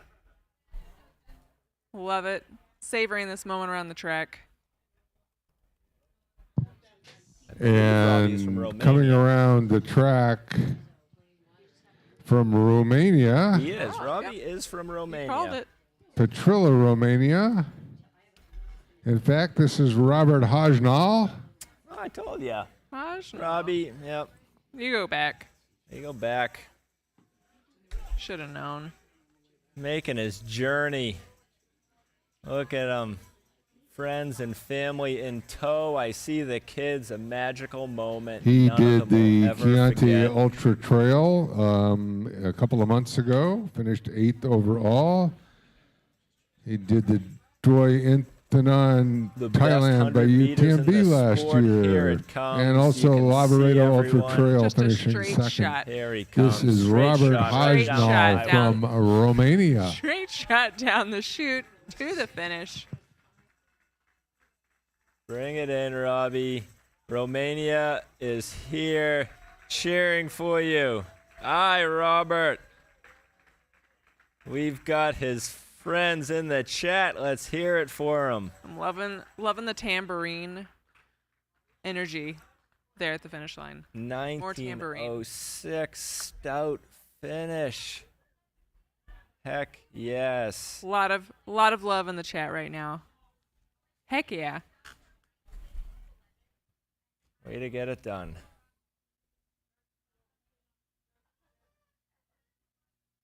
Savoring that finish. Becca Wendell could be the next athlete we Yep, see. looks like they are coming onto the track as we speak. Look at you calling that. Nope, wait. No, I don't think we have anyone on the track yet. Just kidding. I don't see Becca has hit Roby Point yet. Becca was in our top 10 earlier today, fighting and fighting for that spot. She fell back a little.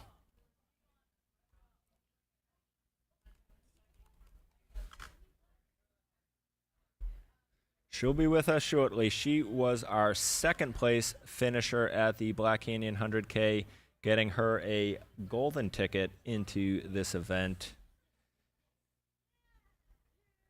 Previous winner of the Bear 100 back in 2021.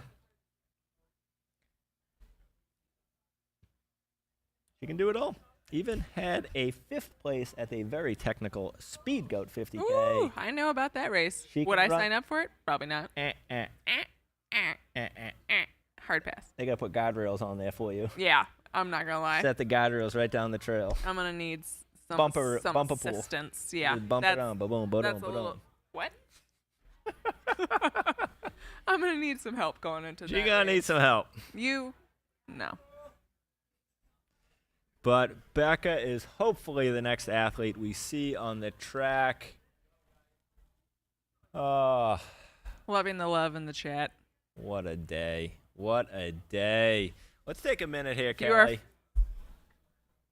And Go. to explain what you wanted to do. What you got? I was going to say, if you are in the chat right now and you are from Robert's hometown or just somewhere Romaine. near, yes, where he lives, let us know.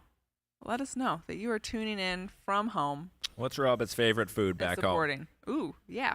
What do you think? Yeah, I'd love to know. What do you think he'd be having after this finish? As we get that information, let's remind the viewers of our sponsors here. We have Let them know. the presenting Let 'em sponsor, know. Hoka. We couldn't do it without Hoka. They have helped Western States. Multi-year agreement here. And our presenting nutrition sponsor, Goo. Ooh. Callie, give us your favorite Goo product and why. That's hard to choose, but I'm going to say my go-to right now because it's summer and I'm drinking a lot and I need that boost to get me going. I'm going to say it's the Summit Tea Roctane. Get that boost, baby. Oh, good. I love the Summit Boost Tea me. Roctane. Boost me. Boost you. That Roctane is the boost, and that is the beverage out on course, potentially why we're seeing so many fast times this year, huh, Callie? Oh, you know Are it. they getting that Roctane boost? They are getting that Roctane boost. Goo Roctane Boost. You heard it here. They are our performance nutrition sponsor, and if you want to get boosted on your next trail run, use that Roctane. Fun fact about Goo, actually. All right. Did you know that the first goo energy gel was born because of Western States. Wow. If you did not know that, folks. Dropping history. Let's I'm hear dropping it. you history right now. Yeah, it was actually Laura Vaughn, a young ultra runner from Berkeley. She was actually in her Western States run. It was grueling. It was tough. She needed something. Voices. She needed nutrition that was portable and easily digestible, nutrient-rich, all that good stuff. And her dad went back and invented the first goo energy gel. What a dad. Yep. So because of Western States, you guys have your energy gels to love at home in your races and in your runs on the course. Dad power. So thank you to Goo, to the dad creating the first goo energy gel. The goo dad. Like a good dad? He's the goo dad. But a good dad? Yeah. Yeah, okay. I'll take it. All right, we have some runners crossing that river. Nice mustache here. One of the best mustaches we've seen. I've seen a lot of mustaches out there. That volunteer might have been in a wetsuit. Got to be a little warm I was gonna if you're in the 80 degrees but not in the water in that wetsuit. I don't know. I think I could chill in a wetsuit.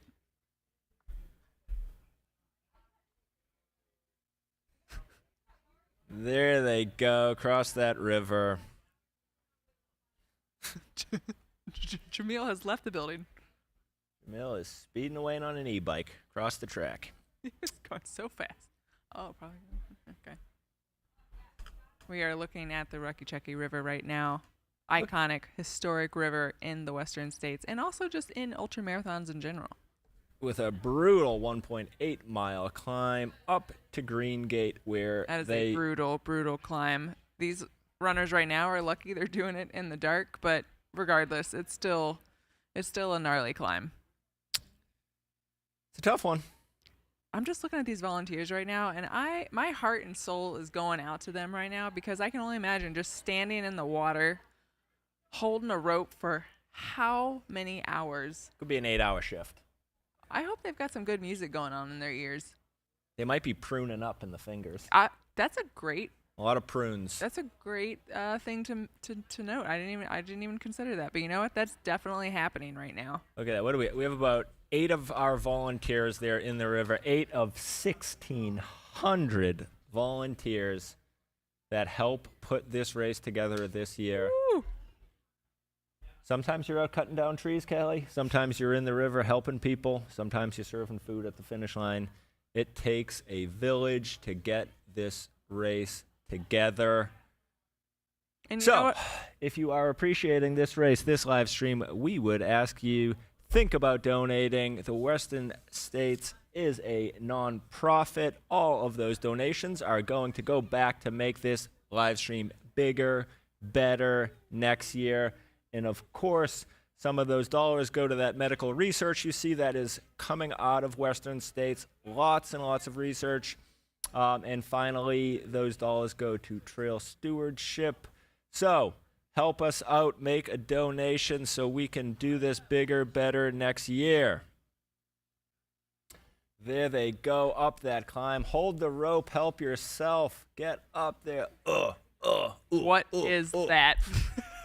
I think that was me going up that last year. Well, you've got this thing going called the East Coast Grunt. The East Coast Grunt, and if there's anyone in the chat right now, East Coast is sleeping. It's 3 a.m. I can't get in. I can't bring up the East Coast chat till about 6 a.m. We've got to East wait Coast another time. like 3 hours for that. I got to bring up some Euro stuff. We probably got a lot of Euros watching right now. We had Robert come in with a Romanian follow.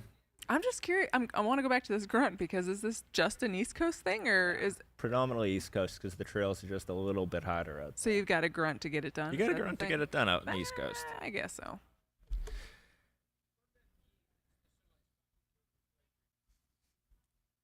I also want to give a big shout out to everyone that's been following along here on Ultra Live. If you didn't know, Ted Knutson, the Chief Technology Officer here at Western States. That's Ted. That's Ted.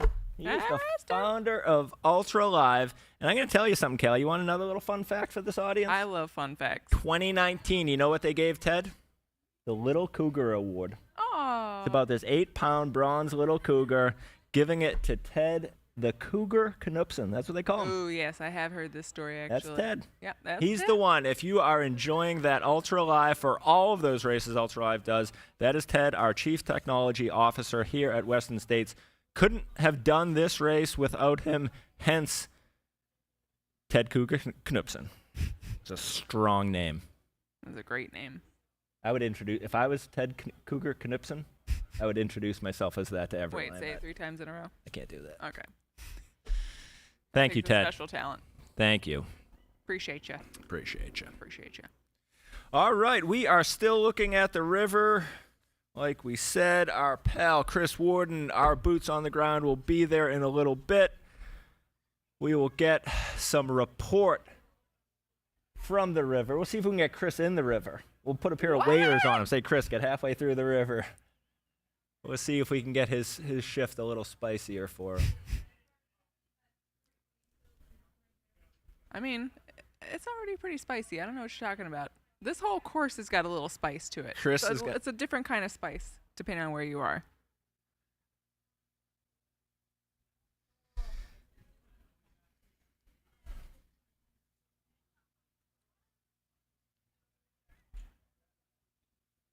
This river, I tell you, I just keep looking at it. I'm just thinking, just huge kudos to these volunteers out there.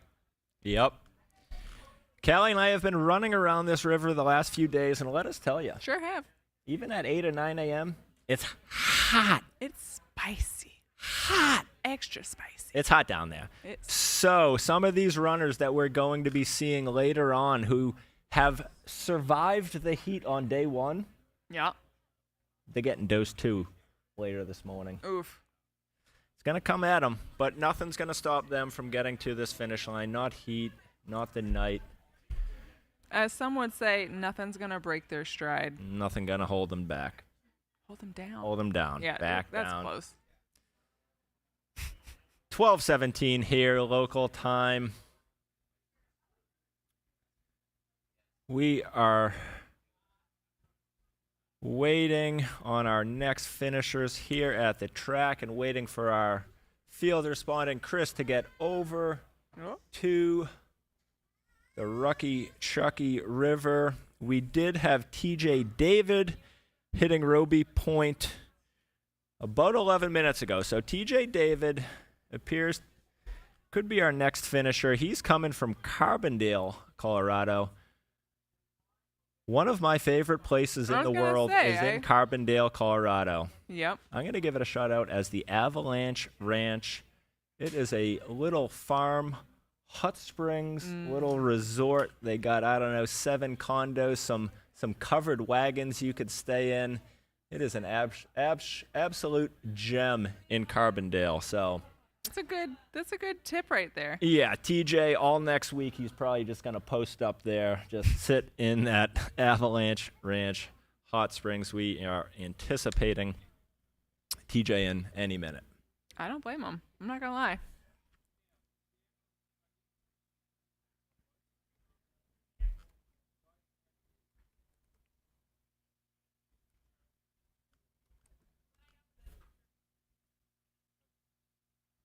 Again, I'd just like to throw out a huge shout out to Mountain Outpost for helping to bring this coverage into the night. Crisp, clear. Look at that. High def. High def. Is that 4K? That's 4K. Are they on 5K yet? Sure. This could No, be 5K I don't footage. I don't want to put false things out there. We You got know what I'm saying? 4.5K. Nah, I can't do that. We got 4.5K. We are. We're It working is amazing, this footage that we're seeing. I remember back, we used to just get these updates from I Run Far just through their chat many years ago, following along. You're refreshing, just waiting to see who's in what place where, and now we are looking at crystal clear footage of the river. This is magical. What a great time it is to be a trail and ultra runner in our sport. Everyone, all of these runners, their fans, their families at home get to be a part of the experience by tuning in, catching a glimpse. We are going to capture all of those stories from here all the way until our last finishers at 11 a.m. We are 10 hours and 40 minutes away until the ending of this race. These athletes have been out there for almost 20 hours. Whew. We have somebody on the track. Is TJ? Is that TJ? No. Wait. It's hard to tell. They're moving so fast. No. Wait. Is that Harvey? That's Harvey. Is it? Is that Harvey? That was. I know that it stride. It did look like him. I know that stride. Harvey could have made a little. That is Harvey. That is Harvey Lewis coming in. Lewis. Oh my gosh! On the backstretch from Cincinnati, Ohio, is Harvey Lewis. First time running Western States. He has got done an amazing number of things, including running around in circles which for this is actually 4 the second days time and he then attempted some. to get in Western through this essay contest. And this year And happened he to be has the year done his some submission was fantastic chosen, 24-hour which makes you runs, wonder, a bunch of what was in that Badwaters. essay? And here I he wanna is know at what's in that Western essay. States. Gonna have to subscribe to Ultra Running. Harvey Look at him Lewis. fly! Harvey He's most known Lewis for his backyard from ultra Cincinnati, accolades, especially finishing the most Western recent at Big's States. Backyard, where he ran an insane 450 miles in 108 hours. That's 450 miles in just over 4 days. Casual stuff. That finish was impeccable. That was. He's gonna throw up. Water Lewis. He might have to. We might have to not show that. You know what? That's understandable. That is very understandable. Whew, that was a. I don't even know what pace that must have been. This could be our guy TJ coming in. That could be. By the way, we saw Harvey running around the track. No one was catching him. No, He that's was what I flying. was saying. I couldn't even tell who it was because the person was flying so fast. Another runner on the back stretch. About 200 meters to go for TJ David from Carbondale, Colorado. That's TJ on the back half of the track. This is not TJ. Who do we have coming behind TJ? This is going to be TJ coming onto our screen next. Art of Carbondale, home to Avalanche Ranch. You love this place. I do. Someday, Cal, you and I will go there. Oh, Cal. I babe. can't wait. Can't wait. Still got to just get to Carbondale in general, you know? Bring it in, TJ. Bring it in. Let's hear it. This is TJ David from Carbondale, Colorado. Carbondale. Finishing Western States, 19 hours, 23 minutes. Woo! Fantastic run, TJ. Heck yeah. All smiles. Looks casual. Looks Hollering there at casual. the finish line. Love it. TJ David. Got Craig Thornley ready to give that honor of the medal around the neck. That's a good feeling. That means it's done. Your job is done. You did the thing. You put the foots in front of the other, and now Many you can times. stop doing that. Yeah, that's a good feeling. That's a good one. We see Harvey there in the corner. Looks like he's catching his breath, catching himself. Catching everything.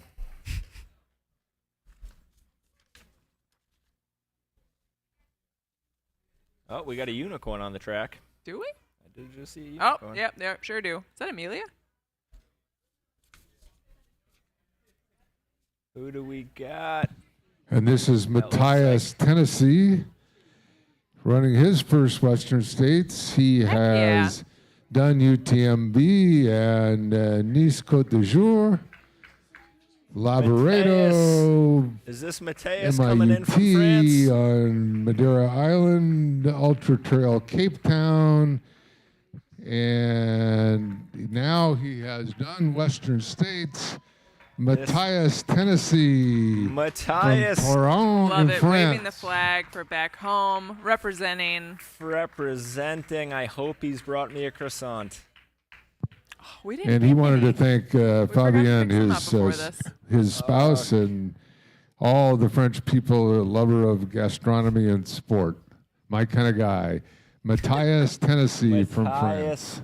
Just Loving this race here. He's done it. Give him a beverage. Bonjour from the track. What? Oh, great job. Harvey still at the finish.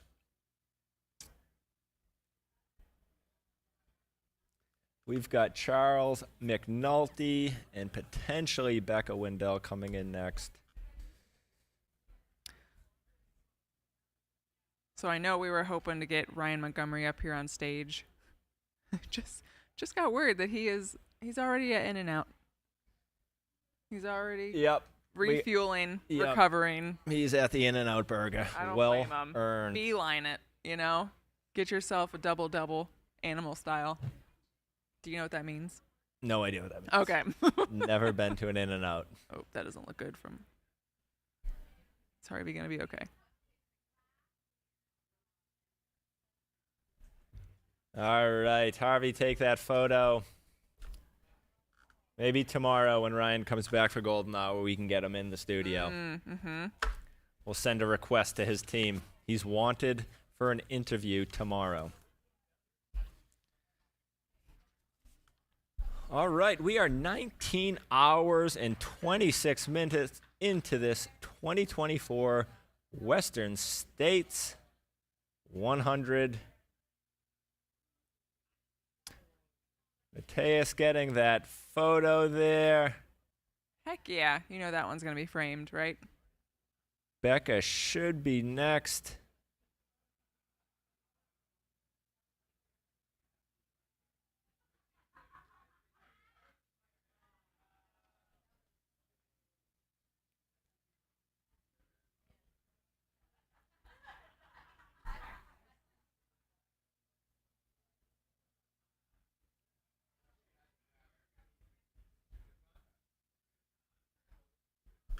Harvey talking to some of the race directors. We're waiting for our next runner to come in to that long awaited finish. Who do we got? Looks like we've got someone coming up the road now. Is that Charles? Is that Charles? Is that Charles? You guys go way back? Chuck. That could be Chuck. Chucky. Oh, yeah. I think that's Charles coming in. Okay. Right there. Yep, that is Charles. He's got a podium at American River. Waldo, 8th place. Pretty sure that's Chuck. If I know Chuck, that's him. Just cruising in. I can hear some of his fans behind this studio. I think Chuck's going to get a big welcome here on the track.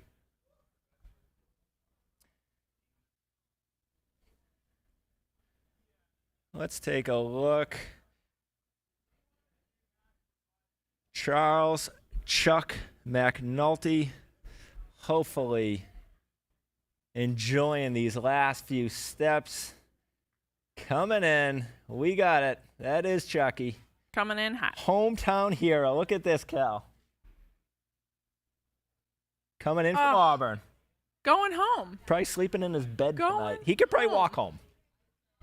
He's on his way home. Started 100 miles ago, running home. That's a good feeling. Yeah. Point to point. If you're going to go point to point anywhere. His crew's like, straight to that. Our car's full. You mind just huff? You want to just huff it home, Charlie? You're already going 100 miles. Just a couple miles. Charlie, bring it in, buddy. I love how you're best friends with everybody. Third year here. You start to remember some faces, and that's what we got. Everybody here in Auburn knows Chuck, Cal. Wait, how did you pronounce it? Auburn.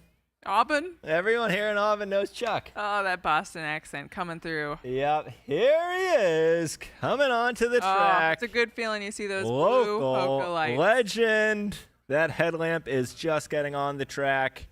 If you're here in Auburn, let us hear you. Here he is. Oh, yeah. We can hear the Chuck contingent behind us coming in. Yeah. Let's go, Chucky baby, from Andre Lee in the chat. That's right. You can't even say Chucky all the way here from Auburn because he's literally right down the street. But here he is. Here he is. Like I said, just a few weeks ago, placing third at the American River 50 mile at age 50. At Charles. We have his father over here. It is Charles. It is Charles. He doesn't want it as Chuck. Charles McNulty coming in. On the track from Auburn, California, our Look at him first go. That's a local runner, strong Charles finish. McNulty. He's also the first 50-year-old. Heck yes, first 50-year-old 50 coming years around. Let's hear it young. for Charles. Looking strong. Everybody else control. went to bed, but Charles Still enough is energy to give some pushing high fives into and the a hand finish. up in the air. I love And a it. fantastic we've got his time, dad here at the 19 hours, finish. 31 Dad is minutes. here. Winning the 50-year-old Yes. division, Charles What an McNulty of amazing Auburn. finish for Charles. Grateful to be here. I'm catching some. Oh, Yes, the he's emotions. I emotional. love I it. love it. Tears. I'm seeing tears. Oh, This might be my the first set of goodness. tears I've seen tonight. Let's hear it for Charles. Incredible performance. Our first 50-year-old to make it to the track. He is your age group winner there. Woo! You can hear the excitement behind us. Maybe you can. Maybe you cannot. Yes, Charles, 1931. Amazing. Amazing performance. Up.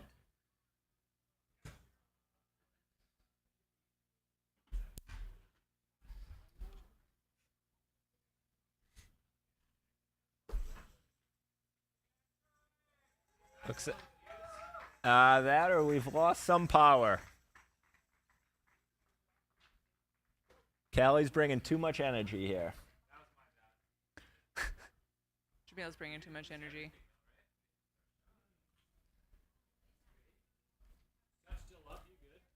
Is that Zach? Hard to see. How's it going?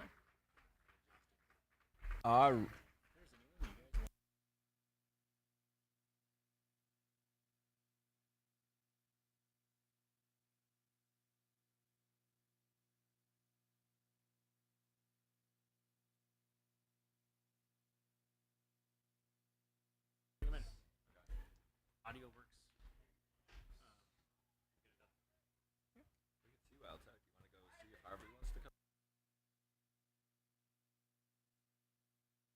I'll go ask him. Yeah, either one of you jump out and go grab him. Anytime you want.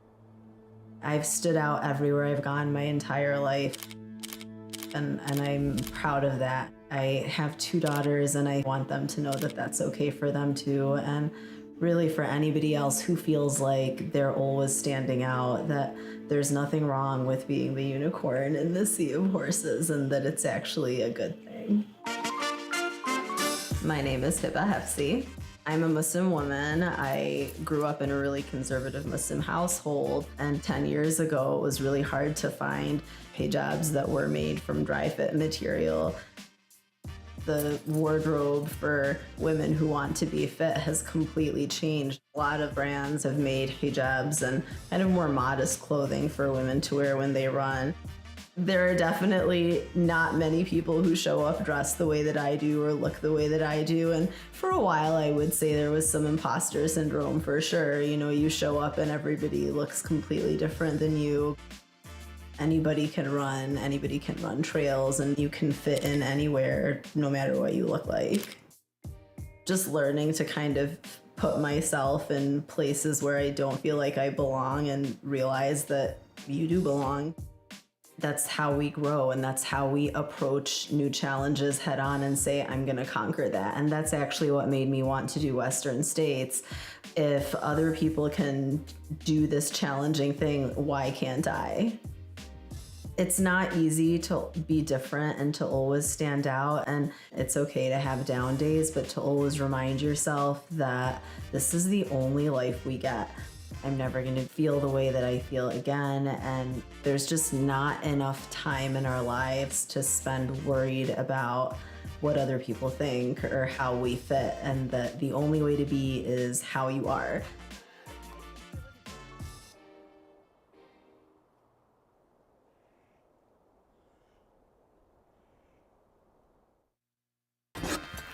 Let's talk the new Hoka Speedgoat 6s. Probably the biggest thing I like about the new Speedgoats is the new sole.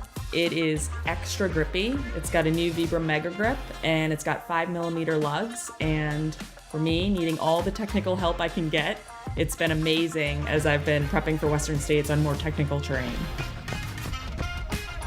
We've got these bright, fierce colors for the new Speedgoat 6s. I mean, if it's like super late at night and I'm out there lost in the woods, maybe you can spot my Speedgoats.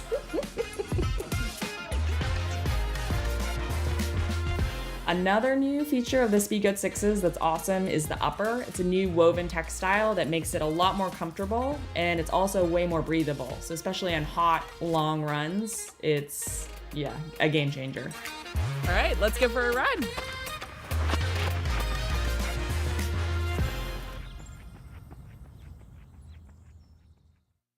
Okay, so I like running, but I mostly like eating food. My name's Joel. I'm bib 280. I'm running the Western States for mostly food reasons, but big shout out to my wife, Stacy, and our 2 kids, Austin and Kalen, who will be delivering me said food over the course of the 24 hours that I hope to finish this amazing race with Steve and Vivek. Thanks, folks. Looking forward to it. I'm from Rio de Janeiro, Brazil, and I'm very happy to be running Western States. And I've been trying for 5 years, so it's a long time. And I have a pacer. I have 2 pacers. First time I'm running 100 miles with pacers. And I have Luana from Brazil. She's coming from the 100K to 130 with me. And I have Katie from United States. I don't know her, but I'm very happy. And on the back stretch from Fort Collins, Colorado, this is Becca Wendell. From Western States. Feeling really good. Feeling fired up and ready to go. Headed out to California in a couple days. Western States will be 100-mile number 4 for me. And just super pumped to experience it all. Looking forward to it. It's going to be a great day, and see everyone out in Olympic Valley in a week.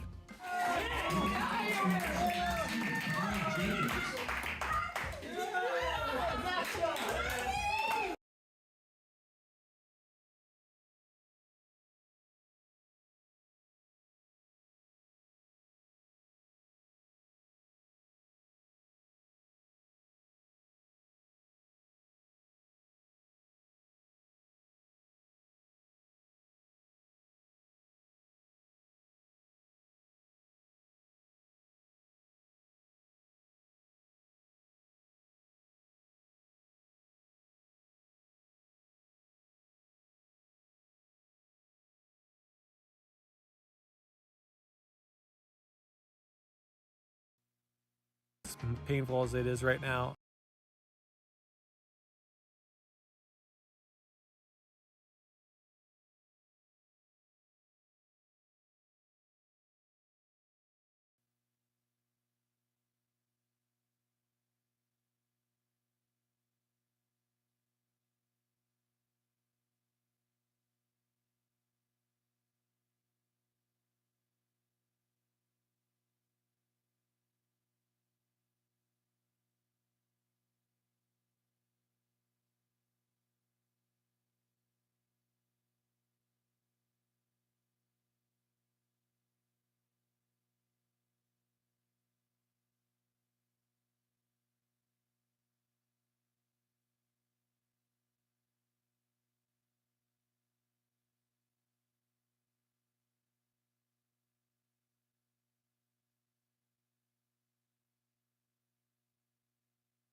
No.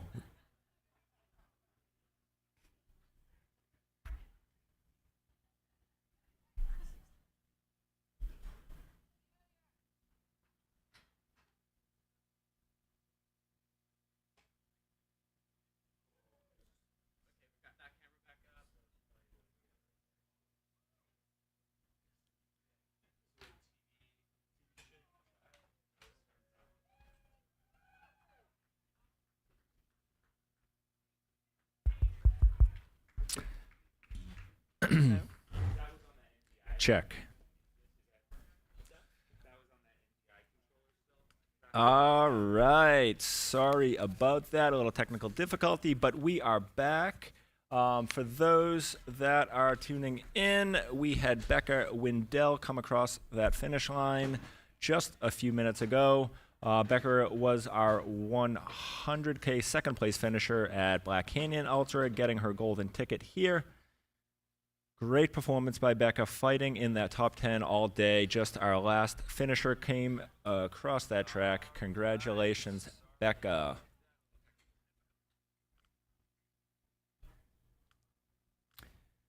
We now have two athletes between Robie Point and our finish line. That'll be Kelly Angel and Paul Jacobs.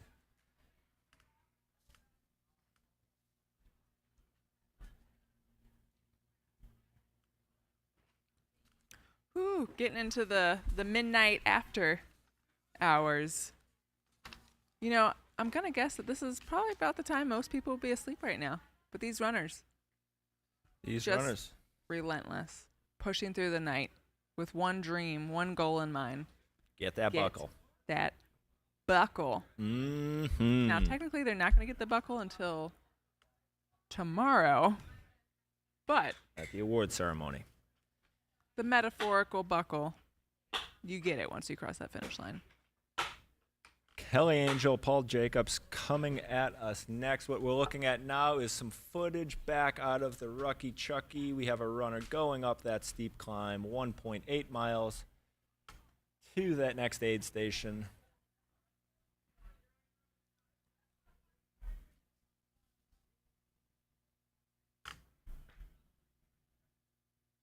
All right, we are looking at the Rucky Chucky footage right now. Runners coming out of that water. How much time do they have left, Scott? Coming out of that water, they got a solid 10 hours to get to this finish line. Woo! Mm-hmm. A lot of those runners that we're looking at now are trying to get that 24-hour belt buckle. That is a goal they still have on their radar. They have Absolutely. 4 hours and 17 minutes to cover those back 21-ish miles. That'll be a tall task for some of them, but they are up for it. These are the people that we are looking at fighting for that silver buckle. We're cheering for them, Cal. We are going to champion them to those buckles. And if not, that's okay too. Champion them to the finish, no matter what time they get in.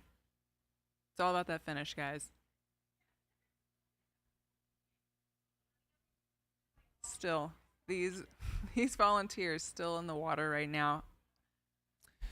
For those wondering, this is the Rucky Chucky. This is about mile 78 of the course for those just tuning in. From this point of the course, they're going to go up 1.8 miles to their next aid station, which will be Greengate. From there, they got a roller coaster type course on some pretty smooth-ish trails, most runnable type of terrain of the race. I don't want to call it easy by any stretch of the means. Don't you dare. After you've been out there for 20 hours, not one step is going to be easy, but the trails are at least a little smoother, the climbs and descents a little bit more gradual for most of the course from here to the finish.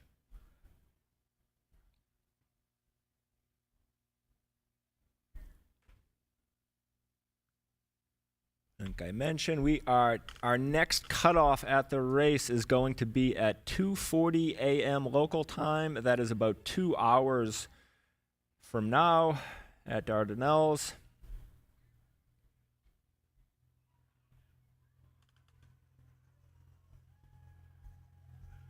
love to take this time to thank our incredibly wonderful presenting sponsor, Hoka, and our performance nutrition sponsor, and my personal fave, nutrition, Goo Energy Labs. Thank you. Not just sponsoring this incredibly. We're going to take a moment to pause.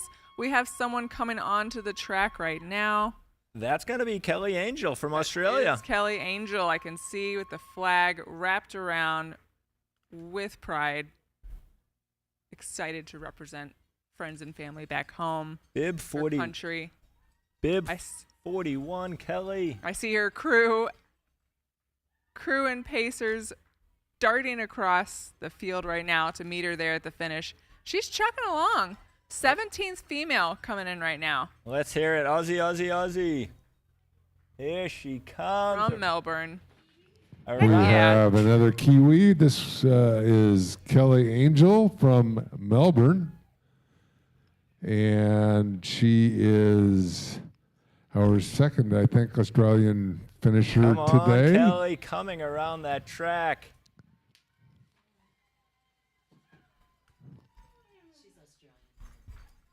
Oi, oi, oi.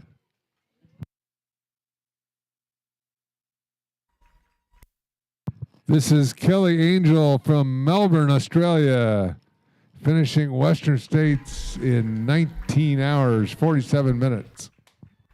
Heck yeah, coming in 19 hours, 47 minutes. Impressive.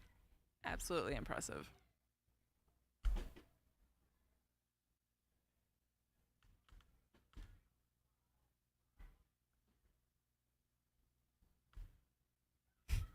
Looks like she even dropped her pacer. Even more impressive. Coming up next. Who do we have here? This could be Paul Jacobs, potentially. If it is, Paul's coming to us from Washington, D.C. This has been a 13-year journey for Paul to get into this race. Started running ultras in 2011. His kids, 11-year-old, is pacing the last mile. He says he cannot let them down, and that is what we're looking at here. Paul with 11-year-old son pacing him that final mile. And just let this sink in. Paul has been trying to get to this point for 13 years. Ooh, are you kidding me? Paul Jacobs, what a Good glorious Lord. moment. Sharing it with his 11-year-old son, coming down the hill. That's a good feeling going downhill. Oh, yeah. Maybe What- not on pavement, but good It feeling in hurts. general. What an inspiration. I'm sure Paul's son is going to remember this his whole life as Oh. we can see the track. We should see those headlamps popping onto the track any minute. Oh, Paul, I see him. Oh, I see him. age 46. His kids, Oscar and Ingrid, hopes this is an example of what they can accomplish. Bring it in, Paul. Enjoy this lap around the track. You Taking a earned look it. at his watch. Would love to know what he's looking at. Pace, mileage, time, Don't matter. heart rate. You Doesn't are matter. Western States 100 finisher in a stout time, coming in sub 20. Woo! Look at him. Happy. Look at those kids, potential Western State runners. Oh, Give them 20 years, they'll be here. I see the twinkle in their eyes. Paul It's will gonna be happen. crewing them.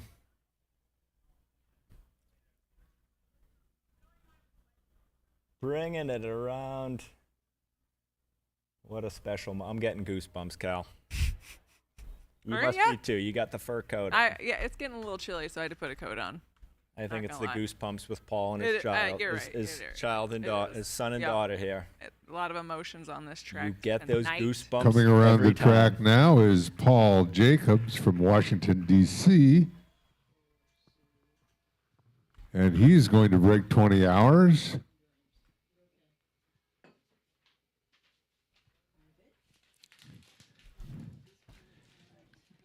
Paul Jacobs, 46 years old, Washington, D.C., finishing Western States. And it's his first time here, far from his first 100. He's done Old Dominion a couple of times and Massanutten and some others, but Grindstone included. But this is his first Western States. Paul Jacobs from Washington, D.C. Woo! What a finish. What a finish. What a finish. I love when you bring the family together for this kind of stuff. You know what I'm talking about? Mm-hmm. For those watching at Talk home, about this some was core memories. Paul's first Western States, and he got it done on try one. Great job, Paul. 1 for 1. Batting 100. Batting 1,000. Oh, yeah, okay. Batting something. Yeah. Bat it around. Something. All right, looks like next up could be John Tidd, but we will wait for John to get here. What we're seeing now is some excitements still lingering there on the track. Families and friends waiting for their runners to come in into the late night. What time is it? It's almost 1 a.m. Looks like we have Julia Vinko and a big fan favorite, Casey Lichtig, still about maybe an hour and a half out. There is going to be a lot of come out That'll here when be Casey comes in. Very, very, very exciting. This will be monumental, historic moment right there. 1,000 miles traversed on the Western States course. 10 finishes. 10. That's incredible.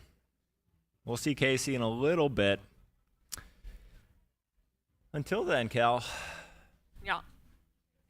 Tell me about it. You need a snack? Nah, I think I'm pretty good. Back at the river here. Oh, the river. We should be having Chris Warden on the ground soon, right? Chris will be coming in soon.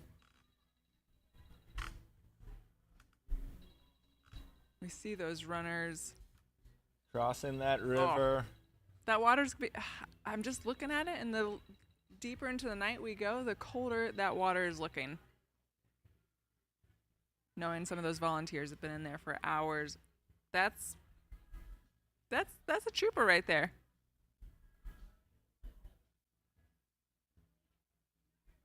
See the runners and the volunteers helping them across, knowing that it's not easy just walking across the river. You know, there's things you can't see under there. Yep. I know I'd probably lose my step and float away. Slippery rocks. Loch Ness Monster. You don't know what goes bump in the night in that river.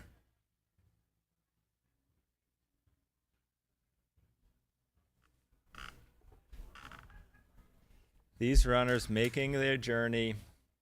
They've got about 21-ish miles, 21 and a half-ish miles from here, 22 miles or so to see us on the track.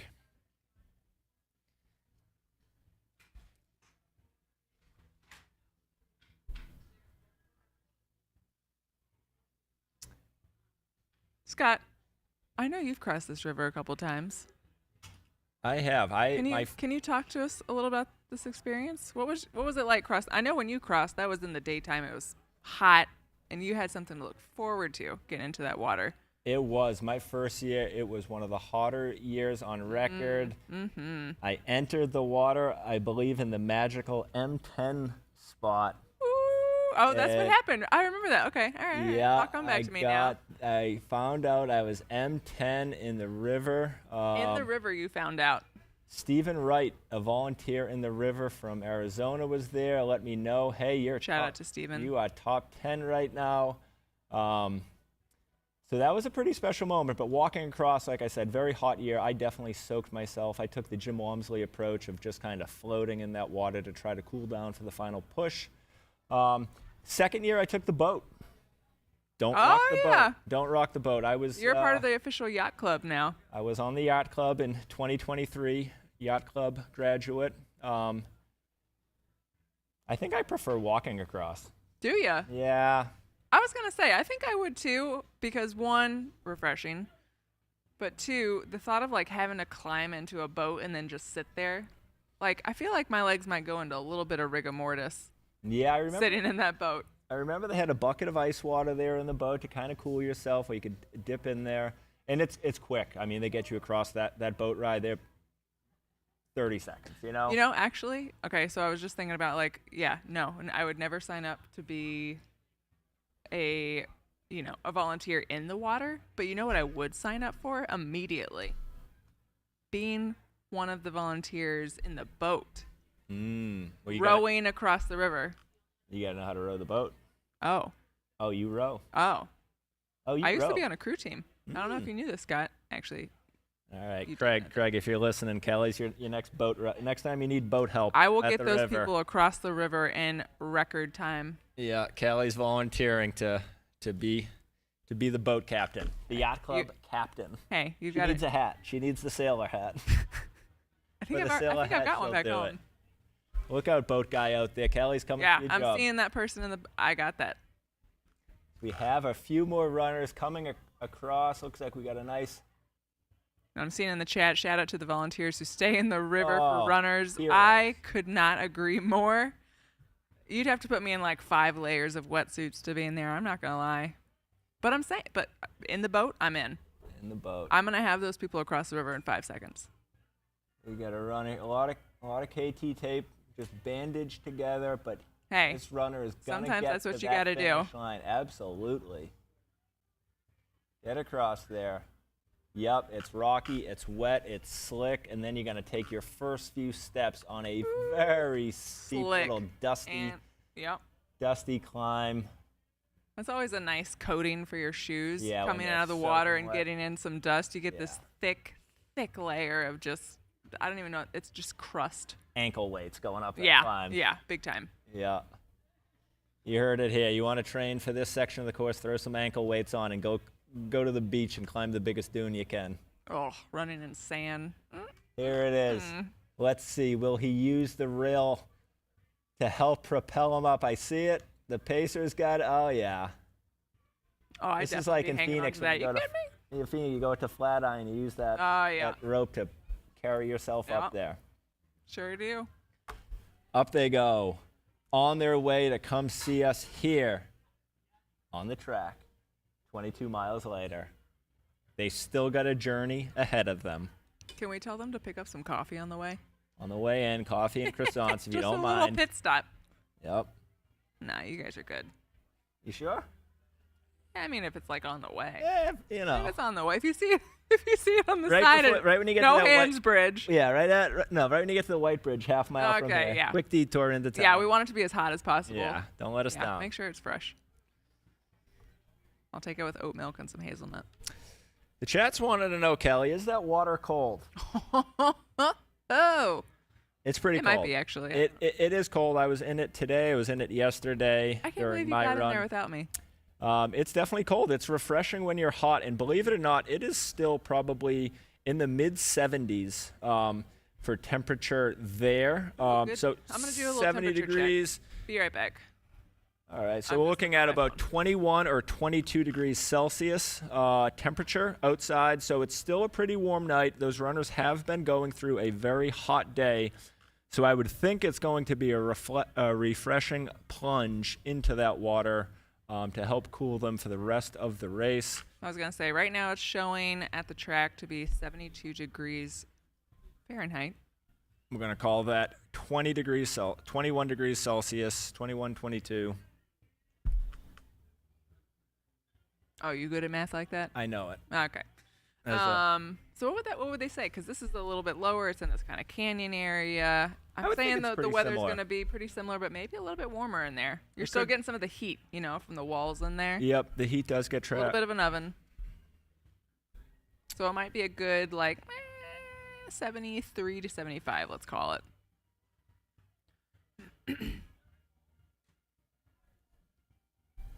Looking nice and calm on that river right now. It's not calm on those runners' heads. It is not. In general, they actually, right before this river crossing, in general, is a pretty fast-moving rapid, and they kind of stop the water a little bit upstream the day before the race to make it a little bit lower for these runners to cross. Thank you for those that are helping out there. as we take a look at that water moving down the course. I tell you what, though, it is beautiful. You're on the trails. These runners, it's a little deceiving. When you're a few miles out from that river, you pop out onto the Forest Service road. You're on that road, you can hear the river, you can sometimes see the river, and if you're unaware, you're just running thinking, where is this aid station? I'm so close to the river. So for those that didn't do their homework or it's their first year on course, it can be a little deceiving. You see the river and you still have a ways to run till you get to that aid station. Yeah, good point. It is a little deceiving when you're in there. You're thinking, oh, it's got to be like right up there. Nah, you got to go a little bit. You got to put in a little work that you probably don't want to do to get to it. Tracy Outlaw in the chat saying she could deliver some Starbucks from Seattle. I'll take it. I'll take it. Thank you, Tracy.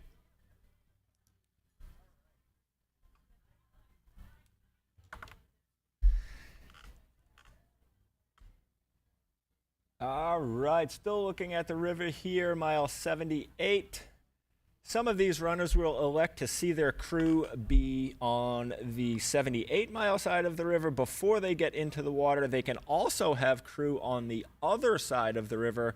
And some of these athletes use what is called A-B crew, where they actually have two crews that go to different points on the course, depending on where it is along the ridge. That's generally how they go through the first half of the race before those crews meet up back at Forest Hill. And they may separate again here if the athlete chooses to have a crew on each side of the river. As they cross that river, they can be crewed all the way up. Their crew can meet them all the way up until that 1.8 miles when they get up to Greengate. So it's nice. You can kind of have someone with you for a little bit there going up that climb after the river, which can be morally, can be very uplifting.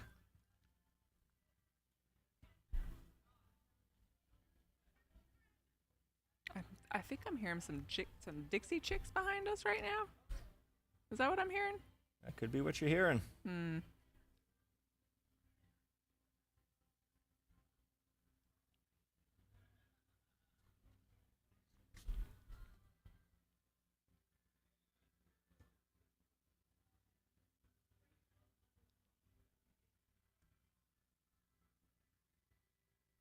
Looks like Chris is at the shuttle waiting to get to this aid station to help us out with some coverage from the ground. So he should be there momentarily as we watch these runners get across the river, the American River. Iconic, one of the most iconic river crossings in the sport of trail and ultra running.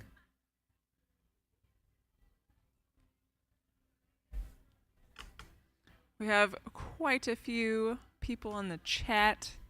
Appreciate you guys for being here. If you are in the chat, please let us know. Where are you tuning in from? Is there anyone from Arizona in the chat? Maybe from Boston, which is where Scott is from. Maybe from Florida, which is where I was born and raised. Maybe some friends across the pond. Let us know. Drop us your locale.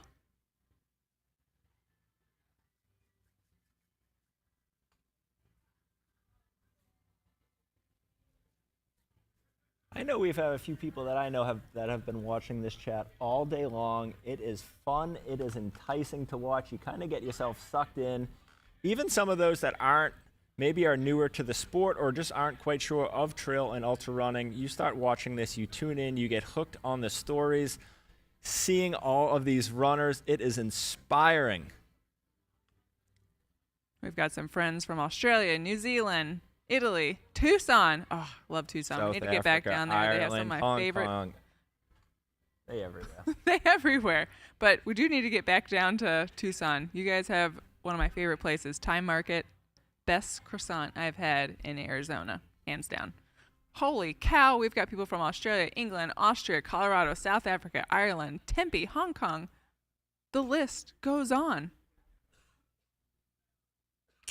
So we know where you guys are from, but the heck are you doing in this chat? Who are you cheering for? Who are you waiting to see come across that finish line? Drop us those names. We want to know who you are rooting for, who you're excited to see cross that finish line, or who you'd like an update on. You know, we've got some time over here. Maybe we can do a little side research on our own. Maybe we can get someone in the studio to look it up for us, but we want to know, who are you waiting to see come onto this track and march down to that finish?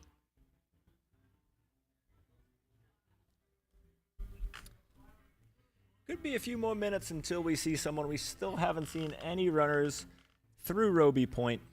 So a little bit to go until we have our next finishers here on the track. So we're going to keep it on that river. Heck yeah, we've got someone from Savannah, Georgia in the chat. Love that. That's where I went to school. Miss Savannah.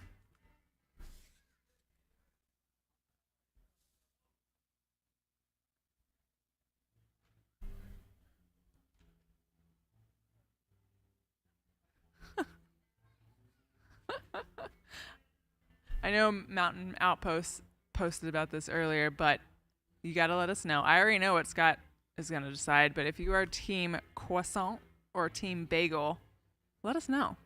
It's croissant all the way. It is. You said it wrong, though. Croissant. Croissant. And you have to put your fingers together when you say it and shake them in the air. Croissant.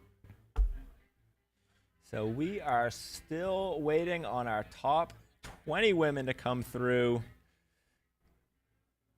Hoping we have Casey Lichtig, who will be getting her 1,000-mile finish. Ragnar DeBats, who had a golden ticket at Javelina this year. And Julia Vinko, all looking to come in those top 20 spots on the women's side.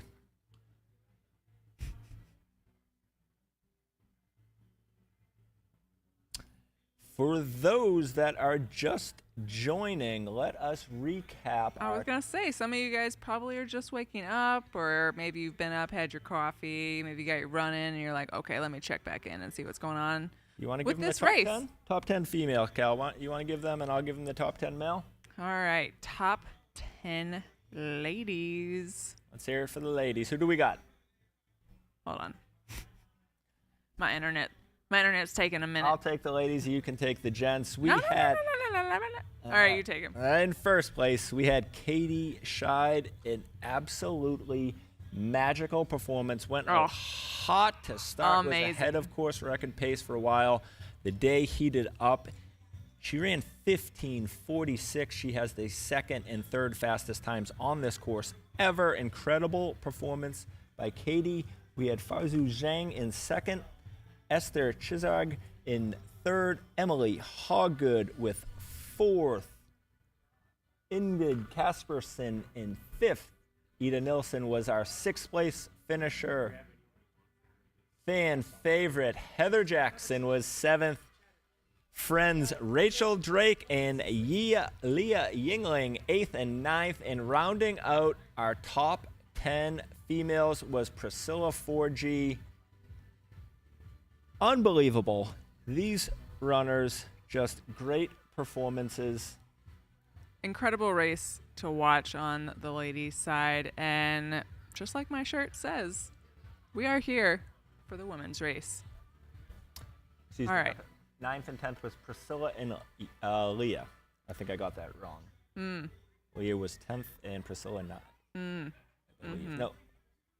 And who do you have on the top 10 for men? Top 10 for men. We're going to pull that up on screen. But none other than Jim Walmsley coming in first place in a time of 14 hours, 13 minutes. Absolutely bananas. Number 2, we had Rod Farvard coming in at 14:24. Hayden Hawks in third at 14:24. Like 16 seconds behind him. Absolutely insane to watch. We watched it back home earlier. Absolutely crazy. Fourth place, we had Daniel Jones. In fifth, we had Caleb Olson. Sixth, Jonathan Albin. Seventh, Tyler Green. Eighth, Jingxing Shin. 9, Jonathan Rea. And 10th, Chris Myers. Chris Myers' first 100-mile performance, 10th place. Black Canyon, golden ticket winner. Golden ticket at Black Canyon. Caleb Olson also debuted. Fastest Western States debut ever. Wow. Caleb Olson, heck of a run. Which makes you wonder what else they got up their sleeve for years to come. For years to come, a lot of young bucks The sport is getting faster and faster. Love it. We see a few crossing that river, making their way up. And as a reminder, this live stream is a fundraiser. Western States is a non-profit. All of the funds we are raising through this live stream are going to go back to a bigger, better, more quality live stream next year. And we will also be taking some of those funds for medical research. Western States, a leading participant in research for our ultramarathon and trail running. And finally, some of that money will go towards trail stewardship. So please help us out. If you are if you're in the chat or have been watching this live stream, every little bit helps. We will make this event even bigger and better for you next year. Woo! Seeing some of those runners trying to get across that river. I know it's difficult. We've seen everybody. It's a feat. It's a feat in itself, getting across that river.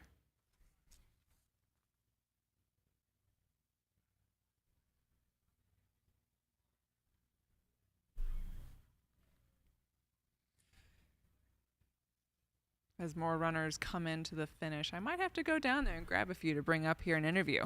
Yep, we will do that when we get a few more in.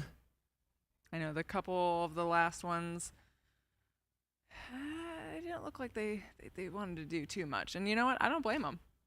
I don't blame them. How about a little history of the race, Cal? I love history. All right. I'm terrible at it, but I love it. 1955, Wendell T. Roby and the Five Horsemen rode the Western States Trail, trying to prove that a horse could cover the distance in one day. And if you've ran the trails here at Auburn Lake Trails, you have seen that trail. Wendell T. Roby Trail is out there. A few years later, the famous story, 1974, where Gordy Ainsley, horse does not make it, and he decides to run the race. Unbelievable. Gordy finishes. 1977, we had 14 runners come here, and the rest is history. Ooh. That's how this race began. One of the oldest 100-mile events. Looks like we got runners coming. We have a runner coming towards the finish, making that downhill run section before they get to the White Bridge that they will turn left on and make their way that 0.5 miles to the trek, where they will ultimately get their finish. This could be 60-year-old John Tidd. I think you're right. I'm trying to see Coming a bib from number. It's a little hard to Spain. see right now, but This could if be anyone's in John the chat, Tidd if this coming is from Spain. Do this we have is your John Tidd, let us know. If you are from Spain and you are watching, is this John Tidd coming in, 60 years old? He is about to make so his close, way I can see the headlamps coming onto the track. John Tidd from Spain. Is that you? Oh, I hear some crowd. cheering going on right now. You're on the Excitement for track. John.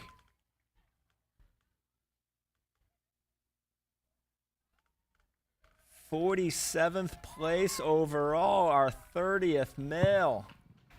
60 years old, coming 30th male, incredible On run. the back stretch at 60 years old is John Tidd.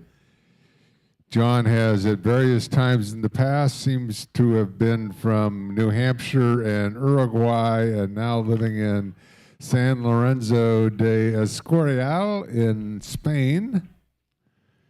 And he is about 200 meters away from breaking the all-time men's 60-year-old record at Western States.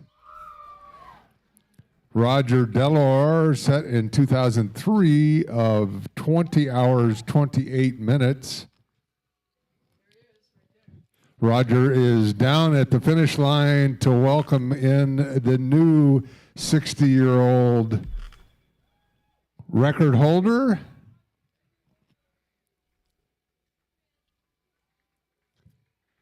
John Tidd has run Western States as fast as 17 hours in his younger days. from Spain, 60-year-old John Tidd.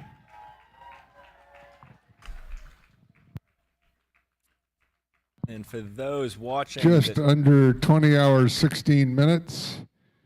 About 12 minutes under Roger Delor's 21-year-old course record. For those watching at home, that is a new course record for the 60-year-old, 60 to 69 category. John, incredible performance. This is the previous course record holder, and John exchanging a few words here on the track.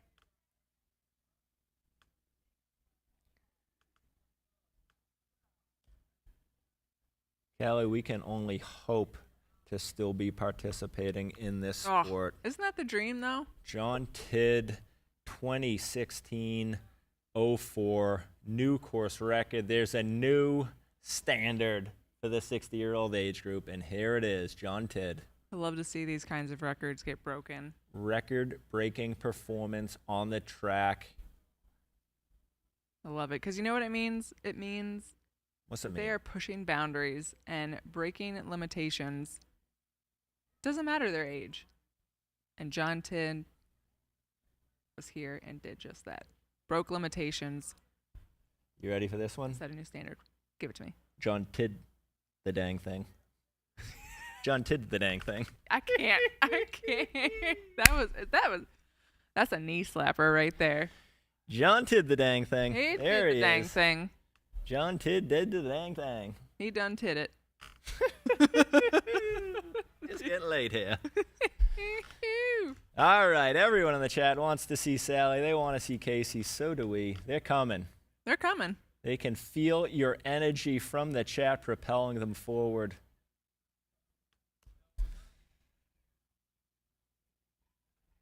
We are looking back at the river, mile 78, as we wait for our next finishers to come in.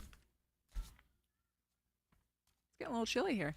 Getting a little cooler, like you mentioned. It's down to about 71 degrees here on the track. Ooh, that's chilly. It's going to be 21 Celsius.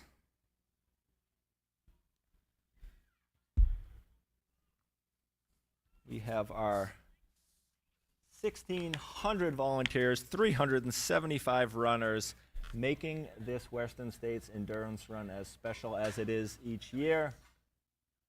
I love to see all this love in the chat right now. Random question for you guys. If you could share a finish line pizza with any of the runners today, who would it be? Let us know.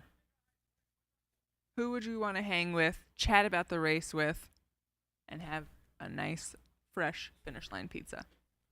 Or tacos, or whatever it is. Pizza just came to mind. Let us know what runner you want to hang with. One thing that's so cool, everyone in this area, all the way up the course from here to Tahoe, in all the towns, everybody knows about this race. It's that special. You don't have, if you're in this area, you don't have to be a runner. You don't have to be anything. You just know this race. We were in Colfax. I was just going to tell the same story. Small and town. you brought it up. Yeah, small town. We were at the library printing off some papers. Hey, are you with the race? We might come down. Same thing. I went to Colfax, got a haircut, try to look nice for this little presentation here. The barber cutting my hair. Not an athlete, but he knew all about it. He was coming down to the track. People just come down. They want to feel the energy. And if you have not came out to the Western States 100 to try to run, volunteer, spectate, I would highly encourage you, come out here, have a week. It is one of the most special events in the world that they put on here. Thank you, Western States. Thank you to everyone that is helping to make this possible. And I will say, we have a big moment coming this morning. What do we got? We have an hour that's so special, it's given its own name. What hour is that, Cal? That is the golden hour. For those fans that maybe are a little less familiar. Golden hour. Cal, why don't you fill them in? What exactly is the golden hour? Golden hour is that last hour in the race where runners are pushing it, giving it everything they have to meet that final and ultimate cutoff at the finish line. There's the last hour to show that they can still get it done. And it is probably the most emotional hour of the entire race. And it's so cool to be here and watch it because you see everyone come out from their Airbnbs, out from their hotels, off the grass. Maybe they were passed out, but they've got to see this last hour. And everyone just surrounds the finish line to see those last runners come in all the way to last place. Yeah. And after last place. And after last place, as we saw with Ash last year. Yep. Lucy Bartholomew's dad, who just finished seconds after that. Seconds. Oh, we were right on the track. It was heartbreaking. Check out the movie Lucy's Dad. That was, oh my goodness. Filmed by our very good friend Dylan Harris producing that film, but heartbreaking. And it's just, you know, it happens every year. There are runners that get past those last cutoffs, but just don't quite make it in the 30 hours to get to this finish line.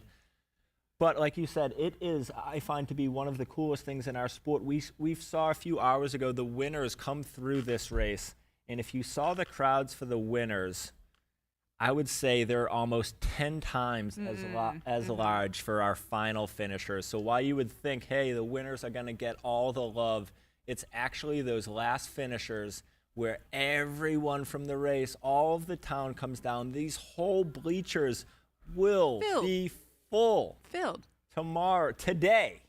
Oh yeah, that's right. You're right. 8 hours and 38 minutes from now will be a golden hour, and you will see this place electric. Get down here about 6 a.m. You want to get a front row to seat. go off with that. It's electric. No, Yep. okay, too old. That is some of the excitement we are waiting for. It's going to be really excited for one of the first times. Like I said, we're going to have Chris Warden at the river trying to just get some information from those last runners, just trying to get by on that cutoff. It's going to be really exciting when we get Chris back on air talking with some of those crews and participants, like I said, that are the real heroes of this race. Oh, I can already feel the emotion of those last runners crossing the river as fast as they can to meet that cutoff, or to keep going to get to the next cutoff. And what is our cutoff time at the river, Scott? Our cutoff time at the river is going to be 5 a.m. 5 a.m. So that is local time here. So we have 3 hours and 36 minutes to get to the river. For those tracking on the 24-hour finishers, for those that are, hey, who's going to make this silver buckle? Well, if we look at for those runners, we would anticipate most sub 24-hour finishers to be through Auburn Lakes Trail at mile 85 by now. If they are not, they would really have to be hammering the 24-hour. On the page says on the Western States page says it's about 1:05 at Auburn Lakes Trails is the projection for those 24-hour finishers to be at Auburn Lakes Trails. Woo. So those runners that have recently passed Auburn Lakes Trails, they could be our last silver buckle finishers. Chills. Oh, I know. I can feel it. Full body chills. I got them. I got them. Speaking of chills, I can't believe you haven't put your fur coat on yet. Fur coat, we're saving that till it gets a little cooler. In the 60s. Fur coat doesn't go on until it's at least 69. Okay. 69 or under. Yeah. 68.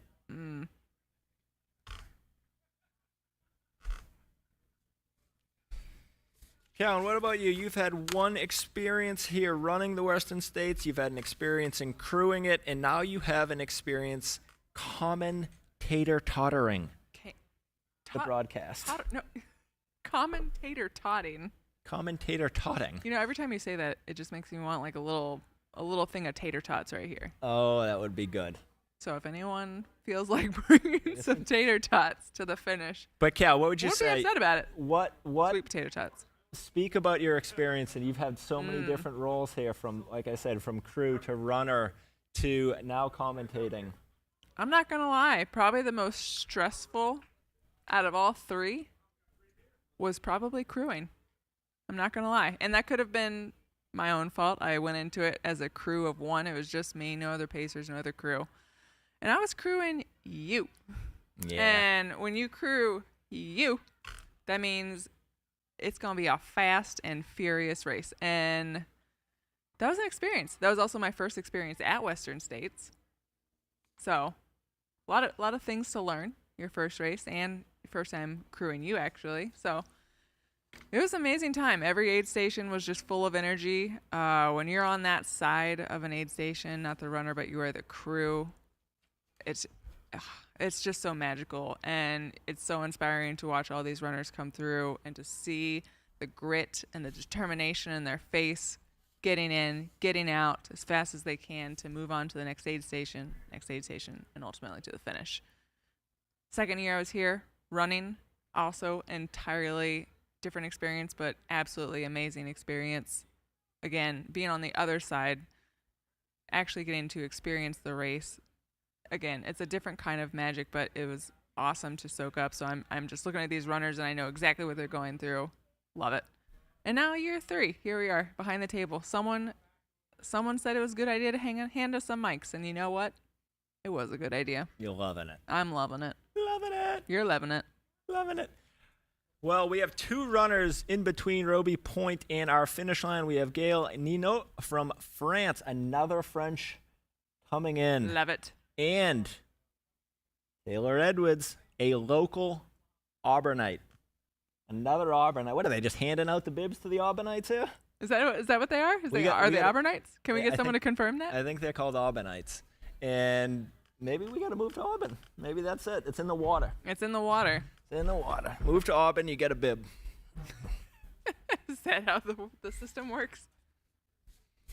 All Probably right. amazing getting to run on their own, backyard and their own trails. You get to train here. You get to experience it. And like we said earlier, you get to run home. You start in Olympic Valley, and all you got to do is run home. That's it. And all you got to do, there's a lot packed into that statement right there. But getting home, getting to the finish, great feeling.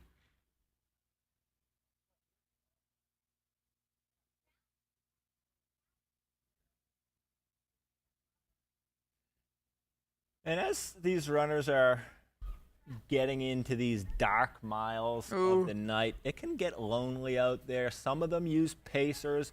We actually saw our 2 race winners not use pacers. Not a little use unique pacers. They like to be in their own heads. They're in their own head. But what about you, Callie? You're out there. I know you traditionally may not use a pacer, myself as well. I generally do not use a pacer. What are you doing out there? You're out there walking around in the woods, middle of the night. So you know what's funny? What are you doing? Are you listening to something? When I'm training for a race, I have to listen to music, and not just casual music. I got to listen to party music. That's that you be listening at 2, 4 a.m. Yeah, some in there. I'm all about that. But whenever I'm in a race, I can't listen to anything. I don't know what it is about the training versus the racing part, but when I'm in a race, no headphones. At Cocodona, I had no headphones. Moab, no headphones. I just like to be out there, experience it, be in my own thoughts, talk to the people around me, talk to the volunteers, stay in the moment. Because, I don't know, maybe when I'm listening to music, I'm trying to get somewhere else in my brain. You know what I'm talking about? But when you're in the race, I want to be there. I want to be in that moment, loving it, remembering it, and soaking it up as much as possible. What about you? What are you listening to? As they say, run the mile you're in. And that's what you're doing. You're just being in that mile, enjoying, embracing. Being in the moment. Be in that moment. Me, I am always listening to music. Always. Always on trails. I usually just do the one ear in. On the road, it is rocking. Like you, a lot of the uns. Yeah, but tell them what you specifically listen to, because you're not just listening to a Spotify playlist. I do still use the iPod Nano. You use an iPod Nano. I've got about like a 10-year-old iPod. Gen? Yep. Yeah. Load that up with some live music. Yeah. I think this man listens to live music, like a whole DJ set straight through. No playlist. Just helps me just get the, through. Just the music. One of the main reasons I run is just so I can listen to music loudly in my It ears. is a nice vessel. I'm not gonna lie. It is. And here we are, still looking at that river, waiting on our pal Chris. We're going to have to text Chris. Get him in there. Where you at, bud? Where we at? Yeah, I would love to know what some of these runners are listening to tonight. How are these runners getting through this night? Ooh. Are they talking to the trees? Are they talking to the pacers? Are they listening to podcasts? I know that's a hot one. That is a hot one. If you're in the chat, tell us what you would be listening to. What would you Are be? you music? Are you podcast? What would you be doing? Are you out there? studying? Are you listening to a book? Or I used to do that when I was training. I would listen to books to get through them because I had no time to sit down and read them. But, two birds, one stone when you're running. Let us know.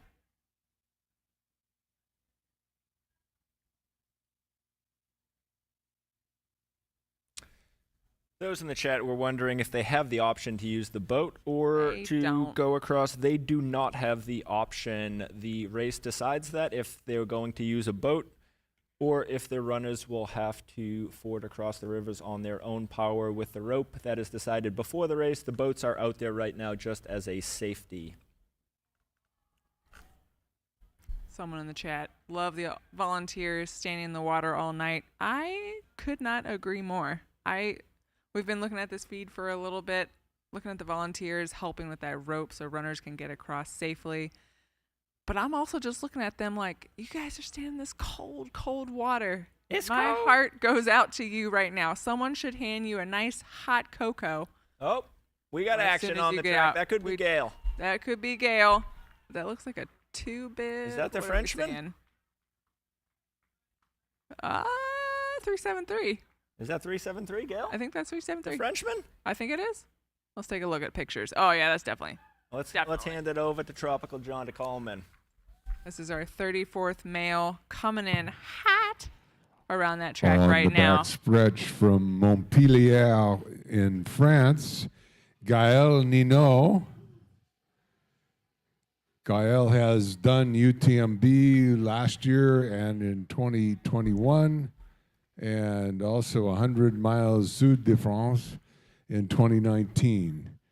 He is a sales manager, wants to thank his everyday supporters, partner Elodie, and his crew, Mike Grade, getting him around the course today. And now finishing at 20 hours and 33 minutes. A superb time from Montpellier, France, Gaël Ninot.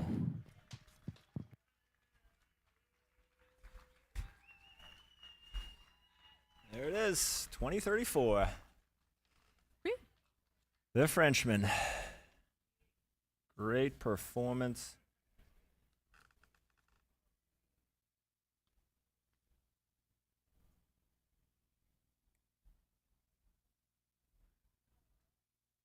Getting in at a nice, ripe, middle of the night time.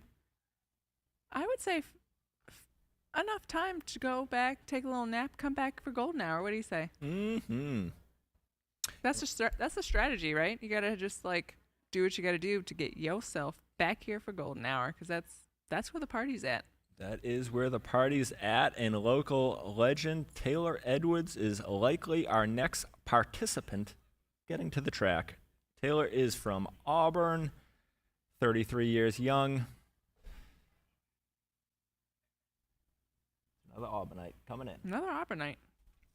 Bib 182. See if we got some notes on our next runner.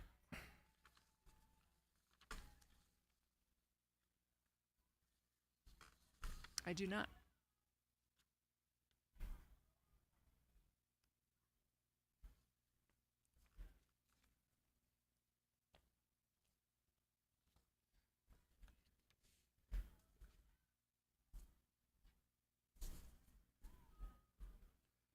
we're seeing the new bib this year. Cal, what do you think? The not bib, the new orange color on the start chute and the finish line chute. In previous years, we have seen a white banner across the top. Now we're seeing a, what color are you going to call that, Cal? I'm going to call that Burnt sienna. burnt sienna. Wow. Wow, look at you in my I brain. didn't even go to art school, but I do You should know know- my you should crayons. I know my Crayola taught us well. Yeah, I used to get the 64 pack. Ooh, that's a fancy pack. Yes, burnt sienna didn't come in the 8 or 16 pack. Wait, did that one have the little sharpener on the back? yeah. Oh, that's a fancy. I always wanted to get that one. Yeah, someday we'll get it for you. But oh, thank you. But I'm going to call that that's a nice solid burnt sienna right there.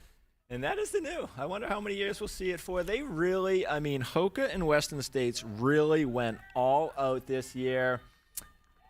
So much got cool someone coming signage onto the all track. over town. We have an athlete coming onto the track.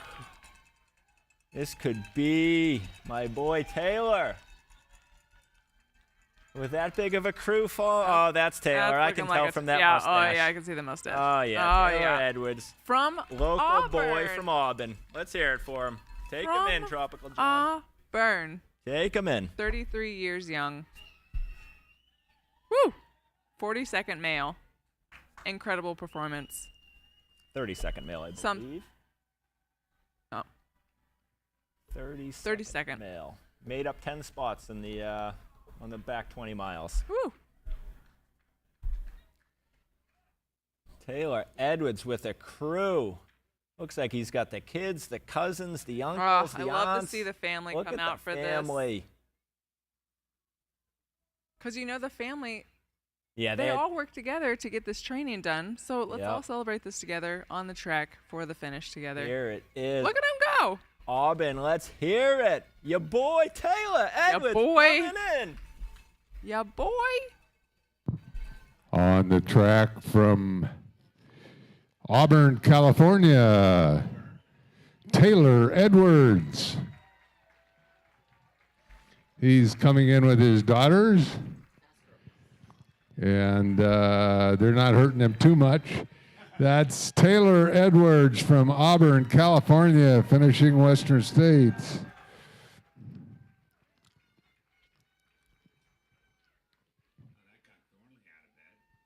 A lot of love here on the track for Taylor.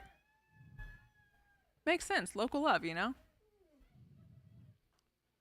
that a yawn from the on the western front? Oh, we can't have that. Can't have that.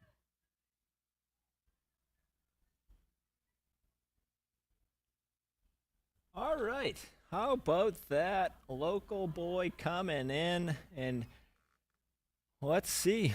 Julia Vinko could be our next participant coming to the track. She was actually a golden ticket winner. We're in bib 20. Got her golden ticket at the Nice Côte d'Azur by UTMB. Third place finish at the 100K. So she could be our next participant coming on to the track. And it looks like maybe 5 or so minutes behind. Yep, a few minutes behind Taylor. So we probably get into that road probably pretty soon.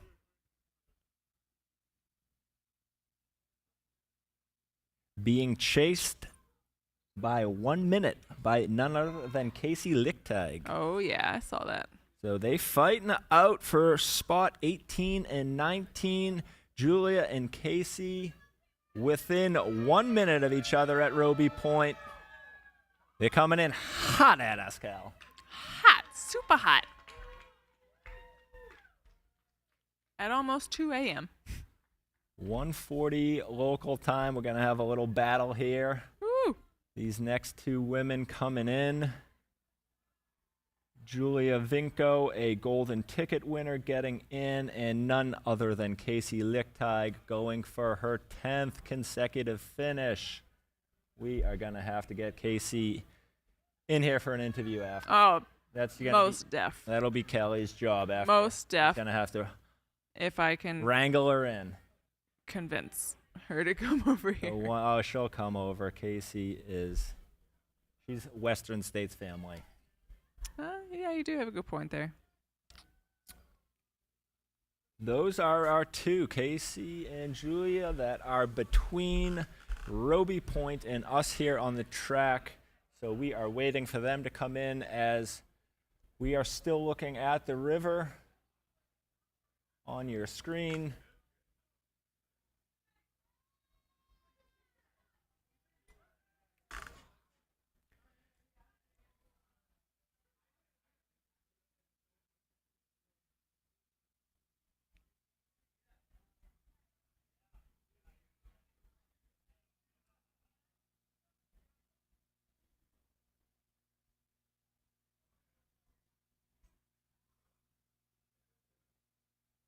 We are seeing that river shot.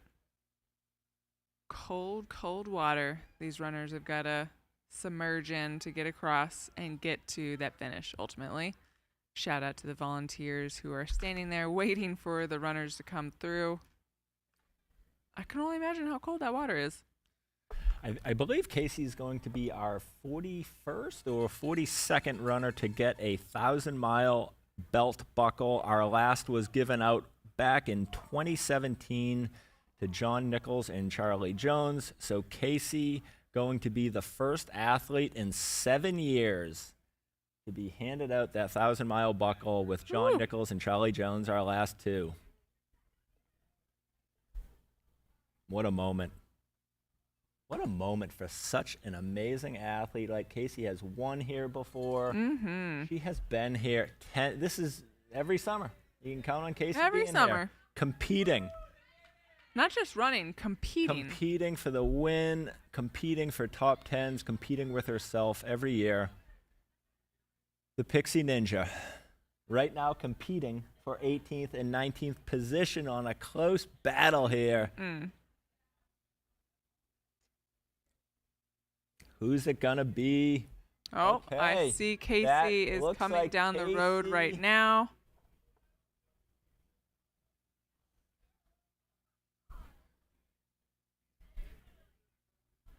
Casey with the team in tow.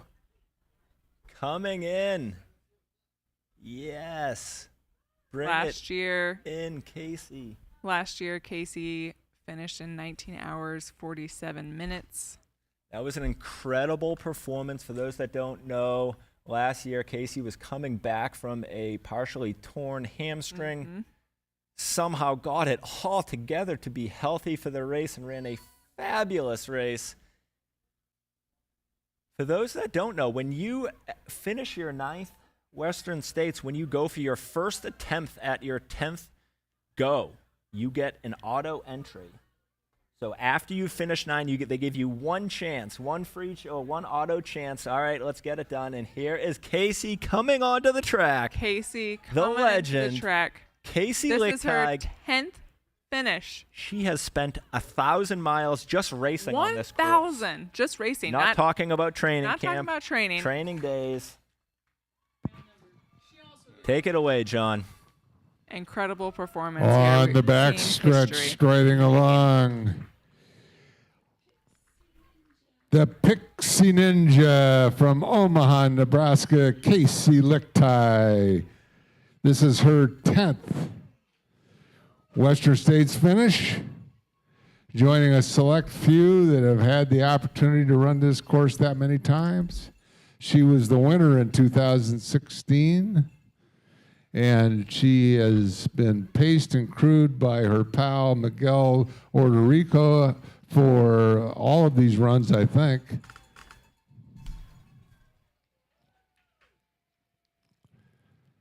On top of her game here after a series of injuries.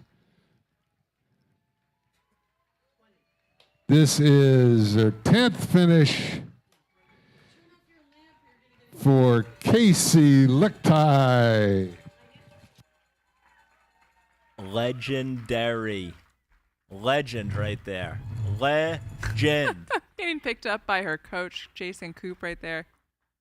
Oh my God, what a legend Casey is. She is family to Western States. 10 finishes. Oh my goodness, Casey, congratulations. We will see if we can get her in here for an interview after she catches her breath. And here we are, we have another runner on track. I'm going to go see if I On can the get back Casey. stretch BRB. from Italy, from Sama Campagna, Italy, Giulia Vinco. She is 33 years old, a customer service team leader. She says she doesn't specifically prepare for a race. She just thinks running is a true expression of her deepest self. Thanks to her mom, Steffi, her dad, Angelo, her cross-country team, Brooks running team, and her special pacer, Marco. From Soma Campagna, Italy, finishing Western States for the first time, this is Giulia Vinco.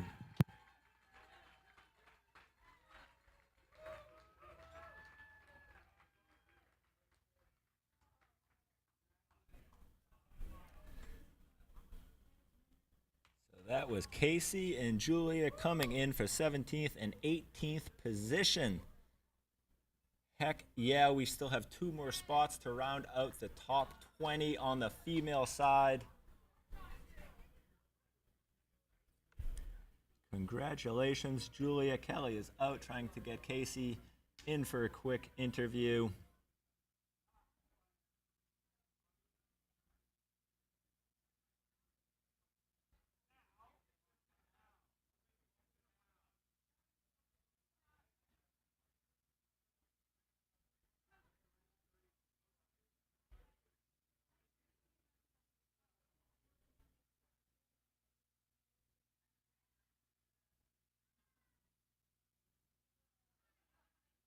It looks like Ragna DeBetz is our next female runner.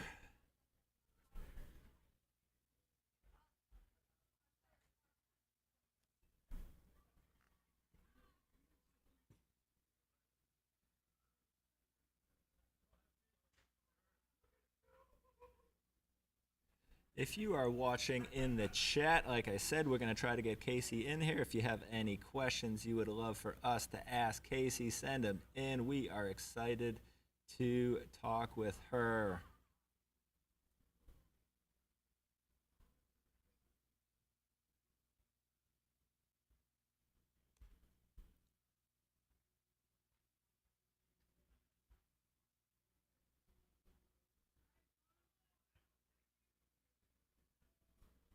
Some beautiful footage you're looking at from our drone at Placer High School here as we see crews, runners, people just splayed out across the turf. It's been an exhausting, exhilarating, transformative day for these athletes, these crews, families, friends.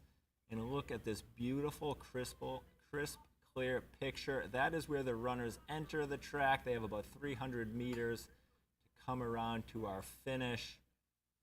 It's going to be a few minutes before we see any more runners come onto the track.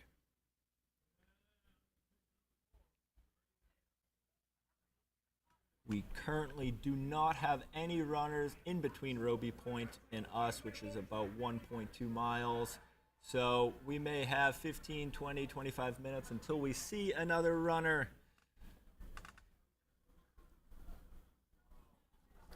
The celebration going on the track with Casey soaking in what's got to be a pinnacle moment in her career. 10 finishes. People dream of running this race once. Casey's finished it 10 times. Incredible.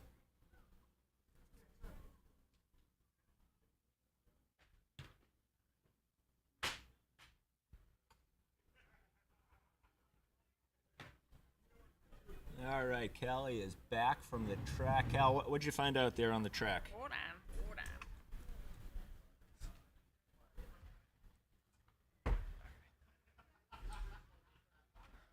Okay, I'm back. What do you got for us? Casey said she will come over here. All right, stay tuned. We got Casey coming after she catches her breath, maybe signs a few autographs and all that, huh? Oh, you know. 10 years. 10 in a row. years in a row. Not just like 10 throughout Western States history, but There year is after year after year. There is the 10-year finish, but there's also the 10-day finish, meaning did you finish all 10 years sub 24 hours? I believe I had heard earlier from Corinne that Casey may have missed that 1 year by just a few minutes. We will ask Casey when she's in here.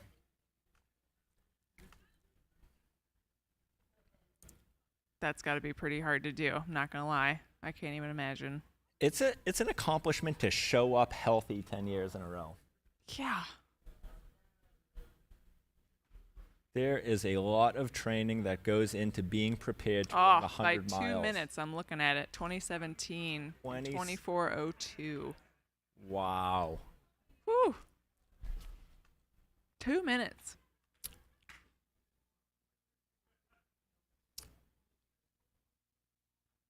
But hey, won in 2016, so, you know.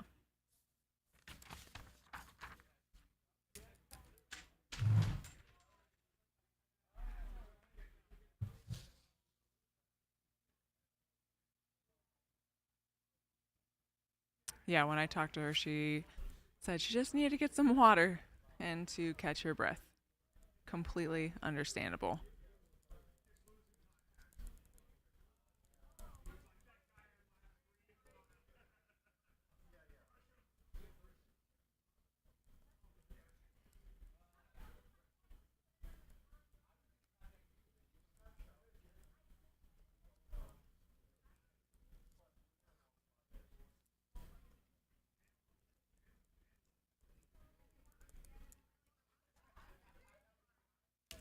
All right, we're back looking at the river while we wait for some participants to get to the track, and we wait for Casey to come over and our field correspondent Chris to get down to the river. Good time to give a big shout out to Hoka, our presenting sponsor here of the race. Big shout out to Hoka. Thank you for making this race magical. And of course, our performance nutrition sponsor, GU. GU putting out their Roctane, their chews, their gels on course for these athletes to fuel themselves and basically to fuel them for 100 miles. Yeah, and if you want a little fun fact, GU's first energy gel was born because of Western States. So it's where it all started, folks, right here on this course. Am I correct in thinking that the Summit Tea flavor was also born out of Western States? Was that true with Magda and Rob? Was it Western because of Western States? I know it was because of Magda. Yeah. And Rob Krar, right? I believe they were looking for something that wasn't too sweet on a hot day that they could drink. But just a little caffeine, just a little poop. And that Goose Summit Tea Roctane product was born. And it is delicious. Delish. That is my summer bevy of choice. If Callie, who came from the South, Callie's a Florida girl, if she is from the South is saying that tea's good, you know that tea's good. That's some good tea. That's some good tea. Except I don't really say it like that. Or maybe, I don't know. You never know.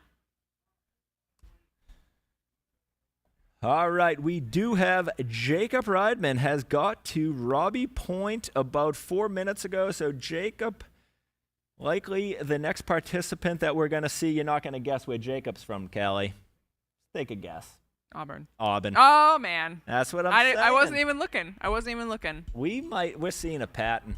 Auburn What? Running Company right on the screen. Yep. Jacob Riedman from Auburn, likely our next participant coming onto the track. Whew. Got to be a good feeling. You've been running through the night, running past midnight, waiting for that track to be within sight, and then you finally minutes, see it. It will be.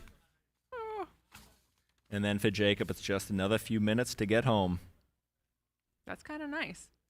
I've had that opportunity once where home was just, I think it was like a 12-minute drive away after a 240-mile FKT. I'm telling you, when you're that close to home after a race, that is a luxury. So these Auburnites, Well, we're calling them. let's get Jacob in here. He's likely our next participant. 11 years ago, Jacob had to drop at Auburn Lakes Trails just 15 14 miles from this finish, so he is going to be so overjoyed. Going to be so overjoyed to get to this track. Jacob Riedman hopefully coming in the next few minutes. We do have Casey coming into the studio for a few quick questions for us. We know everyone in the chat has been cheering for Casey. What an honor. She is coming on.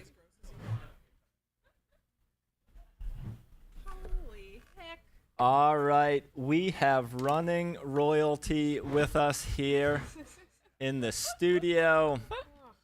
You're like, oh. I don't know. I'm gonna give you the mic, Casey. Can we just do a mic check? We'll ask the team.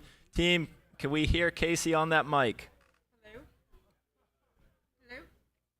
Let's see.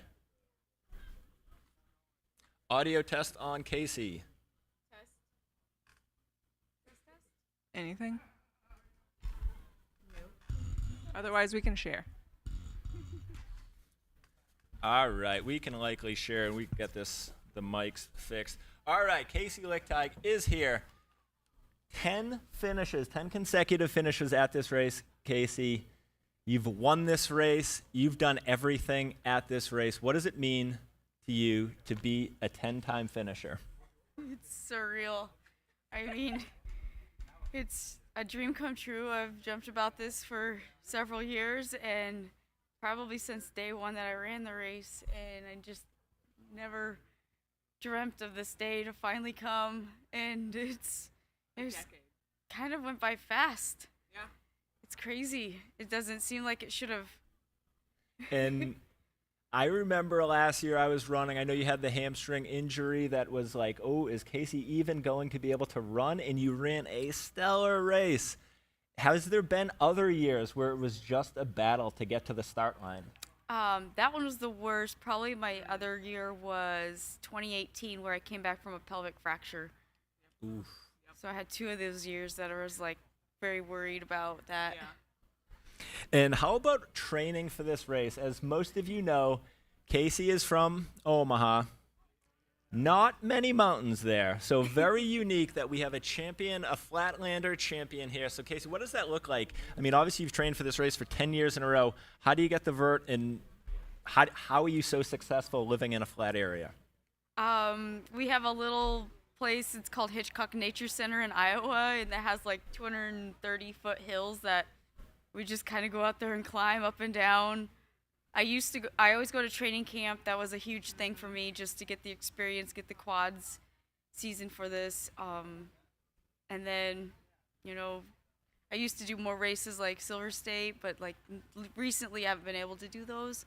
Those really do help. Yeah. So just kind of getting out to do some different races. All right, we're going to put you on the spot. Oh. How about a favorite moment or two over these 10 years of racing? Like, is there an, obviously you've won the race. I'm sure that is a great feeling, but take us inside, like maybe something that's happened on course that has stuck with you through these 10 years, or some of the people that have helped you be there. Definitely 2017 when I sat at the river for an hour and Stephanie Case came in and pulled me up out of that chair and said, "Get in the boat." And I was like, "No, I'm not getting in the boat." And she's like, "Get in the boat." So then I was like, "I'll get in the boat, but I'm not going up to Greengate." And then she knew right from then I would get up and I would get to the finish, and I did. And that was very memorable for me. Oh my I can only goodness. imagine the effort just getting in the boat, and then when you get out of the boat, you're like, Climbing. That was the easy part compared to what I have to do after the boat. But it was that whole drive of like I wanted 10 finishes and I couldn't give it up. Absolutely amazing. I believe this is the first 10-year finisher in the past 7 years. Absolutely a pinnacle of your career. The $1 million question: is Casey coming back for an 11th finish? Is she going to try? I would love to. Like, this race means so much to me. It's been a part of my life for 10 years. If I can't race it, I will be here in some forms, volunteering or giving back to the people that have done so much for me. Yeah, I was going to say it's just so special, this race. Doesn't matter if you're racing, doesn't matter if you're volunteering. Just having a part in the race and knowing, you're valuable to someone, or whether that's, pacing, crewing, volunteering. It's special to be here in any of those roles. So, totally understand. Yes. Hell yeah. All right, we got one more question for Casey. We'll just ask her. We'll give her an easy one that she's a pro with. Give us one piece of advice. We still have a lot of runners out there on course trying to make their way here before the 30-hour cutoff. What is one piece of advice you could give to the crews and runners that are still out there watching this? Just keep moving forward. You will get lows, but you can come back out of those. And this course is good for that. Absolutely. You heard it. Keep moving forward. You will get to us here at the track. We promise. Yes. Thank you very much, Casey. We're going to let you go recover. It's been an amazing time watching you. Everyone in the chat has been rooting for you, so know your fan base is huge. You guys are amazing. Thank you, Casey. Thank you for coming on. Go get recovered. We can't wait to see you at a race again. Awesome. Hell yeah. Thank you guys. Thank you. Thank you so much. Oh, It means a lot. Thank you for coming on here. And What a doing epic our 10 years. So crazy. Are you cold or hot? Okay. I feel like it has to.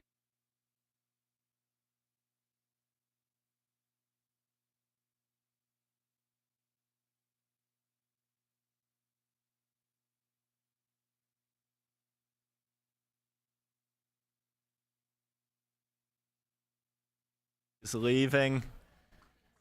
Oh my goodness, in the company of absolute legends. When you come to Western States, you are going to see legends like Casey. Come on out and just be a part of this community out here. Wow, Cal, huh? That was something. I'm getting situated again, but I'm also getting Goosebumps. I'm glad I have my jacket on right now for that very reason. We got to take part in a little bit of history. That was just amazing. Just then. A little bit of history. Wow. I love the questions that you asked too, so great questions. Thank you. Appreciate you. Yeah, you're welcome. Wow, so that was Casey's 10th finish. I was over there on the track. I got to chat with Jason Coop for a little bit. Incredibly proud to see her come through 10 years in a row again. Cannot emphasize how insane that is. A great coach-athlete bond just built over years and years. So cool. All right, what do we got here? Looks like we got someone coming at us. This could be Jacob Riedman. Oh, that's Jacob. Oh, yeah. We're going to hear the Auburn crew going. That is Jacob. I can see it. Is that Andy running them in? You know Andy? Jacob Riedman, the local legend, coming in, getting some redemption from the 2013. Come on in, Jacob. 11 years in the making. Again, Jacob had to pull out 11 years ago at Auburn Lakes Trails, 15 miles here from the finish. He's been dreaming about this day since. He is about to get onto this track. I can't even imagine the emotions going on. Local runner here. Well, and I love the relentlessness of, maybe that year did not go so well for you. Yeah. But it doesn't deter you from trying to get back in again. And not just get back in, but toe that starting line and then get to the finish with even probably more motivation that you would have had before. You know what's got to be hard, though, Cal? Tell me. Because I bet you the very 2014, Jacob wanted to come back here and get this thing done. Yep. But this is a tough race to get into. Everybody wants to run Western States. We only have about 369 to 375 bibs that go out each year. That's all we got. We might have as many as 10,000 entrants into the lottery next year. That's too many. No, so it's you never might enough. be like Jacob. You might have to wait a decade to get your redemption race, and here it is, 11 years redemption race. This is the victory lap. Jacob has been dreaming around the track. Like I said, Auburn runner age 39. He's going to have plenty of friends, family, crew here. We see his team taking him in. Another runner coming home.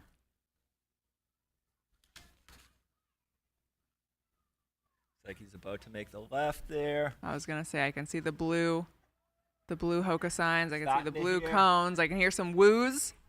When you hear woos, you know that's a good sign. Woo woo. Woo woo. Well, not that woo. All right. I see Jacob headlamps. coming. 39-year-old Jacob Riedman, 33rd place here for the men. Here he is. We're going to give it to Tropical John to call him in here on the track. Woo!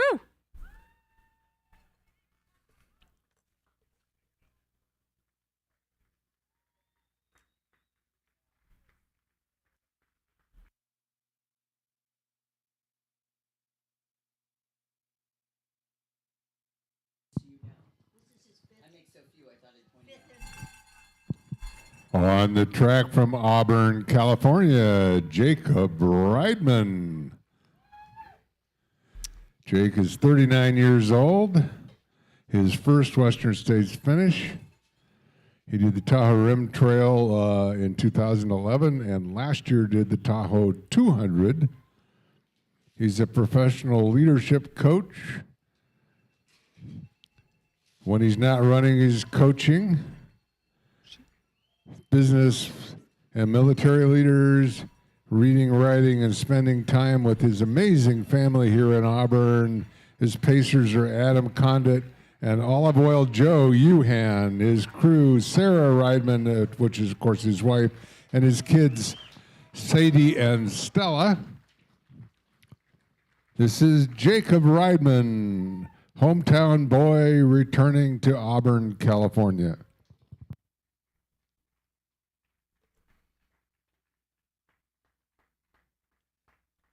Huge, huge congrats, Jacob.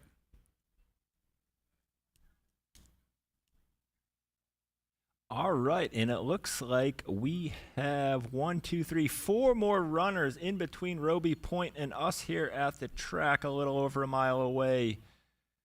We have Thorsten Price, Christopher Harrington, Thomas Nordloff, and Todd Knott. Say that again? Todd Knott. Todd Knott.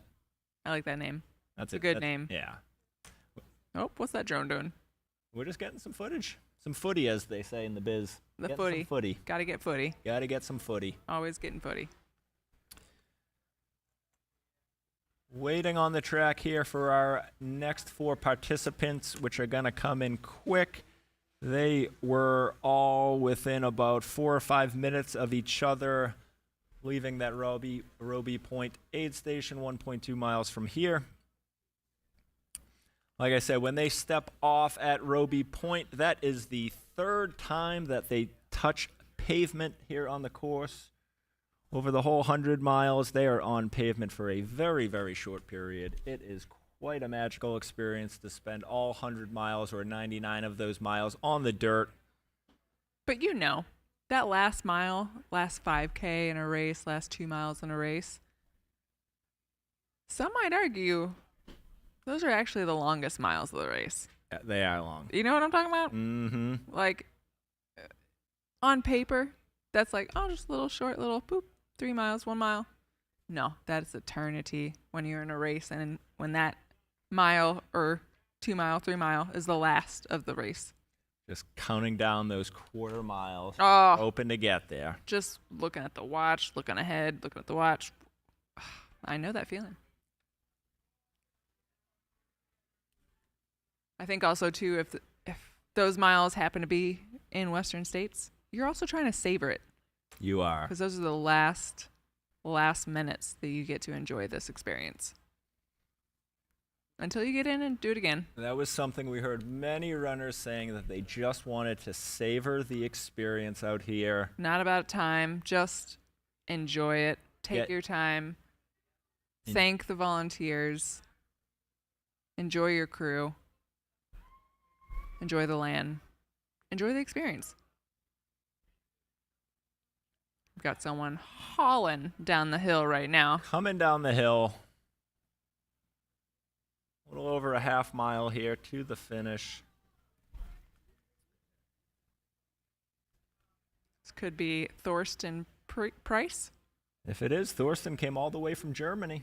It's a long way to go. Dang. Also, another runner I hope they rest before they got to hop on a plane. Willkommen in Auburn. What? All right, we are not sure if that's Thorsten or not. Like I said, we had 4 runners in between Roby Point and this here finish line. About to make that left-hand turn.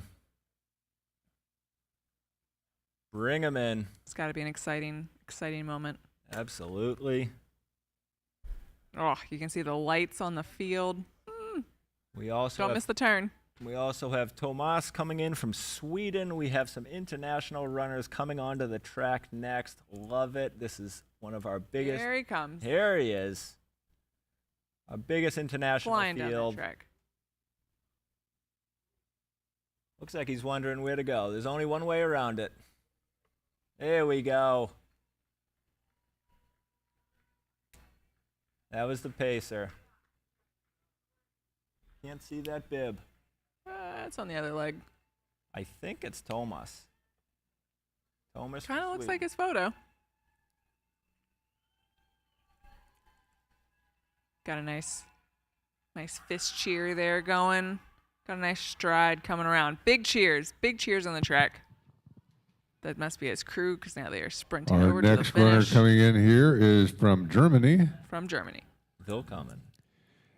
Ebsdorfer Grün, Germany. This is Thorsten Price. Thorsten Price from Germany. His first Western States. He has completed Javelina 100 in 2018. The emotion. You can see it. He's a crying. chief financial officer. Or he was just wiping his face, but it looks like crying. His crew is Tyler and John, and he wants to thank his wife Tanya in Germany. This is Thorsten Price from Germany, finishing Western States. That was a great finish, I'm not going to lie. Did you see that? I love the emotion. I love it. Let it out. You earned it. Oh. Celebrate that finish line however you want.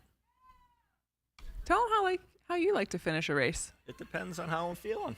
That is true. I've Sometimes seen I puke, sometimes I dance. I've seen opposite ends of the spectrum. Oh, yeah. But I'll tell you. Tomas looks like he's feeling pretty good. He's feeling pretty good. He might have a dance with This him. What's is the opening? Christopher Harrington from Golden, Colorado. He's completed Got a another dozen runner on the track right now. 100-mile races, including Pinhoti, Round Rabbit, Bryce Canyon, The Bear, Rio del Lago. He was first place overall at the 2020 Cloud Splitter 100. 45 ultras completed. He's an attorney in Colorado. He wants to thank his wife, Allison, for all her love and kindness, his daughter, Lucy, for reminding him what's important, and his pacers and crew, Mark, Eric, Adam, Amy, and Hannah. This is Christopher Harrington from Golden, Colorado.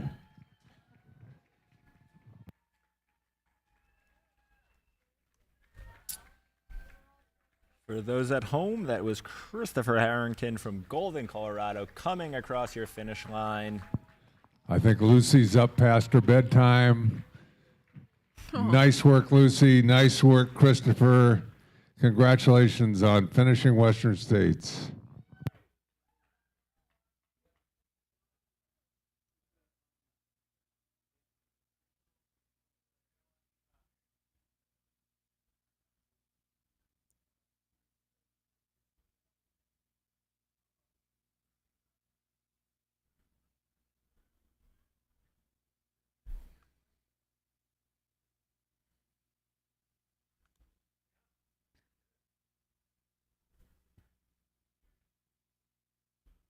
Love to see the finish with the kids.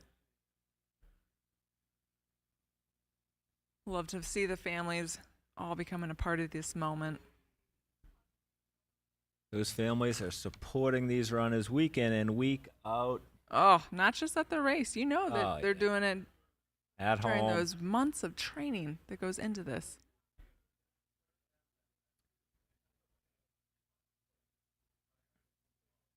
Okay, so we are waiting for. Still waiting for Todd not to be coming in. Todd's got some fans in the chat waiting for him. Heck yeah. I'm also seeing some questions in the chat about the belt buckles. Tell him, Scott, Cal. oh, you want me? I could do it. If you're in the chat and you're listening, let me tell you about the belt buckles. So if you finish Western States in under 24 hours, if you break 24 hours, you get the iconic silver belt buckle. A slightly larger belt buckle as well. Mm-hmm. If you finish over 24 hours, but under 30 hours, you get a bronze one. A little smaller. A little smaller than the silver buckle. Still an honor. No Still less prestigious. some hard-earned hardware. But with that said, the silver buckle, the slightly bigger buckle, is a huge driver for some of these runners. And for the ones that are going after that, how much time they got? How much time they got, Scott? They got 2 hours and 32 minutes. 42. 42. 2 hours and 42 late. minutes. It's a little late. late here. Math isn't working, but No. that's, But that's how much time they've got okay. to get that silver buckle. But if they get here over 5 a.m. our time, then they get the bronze buckle. And if you take over 30 hours, then you do not get a belt buckle. But you did do the whole course. And we are proud of you for that. If you are hoping to come in sub 24, the projection on with Western States is that we would see them at the Quarry Road aid station, mile 90.7, in about 8 minutes. So again, those runners that are right around Quarry Road, they are the ones fighting for that bigger silver buckle. Here we go. We got eyes on a runner coming down the home stretch of pavement. Who do we got here, Cal? Sorry, I was in the chat. Someone was saying that Scott really having trouble with the math today. He's usually on top of it. He is usually spot on with math equations on the spot. But it's 2:18 in the a.m. You know what I mean? Brain ain't working too well. Hey, the same applies with runners and commentators. Never do mental Commentator math. tots. Commentator tots. Commentator tots. Commentator totting. If we're invited back next year, we'll get some shirts that have commentator tots on them. All right, coming into the track pretty soon. Looks like Thomas. That does look like Thomas. Is that doesn't it? Thomas? This Swede. And then right after him, possibly a Todd Knott. Oh, the crowd's going to go crazy for Todd, age 60, from Nebraska. Oh, that's emotional. Just reading that.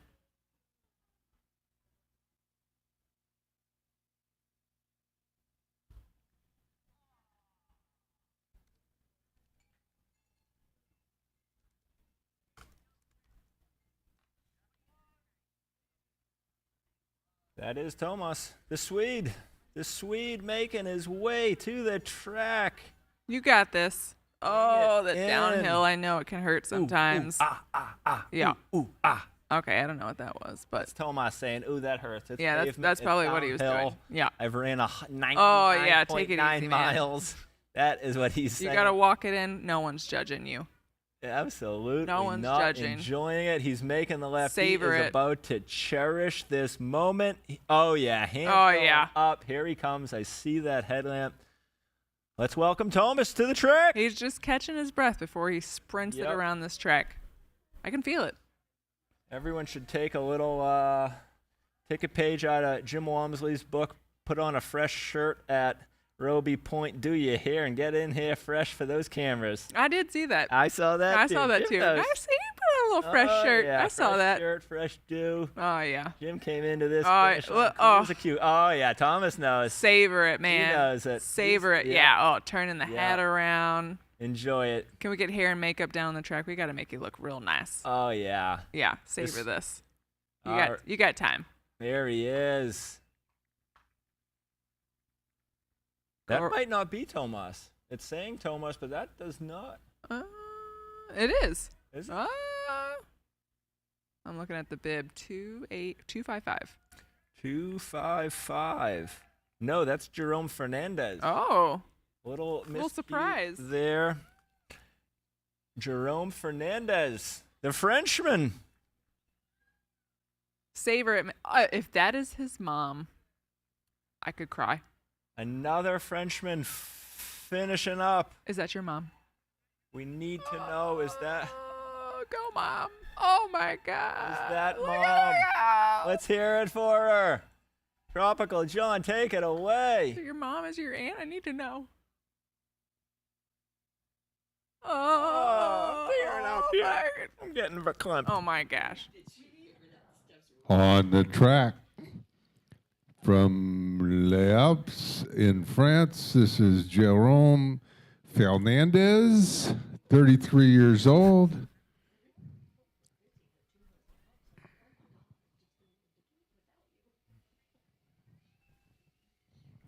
He is a UTMB finisher, finished in a strong time, 27 hours, a couple years ago. Finished Nice Côte d'Azur by UTMB last year. And this is his first Western States, Jerome Fernandez from France, finishing in a very strong time, 21 hours, 22 minutes.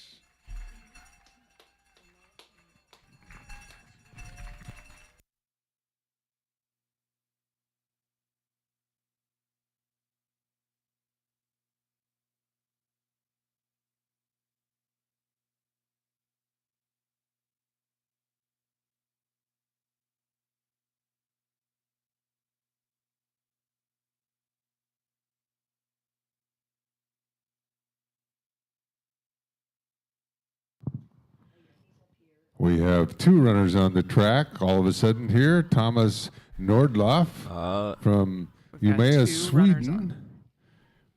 He's done Kulamanen in Sweden a couple of times, 3 times in fact. Wants to send his love to Eva, his girlfriend. Not easy living with an ultra runner. I can attest to that. Thomas Nordloff from Sweden.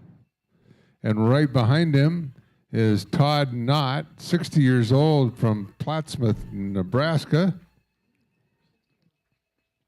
Very strong run by a 60-year-old. We had a 60-year-old record today, 20 hours and 16 minutes by John Tidd. This is the second 60-year-old, Todd Knott, from Plattsmouth, Nebraska.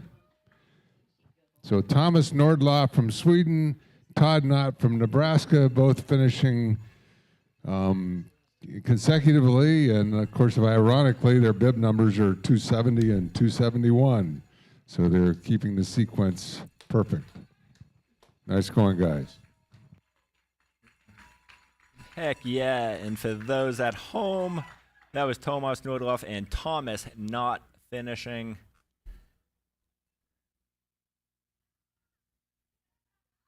Todd Knott, 60 years old, no stranger to hard events. He is a Badwater finisher. Ooh-wee. He is an Arrowhead 135 finisher, a Moab 240 finisher. Oh, you so name just it. extremes. If this race is hard, Todd has got it done and probably got it done once or twice. I mean, to go from Arrowhead to Badwater. Legend. Another legend amongst us here on the track. No race you would say no to. Fun fact, if you look up Mr. Todd Knott on Ultra Sign Up, it shows over 153 race finishes for Todd Knott. Oh my God. That's incredible. What you're looking at here is the sign of a legend on your TV. Todd Knott.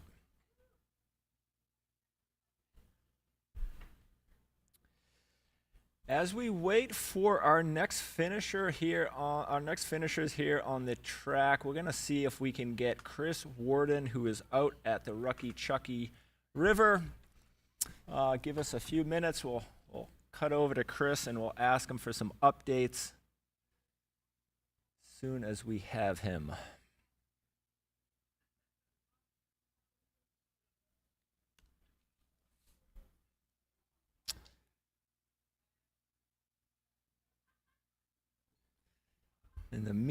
There he is.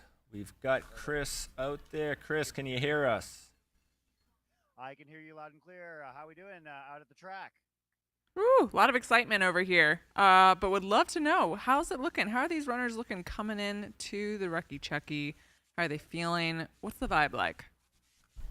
Well, I feel like there's a lot of excitement here as well. This is my first time, obviously, at Western States, and to be on this side of the river, obviously we've seen those great shots from the other side of the river, but this is where the runners are picking up their crew, their pacers, to get ready to go across. I actually am looking forward to talking to some of the crew and volunteers here about their runners, about their experiences.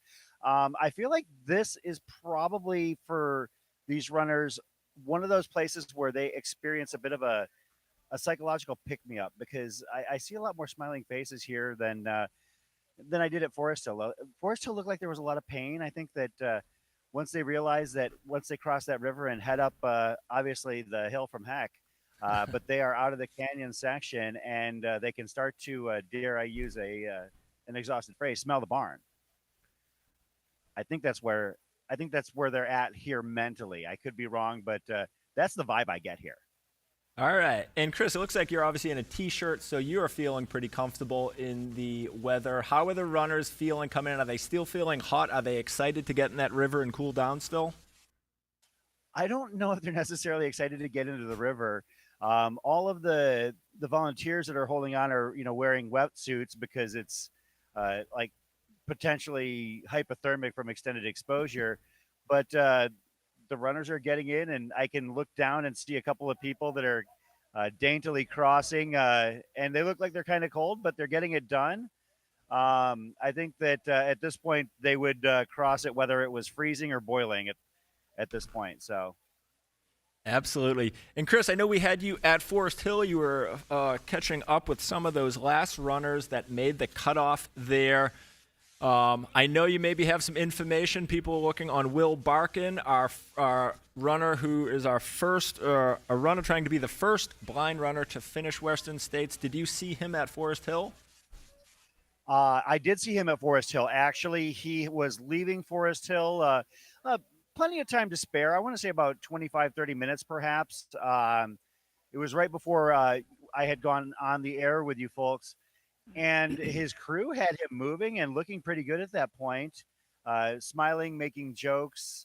That was actually one of the funnier things, is that they were kind of, taking turns hitting him with some pick-me-ups. So I think that they've got it down. And as soon as I start to get word that he is approaching, I'll keep an eye out. But that's actually one of the runners that the locals here are asking about pretty intently. So we'll be definitely keeping an eye out for Bib 83 here at Rucky Chucky. And any other interest stories that you saw, like who, if you happen to know, who was our last runner to leave out of Forest Hill? How are they looking? Any information on just those runners that really just made the cutoff by the skin of their teeth and kept pressing on? So that's really interesting, because for those who aren't familiar, the way that it's set up is that you have to depart the aid station in order to be considered able to move forward. However, in Forest Hill, the way that it's set up, and you can attest to this as having run this race before, the aid station is at the very front of town. So I think that there were a couple of people, and I know one of them was bib number 278, and I didn't catch her name, but she did not look like she was having a great day. But she did everything she could to lift herself out of that aid station in the waning seconds. I believe that the two numbers that I saw last go through were bib 278 and bib 185. And once they actually passed through the exit of the aid station, they set up camp with their crew shortly thereafter on the streets of Forest Hill. So technically they were still in the race. However, there is a possibility that they set themselves up to be chasing the cutoffs, possibly desperately at this point. So we'll see if I can keep an eye on those numbers. And I've also got some other numbers I'm going to be following here as well pretty intently. Yeah, and for those that have maybe seen the sign that's behind you, so they do some predictions for 30 hours, and those cutoffs are actually a little generous. So if you look at the sign that's behind Chris, we'll see that the cutoff there is at 5 a.m., but if you were trying to be a 30-hour finisher, show this. If you're trying to be a 30-hour finisher, then they project you there at 4 a.m. We have a runner. Give us 1 minute. We have a runner coming onto the track. This looks like it could be Jack Davis. Bib number. We hear the crowd cheering for Jack. We're going to see Jack finish, and we will get right back to Chris at the river. That is Jack Davis indeed. Coming in with his pacer. On the track from Johannesburg, South Africa, is Jack Davis. This is his first Western States. He's a race organizer in South Africa, trying to get all those comrades finishers out on the trails. Been involved with both the Ultra Trail Cape Town and the Karkloof race. He's also done Leadville a couple of times. And he's an 11-time comrades finisher. Michelle Davis is his wife, also an ultra runner, and the rock of his life. Greg and Martin are his crew and pacers, who came all the way over from South Africa. De Crew and Pace, Danny and Patrick are his local crew. Jack Davis from Johannesburg, finishing Western States. And a fine time. Well done, Jack. Those watching at home, that was Jack Davis from Johannesburg, finishing up his Western States. Congratulations, Jack Davis.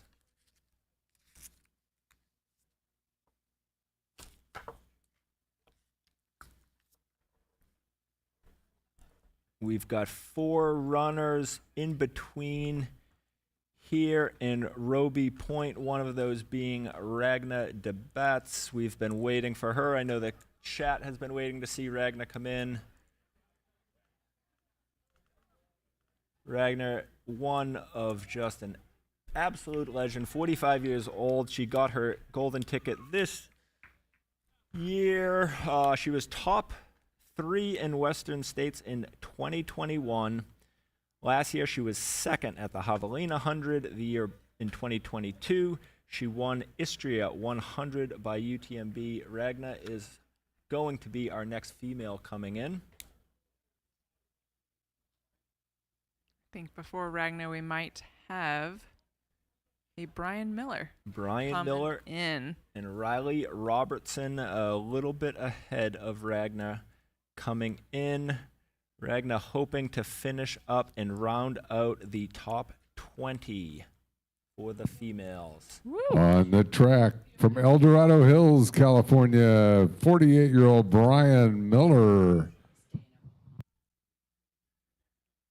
A little bit about Brian Miller.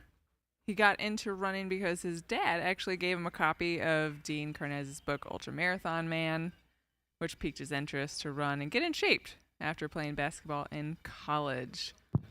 Brian Miller from El Dorado Hills, California, coming down the finish line for his Western States finish.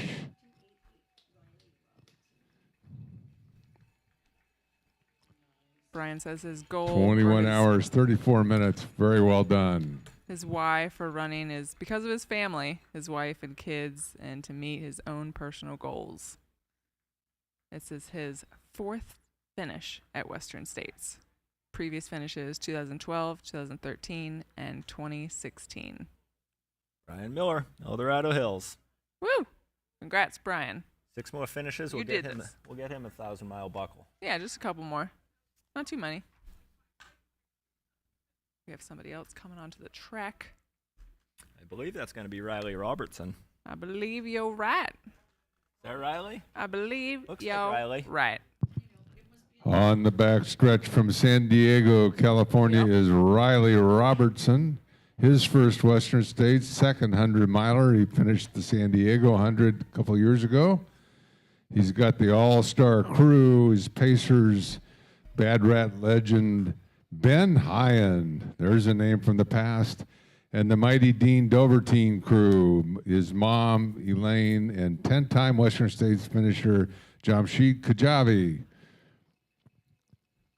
Riley Robertson, very well connected in San Diego with stars of all sorts, Ben Hyen, Dean Doverteen, and Jamshid. An all-star crew for an all-star run, Riley Robertson from San Diego. Heck yeah. Riley Robertson. Good job. You did it. Another California boy. I heard California knows how to party. They put on this race, don't they? Ah, I sure do.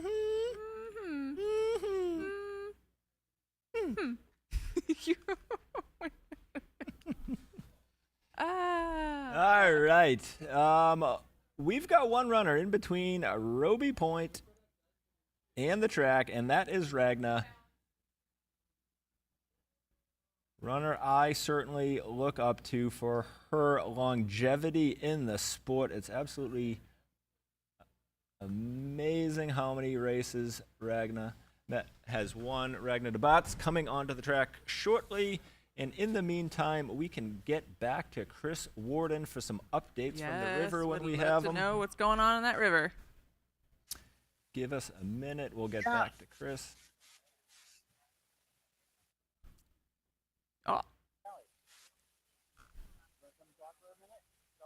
Callie, what do you want to know from Chris when we find him? He was watching a few of those last runners.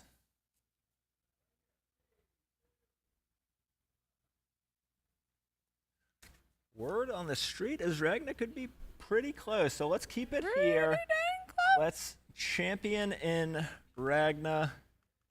Again, Javelina, 100 second place. Istria, 100 by UTMB. She has won third place here at Western States back in 2021.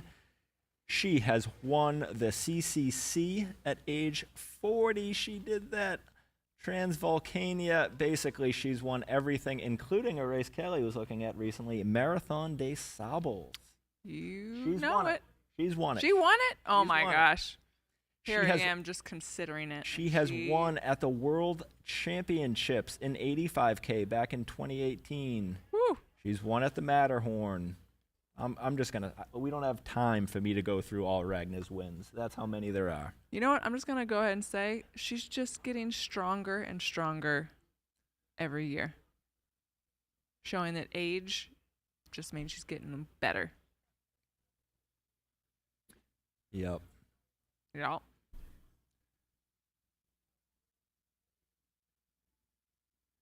Okay. All right, looks like we've got a little bit more time before she gets on the track. Maybe we can switch it on over to that chilly river that we all know and love. Yeah, let's see what we get. You there, guys? We're here. Woo, all right. We've got Chris. I'm here with Sally. Sally is here crewing your husband. That's correct? Yes. Yeah. And you're an international traveler. You came here from where? From the UK, from the Midlands of England. Awesome. And interestingly, your husband qualified at South Downs Way, which is now one of the World Trail Majors. And how many years has he been trying to get into Western States? He was in the draw 8 times. But between getting into the qualifier and getting a qualifier, I think it's been more like 10 years trying to get here. That's amazing. So basically almost a decade. So how's he looking out there? He's looking good. Yeah, he's still, when I last saw him at Forestdale, he was moving well. He was still quite cheerful. And so, yeah, I think he's over the worst of it now. So I think he psychologically as well, it's probably good that he's getting to through the easier parts. Yeah, at this point, getting out of the canyons and obviously a big hill on the other side of the river, but once you're there, it becomes more runnable and more reasonable. His goal is basically just to get it done, finish in 30 hours. Yes, he just wants to finish. He wants to get there. He would have liked to have gone a bit quicker or got a good time, but he's just happy to be here. He wants to get in under the cutoff. I think he had to take it a bit slower today because it was really warm, much warmer than we're used to. We haven't had any warm weather at home yet to get used to the heat. So. Well, I think it's fantastic that he's getting it done, obviously with a lack of heat acclimation coming from the UK. But from the sound of things, everything sounds really good. BIP 327, that is Jonathan. Oh, yeah. His name is Jonathan Strong. If there's not a better, or there can't possibly be a better name for an ultra runner. I don't know about you and think Scott and Callie, but I think that's a heck of a runner's name right there. It's a very strong name. I actually have a question for her. What, as Sure. her first time crewing here at Western States, the energy she saw on course, Robinson Flat, Forest Hill, just kind of describe that energy as a crew. Talk to us. Sure. Sally, describe your experiences here crewing at Western States and the energy that you've experienced here at the various places, Robinson Flat, Forest Hill. What's it been like for you here? It's been great. It's been everybody's really lively and cheerful and helpful and friendly. It's been great fun. I'm glad to hear it. Did you have anything else for Sally, or her husband's gonna be getting here pretty soon and want to make sure that she has time to get ready to take him in and set him up with his next pacer? Yeah, I think that's all from us. I That's- definitely understand. Take your time, get ready, get prepared. They're coming for you. We'll Sally, thanks for joining us, and good luck the rest of the way. Thank you very much. We will look for Mr. Strong at the finish line. And there they are back in the river. We're seeing athletes crossing. Thank you, Chris Warden, for a little update there. Is that Ragnar coming in? Yeah. We see the white bridge about a half mile from the finish. Ragnar could be getting there any minute.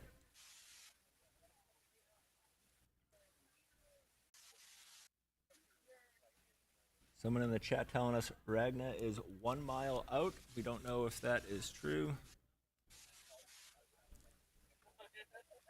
But it looks like Mr. Strong, John Strong's picking up some fans in the chat. Aw. People will be rooting John in here to the finish. He's got plenty of time. He's got 8 hours and 17 minutes to cover those last 22 miles from the river to the track. John Strong, we will be waiting here for you, and we'll celebrate that finish with you.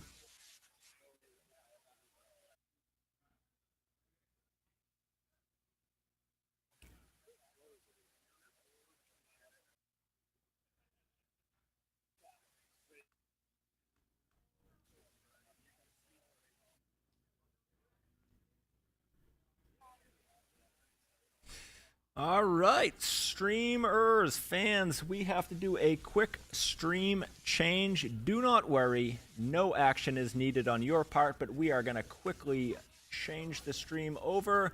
So just stay tuned. Again, no action needed on your part. The stream will be right back on. Give us 1 moment. You might see it just cut out in a minute or so. But don't worry, it's going to come right back. It'll be right back. We'll be right here. We're not going anywhere. We're too caffeinated to go anywhere.